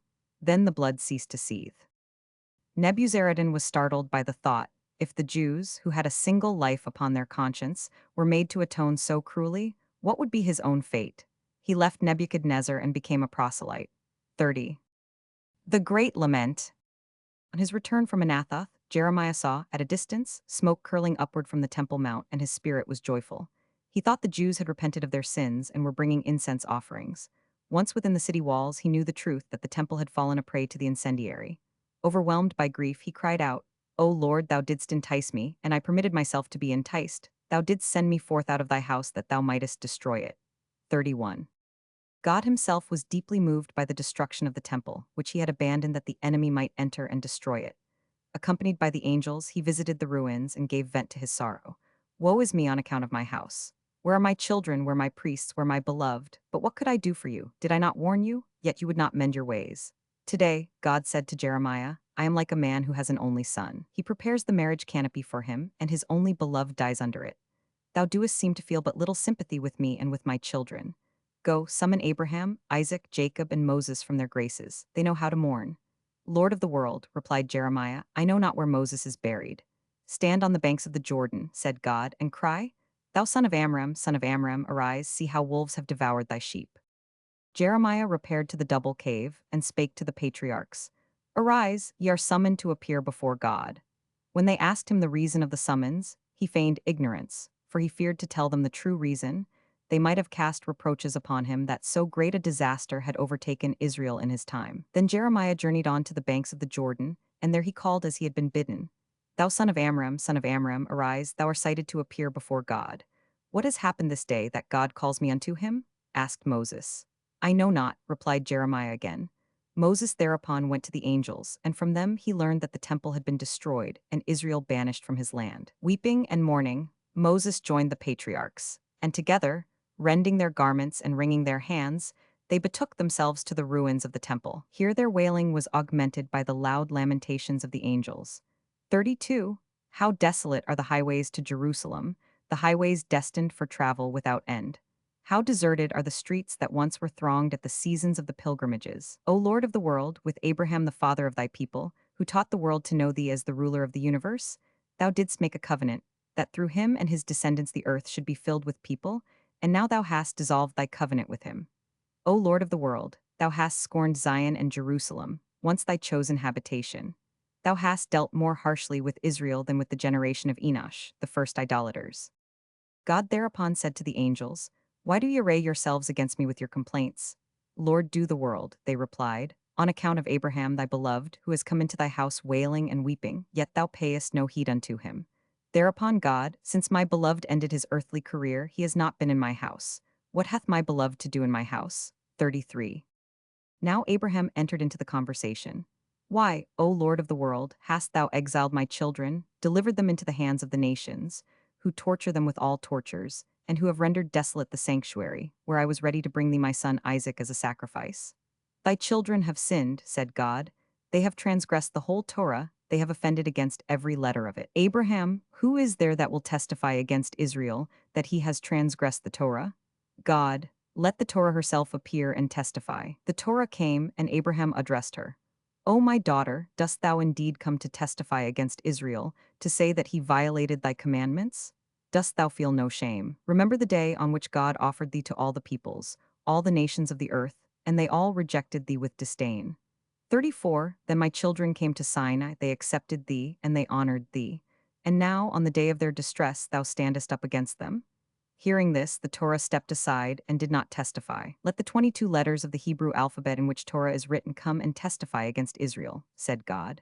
They appeared without delay, and Aleph, the first letter, was about to testify against Israel, when Abraham interrupted it with the words, Thou chief of all letters, thou comest to testify against Israel in the time of his distress? Be mindful of the day on which God revealed himself on Mount Sinai, beginning his words with thee. Anoki the Lord thy God. No people, no nation accepted thee, only my children, and now thou comest to testify against them. Aleph stepped aside and was silent. The same happened with the second letter Bet, 35, and with the third Gimel, and with all the rest all of them retired abashed, and opened not their mouth. Now Abraham turned to God and said, O Lord of the world, when I was 100 years old thou didst give me a son, and when he was in the flower of his age, 37 years old, thou didst command me to sacrifice him to thee, and I, like a monster, without compassion, I bound him upon the altar with mine own hands. Let that plead with thee, and have thou pity on my children. Then Isaac raised his voice and spake, O Lord of the world, when my father told me, God will provide himself the lamb for a burnt offering, my son, I did not resist thy word. Willingly I let myself be tied to the altar, my throat was raised to meet the knife. Let that plead with thee, and have thou pity on my children. Then Jacob raised his voice and spake, O Lord of the world, for 20 years I dwelt in the house of Laban, and when I left it I met with Esau, who sought to murder my children, and I risked my life for theirs. And now they are delivered into the hands of their enemies like sheep led to the shambles, after I coddled them like fledglings breaking forth from their shells, after I suffered anguish for their sake all the days of my life. Let that plead with thee, and have thou pity on my children. And at last Moses raised his voice and spake, O Lord of the world, was I not a faithful shepherd unto Israel for 40 long years? Like a steed I ran ahead of him in the desert, and when the time came for him to enter the promised land, thou didst command, Here in the desert shall thy bones drop. And now that the children of Israel are exiled, thou hast sent for me to mourn and lament over them. That is what the people mean when they say, The good fortune of the master is none for the slave, but the master's woe is his woe. And turning to Jeremiah, he continued, Walk before me, I will lead them back. Let us see who will venture to raise a hand against them. Jeremiah replied, The roads cannot be passed, they are blocked with corpses. But Moses was not to be deterred, and the two, Moses following Jeremiah, reached the rivers of Babylon. When the Jews saw Moses, they said, The son of Amram has ascended from his grave to redeem us from our enemies. 36 At that moment a heavenly voice was heard to cry out, "It is decreed." And Moses said, "O my children, I cannot redeem you. The decree is unalterable. May God redeem you speedily." And he departed from them. The children of Israel raised their voices in sore lamentations, and the sound of their grief pierced to the very heavens. Meantime Moses returned to the fathers, and reported to them to what dire suffering the exiled Jews were exposed, and they all broke out into woebegone plaints. 37 In his bitter grief Moses exclaimed, "Be cursed, O sun, why was not thy light extinguished in the hour in which the enemy invaded the sanctuary?" The sun replied, "O faithful shepherd, I swear by the life, I could not grow dark. The heavenly powers would not permit it. 60 fiery scourges they dealt me, and they said, Go and let thy light shine forth." 38 Another last complaint Moses uttered. "O Lord of the world, thou hast written it in thy Torah, and whether it be cow or ewe, ye shall not kill it and her young both in one day. How many mothers have they slaughtered with their children, and thou art silent?" Then with the suddenness of a flash, Rachel, our mother, stood before the Holy One, blessed be he. "Lord of the world," she said, "thou knowest how overwhelming was Jacob's love for me, and when I observed that my father thought to put Leah in my place, I gave Jacob secret signs that the plan of my father might be set at naught. But then I repented me of what I had done, and to spare my sister mortification, I disclosed the signs to her. More than this, I myself was in the bridal chamber, and when Jacob spake with Leah, I made reply, lest her voice betray her. I, a woman, a creature of flesh and blood, of dust and ashes, was not jealous of my rival. Thou, O God, everlasting King, thou eternal and merciful Father, why wast thou jealous of the idols, empty vanities? Why hast thou driven out my children, slain them with swords, left them at the mercy of their enemies? Then the compassion of the supreme God was awakened, and he said, "For thy sake, O Rachel, I will lead the children of Israel back to their land." 39. Jeremiah's journey to Babylon. When Nebuchadnezzar dispatched his general Nebuzaradan to the capture of Jerusalem, he gave him 3 instructions regarding the mild treatment of Jeremiah. "Take him, and look well to him, and do him no harm, but do unto him even as he shall say unto thee." At the same time, he enjoined him to use pitiless cruelty toward the rest of the people. But the prophet desired to share the fate of his suffering brethren, and when he saw a company of youths in the pillory, he put his own head into it. Nebuzaradan would always withdraw him again. Thereafter, if Jeremiah saw a company of old men clapped in chains, he would join them and share their ignominy, until Nebuzaradan released him. Finally, Nebuzaradan said to Jeremiah, "Lo, thou art one of 3 things. Either thou art a prophesier of false things, or thou art a despiser of suffering, or thou art a shedder of blood. A prophesier of false things, for since many a year hast thou been prophesying the downfall of the city. And now, when thy prophecy has come true, thou sorrowest and mournest. Or a despiser of suffering, for I seek to do thee not harmful, and thou thyself pursuest what is harmful to thee, as thou to say, I am indifferent to pain. Or a shedder of blood, for the king has charged me to have a care of thee, and let no harm come upon thee, but as thou insistest upon seeking evil for thyself, it must be that the king may hear of thy misfortune, and put me to death." 40. At first Jeremiah refused Nebuzaradan's offer to let him remain in Palestine. He joined the march of the captives going to Babylon, along the highways streaming with blood and strewn with corpses. When they arrived at the borders of the Holy Land, they all, prophet and people, broke out into loud wails, and Jeremiah said, "Yes, brethren and countrymen, all this hath befallen you, because ye did not hearken unto the words of my prophecy." 41 Jeremiah journeyed with them until they came to the banks of the Euphrates.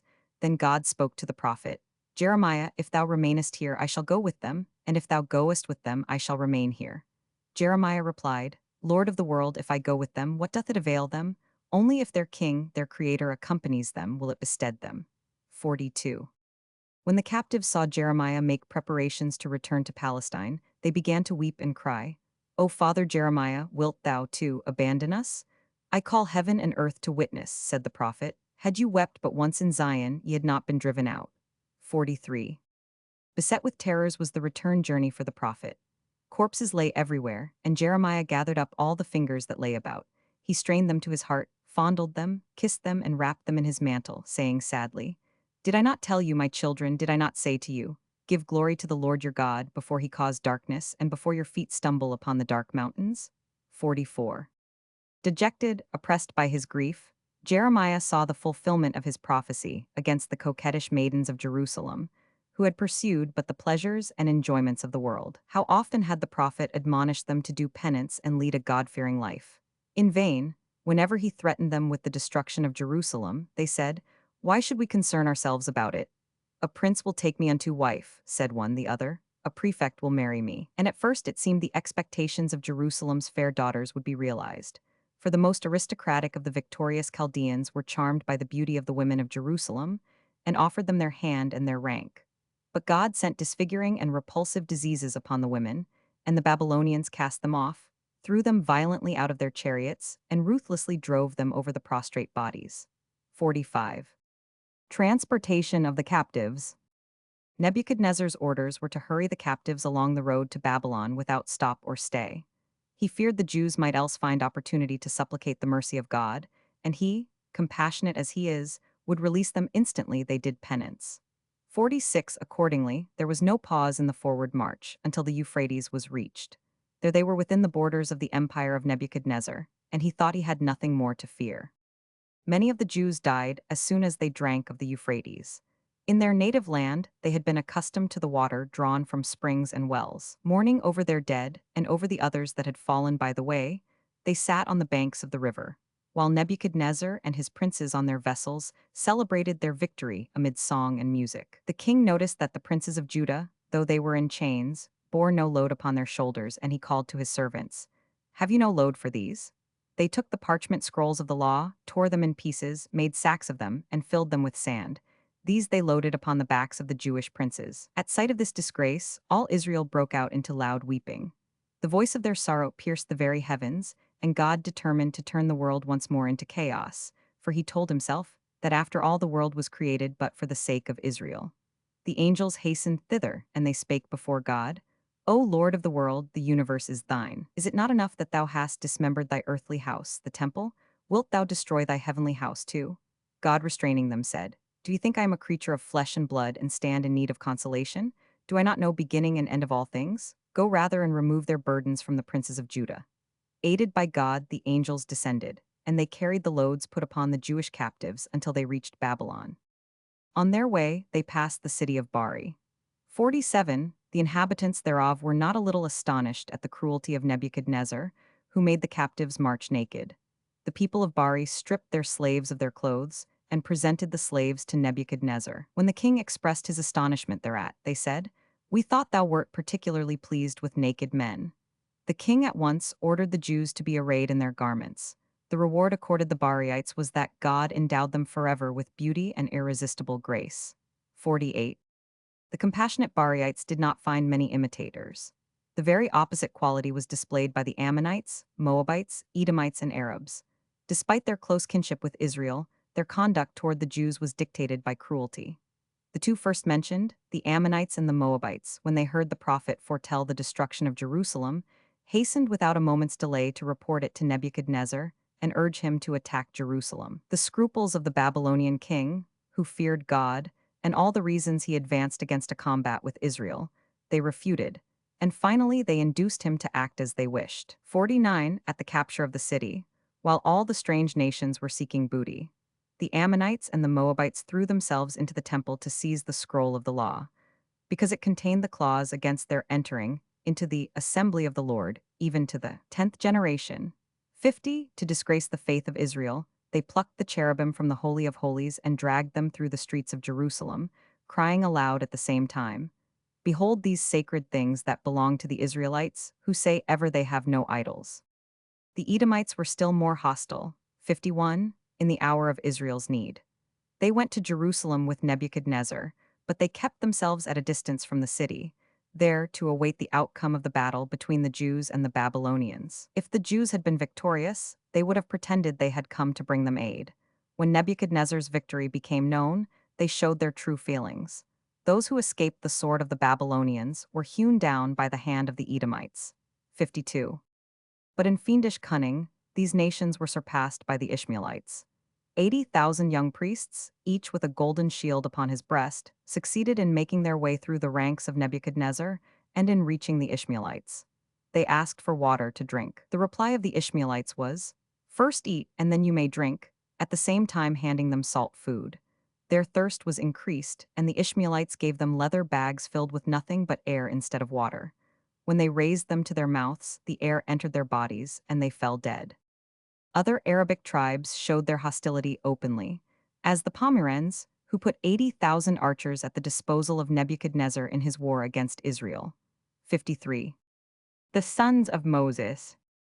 If Nebuchadnezzar thought that once he had the Jews in the regions of the Euphrates they were in his power forever, he was greatly mistaken.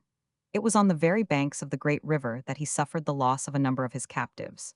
When the first stop was made by the Euphrates, the Jews could no longer contain their grief, and they broke out into tears and bitter lamentations. Nebuchadnezzar bade them be silent, and as though to render obedience to his orders the harder, he called upon the Levites, the minstrels of the temple, to sing the songs of Zion for the entertainment of his guests at the banquet he had arranged. The Levites consulted with one another. Not enough that the temple lies in ashes because of our sins, should we add to our transgressions by coaxing music from the strings of our holy harps in honor of these dwarfs? 54, they said, and they determined to offer resistance.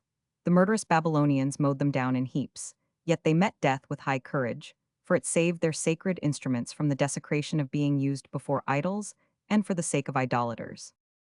The Levites who survived the carnage, the sons of Moses, they were bit their own fingers off, and when they were asked to play, they showed their tyrants mutilated hands, with which it was impossible to manipulate their harps. 55. At the fall of night, a cloud descended and enveloped the sons of Moses and all who belonged to them.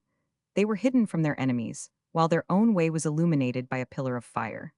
The cloud and the pillar vanished at break of day, and before the sons of Moses lay a tract of land bordered by the sea on 3 sides. For their complete protection, God made the river Samson to flow on the 4th side. This river is full of sand and stones, and on the 6 working days of the week, they tumble over each other with such vehemence that the crash and the roar are heard far and wide. But on the Sabbath, 56, the tumultuous river subsides into quiet. As a guard against trespassers on that day, a column of cloud stretches along the whole length of the river, and none can approach the Samson within 3 miles. Hedged in as they are, the sons of Moses yet communicate with their brethren of the tribes of Naphtali, Gad, and Asher, who dwell near the banks of the Samson. Carrier pigeons bear letters hither and thither. In the land of the sons of Moses there are none but clean animals, and in every respect the inhabitants lead a holy and pure life, worthy of their ancestor Moses.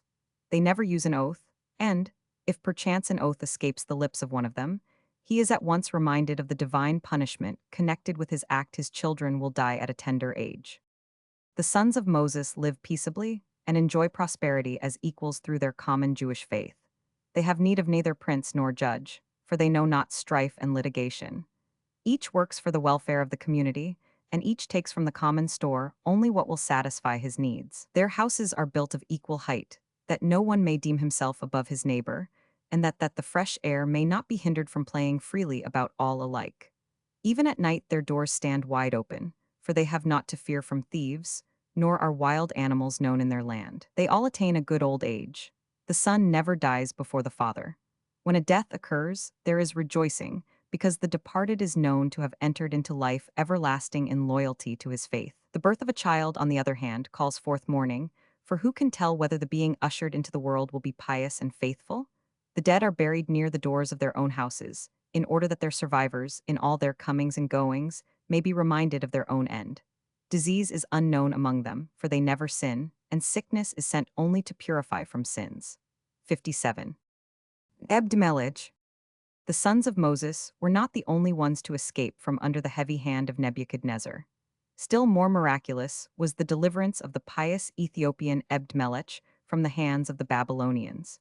He was saved as a reward for rescuing Jeremiah when the prophet's life was jeopardized. On the day before the destruction of the temple, shortly before the enemy forced his way into the city, the Ethiopian was sent, by the prophet Jeremiah acting under divine instruction, to a certain place in front of the gates of the city, to dole out refreshments to the poor from a little basket of figs he was to carry with him. Ebed-melech reached the spot, but the heat was so intense that he fell asleep under a tree, and there he slept for 66 years. When he woke up, the figs were still fresh and juicy, but all the surroundings had so changed, he could not make out where he was. His confusion increased when he entered the city to seek Jeremiah, and found nothing as it had been. He accosted an old man, and asked him the name of the place. When he was told it was Jerusalem, Ebed-melech cried out in amazement, "Where is Jeremiah, where is Baruch, and where are all the people?" The old man was not a little astonished at these questions. How was it possible that one who had known Jeremiah and Jerusalem should be ignorant of the events that had passed 60 years before? In brief words, he told Ebed-Melech of the destruction of the temple and of the captivity of the people, but what he said found no credence with his auditor. Finally, Ebed-Melech realized that God had performed a great miracle for him, so that he had been spared the sight of Israel's misfortune. While he was pouring out his heart in gratitude to God, an eagle descended and led him to Baruch, who lived not far from the city. Thereupon Baruch received the command from God to write to Jeremiah that the people should remove the strangers from the midst of them, and then God would lead them back to Jerusalem. The letter written by Baruch, and some of the figs that had retained their freshness for 66 years were carried to Babylonia by an eagle, who had told Baruch that he had been sent to serve him as a messenger. The eagle set out on his journey. His first halting place was a dreary waste spot to which he knew Jeremiah, and the people would come. It was the burial place of the Jews, which Nebuchadnezzar had given the prophet at his solicitation. When the eagle saw Jeremiah and the people approach with a funeral train, he cried out, "I have a message for thee, Jeremiah. Let all the people draw nigh to receive the good tidings." As a sign that his mission was true, the eagle touched the corpse and it came to life. Amidst tears, all the people cried unto Jeremiah, "Save us! What must we do to return to our land?" The eagle brought Jeremiah's answer to Baruch, and after the prophet had sent the Babylonian women away, he returned to Jerusalem with the people. Those who would not submit to the orders of Jeremiah relative to the heathen women were not permitted by the prophet to enter the holy city, and as they likewise were not permitted to return to Babylonia, they founded the city of Samaria near Jerusalem. 58. The temple vessels. The task laid upon Jeremiah had been twofold. Besides giving him charge over the people in the land of their exile, God had entrusted to him the care of the sanctuary and all it contained. 59. The holy ark, the altar of incense, and the holy tent were carried by an angel to the mount, whence Moses before his death had viewed the land divinely assigned to Israel. There Jeremiah found a spacious place, in which he concealed these sacred utensils. Some of his companions had gone with him to note the way to the cave, but yet they could not find it. 60. When Jeremiah heard of their purpose, he censured them, for it was the wish of God that the place of hiding should remain a secret until the redemption, and then God himself will make the hidden things visible. 61. Even the temple vessels not concealed by Jeremiah were prevented from falling into the hands of the enemy. The gates of the temple sank into the earth. 62. And other parts and utensils were hidden in a tower at Baghdad by the Levite Shimmer, 63, and his friends. Among these utensils was the 7-branched candlestick of pure gold, every branch set with 26 pearls, and beside the pearls 200 stones of inestimable worth. Furthermore, the tower at Baghdad was the hiding place for 77 golden tables, and for the gold with which the walls of the temple had been clothed within and without. The tables had been taken from paradise by Solomon, and in brilliance they outshone the sun and the moon, while the gold from the walls excelled in amount and worth all the gold that had existed from the creation of the world until the destruction of the temple. The jewels, pearls, gold, and silver, and precious gems, which David and Solomon had intended for the temple, were discovered by the scribe Hilkiah, and he delivered them to the angel Shamshiel, who in turn deposited the treasure in Borsippa. The sacred musical instruments were taken charge of and hidden by Baruch and Zedekiah until the advent of the Messiah, who will reveal all treasures. In his time, a stream will break forth from under the place of the Holy of Holies and flow through the lands to the Euphrates, and, as it flows, it will uncover all the treasures buried in the earth. 64. Baruch. At the time of the destruction of the temple, one of the prominent figures was Baruch, the faithful attendant, 65, of Jeremiah. God commanded him to leave the city one day before the enemy was to enter it, in order that his presence might not render it impregnable. On the following day, he and all other pious men having abandoned Jerusalem, he saw from a distance how the angels descended, set fire to the city walls, and concealed the sacred vessels of the temple. At first his mourning over the misfortunes of Jerusalem and the people knew no bounds, but he was in a measure consoled at the end of a 7 days' fast, when God made known to him that the day of reckoning would come for the heathen, too. Other divine visions were vouchsafed him. The whole future of mankind was unrolled before his eyes, especially the history of Israel, and he learned that the coming of the Messiah would put an end to all sorrow and misery, and usher in the reign of peace and joy among men. As for him, he would be removed from the earth, he was told, but not through death, and only in order to be kept safe against the coming of the end of all time. 66. Thus consoled, Baruch addressed an admonition to the people left in Palestine, and wrote 2 letters of the same tenor to the exiles, one to the 9 tribes and a half, the other to the 2 tribes and a half. The letter to the 9 tribes and a half of the captivity was carried to them by an eagle. 67. 5 years after the great catastrophe, he composed a book in Babylon. 68, which contained penitential prayers and hymns of consolation, exhorting Israel and urging the people to return to God and his law. This book Baruch read to King Jeconiah and the whole people on a day of prayer and penitence. On the same occasion, a collection was taken up among the people, and the funds thus secured, together with the silver temple vessels made by order of Zedekiah after Jeconiah had been carried away captive, were sent to Jerusalem, with the request that the high priest Joachim and the people should apply the money to the sacrificial service and to prayers for the life of King Nebuchadnezzar and his son Belshazzar. Thus they might ensure peace and happiness under Babylonian rule. Above all, they were to supplicate God to turn away his wrath from his people. Baruch sent his book also to the residents of Jerusalem, and they read it in the temple on distinguished days and recited the prayers it contains. 69. Baruch is one of the few mortals who have been privileged to visit paradise and know its secrets. An angel of the Lord appeared to him while he was lamenting over the destruction of Jerusalem and took him to the 7 heavens, to the place of judgment where the doom of the godless is pronounced, and to the abodes of the blessed. 70. He was still among the living at the time in which Cyrus permitted the Jews to return to Palestine, but on account of his advanced age, he could not avail himself of the permission. So long as he was alive, his disciple Ezra remained with him in Babylonia, for the study of the law is more important than the building of the temple.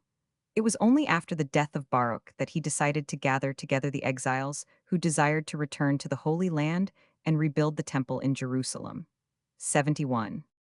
The tombs of Baruch and Ezekiel. The piety of Baruch and the great favor he enjoyed with God were made known to later generations many years after his death, through the marvelous occurrences connected with his tomb. Once a Babylonian prince commanded a Jew, Rabbi Solomon by name, to show him the grave of Ezekiel, concerning which he had heard many remarkable tales. The Jew advised the prince first to enter the tomb of Baruch, which adjoined that of Ezekiel. Having succeeded in this, he might attempt the same with the tomb of Ezekiel, the teacher of Baruch. 72. In the presence of his grandees and his people, the prince tried to open the grave of Baruch, but his efforts were fruitless. Whosoever touched it was at once stricken dead. An old Arab advised the prince to call upon the Jews to gain entrance for him, seeing that Baruch had been a Jew, and his books were still being studied by Jews. The Jews prepared themselves by fasts, prayers, penitence, and almsgiving, and they succeeded in opening the grave without a mishap. Baruch was found lying on marble bier, and the appearance of the corpse was as though he had only then passed away. 73. The prince ordered the bier to be brought to the city, and the body to be entombed there. He thought it was not seemly that Ezekiel and Baruch should rest in the same grave, but the bearers found it impossible to remove the bier more than 2,000 ells from the original grave. Not even with the help of numerous draft animals could it be urged a single step further. Following the advice of Rabbi Solomon, the prince resolved to enter the bier on the spot they had reached and also to erect an academy there. These miraculous happenings induced the prince to go to Mecca.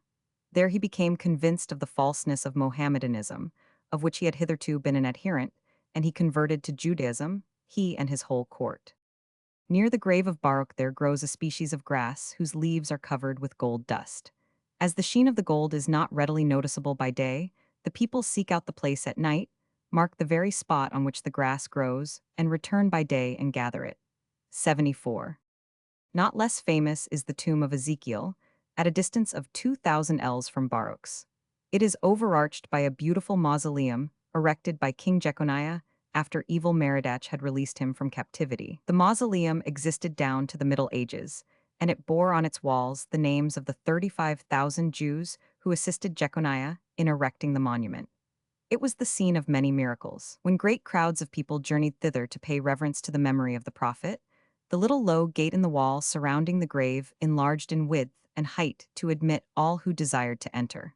Once a prince vowed to give a colt to the grave of the prophet, if but his mare which had been sterile would bear one. When his wish was fulfilled, however, he did not keep his promise. But the filly ran a distance equal to a 4 days' journey to the tomb, and his owner could not recover it until he deposited his value in silver upon the grace. When people went on long journeys, they were in the habit of carrying their treasures to the grave of the prophet and beseeching him to let none but the rightful heirs remove them thence. The prophet always granted their petition. Once, when an attempt was made to take some books from the grave of Ezekiel, the ravager suddenly became sick and blind. For a time, a pillar of fire, visible at a great distance, rose above the grave of the prophet, but it disappeared in consequence of the unseemly conduct of the pilgrims who resorted thither. Not far from the grave of Ezekiel was the grave of Barazak, who once appeared to a rich Jew in a dream. He spoke, "I am Barazak, one of the princes who were led into captivity with Jeremiah. I am one of the just. If thou wilt erect a handsome mausoleum for me, thou wilt be blessed with progeny." The Jew did as he had been bidden, and he who had been childless shortly after became a father. 75. Daniel. The most distinguished member of the Babylonian diaspora was Daniel.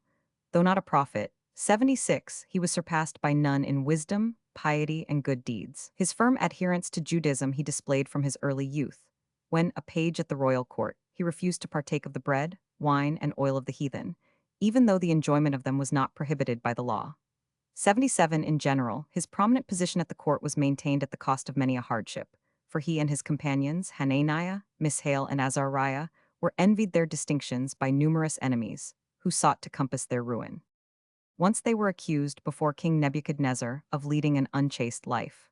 The king resolved to order their execution, but Daniel and his friends mutilated certain parts of their bodies and so demonstrated how unfounded were the charges against them.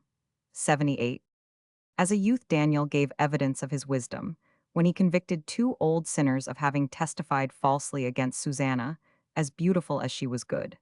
Misled by the perjured witnesses, the court had condemned Susanna to death. Then Daniel, impelled by a higher power, appeared among the people, proclaimed that wrong had been done, and demanded that the case be reopened. And so it was. Daniel himself cross-questioned the witnesses one after the other. The same questions were addressed to both, and as the replies did not agree with each other, the false witnesses stood condemned, and they were made to suffer the penalty they would have had the court inflict upon their victim. 79. Daniel's high position in the state dates from the time when he interpreted Nebuchadnezzar's dream. The king said to the astrologers and magicians, "I know my dream, but I do not want to tell you what it was, else you will invent anything at all, and pretend it is the interpretation of the dream. But if you tell me the dream, then I shall have confidence in your interpretation of it." After much talk between Nebuchadnezzar and his wise men, they confessed that the king's wish might have been fulfilled, if but the temple had still existed. The high priest at Jerusalem might have revealed the secret by consulting the Urim and Thummim. At this point, the king became wrathful against his wise men, who had advised him to destroy the temple, though they must have known how useful it might become to the king and the state. He ordered them all to execution. Their life was saved by Daniel, who recited the king's dream and gave its interpretation. 80. The king was so filled with admiration of Daniel's wisdom that he paid him divine honors. Daniel, however, refused such extravagant treatment. He did not desire to be the object of idolatrous veneration. 81. He left Nebuchadnezzar in order to escape the marks of honor thrust upon him, and repaired to Tiberias, where he built a canal. Besides, he was charged by the king with commissions, to bring fodder for cattle to Babylonia and also swine from Alexandria. 82. The three men in the furnace. During Daniel's absence, Nebuchadnezzar set up an idol, and its worship was exacted from all his subject, under penalty of death by fire. The image could not stand on account of the disproportion between its height and its thickness. The whole of the gold and silver captured by the Babylonians in Jerusalem was needed to give it steadiness. 83. All the nations owning the rule of Nebuchadnezzar, including even Israel, obeyed the royal command to worship the image. Only the three pious companions of Daniel, Hananiah, Mishael, and Azariah, resisted the order. In vain Nebuchadnezzar urged upon them, as an argument in favor of idolatry, that the Jews had been so devoted to heathen practices before the destruction of Jerusalem that they had gone to Babylonia for the purpose of imitating the idols there, and bringing the copies they made to Jerusalem. The three saints would not hearken to these seductions of the king, nor when he referred them to such authorities as Moses and Jeremiah, in order to prove to them that they were under obligation to do the royal bidding. They said to him, "Thou art our king in all that concerns service, taxes, poll money, and tribute, but with respect to thy present command thou art only Nebuchadnezzar. Therein thou and the dog are alike unto us." bark like a dog, inflate thyself like a water bottle, and chirp like a cricket. 84. Now Nebuchadnezzar's wrath transcended all bound, and he ordered the three to be cast into a red-hot furnace, so hot that the flames of its fire darted to the height of 49 ells beyond the oven and consumed the heathen standing about it. No less than 4 nations were thus exterminated. 85. While the 3 saints were being thrust into the furnace, they addressed a fervent prayer to God, supplicating his grace toward them and entreating him to put their adversaries to shame. The angels desired to descend and rescue the 3 men in the furnace. But God forbade it. Did the 3 men act thus for your sakes? Nay, they did it for me, and I will save them with mine own hands. 86. God also rejected the good offices of Uakami, the angel of hail who offered to extinguish the fire in the furnace. The angel Gabriel justly pointed out that such a miracle would not be sufficiently striking to arrest attention. His own proposition was accepted. He, the angel of fire, was deputed to snatch the 3 men from the red-hot furnace. He executed his mission by cooling off the fire inside of the oven, while on the outside the heat continued to increase to such a degree that the heathen standing around the furnace were consumed. 87. The 3 youths thereupon raised their voices together in a hymn of praise to God, thanking him for his miraculous help. 88. The Chaldeans observed the 3 men pacing up and down quietly in the furnace, followed by a fourth, the angel Gabriel, as by an attendant. Nebuchadnezzar, who hastened thither to see the wonder, was stunned with fright, for he recognized Gabriel to be the angel who, in the guise of a column of fire, had blasted the army of Sennacherib. 89. 6 other miracles happened, all of them driving terror to the heart of the king. The fiery furnace which had been sunk in the ground raised itself into the air. It was broken. The bottom dropped out. The image erected by Nebuchadnezzar fell prostrate. 4 nations were wasted by fire, and Ezekiel revived the dead in the valley of Dura. Of the last, Nebuchadnezzar was apprised in a peculiar way. He had a drinking vessel made of the bones of a slain Jew. When he was about to use it, life began to stir in the bones, and a blow was planted in the king's face, while a voice announced, "A friend of this man is at this moment reviving the dead." Nebuchadnezzar now offered praise to God for the miracles performed, and if an angel had not quickly struck him a blow on his mouth and forced him into silence, his psalms of praise would have excelled the Psalter of David. The deliverance of the 3 pious young men was a brilliant vindication of their ways, but at the same time, it caused great mortification to the masses of the Jewish people, who had complied with the order of Nebuchadnezzar to worship his idol. 90. Accordingly, when the 3 men left the furnace, which they did not do, until Nebuchadnezzar invited them to leave. 91. The heathen struck all the Jews they met in the face, deriding them at the same time. "You who have so marvelous a god pay homage to an idol." The 3 men thereupon left Babylonia and went to Palestine, where they joined their friend, the high priest Joshua. 92. Their readiness to sacrifice their lives for the honor of God had been all the more admirable, as they had been advised by the prophet Ezekiel that no miracle would be done for their sakes. When the king's command to bow down before the idol was published, and the 3 men were appointed to act as the representatives of the people, Hananiah and his companions resorted to Daniel for his advice. He referred them to the prophet Ezekiel, who counseled flight, citing his teacher Isaiah as his authority. The 3 men rejected his advice and declared themselves ready to suffer the death of martyrs. Ezekiel bade them tarry until he inquired of God whether a miracle would be done for them. The words of God were, "I shall not manifest myself as their savior. They caused my house to be destroyed, my palace to be burnt, my children to be dispersed among the heathen, and now they appeal for my help. As I live, I will not be found of them." Instead of discouraging the 3 men, this answer but infused new spirit and resolution in them, and they declared with more decided emphasis than before that they were ready to meet death. God consoled the weeping prophet by revealing to him that he would save the 3 saintly heroes. He had sought to restrain them from martyrdom, only to let their piety and steadfastness appear the brighter. On account of their piety, it became customary to swear by the name of him who supports the world on 3 pillars, the pillars being the saints Hananiah, Mishael, and Azariah. Their deliverance from death by fire worked a great effect upon the disposition of the heathen. They were convinced of the uselessness of their idols, and with their own hands they destroyed them. 93. Ezekiel revives the dead. Among the dead whom Ezekiel restored to life, 94, at the same time when the 3 men were redeemed from the fiery furnace, were different classes of persons. Some were the Ephraimites that had perished in the attempt to escape from Egypt before Moses led the whole nation out of the land of bondage. Some were the godless among the Jews that had polluted the temple at Jerusalem with heathen rites, and those still more godless who in life had not believed in the resurrection of the dead. Others of those revived by Ezekiel were the youths among the Jews carried away captive to Babylonia by Nebuchadnezzar, whose beauty was so radiant that it darkened the very splendor of the sun. The Babylonian women were seized with a great passion for them, and at the solicitation of their husbands, Nebuchadnezzar ordered a bloody massacre of the handsome youths. But the Babylonian women were not yet cured of their unlawful passion. The beauty of the young Hebrews haunted them until their corpses lay crushed before them, their graceful bodies mutilated. These were the youths recalled to life by the prophet Ezekiel. Lastly, he revived some that had perished only a short time before. When Hananiah, Mishael, and Azariah were saved from death, Nebuchadnezzar thus addressed the other Jews, those who had yielded obedience to his command concerning the worship of the idol. You know that your God can help and save. Nevertheless, you paid worship to an idol which is incapable of doing anything. This proves that, as you have destroyed your own land by your wicked deeds, so you are now trying to destroy my land with your iniquity.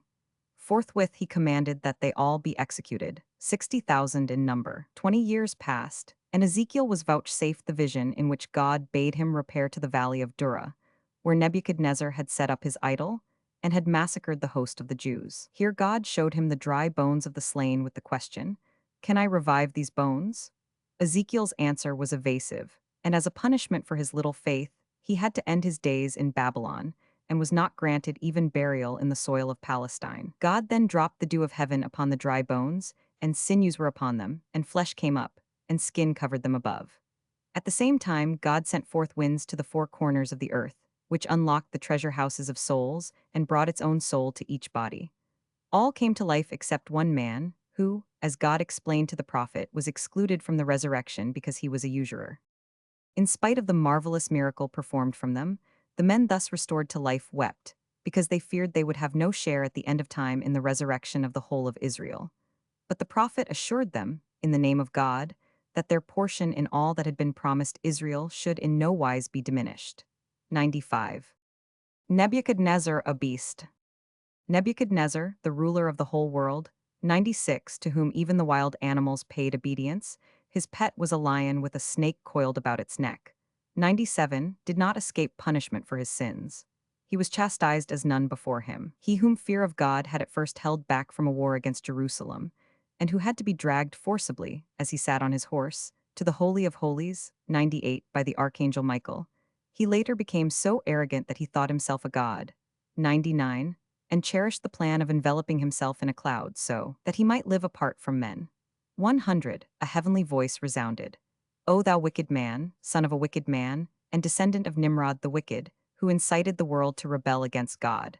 Behold, the days of the years of a man are 60 and 10, or perhaps by reason of strength 80. It takes 500 years to traverse the distance of the earth from the first heaven, and as long a time to penetrate from the bottom to the top of the first heaven, and not less are the distances from one of the 7 heavens to the next. How then canst thou speak of ascending like unto the Most High above the heights of the clouds?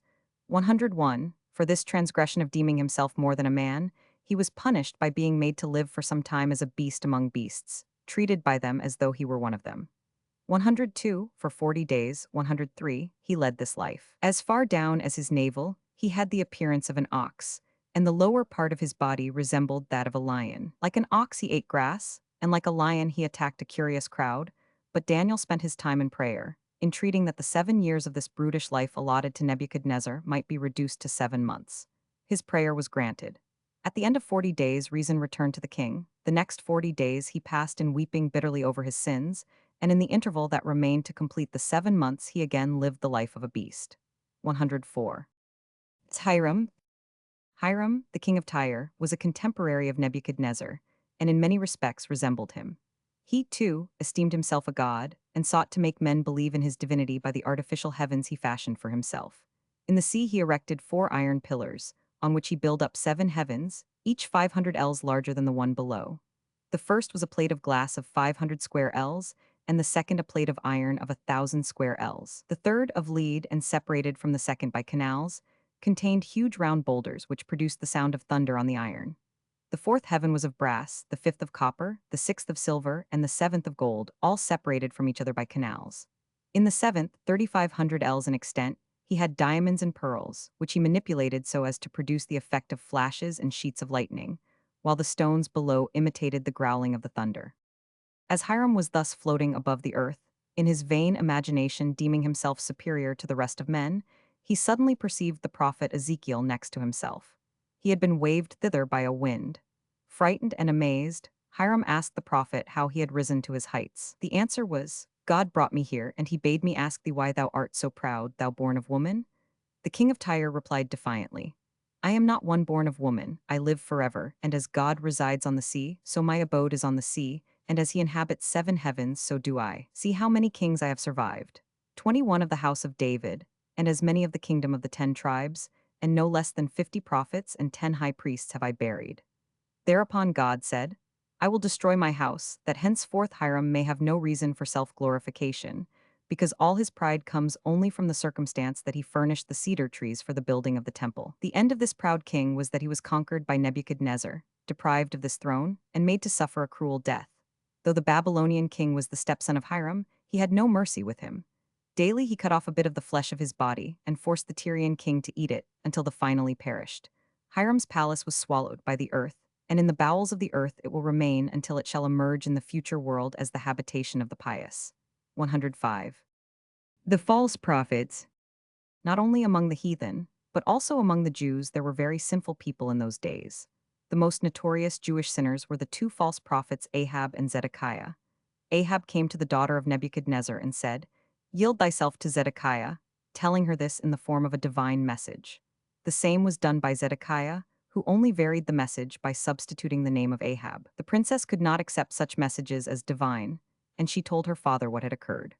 106. Though Nebuchadnezzar was so addicted to immoral practices that he was in the habit of making his captive kings drunk, and then satisfying his unnatural lusts upon them, and a miracle had to interpose to shield the pious of Judah against this disgrace. 107. Yet he well knew that the God of the Jews hates immorality. He therefore questioned Hananiah, Mishael, and Azariah about it, and they emphatically denied the possibility that such a message could have come from God. The prophets of lies refused to recall their statements, and Nebuchadnezzar decided to subject them to the same fiery test as he had decreed for the 3 pious companions of Daniel.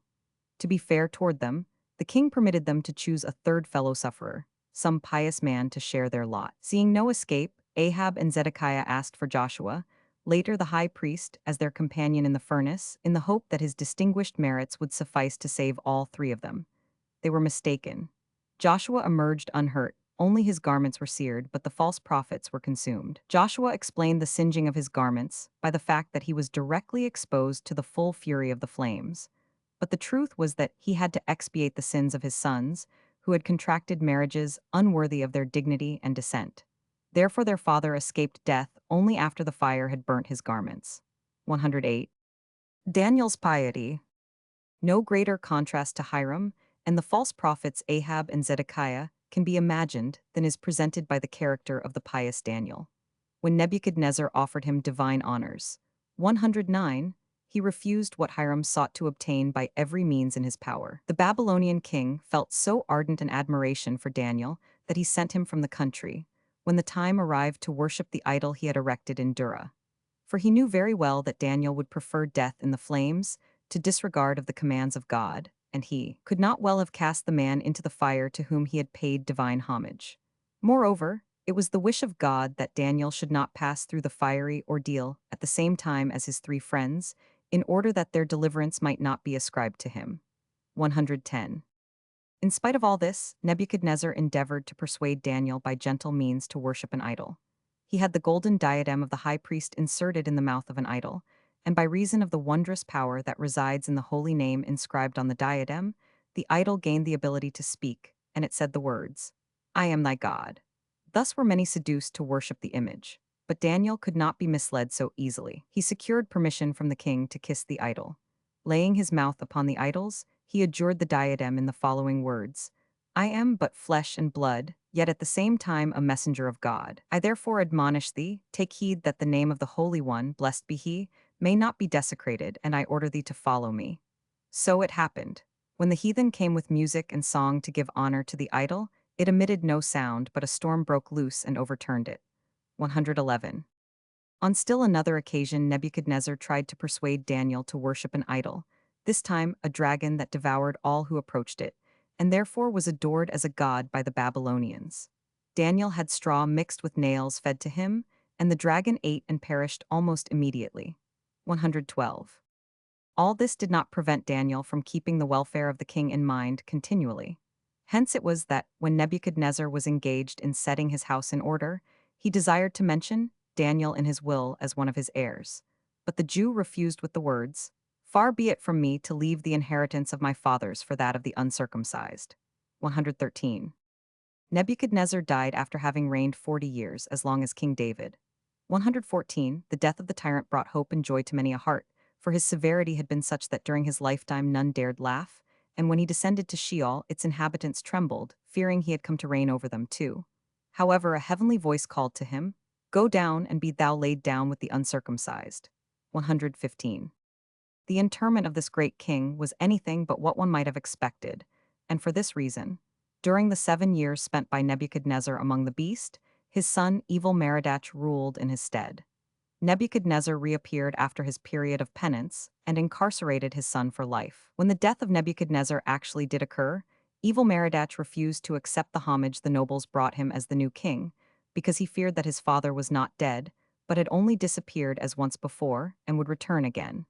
To convince him of the groundlessness of his apprehension, the corpse of Nebuchadnezzar, badly mutilated by his enemies, was dragged through the streets. 116. Shortly afterward occurred the death of Zedekiah, the dethroned king of Judah. His burial took place amid great demonstrations of sympathy and mourning. The elegy over him ran thus: "Alas, that King Zedekiah had to die, he who quaffed the lees which all the generations before him accumulated." 117. Zedekiah reached a good old age.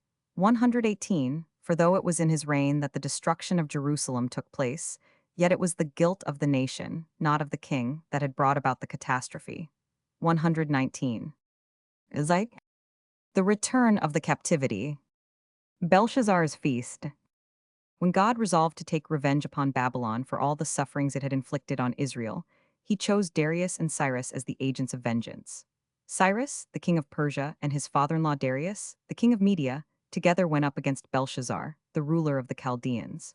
The war lasted a considerable time, and fortune favored first one side, then the other, until finally the Chaldeans won a decisive victory. To celebrate the event, Belshazzar arranged a great banquet, which was served from the vessels taken out of the temple at Jerusalem by his father. While the king and his guests were feasting, the angel sent by God put the tekel, a parson, on the wall, Aramaic words in Hebrew characters, one written with red ink. The angel was seen by none but the king. His grandees and the princes of the realm who were present at the orgy perceived nothing. The king himself did not see the form of the angel, only his awesome fingers as they traced the words were visible to him. The interpretation given to the enigmatical words by Daniel put an end to the merry-making of the feasters. They scattered in dread and fear, leaving none behind except the king and his attendants.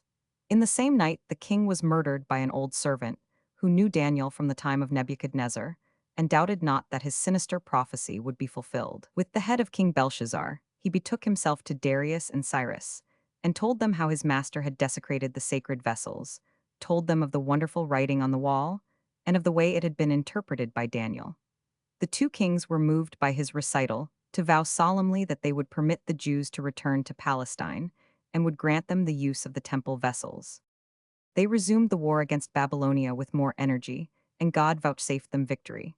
They conquered the whole of Belshazzar's realm and took possession of the city of Babylon, whose inhabitants, young and old, were made to suffer death. The subjugated lands were divided between Cyrus and Darius, the latter receiving Babylon and Media, the former Chaldea, Persia, and Assyria. 2. But this is not the whole story of the fall of Babylon. The wicked king Belshazzar arranged the banquet at which the holy vessels were desecrated in the 5th year of his reign, because he thought it wholly certain then that all danger was past of the realization of Jeremiah's prophecy, foretelling the return of the Jews to Palestine at the end of 70 years of Babylonian rule over them. Nebuchadnezzar had governed 25 years, and Evil-Merodach 23, leaving 5 years in the reign of Belshazzar for the fulfillment of the appointed time. 3. Not enough that the king scoffed at God by using the temple vessels, he needs must have the pastry for the banquet, which was given on the second day of the Passover festival, made of wheat and flour finer than that used on this day for the omer in the temple. Punishment followed hard upon the heels of the atrocity. Cyrus and Darius served as doorkeepers of the royal palace on the evening of the banquet. They had received orders from Belshazzar to admit none, though he should say he was the king himself. Belshazzar was forced to leave his apartments for a short time, and he went out unnoticed by the two doorkeepers.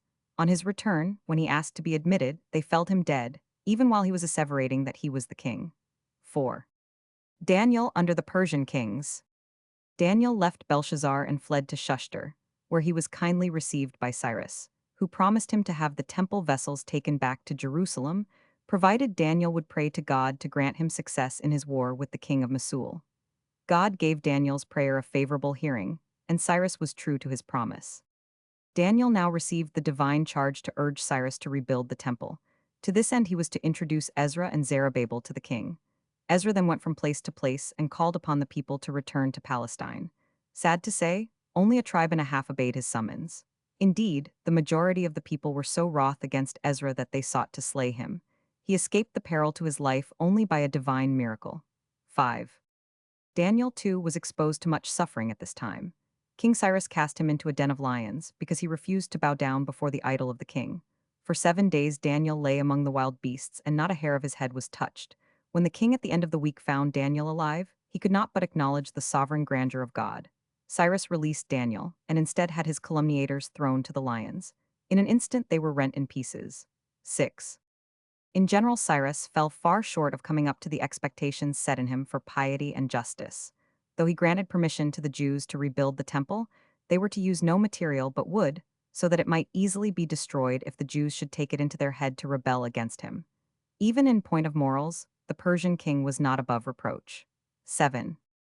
Another time Cyrus pressingly urged Daniel to pay homage to the idol Bel. As proof of the divinity of the idol, the king advanced the fact that it ate the dishes set before it, a report spread by the priests of Bel, who entered the temple of the idol at night, through subterranean passages, themselves ate up the dishes, and then attributed their disappearance to the appetite of the god.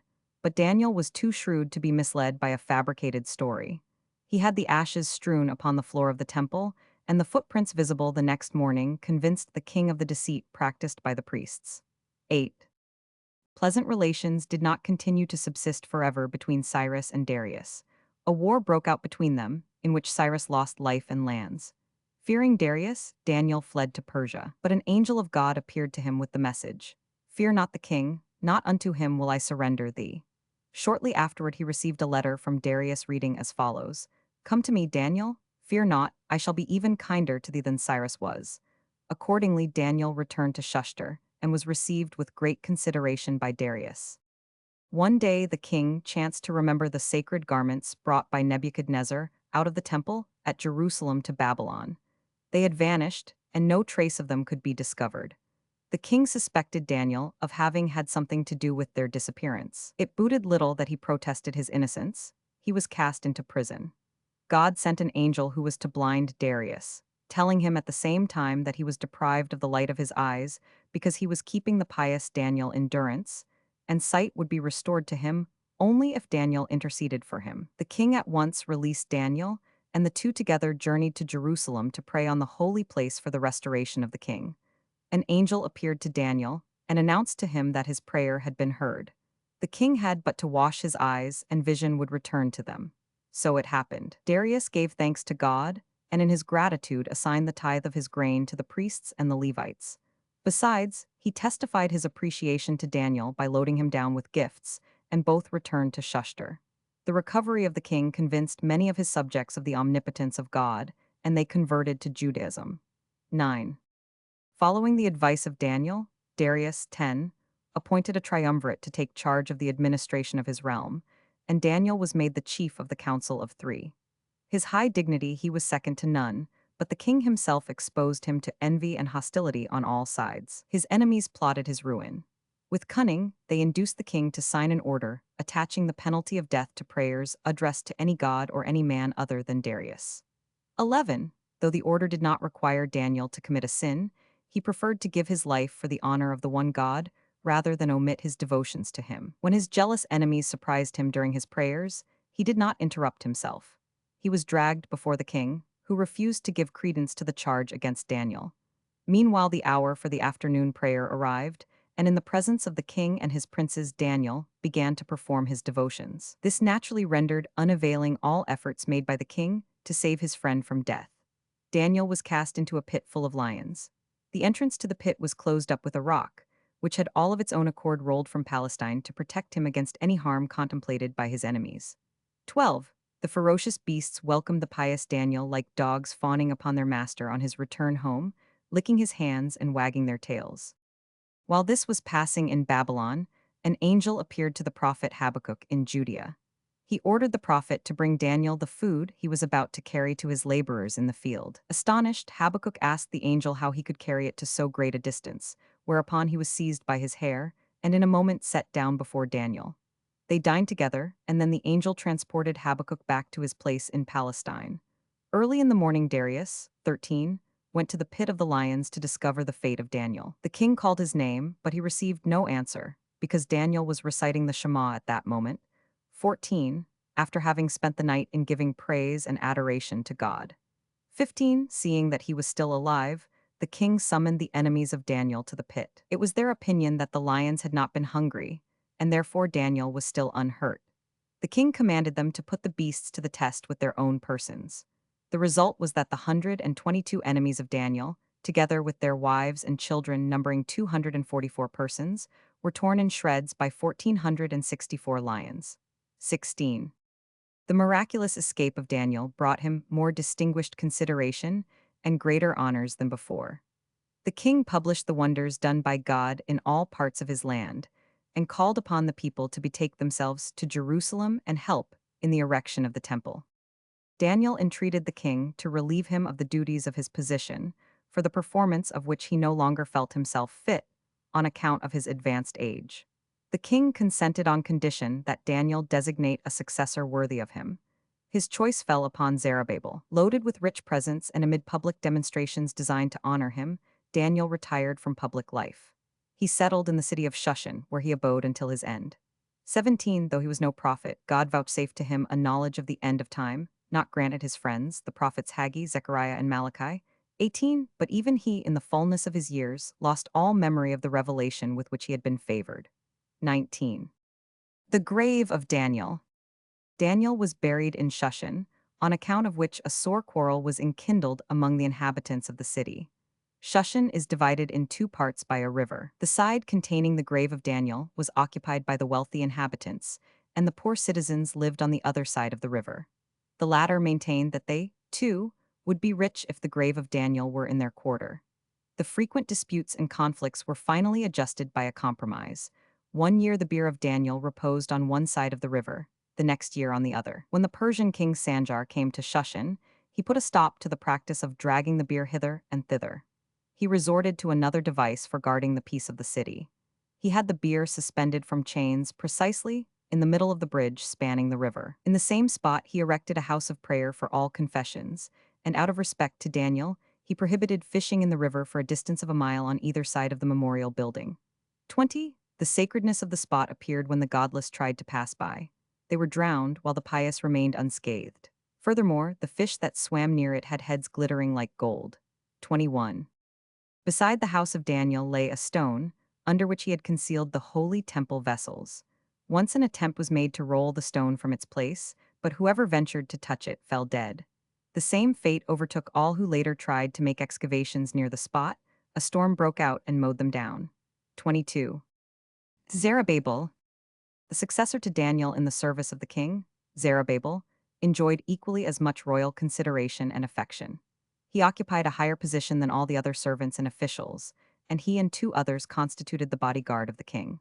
23. Once when the king lay wrapped in deep slumber, his guards resolved to write down what each of them considered the mightiest thing in the world, and he who wrote the sagest saying should be given rich presents and rewards by the king. What they wrote they laid under the pillow on which the head of the king rested, that he might not delay to make a decision after he awoke. The first one wrote, "Wine is the mightiest thing there is." The second wrote, "The king is the mightiest on earth." And the third, Zerubbabel, wrote, "Women are the mightiest in the world, but truth prevails over all else." When the king awoke and he perused the document, he summoned the grandees of his realm and the 3 youths as well.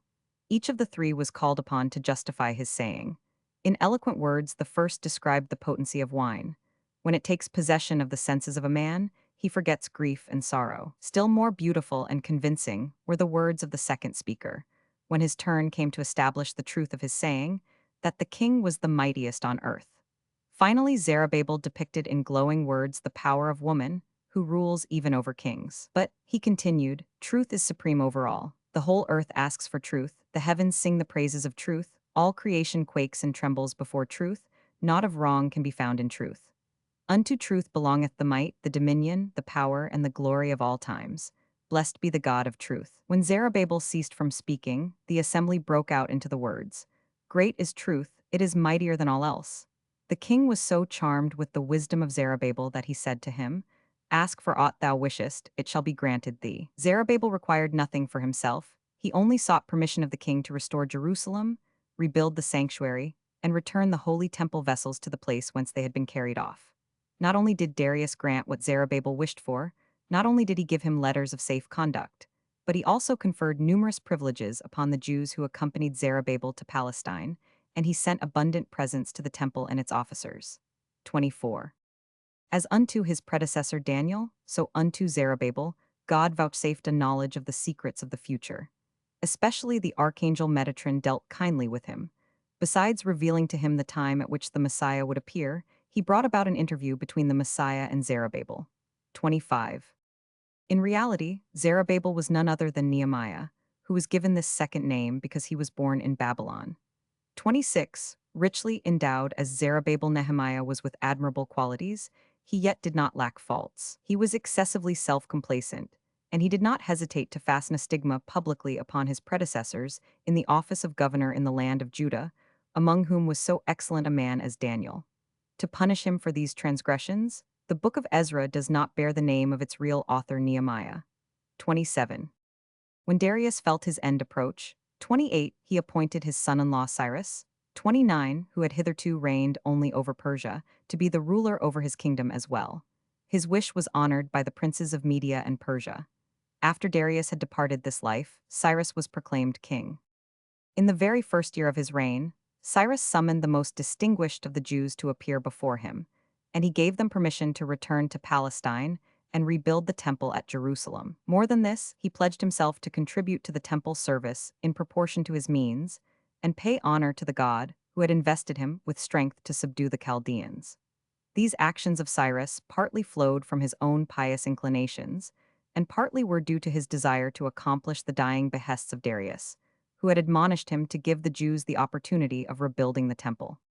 When the first sacrifice was to be brought by the company of Jews who returned to Jerusalem under the leadership of Ezra, and set about restoring the temple, they missed the celestial fire which had dropped from heaven on the altar in the time of Moses, and had not been extinguished so long as the temple stood. They turned in supplication to God to be instructed by him. The celestial fire had been hidden by Jeremiah at the time of the destruction of the holy city, and the law did not permit them to bring strange fire upon the altar of God. An old man suddenly remembered the spot in which Jeremiah had buried the holy fire, and he led the elders thither. They rolled away the stone covering the spot, and from under it appeared a spring flowing not with water, but with a sort of oil. Ezra ordered this fluid to be sprinkled upon the altar, and forthwith an all-consuming flame shot up. The priests themselves scattered in fright, but after the temple and its vessels were purified by the flame, it confined itself to the altar, never more to leave it, for the priest guarded it so that it might not be extinguished. 30. Among the band of returned exiles were the prophets Haggai, Zechariah, and Malachi. Each one of them had a place of the greatest importance to fill in the rebuilding of the temple. By the first, the people were shown the plan of the altar, which was larger than the one that had stood in Solomon's temple. The second informed them of the exact location of the altar, and the third taught them that the sacrifices might be brought on the holy place even before the completion of the temple. On the authority of one of the prophets, the Jews, on their return from Babylonia, gave up their original Hebrew characters and rewrote the Torah in the Assyrian characters still in use at this day. 31. While the temple work was in progress, the builders found the skull of Araunah, the owner of the temple site in the time of David. The priests, unlearned as they were, could not decide to what extent the corpse lying there had defiled the holy place. It was for this that Haggai poured out his reproaches upon them. 32. Ezra. The complete resettlement of Palestine took place under the direction of Ezra, or, as the scriptures sometimes call him, Malachi. 33. He had not been present at the earlier attempts, 34, to restore the sanctuary, because he could not leave his old teacher Baruch, who was too advanced in years to venture upon the difficult journey to the Holy Land. 35. In spite of Ezra's persuasive efforts, it was but a comparatively small portion of the people that joined the procession, winding its way westward to Palestine. For this reason, the prophetical spirit did not show itself during the existence of the Second Temple. Haggai, Zechariah, and Malachi were the last representatives of prophecy. 36. Nothing was more surprising than the apathy of the Levites. They manifested no desire to return to Palestine. Their punishment was the loss of the tithes, which were later given to the priest, though the Levites had the first claim upon them. 37. In restoring the Jewish state in Palestine, Ezra cherished two hopes: to preserve the purity of the Jewish race, and to spread the study of the Torah until it should become the common property of the people at large. To help on his first purpose, he inveighed against marriages between the Jews and the nations round about. 38. He himself had carefully worked out his own pedigree before he consented to leave Babylonia. 39. And in order to perpetuate the purity of the families and groups remaining in the East, he took all the unfit 40 with him to Palestine. In the realization of his second hope, the spread of the Torah, Ezra was so zealous and efficient that it was justly said of him, if Moses had not anticipated him, Ezra would have received the Torah. 41. In a sense he was, indeed, a second Moses. The Torah had fallen into neglect and oblivion in his day, and he restored and re-established it in the minds of his people. 42. It is due to him chiefly that it was divided up into portions, to be read annually, Sabbath after Sabbath, in the synagogues. 43. And he it was, likewise, who originated the idea of rewriting the Pentateuch in Assyrian characters. 44. To further his purpose still more, he ordered additional schools for children to be established everywhere, though the old ones sufficed to satisfy the demand. He thought the rivalry between the old and the new institutions would redound to the benefit of the pupils. 45. Ezra is the originator of institutions known as the 10 Regulations of Ezra. They are the following: 1. Readings from the Torah on Sabbath afternoons, 2. Readings from the Torah on Mondays and Thursdays, 3. Sessions of the court on Mondays and Thursdays, 4. To do laundry work on Thursdays, not Fridays, 5. To eat garlic on Friday on account of its salutary action. 46. 6. To bake bread early in the morning, that it may be ready for the poor whenever they ask for some. 7. Women are to cover the lower parts of their bodies with a garment called sinar.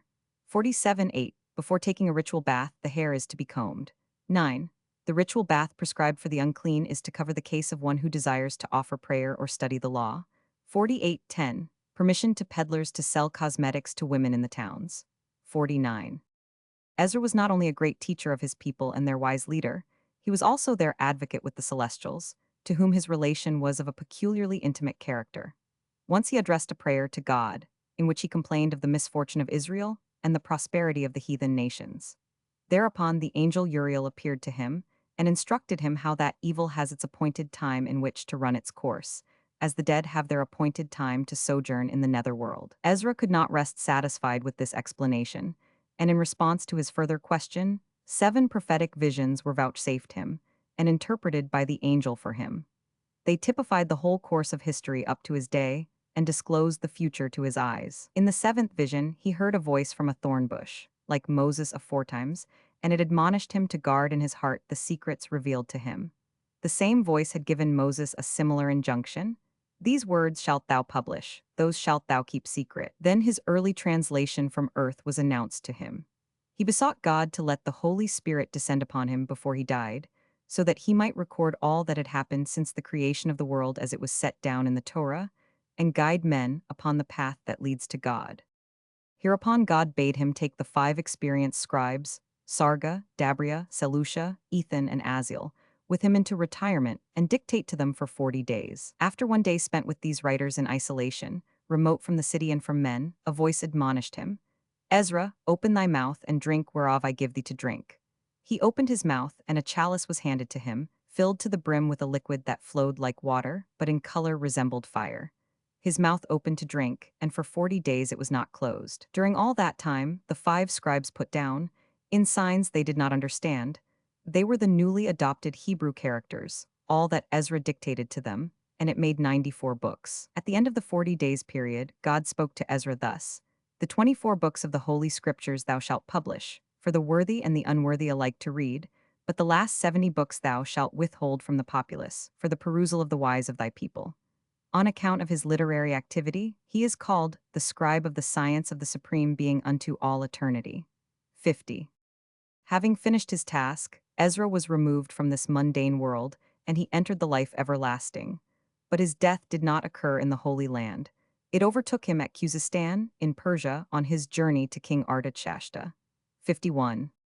At Raxia, in Mesopotamia, there stood, as late as the 12th century, the synagogue founded by Ezra when he was journeying from Babylonia to Palestine.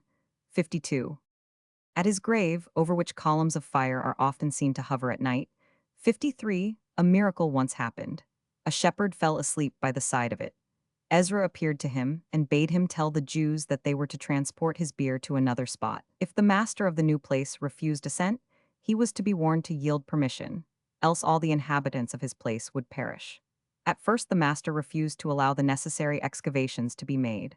Only after a large number of the non-Jewish inhabitants of the place had been stricken down suddenly, he consented to have the corpse transported thither. As soon as the grave was opened, the plague ceased. Shortly before the death of Ezra, the city of Babylon was totally destroyed by the Persians. There remained but a portion of the wall which was impregnable by human strength. 54. All the prophecies hurled against the city by the prophets were accomplished. To this day there is a spot on its site which no animal can pass unless some of the earth of the place is strewn upon it. 55.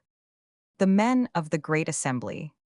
At the same time with Ezra, or to speak more accurately under his direction, the Great Assembly carried on its beneficent activities, which laid the foundations of rabbinical Judaism and constituted the binding link between the Jewish prophet and the Jewish sage.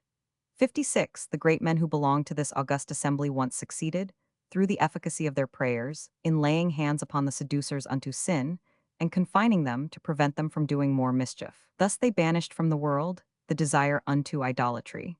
They tried to do the same to the desire unto lustfulness.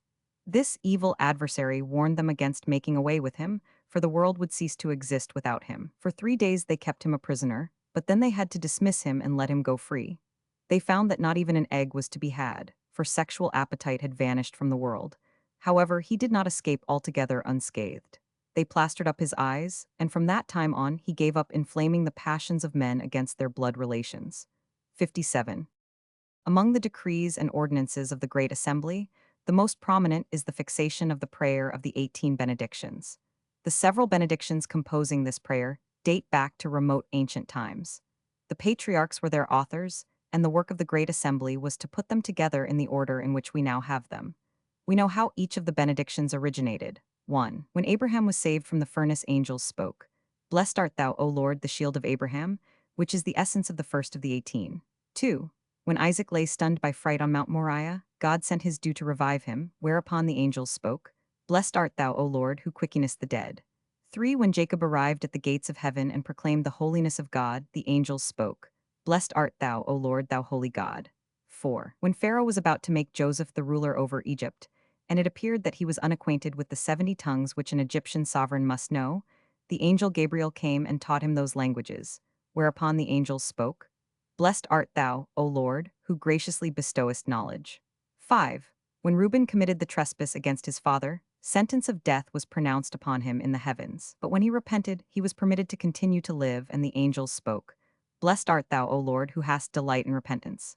6. When Judah had committed a trespass against Tamar, and confessing his guilt obtained forgiveness, the angels spoke, "Blessed art thou, O Lord, who pardonest greatly." 7. When Israel was sore oppressed by Mizraim, and God proclaimed his redemption, the angels spoke, "Blessed art thou, O Lord, who redeemest Israel." 8. When the angel Raphael came to Abraham to soothe the pain of his circumcision, the angels spoke, "Blessed art thou, O Lord, who healest the sick." 9. When Israel's sowing in the land of the Philistines bore an abundant harvest, the angels spoke, "Blessed art thou, O Lord, who blessest the years." 10. When Jacob was reunited with Joseph and Simon in Egypt, the angels spoke, "Blessed art thou, O Lord, who gatherest the dispersed of thy people Israel." 11. When the Torah was revealed and God communicated the code of laws to Moses, the angels spoke, "Blessed art thou, O Lord, who lovest righteousness and justice." 12. When the Egyptians were drowned in the Red Sea, the angels spoke, "Blessed art thou, O Lord, who shatterest the enemy and humiliatest the presumptuous." 13. When Joseph laid his hands on the eyes of his father Jacob, the angels spoke, "Blessed art thou, O Lord, who are the stay and the support of the pious." 14. When Solomon built the temple, the angels spoke, "Blessed art thou, O Lord, who buildest Jerusalem." 15. When the children of Israel singing hymns of praise unto God passed through the Red Sea, the angels spoke, "Blessed art thou, O Lord, who causest the hour of salvation to sprout forth." 16. When God lent a gracious ear to the prayer of the suffering Israelites in Egypt, the angels spoke, "Blessed art thou, O Lord, who hearest our prayer." 17. When the Shekinah descended between the cherubim in the tabernacle, the angels spoke, "Blessed art thou, O Lord, who wilt restore thy divine presence to Jerusalem." 18. When Solomon dedicated his temple, the angels spoke, "Blessed art thou, O Lord, whose name is worthy of praise." 19. When Israel entered the Holy Land, the angels spoke, "Blessed art thou, O Lord, who establishest peace." 58. Roman 12. Esther, the feast for the grandees. The book of Esther is the last of the scriptural writings. The subsequent history of Israel and all his suffering we know only through oral tradition. For this reason, the heroine of the last canonical book was named Esther, that is, Venus, the morning star, which sheds its light after all the other stars have ceased to shine, and while the sun still delays to rise. Thus the deeds of Queen Esther cast a ray of light forward into Israel's history at its darkest. 1. The Jews at the time of Ahasuerus were like the dove about to enter her nest wherein a snake lies coiled. Yet she cannot withdraw, because a falcon bides without to swoop down upon her. In Shushan the Jews were in the clutches of Haman, and in other lands they were at the mercy of many murderous enemies to their race, ready to do the bidding of Haman to destroy and to slay them, and cause them to perish. 2. But the rescue of the Jews from the hand of their adversaries is only a part of this wonderful chapter in the history of Israel. No less important is the exalted station to which they rose in the realm of Ahasuerus after the fall of Haman, especially the power and dignity to which Esther herself attained. On this account, the magnificent feast prepared by Ahasuerus for his subjects belongs to the history of Esther. The splendor of his feast is the gauge whereby to measure the wealth and power she later enjoyed. 3. Ahasuerus was not the king of Persia by right of birth. He owed his position to his vast wealth, with which he purchased dominion over the whole world. 4. He had various reasons for giving a gorgeous feast. The third year of his reign was the 70th since the beginning of Nebuchadnezzar's rule, and Ahasuerus thought it quite certain that the time had passed for the fulfillment of the prophecy of Jeremiah, foretelling the return of Israel to the Holy Land. The temple was still in ruins, and Ahasuerus was convinced that the Jewish kingdom would never again be restored. Needless to say, it was not Jeremiah who erred. Not with the accession of King Nebuchadnezzar had the prophet's term of years begun, but with the destruction of Jerusalem. Reckoned in this way, the 70 years of desolation were at an end exactly at the time when Darius, the son of Ahasuerus, permitted the rebuilding of the temple. 5. Beside this mistaken cause for a celebration, there were reasons personal to Ahasuerus why he desired to give expression to joy. A short time before, he had crushed a rebellion against himself, and this victory he wanted to celebrate with pomp and ceremony. 6. The first part of the celebration was given over to the 127 rulers of the 127 provinces of his empire. His purpose was to win the devotion of those of them with whom otherwise he did not come in direct contact. But can it be said with certainty that this was a good policy? If he had not first made sure of the loyalty of his capital, was it not dangerous to have these rulers near him in case of an insurrection? For 6 whole months he celebrated the feast for the grandees, the nobles, and the high officials, the latter of whom, according to the constitution, were all required to be Medians under the Persian king Ahasuerus, as they would have had to be Persians under a Median king. 7. This was the program of the feast. In the first month, Ahasuerus showed his treasures to his guests. In the second, the delegates of the king's royal vassals saw them. In the third, the presents were exposed to view. In the fourth, the guests were invited to admire his literary possessions, among them the sacred scroll. In the fifth, his pearl and diamond-studded ornaments of gold were put on exhibition. And in the sixth, he displayed the treasures which had been given him as tribute. 8. All this vast wealth, however, appertained to the crown. It was not his personal property. When Nebuchadnezzar felt his end draw nigh, He resolved to sink his immense treasures in the Euphrates rather than let them ascend to his son Evil-Merodach. So great was his miserliness. But again, when Cyrus gave the Jews permission to build the temple, his divinely appointed reward was that he discovered the spot in the river at which the treasures were sunk, and he was permitted to take possession of them. These were the treasures of which Ahasuerus availed himself to glorify his feast. So prodigious were they that, during the 6 months of the feast, he unlocked 6 treasure chambers daily to display their contents to his guests. 9. When Ahasuerus boasted of his wealth, which he had no right to do, as his treasures had come from the temple, God said, "Verily, has the creature of flesh and blood any possessions of his own? I alone possess treasures, for the silver is mine and the gold is mine." 10. Among the treasures displayed were the temple vessels, which Ahasuerus had desecrated in his drinking bouts.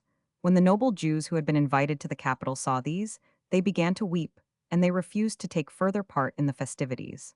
Thereupon the king commanded that a separate place be assigned to the Jews, so that their eyes might be spared the painful sight. 11. This was not the only incident that aroused poignant memories in them, for Ahasuerus arrayed himself in the robes of state once belonging to the high priests at Jerusalem, and this, too, made the Jews smart uncomfortably. 12. The Persian king had wanted to mount the throne of Solomon besides, but herein he was thwarted, because its ingenious construction was an enigma to him. Egyptian artificers tried to fashion a throne after the model of Solomon's, but in vain. After 2 years' work, they managed to produce a weak imitation of it, and upon this Ahasuerus sat during his splendid feast. 13. The festivities in Shushan. At the expiration of the 180 days allotted to the feast for the nobles, Ahasuerus arranged a great celebration for the residents of Shushan, the capital city of Elam. From the creation of the world until after the deluge, the unwritten law had been in force, that the firstborn son of the patriarchs was to be the ruler of the world. Thus, Seth was the successor to Adam, and he was followed in turn by Enosh. And so the succession went on, from firstborn son to firstborn son, down to Noah and his oldest son Shem. Now, the firstborn son of Shem was Elam, and, according to custom, he should have been given the universal dominion which was his heritage. Shem, being a prophet, knew that Abraham and his posterity, the Israelites, would not spring from the family of Elam, but from that of Arpachshad. Therefore he named Arpachshad as his successor, and through him rulership descended to Abraham, and so to Isaac, Jacob, and Judah, and to David and his posterity, down to the last Judean king Zedekiah, who was deprived of his sovereignty by Nebuchadnezzar. Then it was that God spake thus: "So long as the government rested in the hands of my children, I was prepared to exercise patience. The misdeeds of the one were made good by the other. If one of them was wicked, the other was pious. But now that the dominions has been wrested from my children, it shall at least revert to its original possessors. Elam was the firstborn son of Shem, and his seed shall be given the rule." So it happened that Shushan, the capital city of Elam, became the seat of government. 14. That there were any celebrations in Shushan was due to Haman, who even in those early days was devising intrigues against the Jews. He appeared before Ahasuerus and said, "O king, this people is a peculiar people. May it please thee to destroy it." Ahasuerus replied, "I fear the God of this people. He is very mighty, and I bear in mind what befell Pharaoh for his wicked treatment of the Israelites. Their God," said Haman, "hates an unchaste life. Do thou therefore prepare feasts for them, and order them to take part in the merry makings. Have them eat and drink and act as their heart desireth, so that their God may become wrathful against them." When Mordecai heard of the feasts that were planned, he advised the Jews not to join in them. 15. All the prominent men of his people, and many of the lower classes, took his advice to heart. They fled from Shushan, to avoid being compelled to take part in the festivities. 16. The rest remained in the city and yielded to force. They participated in the celebrations, and even permitted themselves to eat of food prepared by the heathen, though the king had taken care not to offend the religious conscience of the Jews in such details. 17. He had been so punctilious that there was no need for them to drink wine touched by the hand of an idolater, let alone eat forbidden food. The arrangements for the feast were entirely in the charge of Haman and Mordecai, so that neither Jew nor Gentile might absent himself for religious reasons. 18. It was the aim of the king to let every guest follow the inclination of his heart. When Ahasuerus issued the order that the officers of his house were to do according to every man's pleasure, God became wroth with him. "Thou villain," he said, "canst thou do every man's pleasure? Suppose 2 men love the same woman, can both marry her? Two vessels sail forth together from a port. The one desires a south wind, the other a north wind. Canst thou produce a wind to satisfy the two? On the morrow Haman and Mordecai will appear before thee. Wilt thou be able to side with both? 19. The scene of the festivities was in the royal gardens. The upper branches of the high trees were made to interlace with each other, so as to form vaulted arches, and the smaller trees with aromatic foliage were taken up out of the ground and placed in artfully constructed tents. From tree to tree stretched curtains of byssus, white and sapphire blue, and vivid green and royal purple, fastened to their supports by ropes depending from round silver beams, these in turn resting on pillars of red, green, yellow, white, and glittering blue. Marble, the couches were made of delicate draperies, their frames stood on silver feet, and the rods attached to them were of gold. The floor was tiled with crystal and marble, outlined with precious stones, whose brilliance illuminated the scene far and wide. 20. The wine and the other beverages were drunk only from golden vessels. Yet Ahasuerus was so rich that no drinking cup was used more than a single time. 21. But magnificent as these utensils of his were, when the holy vessels of the temple were brought in, the golden splendor of the others was dimmed. It turned dull as lead. The wine was in each case older than its drinker. To prevent intoxication from unaccustomed drinks, every guest was served with the wine indigenous to his native place. In general, Ahasuerus followed the Jewish rather than the Persian manner. It was a banquet rather than a drinking bout. 22. In Persia, a custom prevailed that every participant in a banquet of wine had to drain a huge beaker far exceeding the drinking capacity of any human being, and do it he must, though he lost reason and life. The office butler, accordingly, was very lucrative, because the guests at such wassels were in the habit of bribing him to purchase the liberty of drinking as little as they pleased or dared. This Persian habit of compelling excess in drinking was ignored at Ahasuerus's banquet. Every guest did as he chose. 23. The royal bounty did not show itself in food and drink alone. The king's guests could also indulge in the pleasures of the dance if they were so minded. Dancers were provided, who charmed the company with their artistic figures displayed upon the purple-covered floor. 24. That the enjoyment of the participants might in no wise be marred, as by separation from their families, all were permitted to bring their households with them. 25. And merchants were released from the taxes imposed upon them. 26. So sure was Ahasuerus of his success as a host that he dared say to his Jewish guests, "Will your God be able to match this banquet in the future world?" Whereunto the Jews replied, "The banquet God will prepare for the righteous in the world to come is that of which it is written, No eye hath seen it but God's, he will accomplish it for them that wait upon him. If God were to offer us a banquet like unto thine, O king, we should say, such as this we ate at the table of Ahasuerus." 27. Vashti's banquet. The banquet given by Queen Vashti to the women differed but slightly from Ahasuerus's. She sought to emulate her husband's example, even in the point of exhibiting treasures. 6 store chambers she displayed daily to the women she had bidden as guests. She did not even shrink from arraying herself in the high priestly garments. The meats and dishes, as at Ahasuerus's table, were Palestinian, only instead of wine, liqueurs were served, and sweets. As the weak sex is subject to sudden attacks of indisposition, the banquet was given in the halls of the palace, so that the guests might at need withdraw to the adjoining chambers. The gorgeously ornamented apartments of the palace, besides, were more attractive to the feminine taste than the natural beauties of the royal gardens. For a woman would rather reside in beautiful chambers and possess beautiful clothes than eat fatted calves. 28. Nothing interested the women more than to become acquainted with the arrangement of the interior of the palace, for women are curious to know all things. Vashti gratified their desire. She showed them all there was to be seen, describing every place as she came to it. This is the dining hall, this the wine room, this the bedchamber.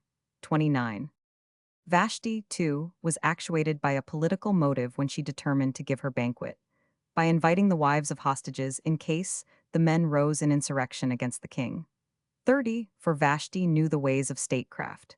She not only was the wife of a king, but also the daughter of a king, of Belshazzar. The night of Belshazzar's murder in his own palace, Vashti, alarmed by the confusion that ensued, and not knowing of the death of her father, fled to the apartments in which he was in the habit of sitting. The Median Darius had already ascended the throne of Belshazzar, and so it happened that Vashti, instead of finding the hope for refuge with her father, ran straight into the hands of his successor. But he had compassion with her, and gave her to his son Ahasuerus for wife. The fate of Vashti.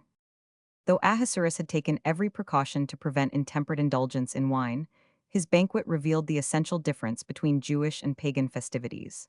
When Jews are gathered about a festal board, they discuss a halakha, or a haggadah, or, at the least, a simple verse from the scriptures. Ahasuerus and his boon companions rounded out the banquet with prurient talk. The Persians lauded the charms of the women of their people, while the Medians admitted none superior to the Median women. Then, the fool Ahasuerus up and spake. My wife is neither a Persian nor a Median, but a Chaldean, yet she excels all in beauty. Would you convince yourselves of the truth of my words? Yes, shouted the company, who were deep in their cups, but that we may properly judge of her natural charms, let her appear before us unadorned, yes, without any apparel whatsoever. And Ahasuerus agreed to the shameless condition. 31. The thing was from God, that so insensate a demand should be made of Vashti by the king.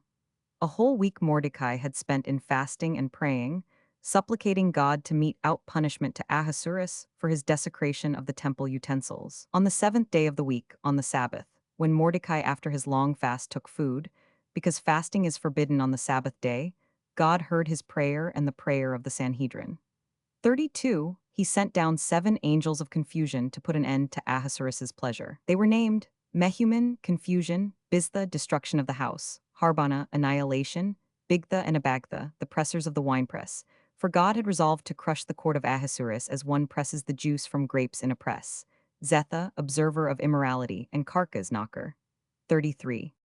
There was a particular reason why this interruption of the feast took place on the Sabbath. Vashti was in the habit of forcing Jewish maidens to spin and weave on the Sabbath day, and to add to her cruelty, she would deprive them of all their clothes. It was on the Sabbath, therefore, that her punishment overtook her, and for the same reason it was put into the king's heart to have her appear in public stripped of all clothing. 34. Vashti recoiled from the king's revolting order, but it must not be supposed that she shrank from carrying it out because it offended her moral sense. She was not a whit better than her husband. She fairly reveled in the opportunity his command gave her to indulge in carnal pleasures once again, for it was exactly a week since she had been delivered of a child. But God sent the angel Gabriel to her to disfigure her countenance. Suddenly signs of leprosy appeared on her forehead, and the marks of other diseases on her person. 35. In this state, it was impossible for her to show herself to the king. She made a virtue of necessity and worded her refusal to appear before him arrogantly. Say to Ahasuerus, O thou fool and madman, hast thou lost thy reason by too much drinking?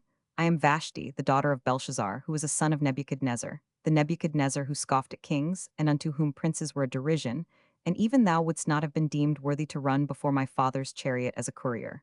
Had he lived, I should never have been given unto thee for wife. Not even those who suffered the death penalty during the reign of my forefather Nebuchadnezzar were stripped bare of their clothing, and thou demandest that I appear naked in public. Why, it is for thine own sake that I refuse to heed thy order. Either the people will decide that I do not come up to thy description of me, and will proclaim thee a liar, or, bewitched by my beauty, they will kill thee in order to gain possession of me, saying, Shall this fool be the master of so much beauty? 36. The first lady of the Persian aristocracy encouraged Vashti to adhere to her resolution. Better, her adviser said, when Ahasuerus's second summons was delivered to Vashti, together with his threat to kill her unless she obeyed, better the king should kill thee and annihilate thy beauty, than that thy person should be admired by other eyes than thy husband's, and thus thy name be disgraced, and the name of thy ancestors. 37. When Vashti refused to obey the repeated command to appear before the king and the 127 crowned princes of the realm, Ahasuerus turned to the Jewish sages and requested them to pass sentence upon his queen. Their thoughts ran in this wise: If we condemn the queen to death, we shall suffer for it as soon as Ahasuerus becomes sober, and here's it was at our advice that she was executed. But if we admonish him unto clemency now, while he is intoxicated, he will accuse us of not paying due deference to the majesty of the king. They therefore resolved upon neutrality. Since the destruction of the temple, they said to the king, since we have not dwelt in our land, we have lost the power to give sage advice, particularly in matters of life and death. Better seek counsel with the wise men of Ammon and Moab, who have ever dwelt at ease in their land, like wine that hath settled on its lees, and hath not been emptied from vessel to vessel. 38. Thereupon Ahasuerus put his charge against Vashti before the 7 princes of Persia, Karshina, Shethar, Edmatha, Tarshish, Meres, Marcina, and Memucan, who came from Africa, India, Edom, Tarsus, Mursa, Rezin, and Jerusalem, respectively. 39. The names of these 7 officials, each representing his country, were indicative of their office. Karshina had the care of the animals, Shethar of the wine, Admatha of the land, Tarshish of the palace, Mears of the poultry, Marcina of the bakery, and Memucan provided for the needs of all in the palace, his wife acting as housekeeper. 40. This Memucan, a native of Jerusalem, was none other than Daniel, called Memucan, the appointed one, because he was designated by God to perform miracles and bring about the death of Vashti. 41. When the king applied for advice to these 7 nobles, Memucan was the first to speak up, though in rank he was inferior to the other 6, as appears from the place his name occupies in the list. However, it is customary, as well among Persians as among Jews, in passing death sentence, to begin taking the vote with the youngest of the judges on the bench, to prevent the juniors and the less prominent from being overawed by the opinion of the more influential. 42.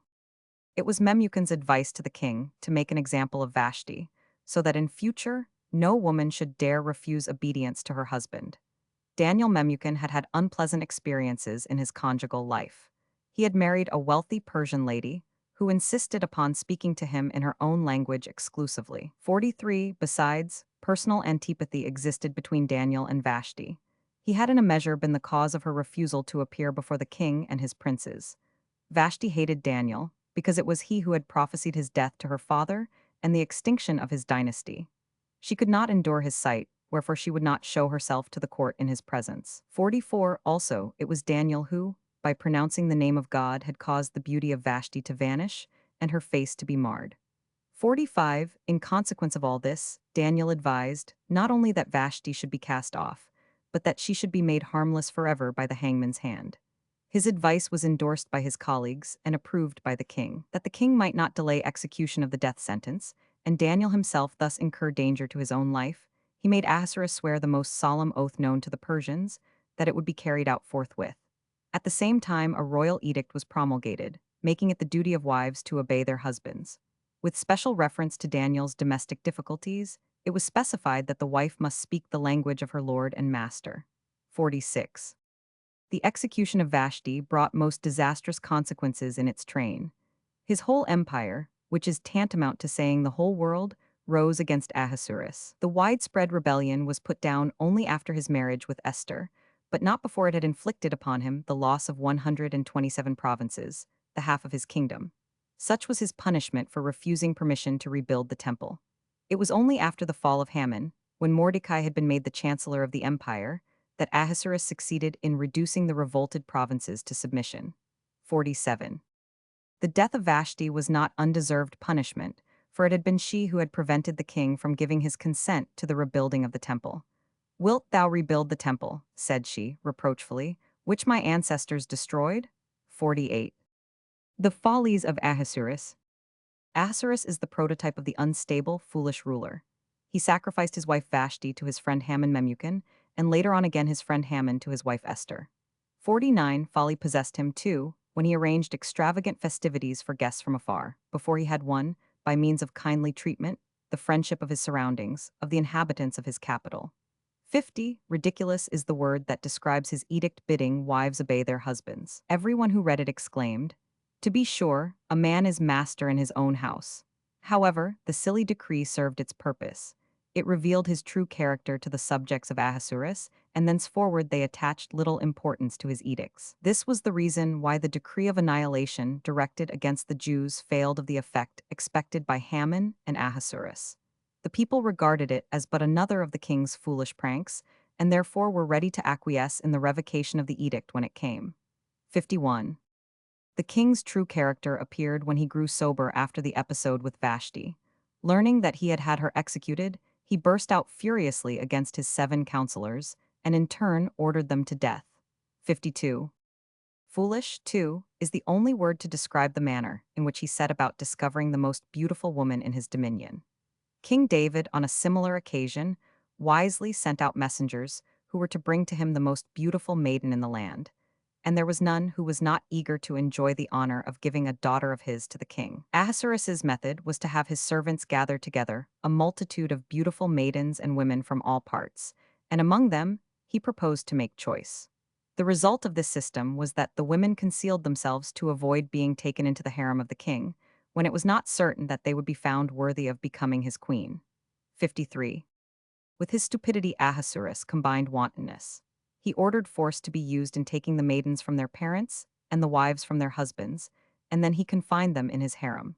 54, on the other hand, the moral sense of the heathen was so degraded that many maidens displayed their charms to public view, so that they might be sure to attract the admiring attention of the royal emissaries.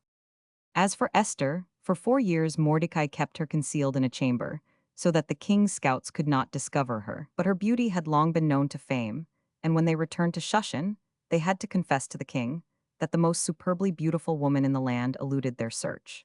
Thereupon Ahasuerus issued a decree ordaining the death penalty for the woman who should secrete herself before his emissaries. There was nothing left for Mordecai to do but fetch Esther from her hiding place, and immediately she was espied and carried to the palace of the king. 55. Mordecai. The descent of Mordecai and of his niece Esther is disposed of in a few words in the scripture, but he could trace it all the way back to the patriarch Jacob, from whom he was 45 degrees removed. 56. Beside the father of Mordecai, the only ancestor of his who is mentioned by name is Shimei, and he is mentioned for a specific reason. This Shimei is none other than the notorious son of Gera, the rebel who had so scoffed and mocked at David, fleeing before Absalom, that he would have been killed by Abishai, if David had not generously interfered in his favor. David's prophetic eye discerned in Shimei the ancestor of Israel's savior in the time of Ahasuerus. For this reason he dealt leniently with him, and on his deathbed he bade his son Solomon reserve vengeance until Shimei should have reached old age and could beget no more children. Thus Mordecai deserves both appellations, the Benjamite and the Judean, for he owed his existence not only to his actual Benjamite forebears on his father's side, but also to the Judean David, who kept his ancestor Shimei alive. 57. Shimei's distinction as the ancestor of Israel's Redeemer was due to the merits of his wife. When Jonathan and Ahimaaz, David's spies in his war against his son, fled before the myrmidons of Absalom, they found the gate of Shimei's house open. Entering, they concealed themselves in the well. That they escaped detection was due to the ruse of Shimei's pious wife. She quickly transformed the well into a lady's chamber. When Absalom's men came and looked about, they desisted from searching the place, because they reasoned that men as saintly as Jonathan and Ahimaaz would not have taken refuge in the private apartment of a woman.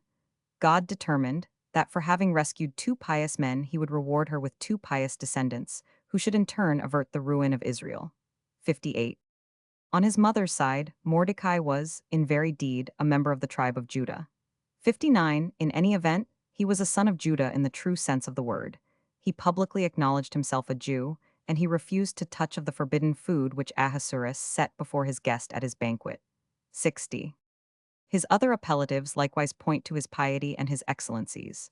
His name Mordecai, for instance, consists of mor, meaning myrrh, and deki, pure, for he was as refined and noble as pure myrrh. Again, he is called Benjer because he illumined the eyes of Israel, and Ben Kish because when he knocked at the gates of the divine mercy, they were opened unto him, which is likewise the origin of his name Ben Shimei, for he was heard by God when he offered up prayer. 61. Still another of Mordecai's epithets was Bilshan, master of languages. Being a member of the great Sanhedrin, he understood all the 70 languages spoken in the world. 62. More than that, he knew the language of the deaf-mutes. It once happened that no new grain could be obtained at Passover time. A deaf-mute came and pointed with one hand to the roof, and with the other to the cottage. Mordecai understood that these signs meant a locality by the name of Gagat Zeraphim, cottage roofs, and lo, new grain was found there for the Omer offering. On another occasion, a deaf mute pointed with one hand to his eye and with the other to the staple of the bolt on the door.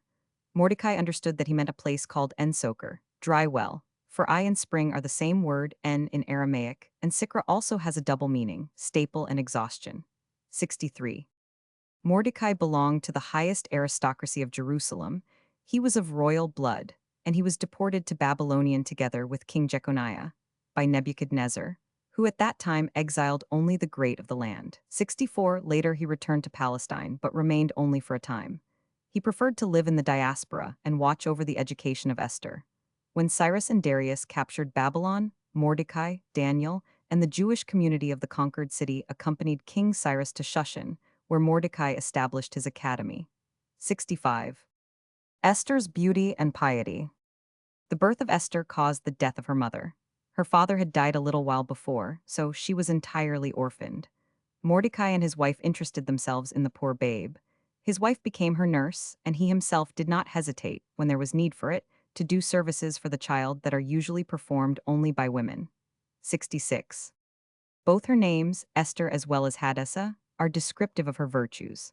Hadassah, or myrtle, she is called, because her good deeds spread her fame abroad, as the sweet fragrance of the myrtle pervades the air in which it grows. In general, the myrtle is symbolic of the pious, because, as the myrtle is evergreen, summer and winter alike, so the saints never suffer dishonor, either in this world or in the world to come.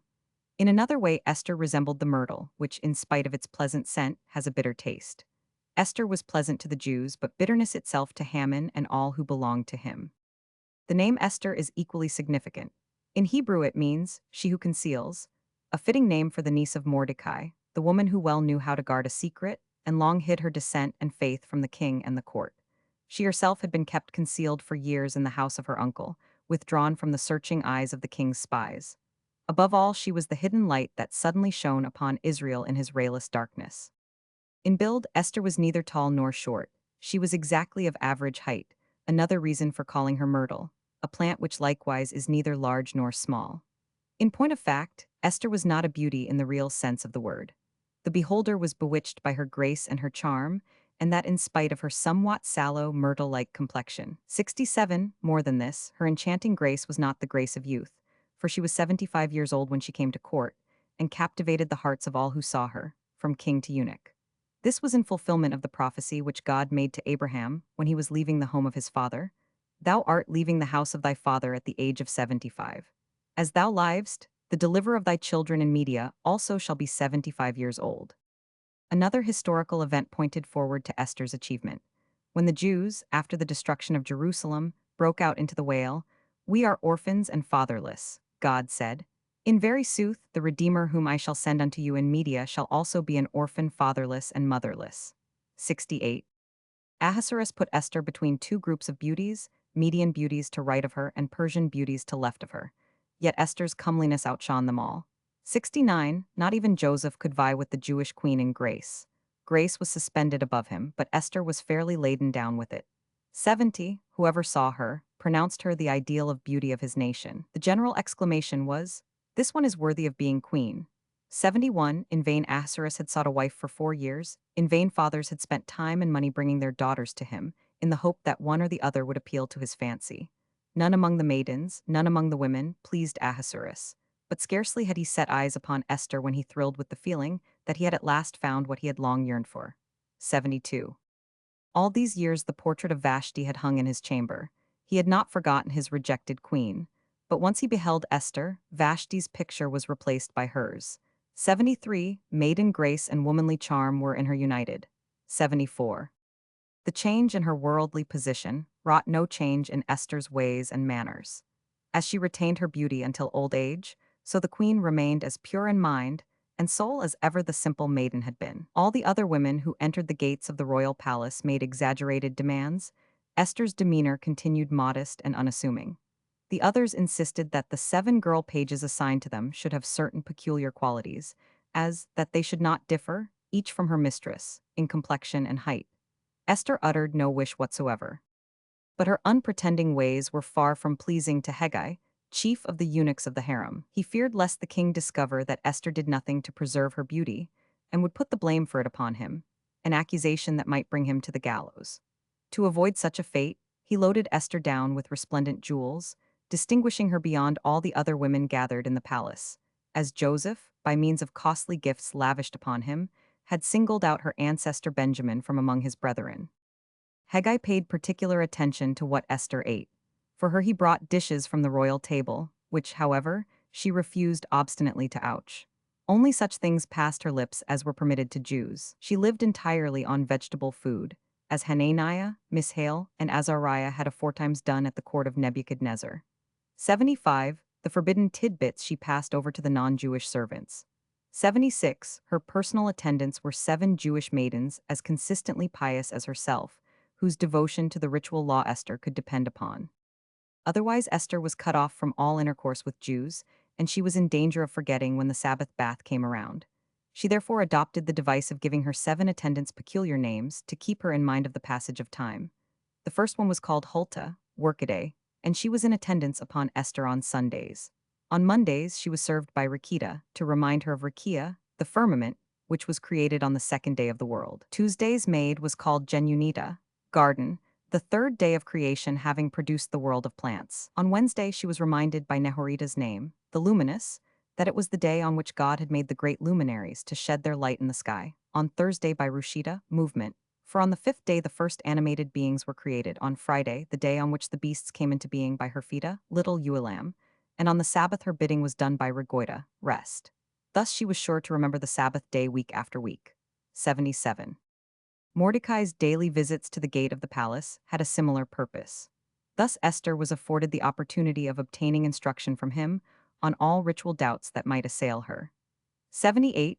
This lively interest displayed by Mordecai in Esther's physical and spiritual welfare is not wholly attributable to an uncle's and guardian's solicitude in behalf of an orphan niece. A much closer bond, the bond between husband and wife, united them, for when Esther had grown to maidenhood, Mordecai had espoused her. 79. Naturally, Esther would have been ready to defend her conjugal honor with her life. She would gladly have suffered death at the hands of the king's bailiffs rather than yield herself to a man not her husband.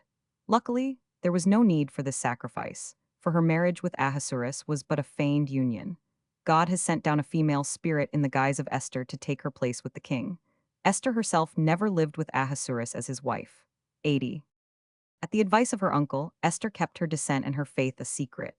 Mordecai's injunction was dictated by several motives. First of all, it was his modesty that suggested secrecy.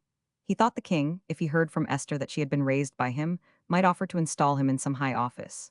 In point of fact, Mordecai was right in his conjecture. Ahasuerus had pledged himself to make lords, princes, and kings of Esther's friends and kinspeople, if she would but name them. Another reason for keeping Esther's Jewish affiliations a secret was Mordecai's apprehension that the fate of Vashti overtake Esther, too. If such were in store for her, he desired at least to guard against the Jews becoming her fellow sufferers. Besides, Mordecai knew only too well the inimical feelings entertained by the heathen toward the Jews, ever since their exile from the Holy Land, and he feared that the Jew-haters, to gratify their hostility against the Jews, might bring about the ruin of Esther and her house. 81. Mindful of the perils to which Esther was exposed, Mordecai allowed no day to pass without assuring himself of her well-being. His compensation therefore came from God. Thou makest the well-being of a single soul they intimate concern. As thou livest, the well-being and good of thy whole nation Israel shall be entrusted to thee as thy task.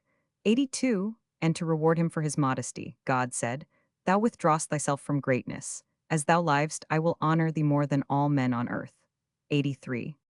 Vain were the efforts made by Ahasuerus to draw her secret from Esther.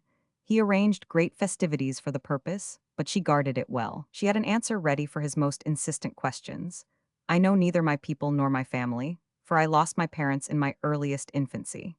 But as the king desired greatly to show himself gracious to the nation to which the queen belonged, he released all the peoples under his dominion from the payment of taxes and imposts. In this way, he thought, her nation was bound to be benefited. 84. When the king saw that kindness and generosity left her untouched, he sought to wrest the secret from her by threats. Once when she parried his inquiries in the customary way, saying, I am an orphan, and God, the father of the fatherless, in his mercy, has brought me up, he retorted, I shall gather virgins together the second time. His purpose was to provoke the jealousy of Esther, for a woman is jealous of nothing so much as a rival. When Mordecai noticed that women were being brought to court anew, he was overcome with anxiety for his niece. Thinking that the fate of Vashti might have befallen her, he was impelled to make inquiries about her. 85. As for Esther herself, she was but following the example of her race. She could keep silent in all modesty. As Rachel, the mother of Benjamin, had kept a modest silence when her father gave her sister Leah to Jacob for wife instead of herself, and as Saul the Benjamite was modestly reserved when, questioned by his uncle, he told about the finding of his she-asses, but nothing about his elevation to the kingship. Rachel and Saul were recompensed for their self-abnegation by being given a descendant like Esther. 86. The conspiracy. Once the following conversation took place between Ahasuerus and Esther. The king asked Esther, Whose daughter art thou? Esther, and whose son art thou? Ahasuerus, I am a king and the son of a king. Esther, and I am a queen, the daughter of kings, a descendant of the royal family of Saul. If thou art, indeed, a real prince, how couldst thou put Vashti to death? Ahasuerus, it was not to gratify my own wish, but at the advice of the great princes of Persia and Media. Esther, thy predecessors took no advice from ordinary intelligences, they were guided by prophetical counsel. Arioch brought Daniel to Nebuchadnezzar, king of Babylon, and Belshazzar, too, summoned Daniel before him. Ahasuerus, is there aught left of those toothsome morsels? Are there still prophets abroad? Esther, seek and thou wilt find. 87. The result was that Mordecai was given the position at court, once occupied by the chamberlains Bigthan and Teresh. Indignant that a place once filled by senators should be given to a barbarian, the ousted officials resolved to be revenged upon the king and take his life. Their purpose was to administer poison, which seemed easy of accomplishment, as they were the royal butlers, and could find many occasions to drop poison into a cup of water before handing it to the king. The plan successfully carried out would have satisfied their vengeful feelings, not only as to the king, but as to Mordecai as well. It would have made it appear that the death of Ahasuerus was attributable to the circumstance that he had entrusted his person to the care of the Jew, as his life had been secure under Bigthan and Teresh. They discussed their plans in the presence of Mordecai, acting upon the unwarranted assumption that he would not understand the language they spoke, the Tarsian, their native tongue. They were ignorant of the fact that Mordecai was a member of the Sanhedrin, and as such knew all the 70 languages of the world. Thus their own tongue betrayed them to ruin. However, Mordecai had no need to make use of his great knowledge of languages. He obtained his information about the plot of the two chamberlains through prophetical channels. Accordingly, he appeared one night in the palace. By a miracle, the guards at the gates had not seen him, and he could enter unrestrained. Thus he overheard the conversation between the two conspirators. Mordecai had more than a single reason for preventing the death of Ahasuerus. In the first place, he desired to secure the king's friendship for the Jews, and more especially his permission for the rebuilding of the temple. Then he feared, if the king were murdered immediately after his rise to a high place in the state, the heathen would assign as the cause of the disaster his connection with the Jews, his marriage with Esther, and the appointment of Mordecai to office. Esther's confidence in Mordecai's piety was so great that she unhesitatingly gave credence to the message she received from him concerning the mischievous plot hatched against the king. She believed that God would execute the wishes of Mordecai. Albeit Bigthan and Teresh had no plans of the sort attributed to them by her uncle, they would conceive then now in order to make Mordecai's words true. That Esther's confidence was justified appeared at once. The conspirators got wind of their betrayal to the king, and in good time they removed the poison they had already placed in Ahasuerus's cup. But that the lie might not be given to Mordecai, God caused poison to appear where none had been, and the conspirators were convicted of their crime. 88. The king had the water analyzed which he was given to drink, and it was made manifest that it contained poison. 89. Other evidence besides existed against the two plotters. It was established that both had at the same time busied themselves about the person of the king, though the regulations of the palace assigned definite hours of service to the one different from those assigned to the other. This made it clear that they intended to perpetrate a dark deed in common. 90. The two conspirators sought to escape the legitimate punishment for their dastardly deed by ending their own life, but their intention was frustrated, and they were nailed to the cross. 91. Haman the Jew-baiter. The conspiracy of Bigthan and Teresh determined the king never again to have two chamberlains guard his person.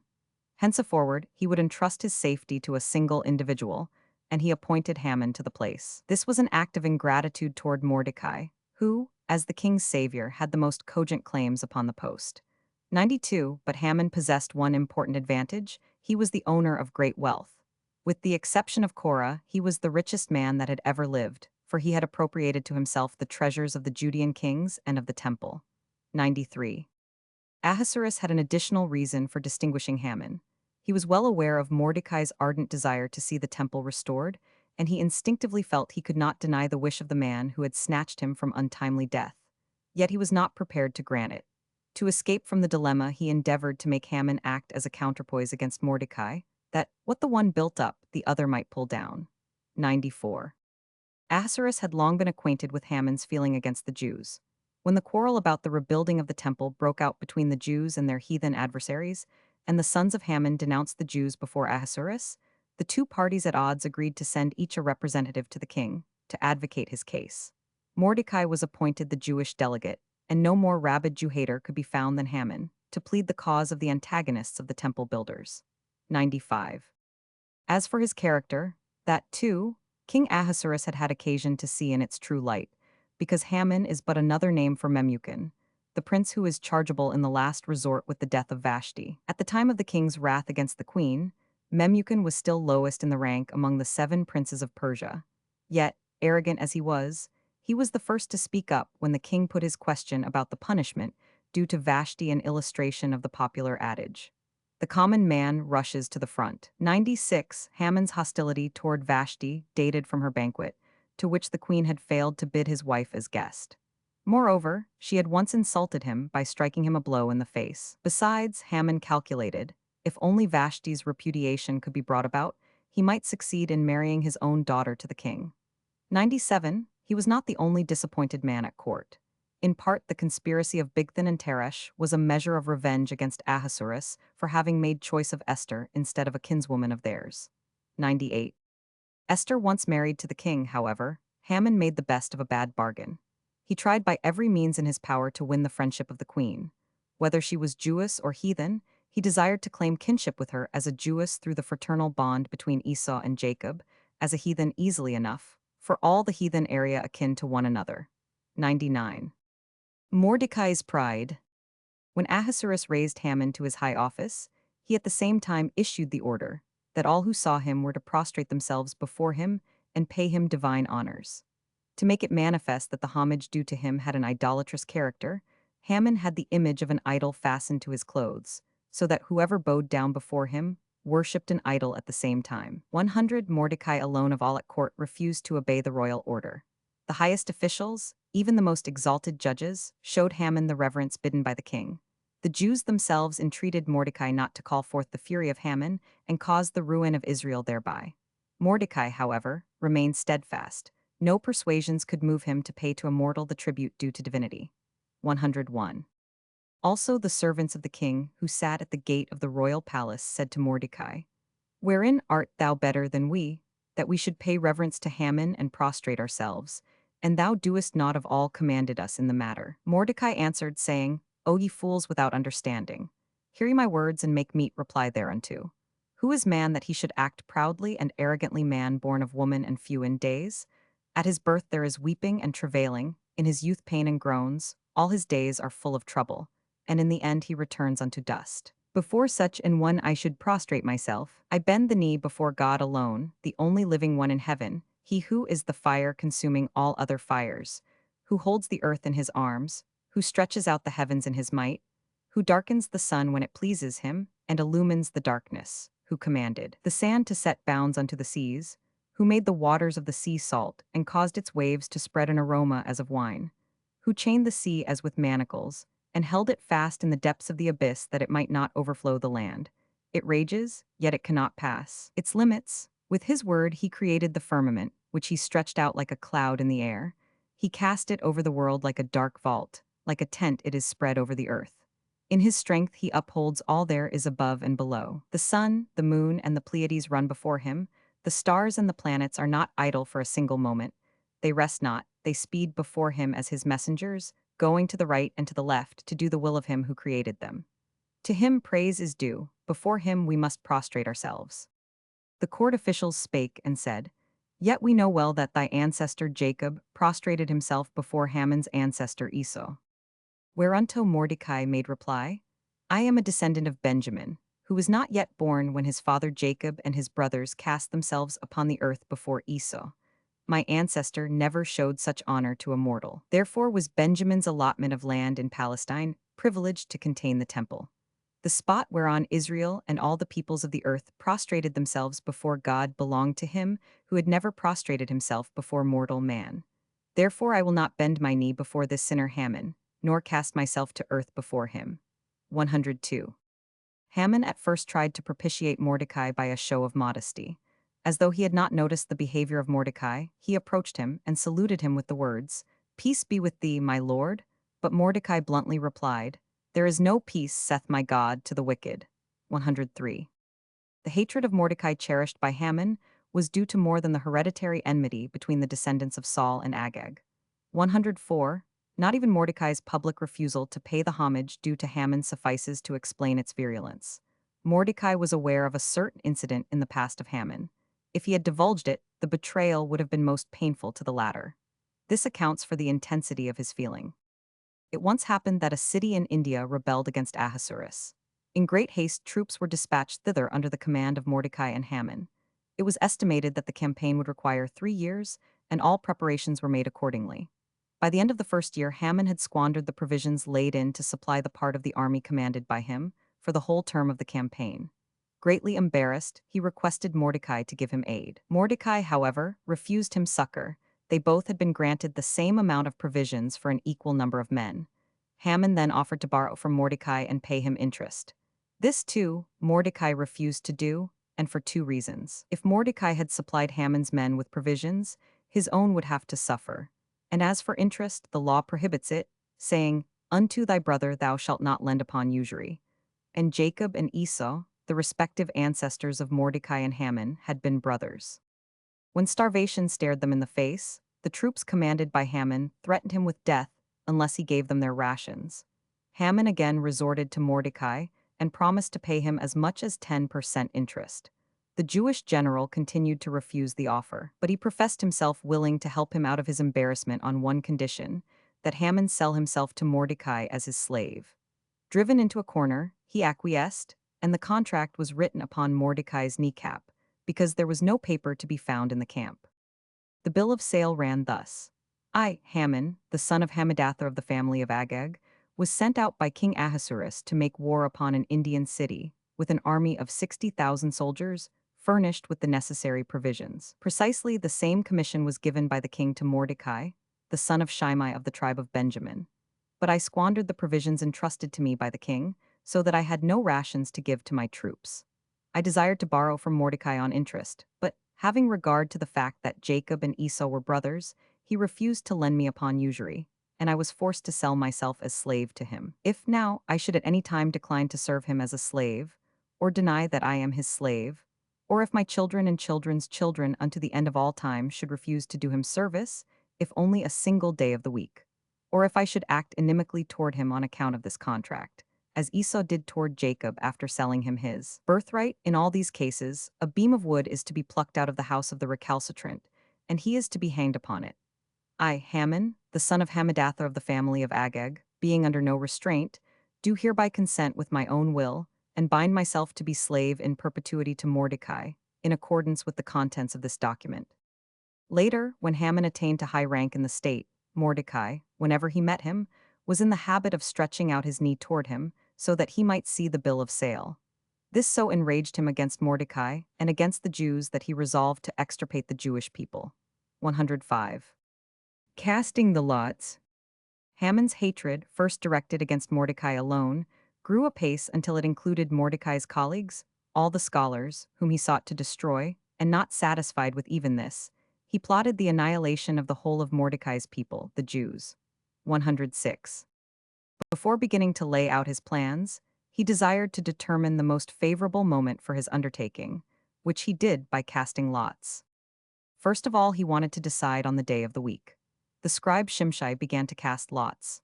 Sunday appeared inappropriate, being the day on which God created heaven and earth, whose continuance depends on Israel's existence. Were it not for God's covenant with Israel, there would be neither day nor night, neither heaven nor earth. Monday showed itself equally unpropitious for Haman's devices, for it was the day on which God effected the separation between the celestial and the terrestrial waters, symbolic of the separation between Israel and the heathen. Tuesday, the day on which the vegetable world was created, refused to give its aid in bringing about the ruin of Israel, who worships God with branches of palm trees. Wednesday, too, protested against the annihilation of Israel, saying, "On me the celestial luminaries were created, and like unto them Israel is appointed to illumine the whole world. First destroy me, and then thou mayest destroy Israel." Thursday said, "O Lord, on me the birds were created, which are used for sin offerings. When Israel shall be no more, who will bring offerings? First destroy me, and then thou mayest destroy Israel." Friday was unfavorable to Haman's lots because it was the day of the creation of man, and the Lord God said to Israel, "Ye are men." Least of all was the Sabbath day inclined to make itself subservient to Haman's wicked plans. It said, The Sabbath is a sign between Israel and God. First destroy me, and then thou mayest destroy Israel. 107. Baffled, Haman gave up all idea of settling upon a favorable day of the week. He applied himself to the task of searching out the suitable month for his sinister undertaking. As it appeared to him, Adar was the only one of the 12 owning naught that might be interpreted in favor of the Jews. The rest of them seemed to be enlisted on their side. In Nisan, Israel was redeemed from Egypt. In Iyar, Amalek was overcome. In Siwan, the Ethiopian Zerah was smitten in the war with Asa. In Tammuz, the Amorite kings were subjugated. In Ab, the Jews won a victory over Arad, the Canaanite. In Tishri, the Jewish kingdom was firmly established by the dedication of Solomon's temple, while in Heshwan the building of the temple at Jerusalem was completed. Kislev and Tebet were the months during which Sihon and Og were conquered by the Israelites, and in Shebet occurred the sanguinary campaign of the 11 tribes against the godless children of Benjamin. Not alone was Adar a month without favorable significance in Jewish history, but actually a month of misfortune, the month in which Moses died. What Haman did not know was that Adar was the month in which occurred also the birth of Moses. 108. Then Haman investigated the 12 signs of the zodiac in relation to Israel, and again it appeared that Adar was the most unfavorable month for the Jews. The first constellation, the ram, said to Haman, Israel is a scattered sheep, and how canst thou expect a father to offer his son for slaughter? The bull said, Israel's ancestor was the firstling bullock.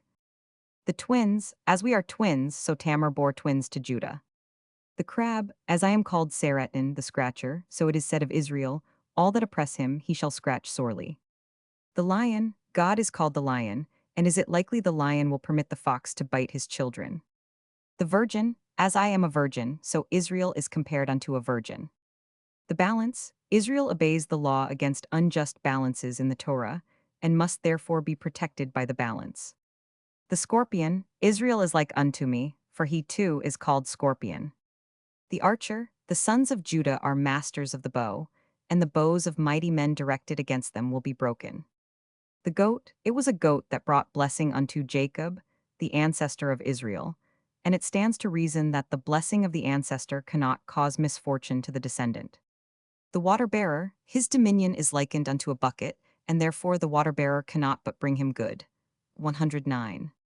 The fishes were the only constellation which, at least according to Haman's interpretation, made unfavorable prognostications as to the fate of the Jews. It said that the Jews would be swallowed like fishes. God, however, spake, O thou villain, fishes are sometimes swallowed, but sometimes they swallow, and thou shalt be swallowed by the swallowers. 110. And when Haman began to cast lots, God said, O thou villain, son of a villain, what thy lots have shown thee is thine own lot, that thou wilt be hanged. 111. The denunciation of the Jews.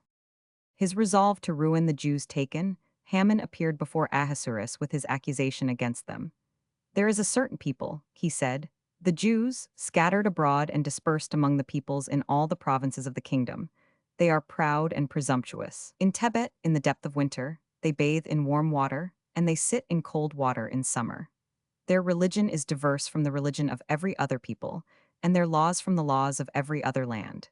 To our laws they pay no heed, our religion finds no favor with them, and the decrees of the king they do not execute. When their eye falls upon us, they spit out before us, and they consider us as unclean vessels.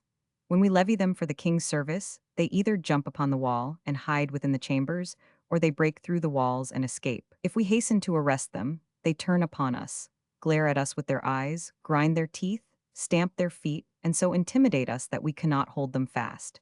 They do not give us their daughters unto wives, nor do they take our daughters unto wives. If one of them has to do the king's service, he idles all the day long. If they want to buy aught of us, they say, this is a day for doing business. But if we want to buy aught of them, they say, we may do no business today, and thus we can buy nothing from them on their market days. Their time they pass in this wise. The first hour of the day, they say, they need for reciting the Shema, the second for praying, the third for eating, the fourth for saying grace to give thanks to God for the food and drink he has granted them. The fifth hour they devote to their business affairs. In the sixth they already feel the need of rest. In the seventh their wives call for them, saying, come home, ye weary ones who are so exhausted by the king's service.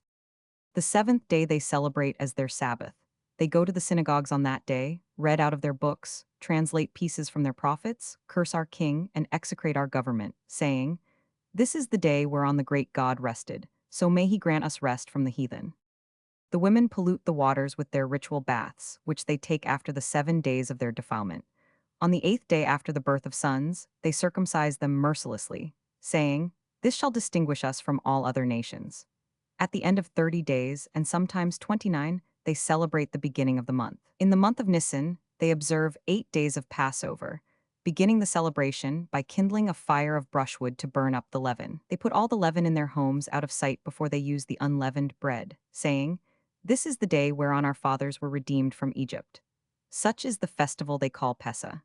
They go to their synagogues, read out of their books, and translate from the writings of the prophets, saying, "As the leaven has been removed out of our houses, so may this wicked dominion be removed from over us." Again, in Siwan, they celebrate 2 days, on which they go to their synagogues, recite the Shema, and offer up prayers read out of the Torah, and translate from the books of their prophets, curse our king, and execrate our government. This is the holiday which they call Azarta, the closing festival. They ascend to the roofs of their synagogues and throw down apples, which are picked up by those below, with the words, "As these apples are gathered up, so may we be gathered together from our dispersion among the heathen." They say they observe this festival because on these days the Torah was revealed to their ancestors on Mount Sinai. On the 1st of Tishri, they celebrate the new year again. They go to their synagogues, read out of their books, translate pieces from the writings of their prophets, curse our king, execrate our government, and blow the trumpets, saying, "On this day of memorial may we be remembered unto good, and our enemies unto evil." On the 9th day of the same month they slaughter cattle, geese, and poultry. They eat and drink and indulge in dainties, they and their wives, their sons and their daughters. But the 10th day of the same month they call the great fast, and all of them fast, they together with their wives, their sons, and their daughters, yea, they even torture their little children without mercy, forcing them to abstain from food. They say, "On this day our sins are pardoned, and are added to the sum of the sins committed by our enemies." They go to their synagogues, read from their books, translate from the writings of their prophets, curse our king, and execrate our government, saying, "May this empire be wiped off from the face of the earth like unto our sins." They supplicate and pray that the king may die, and his rule be made to cease. On the 15th of the same month, they celebrate the Feast of Tabernacles. They cover the roofs of their houses with foliage. They resort to our parks, where they cut down palm branches for their festal wreaths, pluck the fruit of the etrog, and cause havoc among the willows of the brook, by breaking down the hedges in their quest after Hashanah, saying, "As does the king in the triumphal procession, so do we." Then they repair to their synagogues to pray, and read out of their books, and make circuits with their Hashanah, all the while jumping and skipping like goats, so that there is no telling whether they curse us or bless us.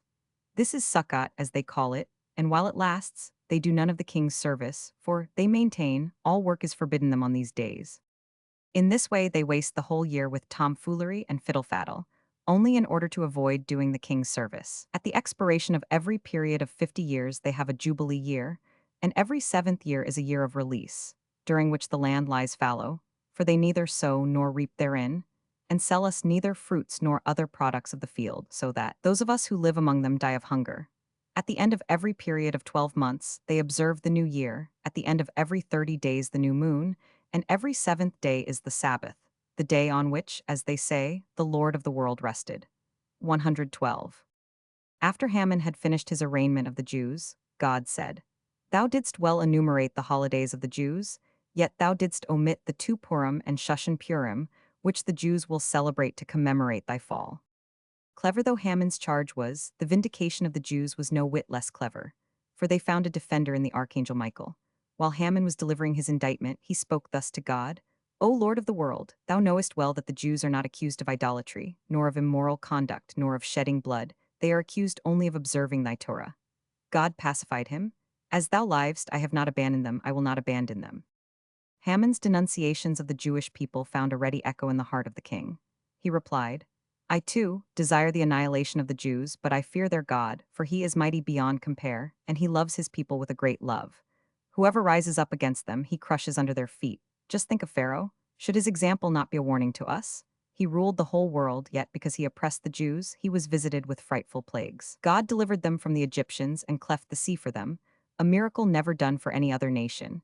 And when Pharaoh pursued them with an army of 600,000 warriors, he and his host together were drowned in the sea. Thy ancestor Amalek, O Haman, attacked them with 400,000 heroes, and all of them God delivered into the hands of Joshua, who slew them. Sisera had 40,000 generals under him, each one commander of 100,000 men, yet they all were annihilated. The God of the Jews ordered the stars to consume the warriors of Sisera, and then he caused the great general to fall into the power of a woman, to become a byword and a reproach forever. Many and valorous rulers have risen up against them. They all were cast down by their God and crushed unto their everlasting disgrace. Now then, can we venture aught against them? Haman, however, persisted. Day after day, he urged the king to consent to his plan.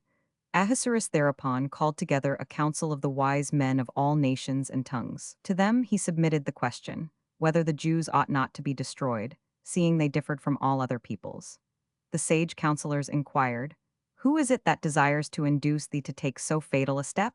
If the Jewish nation is destroyed, the world itself will cease to be, for the world exists only for the sake of the Torah studied by Israel. Yea, the very sun and moon shed their light only for the sake of Israel. And were it not for him, there were neither day nor night, and neither dew nor rain would moisten the earth. More than this, all other nations beside Israel are designated as strangers by God, but Israel he called in his love a people near to him, and his children.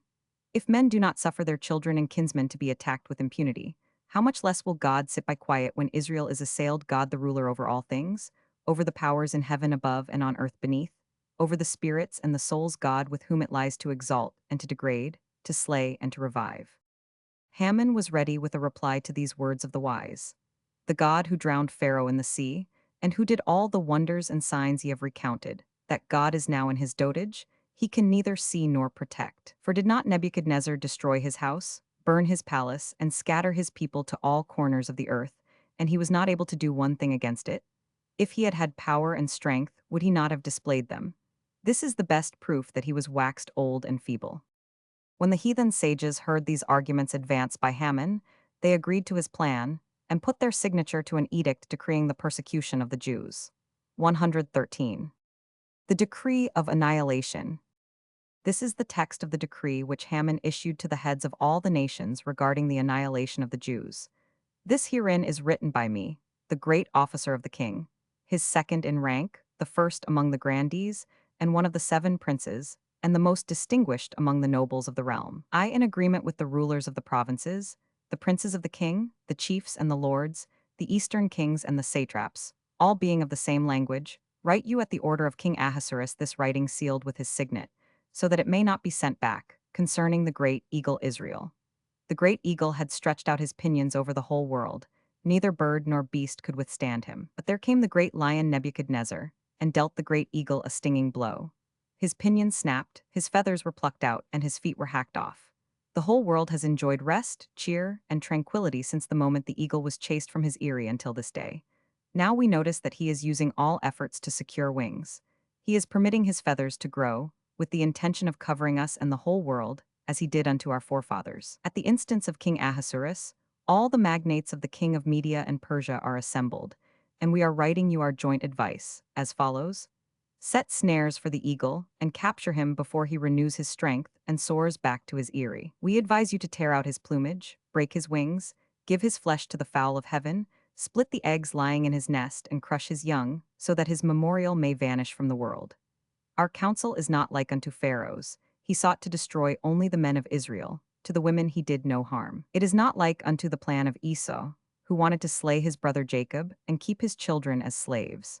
It is not like unto the tactics of Amalek, who pursued Israel and smote the hindmost and feeble, but left the strong unscathed. It is not like unto the policy of Nebuchadnezzar, who carried them away into exile and settled them near his own throne. And it is not like unto the way of Sennacherib, who assigned a land unto the Jews as fair as their own had been. We, recognizing clearly what the situation is, have resolved to slay the Jews, annihilate them, young and old, so that their name and their memorial may be no more, and their posterity may be cut off forever.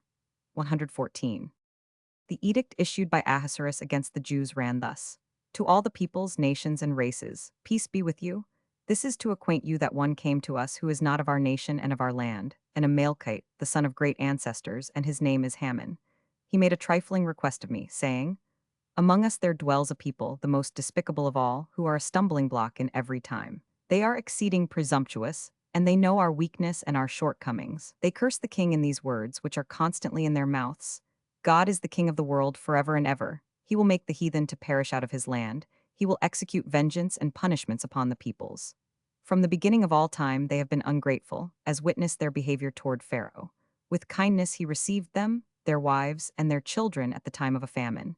He gave up to them the best of his land. He provided them with food and all they needed.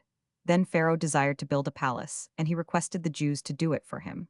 They began the work grudgingly, amid murmurings, and it is not completed unto this day.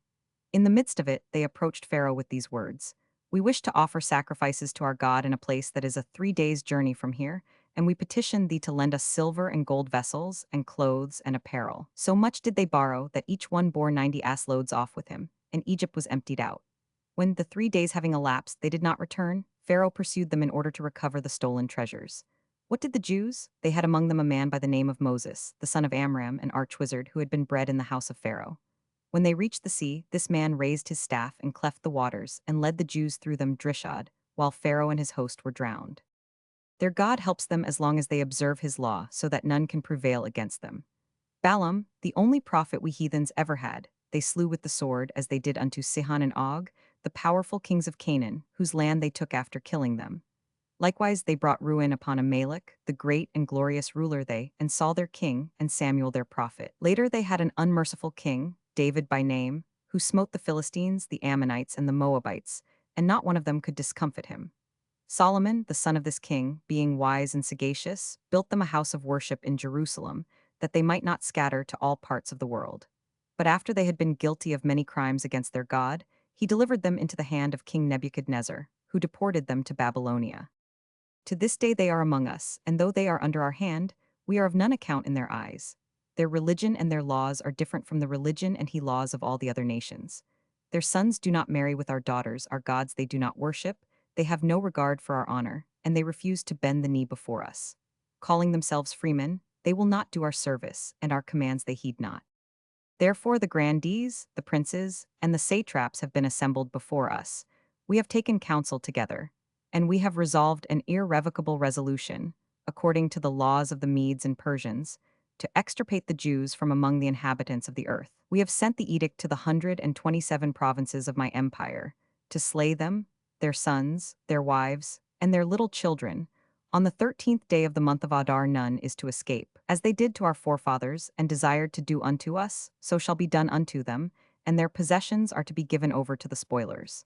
Thus shall ye do, that ye may find grace before me. This is the writing of the letter which I send to you, Ahasuerus king of Media and Persia. 115. The price Haman offered the king for the Jews was 10,000 hundredweights of silver. He took the number of the Jews at their exodus from Egypt, 600,000, as the basis of his calculation, and offered a half shekel for every soul of them, the sum each Israelite had to pay yearly for the maintenance of the sanctuary. Though the sum was so vast that Haman could not find coin enough to pay it, but promised to deliver it in the form of silver bars, Ahasuerus refused the ransom. When Haman made the offer, he said, Let us cast lots. If thou drawest Israel and I draw money, then the sale stands as a valid transaction. If the reverse, it is not valid. Because of the sins of the Jews, the sale was confirmed by the lots, but Haman was not too greatly pleased with his own success. He disliked to give up so large a sum of money. Observing his ill humor, Ahasuerus said, Keep the money, I do not care either to make or to lose money on account of the Jews. 116. For the Jews it was fortunate that the king did not accept money for them, else his subjects would not have obeyed his second edict, the one favorable to the Jews. They would have been able to advance the argument that the king, by accepting a sum of money for them, had resigned his rights over the Jews in favor of Haman, who, therefore, could deal with them as he pleased. 117. The agreement between Ahasuerus and Haman was concluded at a carouse, by way of punishment for the crime of the sons of Jacob, who had unmercifully sold their brother Joseph into slavery to the Ishmaelites while eating and drinking. 118. The joy of this Jew-hating couple for Ahasuerus hated the Jews with no less fierce a hatred than Haman did. 119 was shared by none. The capital city of Shushan was in mourning and sorely perplexed. Scarcely had the edict of annihilation been promulgated against the Jews, when all sorts of misfortunes began to happen in the city. Women who were hanging up their wash to dry on the roofs of the houses dropped dead, men who went to draw water fell into the wells and lost their lives. While Ahasuerus and Haman were making merry in the palace, the city was thrown into consternation and mourning. 120. Satan indicts the Jews. The position of the Jews after the royal edict became known beggars description. If a Jew ventured abroad on the street to make a purchase, he was almost throttled by the Persians, who taunted him with these words: "Never mind, tomorrow will soon be here, and then I shall kill thee, and take thy money away from thee." If a Jew offered to sell himself as a slave, he was rejected. Not even the sacrifice of his liberty could protect him against the loss of his life. 121. Mordecai, however, did not despair. He trusted in the divine help. On his way from the court, after Haman and his ilk had informed him with malicious joy of the king's pleasure concerning the Jews, he met Jewish children coming from school. He asked the first child what verse from the scriptures he had studied in school that day, and the reply was, "Be not afraid of sudden fear, neither of the desolation of the wicked when it cometh." The verse committed to memory by the second was, "Let them take counsel together, but it shall be brought to naught. Let them speak the word, but it shall not stand, for God is with us." And the verse which the third had learnt was, "And even to old age I am he, and even to hoar hairs I will carry you. I have made and will bear, yea, I will carry and will deliver." When Mordecai heard these verses, he broke out into jubilation, astonishing Haman not a little. Mordecai told him, "I rejoice at the good tidings announced to me by the school children." Haman thereupon fell into such a rage that he exclaimed, "In sooth, they shall be the first to feel the weight of my hand." What gave Mordecai the greatest concern was the certainty that the danger had been invited by the Jews themselves, through their sinful conduct in connection with the banquets given by Ahasuerus. 18,500 Jews had taken part in them. They had eaten and drunk, intoxicated themselves, and committed immoralities, as Haman had foreseen, the very reason, indeed, he had advised the king to hold the banquets. Thereupon Satan had indicted the Jews. The accusations which he produced against them were of such a nature that God at once ordered writing materials to be brought to him for the decree of annihilation, and it was written and sealed.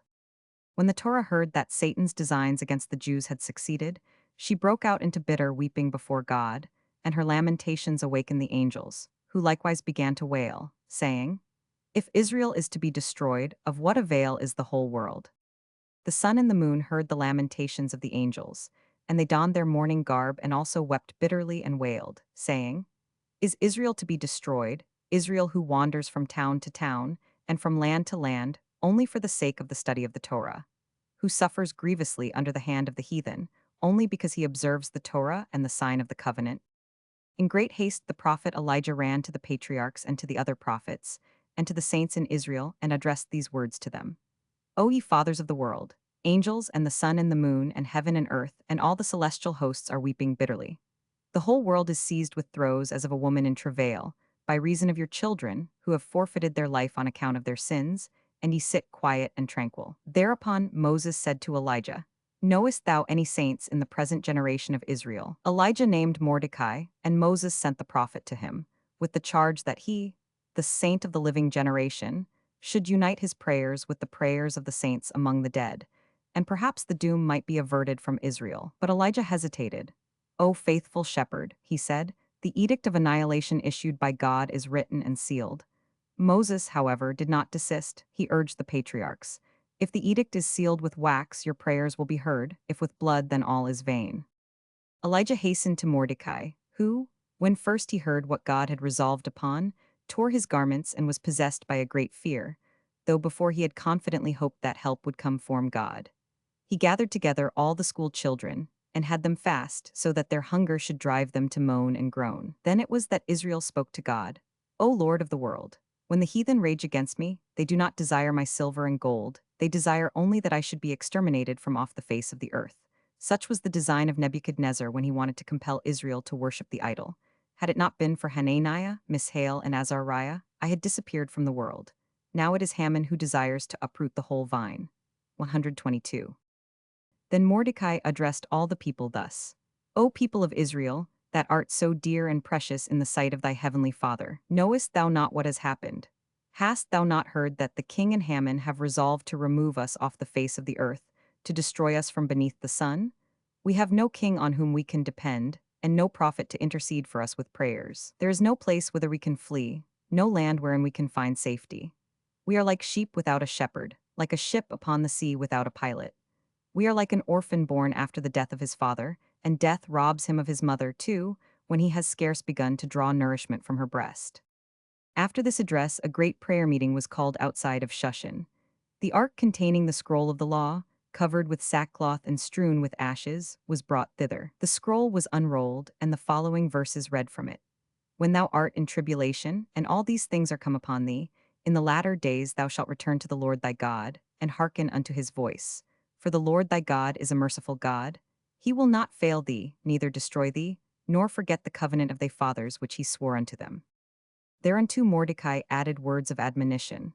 O people of Israel, thou art dear and precious to thy Father in heaven, let us follow the example of the inhabitants of Nineveh, doing as they did when the prophet Jonah came to them, to announce the destruction of the city. The king arose from his throne, laid his crown from him, covered himself with sackcloth and sat in ashes, and he made proclamation, and published through Nineveh by the decree of the king and his nobles, saying, Let neither man nor beast, herd nor flock taste anything. Let them not feed nor drink water, but let them be covered with sackcloth, both man and beast, and let them cry mightily unto God. Yea, let them turn everyone from his evil way, and from the violence that is in their hands. Then God repented him of the evil he had designed to bring upon them, and he did it not. Now then, let us follow their example. Let us hold a fast, mayhap God will have mercy upon us. 123. Furthermore spake Mordecai, O Lord of the world, didst thou not swear unto our fathers to make us as many as the stars in the heavens? And now we are as sheep in the shambles. What is become of thine oath? 124. He cried aloud, though he knew God hears the softest whisper, for he said, O Father of Israel, what hast thou done unto me? One single cry of anguish uttered by Esau thou didst repay with the blessing of his father Isaac. By thy sword shalt thou live, and now we ourselves are abandoned to the mercy of the sword. 125. What Mordecai was not aware of was that he, the descendant of Jacob, was brought unto weeping and wailing by Haman, the descendant of Esau, as a punishment, because Jacob himself had brought Esau unto weeping and wailing. 126. The dream of Mordecai fulfilled.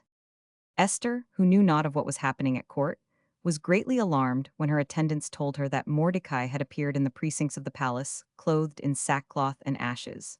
She was so overcome by fright that she was deprived of the joys of motherhood, to which she had been looking forward with happy expectancy. 127. She sent clothes to Mordecai, who, however, refused to lay aside his garb of mourning until God permitted miracles to come to pass for Israel, wherein he followed the example of such great men in Israel as Jacob, David, and Ahab, and of the Gentile inhabitants of Nineveh at the time of Jonah.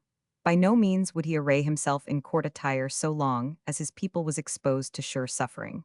128. The queen sent for Daniel, called also Hathach in the scriptures, and charged him to learn from Mordecai wherefore he was mourning. 129.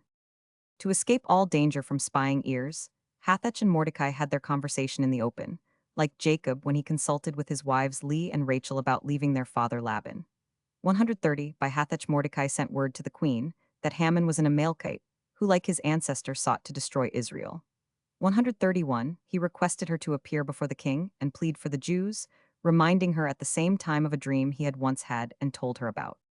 Once, when Mordecai had spent a long time weeping and lamenting over the misery of the Jews in the dispersion, and prayed fervently to God to redeem Israel and rebuild the temple, he fell asleep, and in his sleep a dream visited him. He dreamed he was transported to a desert place he had never seen before. Many nations lived there jumbled together. Only one small and despised nation kept apart at a short distance.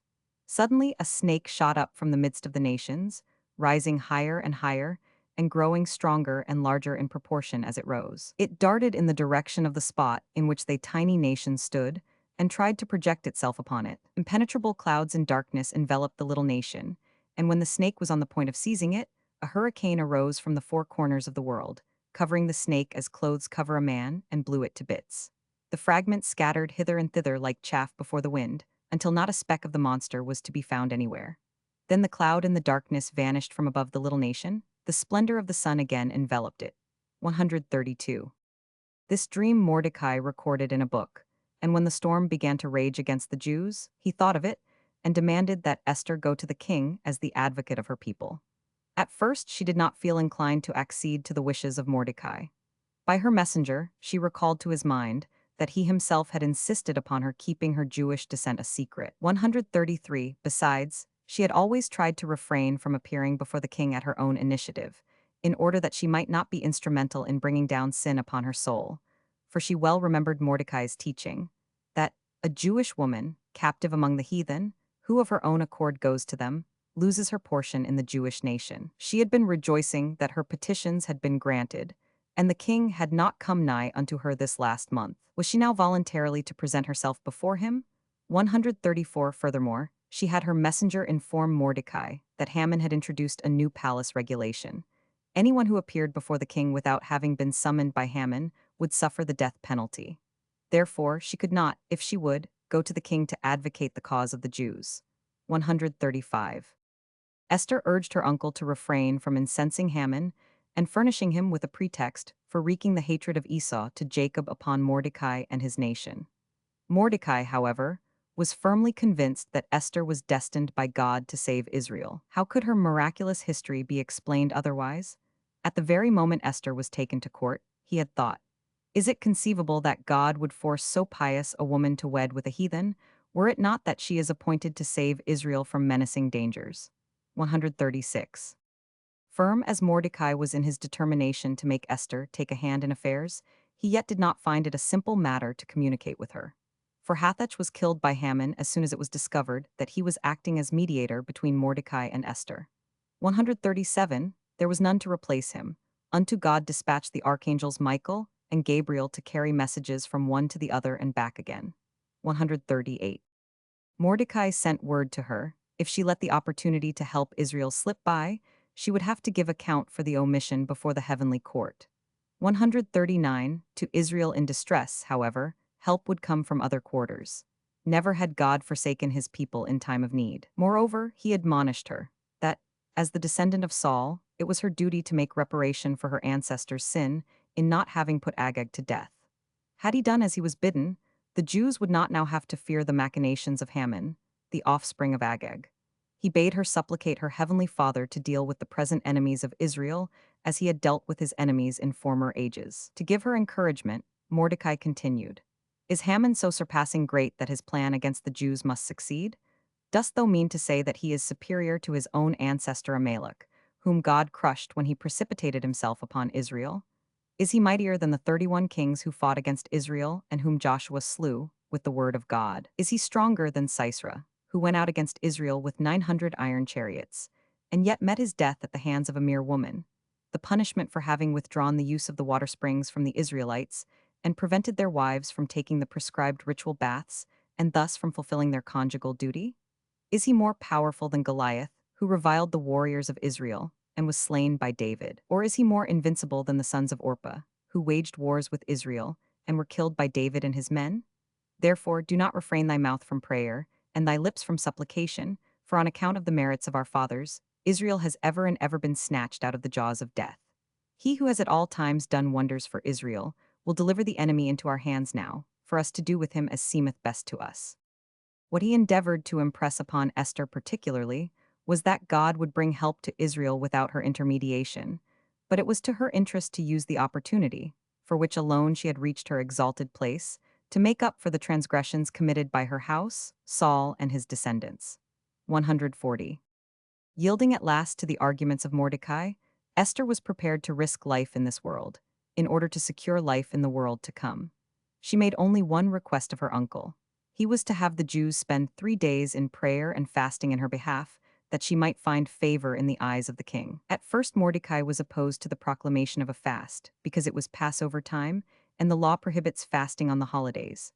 But he finally assented to Esther's reasoning. Of what avail are the holidays if there is no Israel to celebrate them, and without Israel there would not be even a Torah?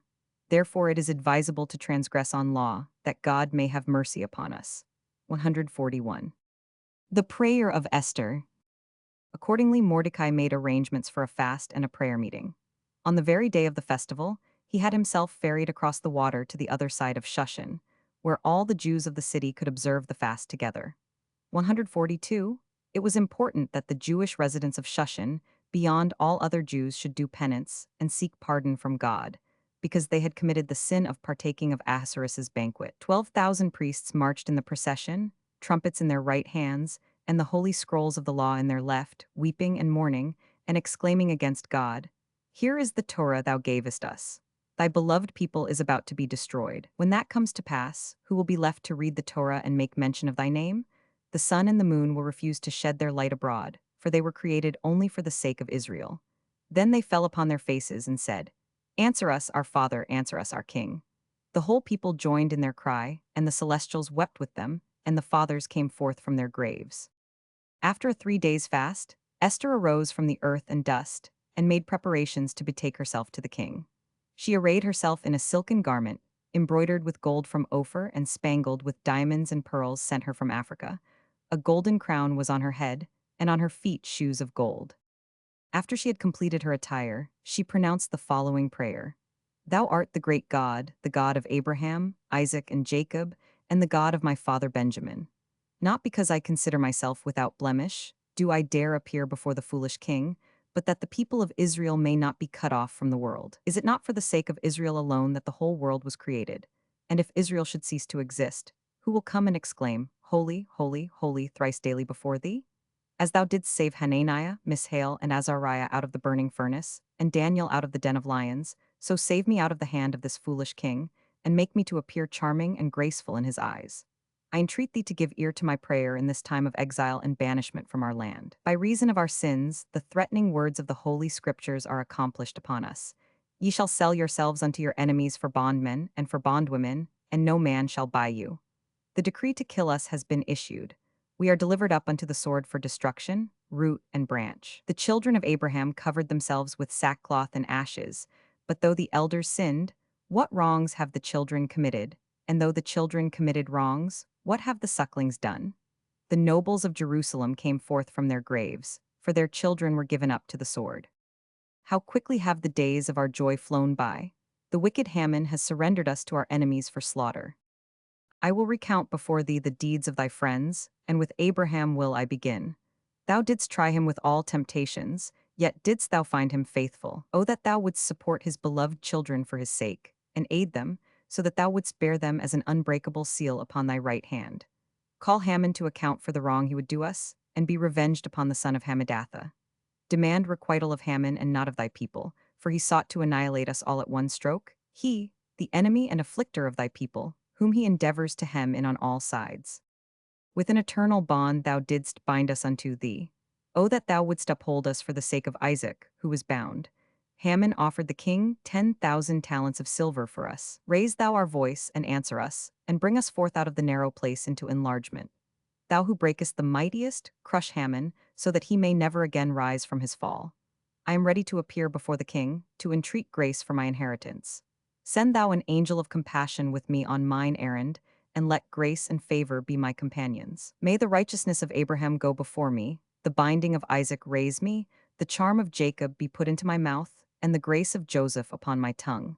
Happy the man who putteth his trust in God. He is not confounded. He will lend me his right hand and his left hand, with which he created the whole world. Ye, all ye of Israel, pray for me as I pray in your behalf. For whatsoever a man may ask of God in the time of his distress is granted unto him. Let us look upon the deeds of our fathers and do like unto them, and he will answer our supplications. The left hand of Abraham held Isaac by the throat, and his right hand grasped the knife. He willingly did thy bidding, nor did he delay to execute thy command. Heaven opened its windows to give space to the angels, who cried bitterly and said, Woe to the world if this thing should come to pass. I also call upon thee. O answer me, for thou givest ear unto all who are afflicted and oppressed. Thou art called the merciful and the gracious. Thou art slow to anger and great in loving kindness and truth. Hear our voice and answer us, and lead us out of distress into enlargement.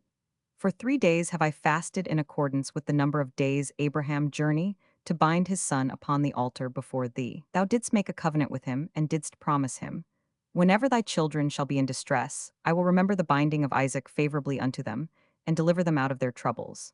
Again, I fasted 3 days corresponding to the 3 classes Israel, priests, Levites, and Israelites, who stood at the foot of Sinai and said, All the Lord hath spoken will we do, and be obedient. Esther concluded her prayer and said, O God, Lord of hosts, thou that searchest the heart and the reins, in this hour do thou remember the merits of Abraham, Isaac, and Jacob, that my petition to thee may not be turned aside, nor my request be left unfulfilled. 143. Esther intercedes. After finishing her prayer, Esther betook herself to the king, accompanied by 3 attendants, one walking to the right of her, the second on the other side, and the third bearing her train, heavy with the precious stones with which it was studded. 144 Her chief adornment was the Holy Spirit that was poured out over her. But scarcely did she enter the chamber containing the idols, when the Holy Spirit departed from her, and she cried out in great distress, Eli, Eli, lama azabtani. Shall I be chastised for acts that I do against my will, and only in obedience to the promptings of sore need? 145 Why should my fate be different from that of the mother? When Pharaoh only attempted to approach Sarah, plagues came upon him and his house, but I have been compelled for years to live with this heathen, and thou dost not deliver me out of his hand. O Lord of the world, have I not paid scrupulous heed to the 3 commands thou didst specially ordain for women? To reach the king, Esther had to pass through 7 apartments, each measuring 10 ells in length. The first 3 she traversed unhindered.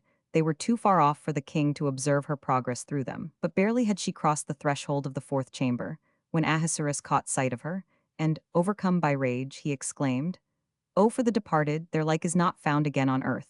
How I urged and entreated Vashti to appear before me, but she refused, and I had her killed therefore. This Esther come hither without invitation, like unto a public prostitute." In consternation and despair, Esther stood rooted to the center of the 4th chamber. Having once allowed her to pass through the doors under their charge, the guards of the first 4 rooms had forfeited their authority over her, and to the guards in the other 3 rooms, she had not yet given cause for interfering with her. Yet the courtiers were so confident that Esther was about to suffer the death penalty, that the sons of Haman were already busy dividing her jewels among themselves and casting lots for her royal purple. Esther herself was keenly aware of her dangerous position. In her need, she besought God, Eli, Eli, lama azabtani, and prayed to him the words which have found their place in the Psalter composed by King David. 146 Because she put her confidence in God, he answered her petition and sent her 3 angels to help her. The one enveloped her countenance with the threads of grace, the second raised her head, and the third drew out the scepter of Ahasuerus until it touched her. 147 The king turned his head round to avoid seeing Esther, but the angels forced him to look her way and be conquered by her seductive charm. 148 By reason of her long fast, Esther was so weak that she was unable to extend her hand toward the scepter of the king. The archangel Michael had to draw her near it. Ahasuerus then said, "I see, thou must have a most important request to prefer, else thou hadst not risked thy life deliberately. 149 I am ready to give it thee, even to the half of the kingdom. There is but one petition I cannot grant, and that is the restoration of the temple. I gave my oath to Geshem the Arabian, Sanballat the Horonite, and Tobiah the Ammonite not to allow it to be rebuilt from fear of the Jews, lest they rise up against me." 150 For the moment, Esther refrained from uttering her petition. All she asked was that the king and Haman would come to a banquet she proposed to give. She had good reasons for this peculiar course of conduct. She desired to disarm Haman's suspicions regarding her Jewish descent and to lead her fellow Jews to fix their hope upon God and not upon her. At the same time, it was her plan to arouse jealousy of Haman in both the king and the princes. She was quite ready to sacrifice her own life, if her stratagems would but involve the life of Haman, too. 151 At the banquet she therefore favored Haman in such manner that Ahasuerus could not but be jealous. She moved her chair close to Haman's, and when Ahasuerus handed her his wine cup to let her drink of it first, she passed it on to his minister. After the banquet, the king repeated his question, and again made the asseveration that he would fulfill all her wishes at whatever cost, barring only the restoration of the temple. Esther, however, was not yet ready. She preferred to wait another day before taking up the conflict with Haman. She had before her eyes the example of Moses, who also craved a day's preparation before going out against Amalek, the ancestor of Haman. 152 Deceived by the attention and distinction accorded him by Esther, Haman felt secure in his position, priding himself not only on the love of the king, but also on the respect of the queen. He felt himself to be the most privileged being in all the wide realm governed by Ahasuerus. 153 Filled with arrogant self-sufficiency, he passed by Mordecai, who not only refused to give him the honors decreed in his behalf, but besides pointed to his knee, inscribed with the bill of sale whereby Haman had become the slave of Mordecai. 154 Doubly and triply enraged, he resolved to make an example of the Jew. But he was not satisfied with inflicting death by a simple kick. On reaching his home, he was disappointed not to find his wife Zeresh, the daughter of the Persian satrap Tatnai. As always when Haman was at court, she had gone to her paramours. He sent for her and his 365 advisors, and with them he took counsel as to what was to be done to Mordecai. 155, pointing to a representation of his treasure chamber, which he wore on his bosom. 156, he said, "And all this is worthless in my sight when I look upon Mordecai, the Jew. What I eat and drink loses its savor if I but think of him." 157. Among his advisers and sons, of whom there were 208, none was so clever as Zeresh his wife. She spoke thus: "If the man thou tellest of is a Jew, thou wilt not be able to do aught to him except by sagacity. If thou castest him into the fire, it will have no effect upon him, for Hananiah, Mishael, and Azariah escaped from the burning furnace unhurt. Joseph went free from prison. Manasseh prayed to God, and he heard him and saved him from the iron furnace, to drive him out in. The wilderness is useless. Thou knowest the desert did no evil to the Israelites that passed through it.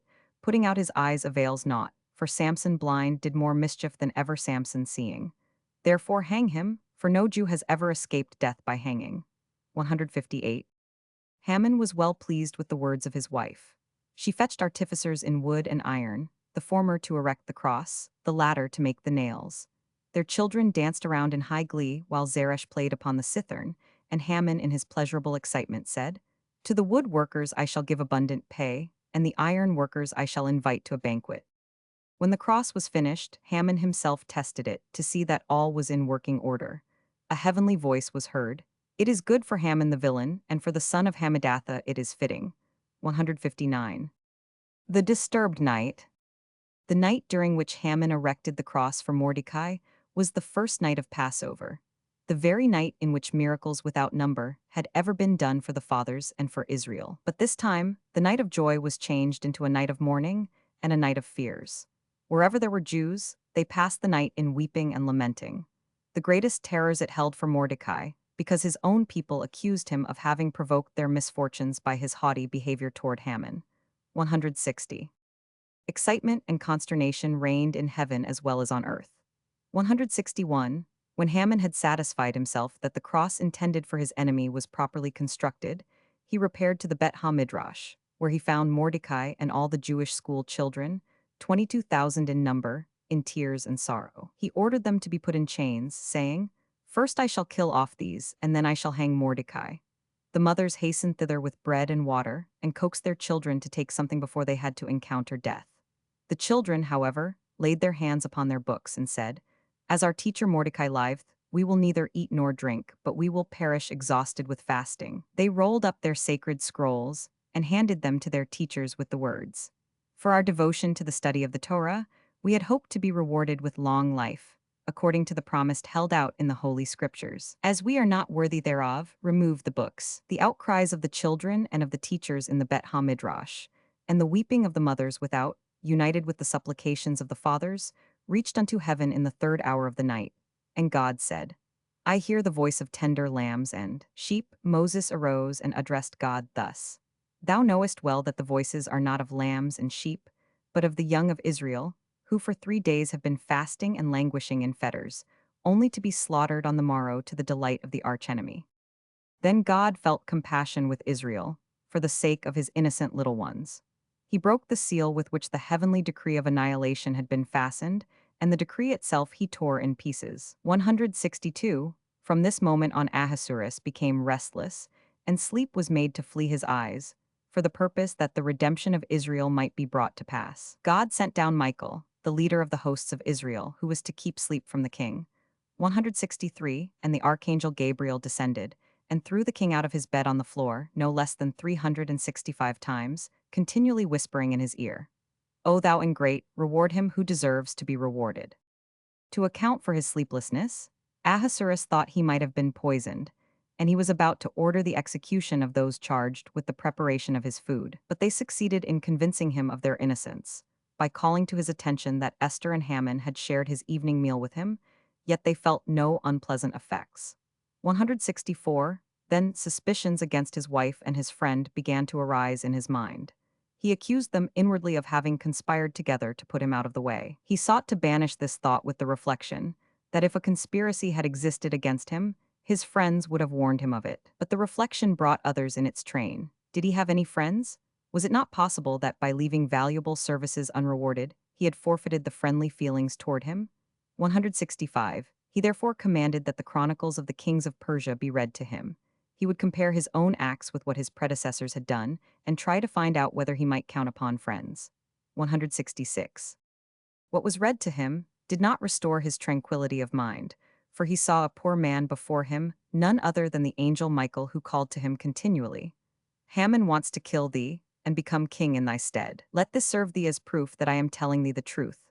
Early in the morning he will appear before thee and request permission of thee to kill him who saved thy life. And when thou inquirest of him what honor should be done to him whom the king delighteth to honor, he will ask to be given the apparel, the crown, and the horse of the king as signs of distinction. 167.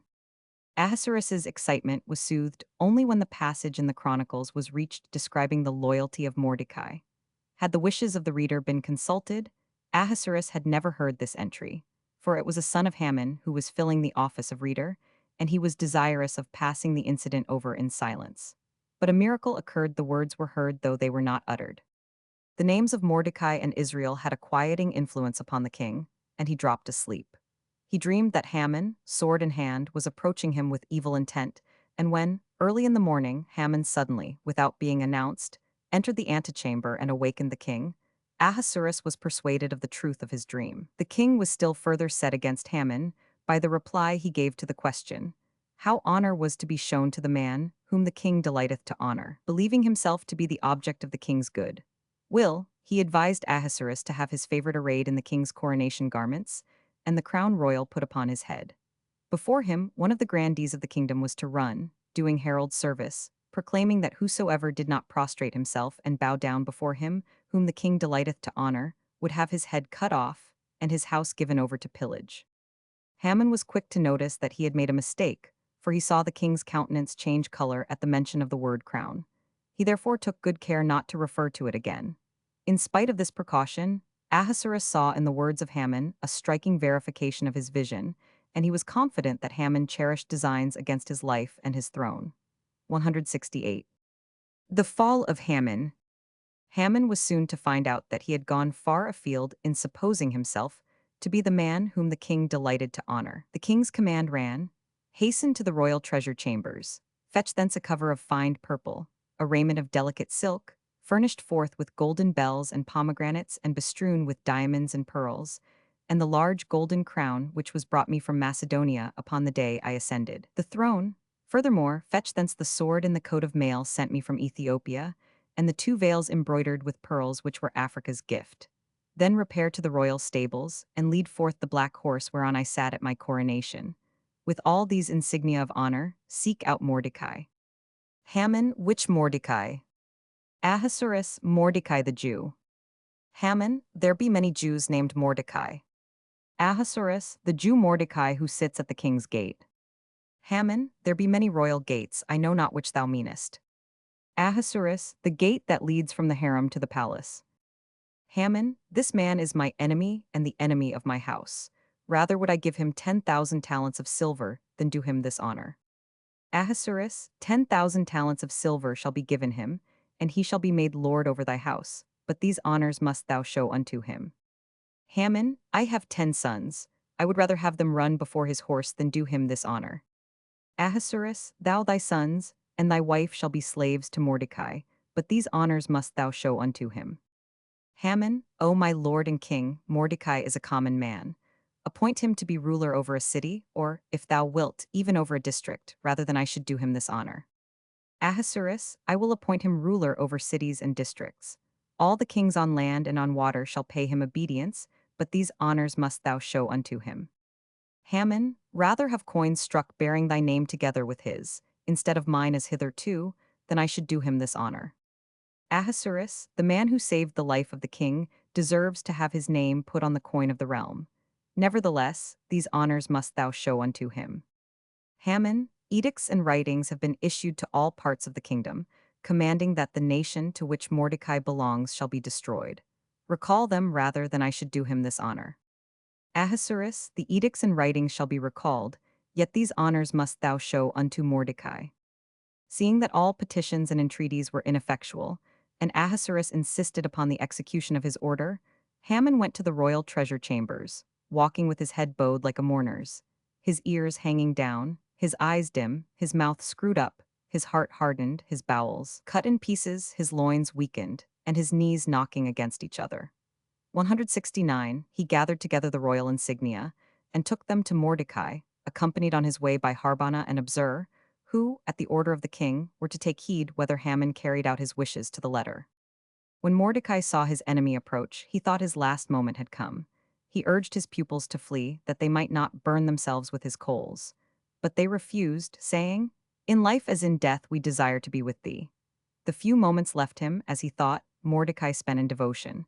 With words of prayer on his lips, he desired to pass away. Haman, therefore, had to address himself to the pupils of Mordecai. "What was the last subject taught you by your teacher Mordecai?" They told him they had been discussing the law of the Omer, the sacrifice brought on that very day so long as the temple had stood. At his request, they described some of the details of the ceremony in the temple connected with the offering. He exclaimed, "Happy are you that your 10 farthings, with which you bought the wheat for the Omer, produced a better effect than my 10,000 talents of silver, which I offered unto the king for the destruction of the Jews." Meantime Mordecai had finished his prayer. Haman stepped up to him and said, "Arise, thou pious son of Abraham, Isaac, and Jacob. Thy sackcloth and ashes availed more than my 10,000 talents of silver, which I promised unto the king. They were not accepted, but thy prayers were accepted by thy Father in heaven." Mordecai, not yet disabused of the notion that Haman had come to take him to the cross, requested the grace of a few minutes for his last meal. Only Haman's repeated protests assured him.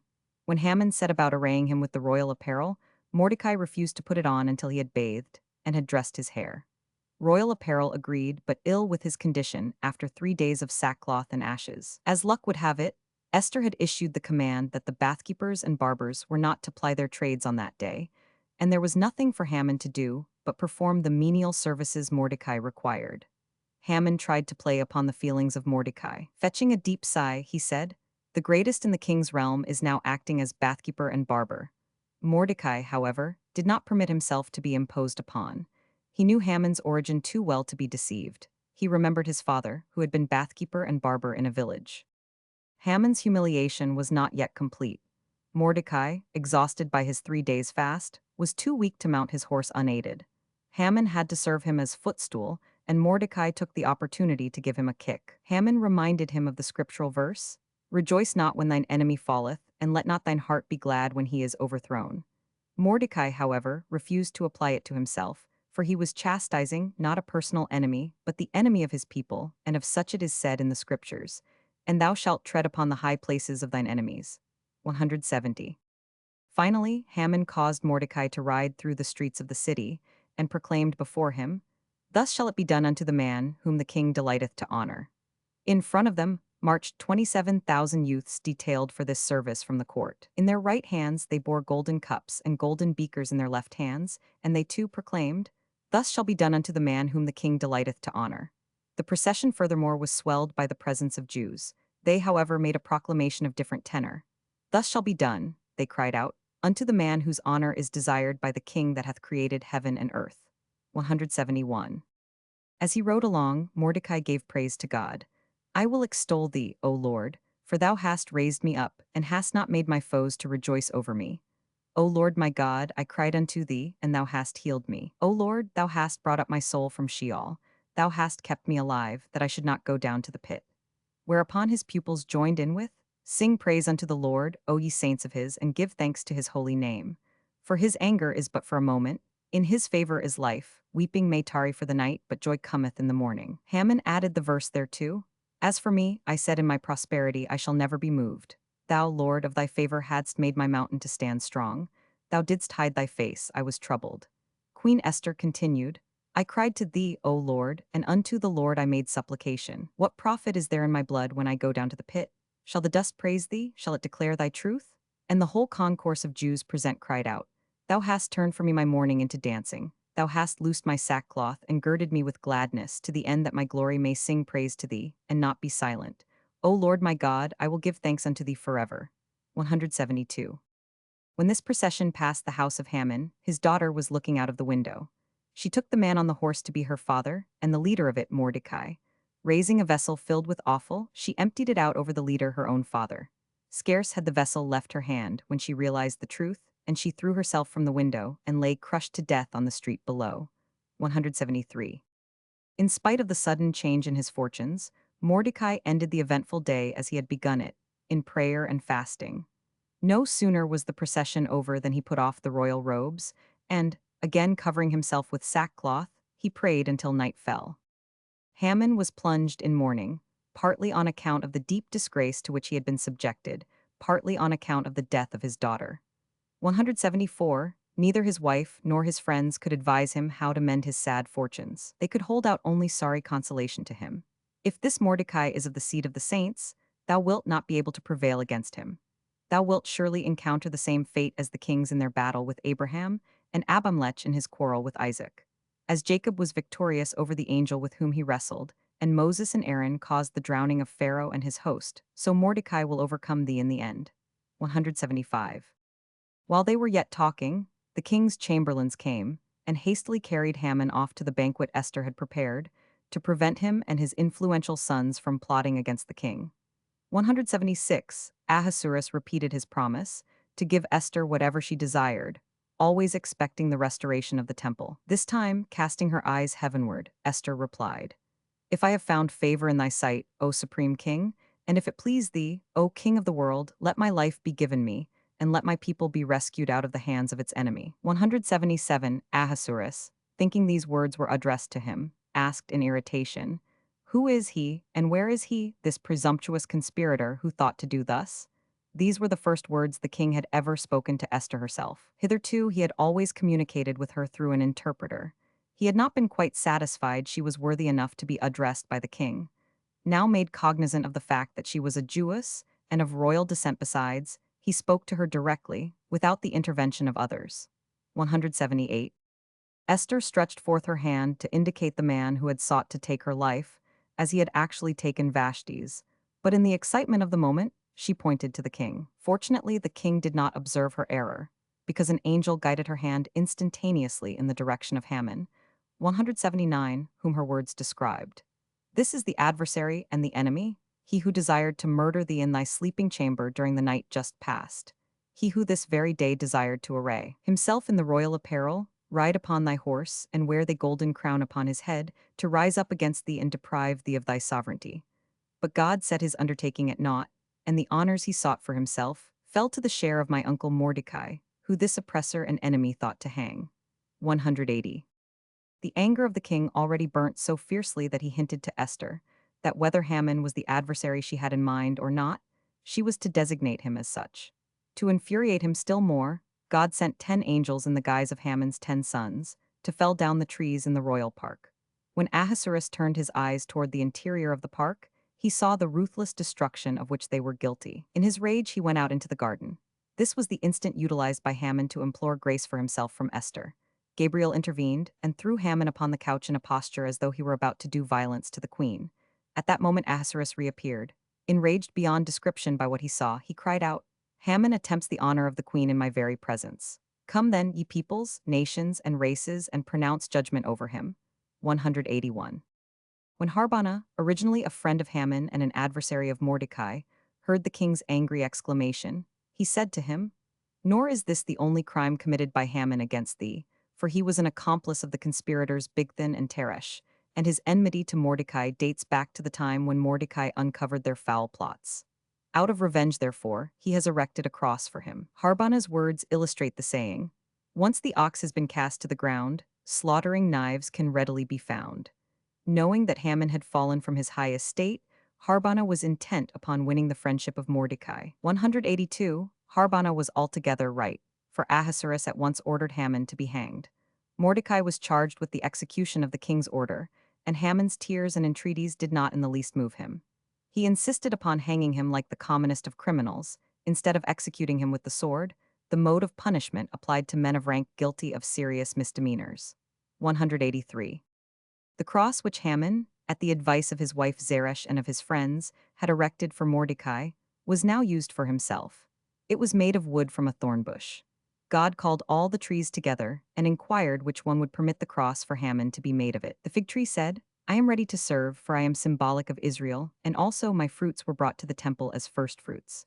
The vine said, I am ready to serve, for I am symbolic of Israel, and also my wine is brought to the altar. The apple tree said, I am ready to serve, for I am symbolic of Israel. The nut tree said, I am ready to serve, for I am symbolic of Israel. The etrog tree said, I should have the privilege, for with my fruit Israel praises God on Sukkot. The willow of the brook said, I desire to serve, for I am symbolic of Israel. The cedar tree said, I desire to serve, for I am symbolic of Israel. The palm tree said, I desire to serve, for I am symbolic of Israel. Finally, the thorn bush came and said, I am fitted to do this service, for the ungodly are like pricking thorns. The offer of the thorn bush was accepted, after God gave a blessing to each of the other trees for its willingness to serve. A sufficiently long beam cut from a thorn bush could be found only in the house of Haman, which had to be demolished in order to obtain it. 184. The cross was tall enough for Haman and his 10 sons to be hanged upon it. It was planted 3 cubits deep in the ground. Each of the victims required 3 cubits space in length. 1 cubit space was left vacant between the feet of the one above and the head of the one below, and the youngest son, Vasatha, had his feet 4 cubits from the ground as he hung. 185. Haman and his 10 sons remained suspended a long time, to the vexation of those who considered it a violation of the biblical prohibition in Deuteronomy, not to leave a human body hanging upon a tree overnight. Esther pointed to a precedent, the descendants of Saul, whom the Gibeonites left hanging half a year, whereby the name of God was sanctified. For whenever the pilgrims beheld them, they told the heathen that the men had been hanged because their father Saul had laid hand on the Gibeonites. How much more, then, continued Esther, are we justified in permitting Haman and his family to hang, they who desired to destroy the house of Israel? 186. Beside these 10 sons, who had been governors in various provinces, Haman had 20 others, 10 of whom died, and the other 10 of whom were reduced to beggary. 187. The vast fortune of which Haman died possessed was divided in 3 parts. The first part was given to Mordecai and Esther, the second to the students of the Torah, and the third was applied to the restoration of the temple. 188. Mordecai thus became a wealthy man. He was also set up as king of the Jews. As such, he had coins struck, which bore the figure of Esther on the obverse and his own figure on the reverse. 189, however, in the measure in which Mordecai gained in worldly power and consideration, he lost spiritually, because the business connected with his high political station left him no time for the study of the Torah. Previously, he had ranked 6th among the eminent scholars of Israel. He now dropped to the 7th place among them.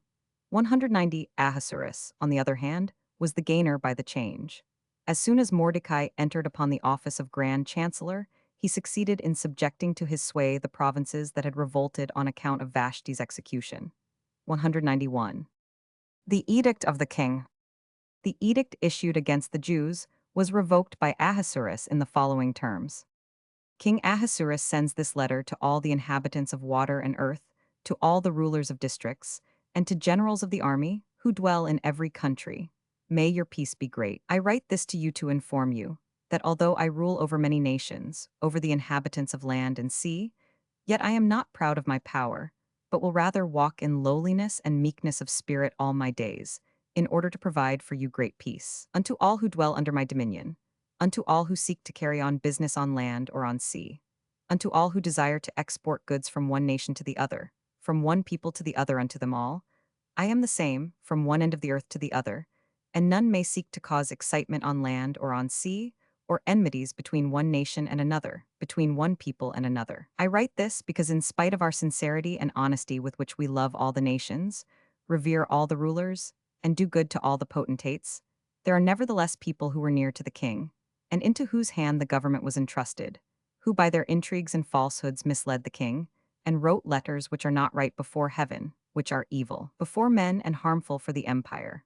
This was the petition they requested from the king, that righteous men should be killed and most innocent blood be shed, of those who have not done any evil, nor were guilty of death such righteous people as Esther, celebrated for all virtues, and Mordecai, wise in every branch of wisdom. There is no blemish to be found in them nor in their nation. I thought that I was requested concerning another nation, and did not know it was concerning the Jews, who were called the children of the Lord of all, who created heaven and earth, and who led them and their fathers through great and mighty empires. And now as he, Haman, the son of Hammedatha, from Judea, a descendant of Amalek, who came to us and enjoyed much kindness, praise, and dignity from us, whom we made great and called Father of the King, and seated him at the right of the king, did not know how to appreciate the dignity and how to conduct the affairs of state, but harbored thoughts to kill the king and take away his kingdom. Therefore we ordered the son of Hammedatha to be hanged, and all that he desired we have brought upon his head. And the Creator of heaven and earth brought his machinations upon his head. 192. As a memorial of the wonderful deliverance from the hands of Haman, the Jews of Shushan celebrated the day their archenemy had appointed for their extermination, and their example was followed by the Jews of the other cities of the Persian Empire and by those of other countries. Yet the sages, when besought by Esther, refused at first to make it a festival for all times, lest the hatred of the heathen be excited against the Jews.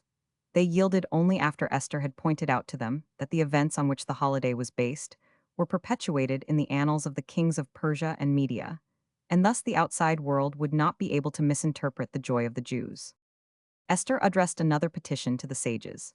She begged that the book containing her history should be incorporated in the Holy Scriptures, because they shrank from adding anything to the triple canon, consisting of the Torah, the prophets, and the Hagiographa. They again refused, and again they had to yield to Esther's argument.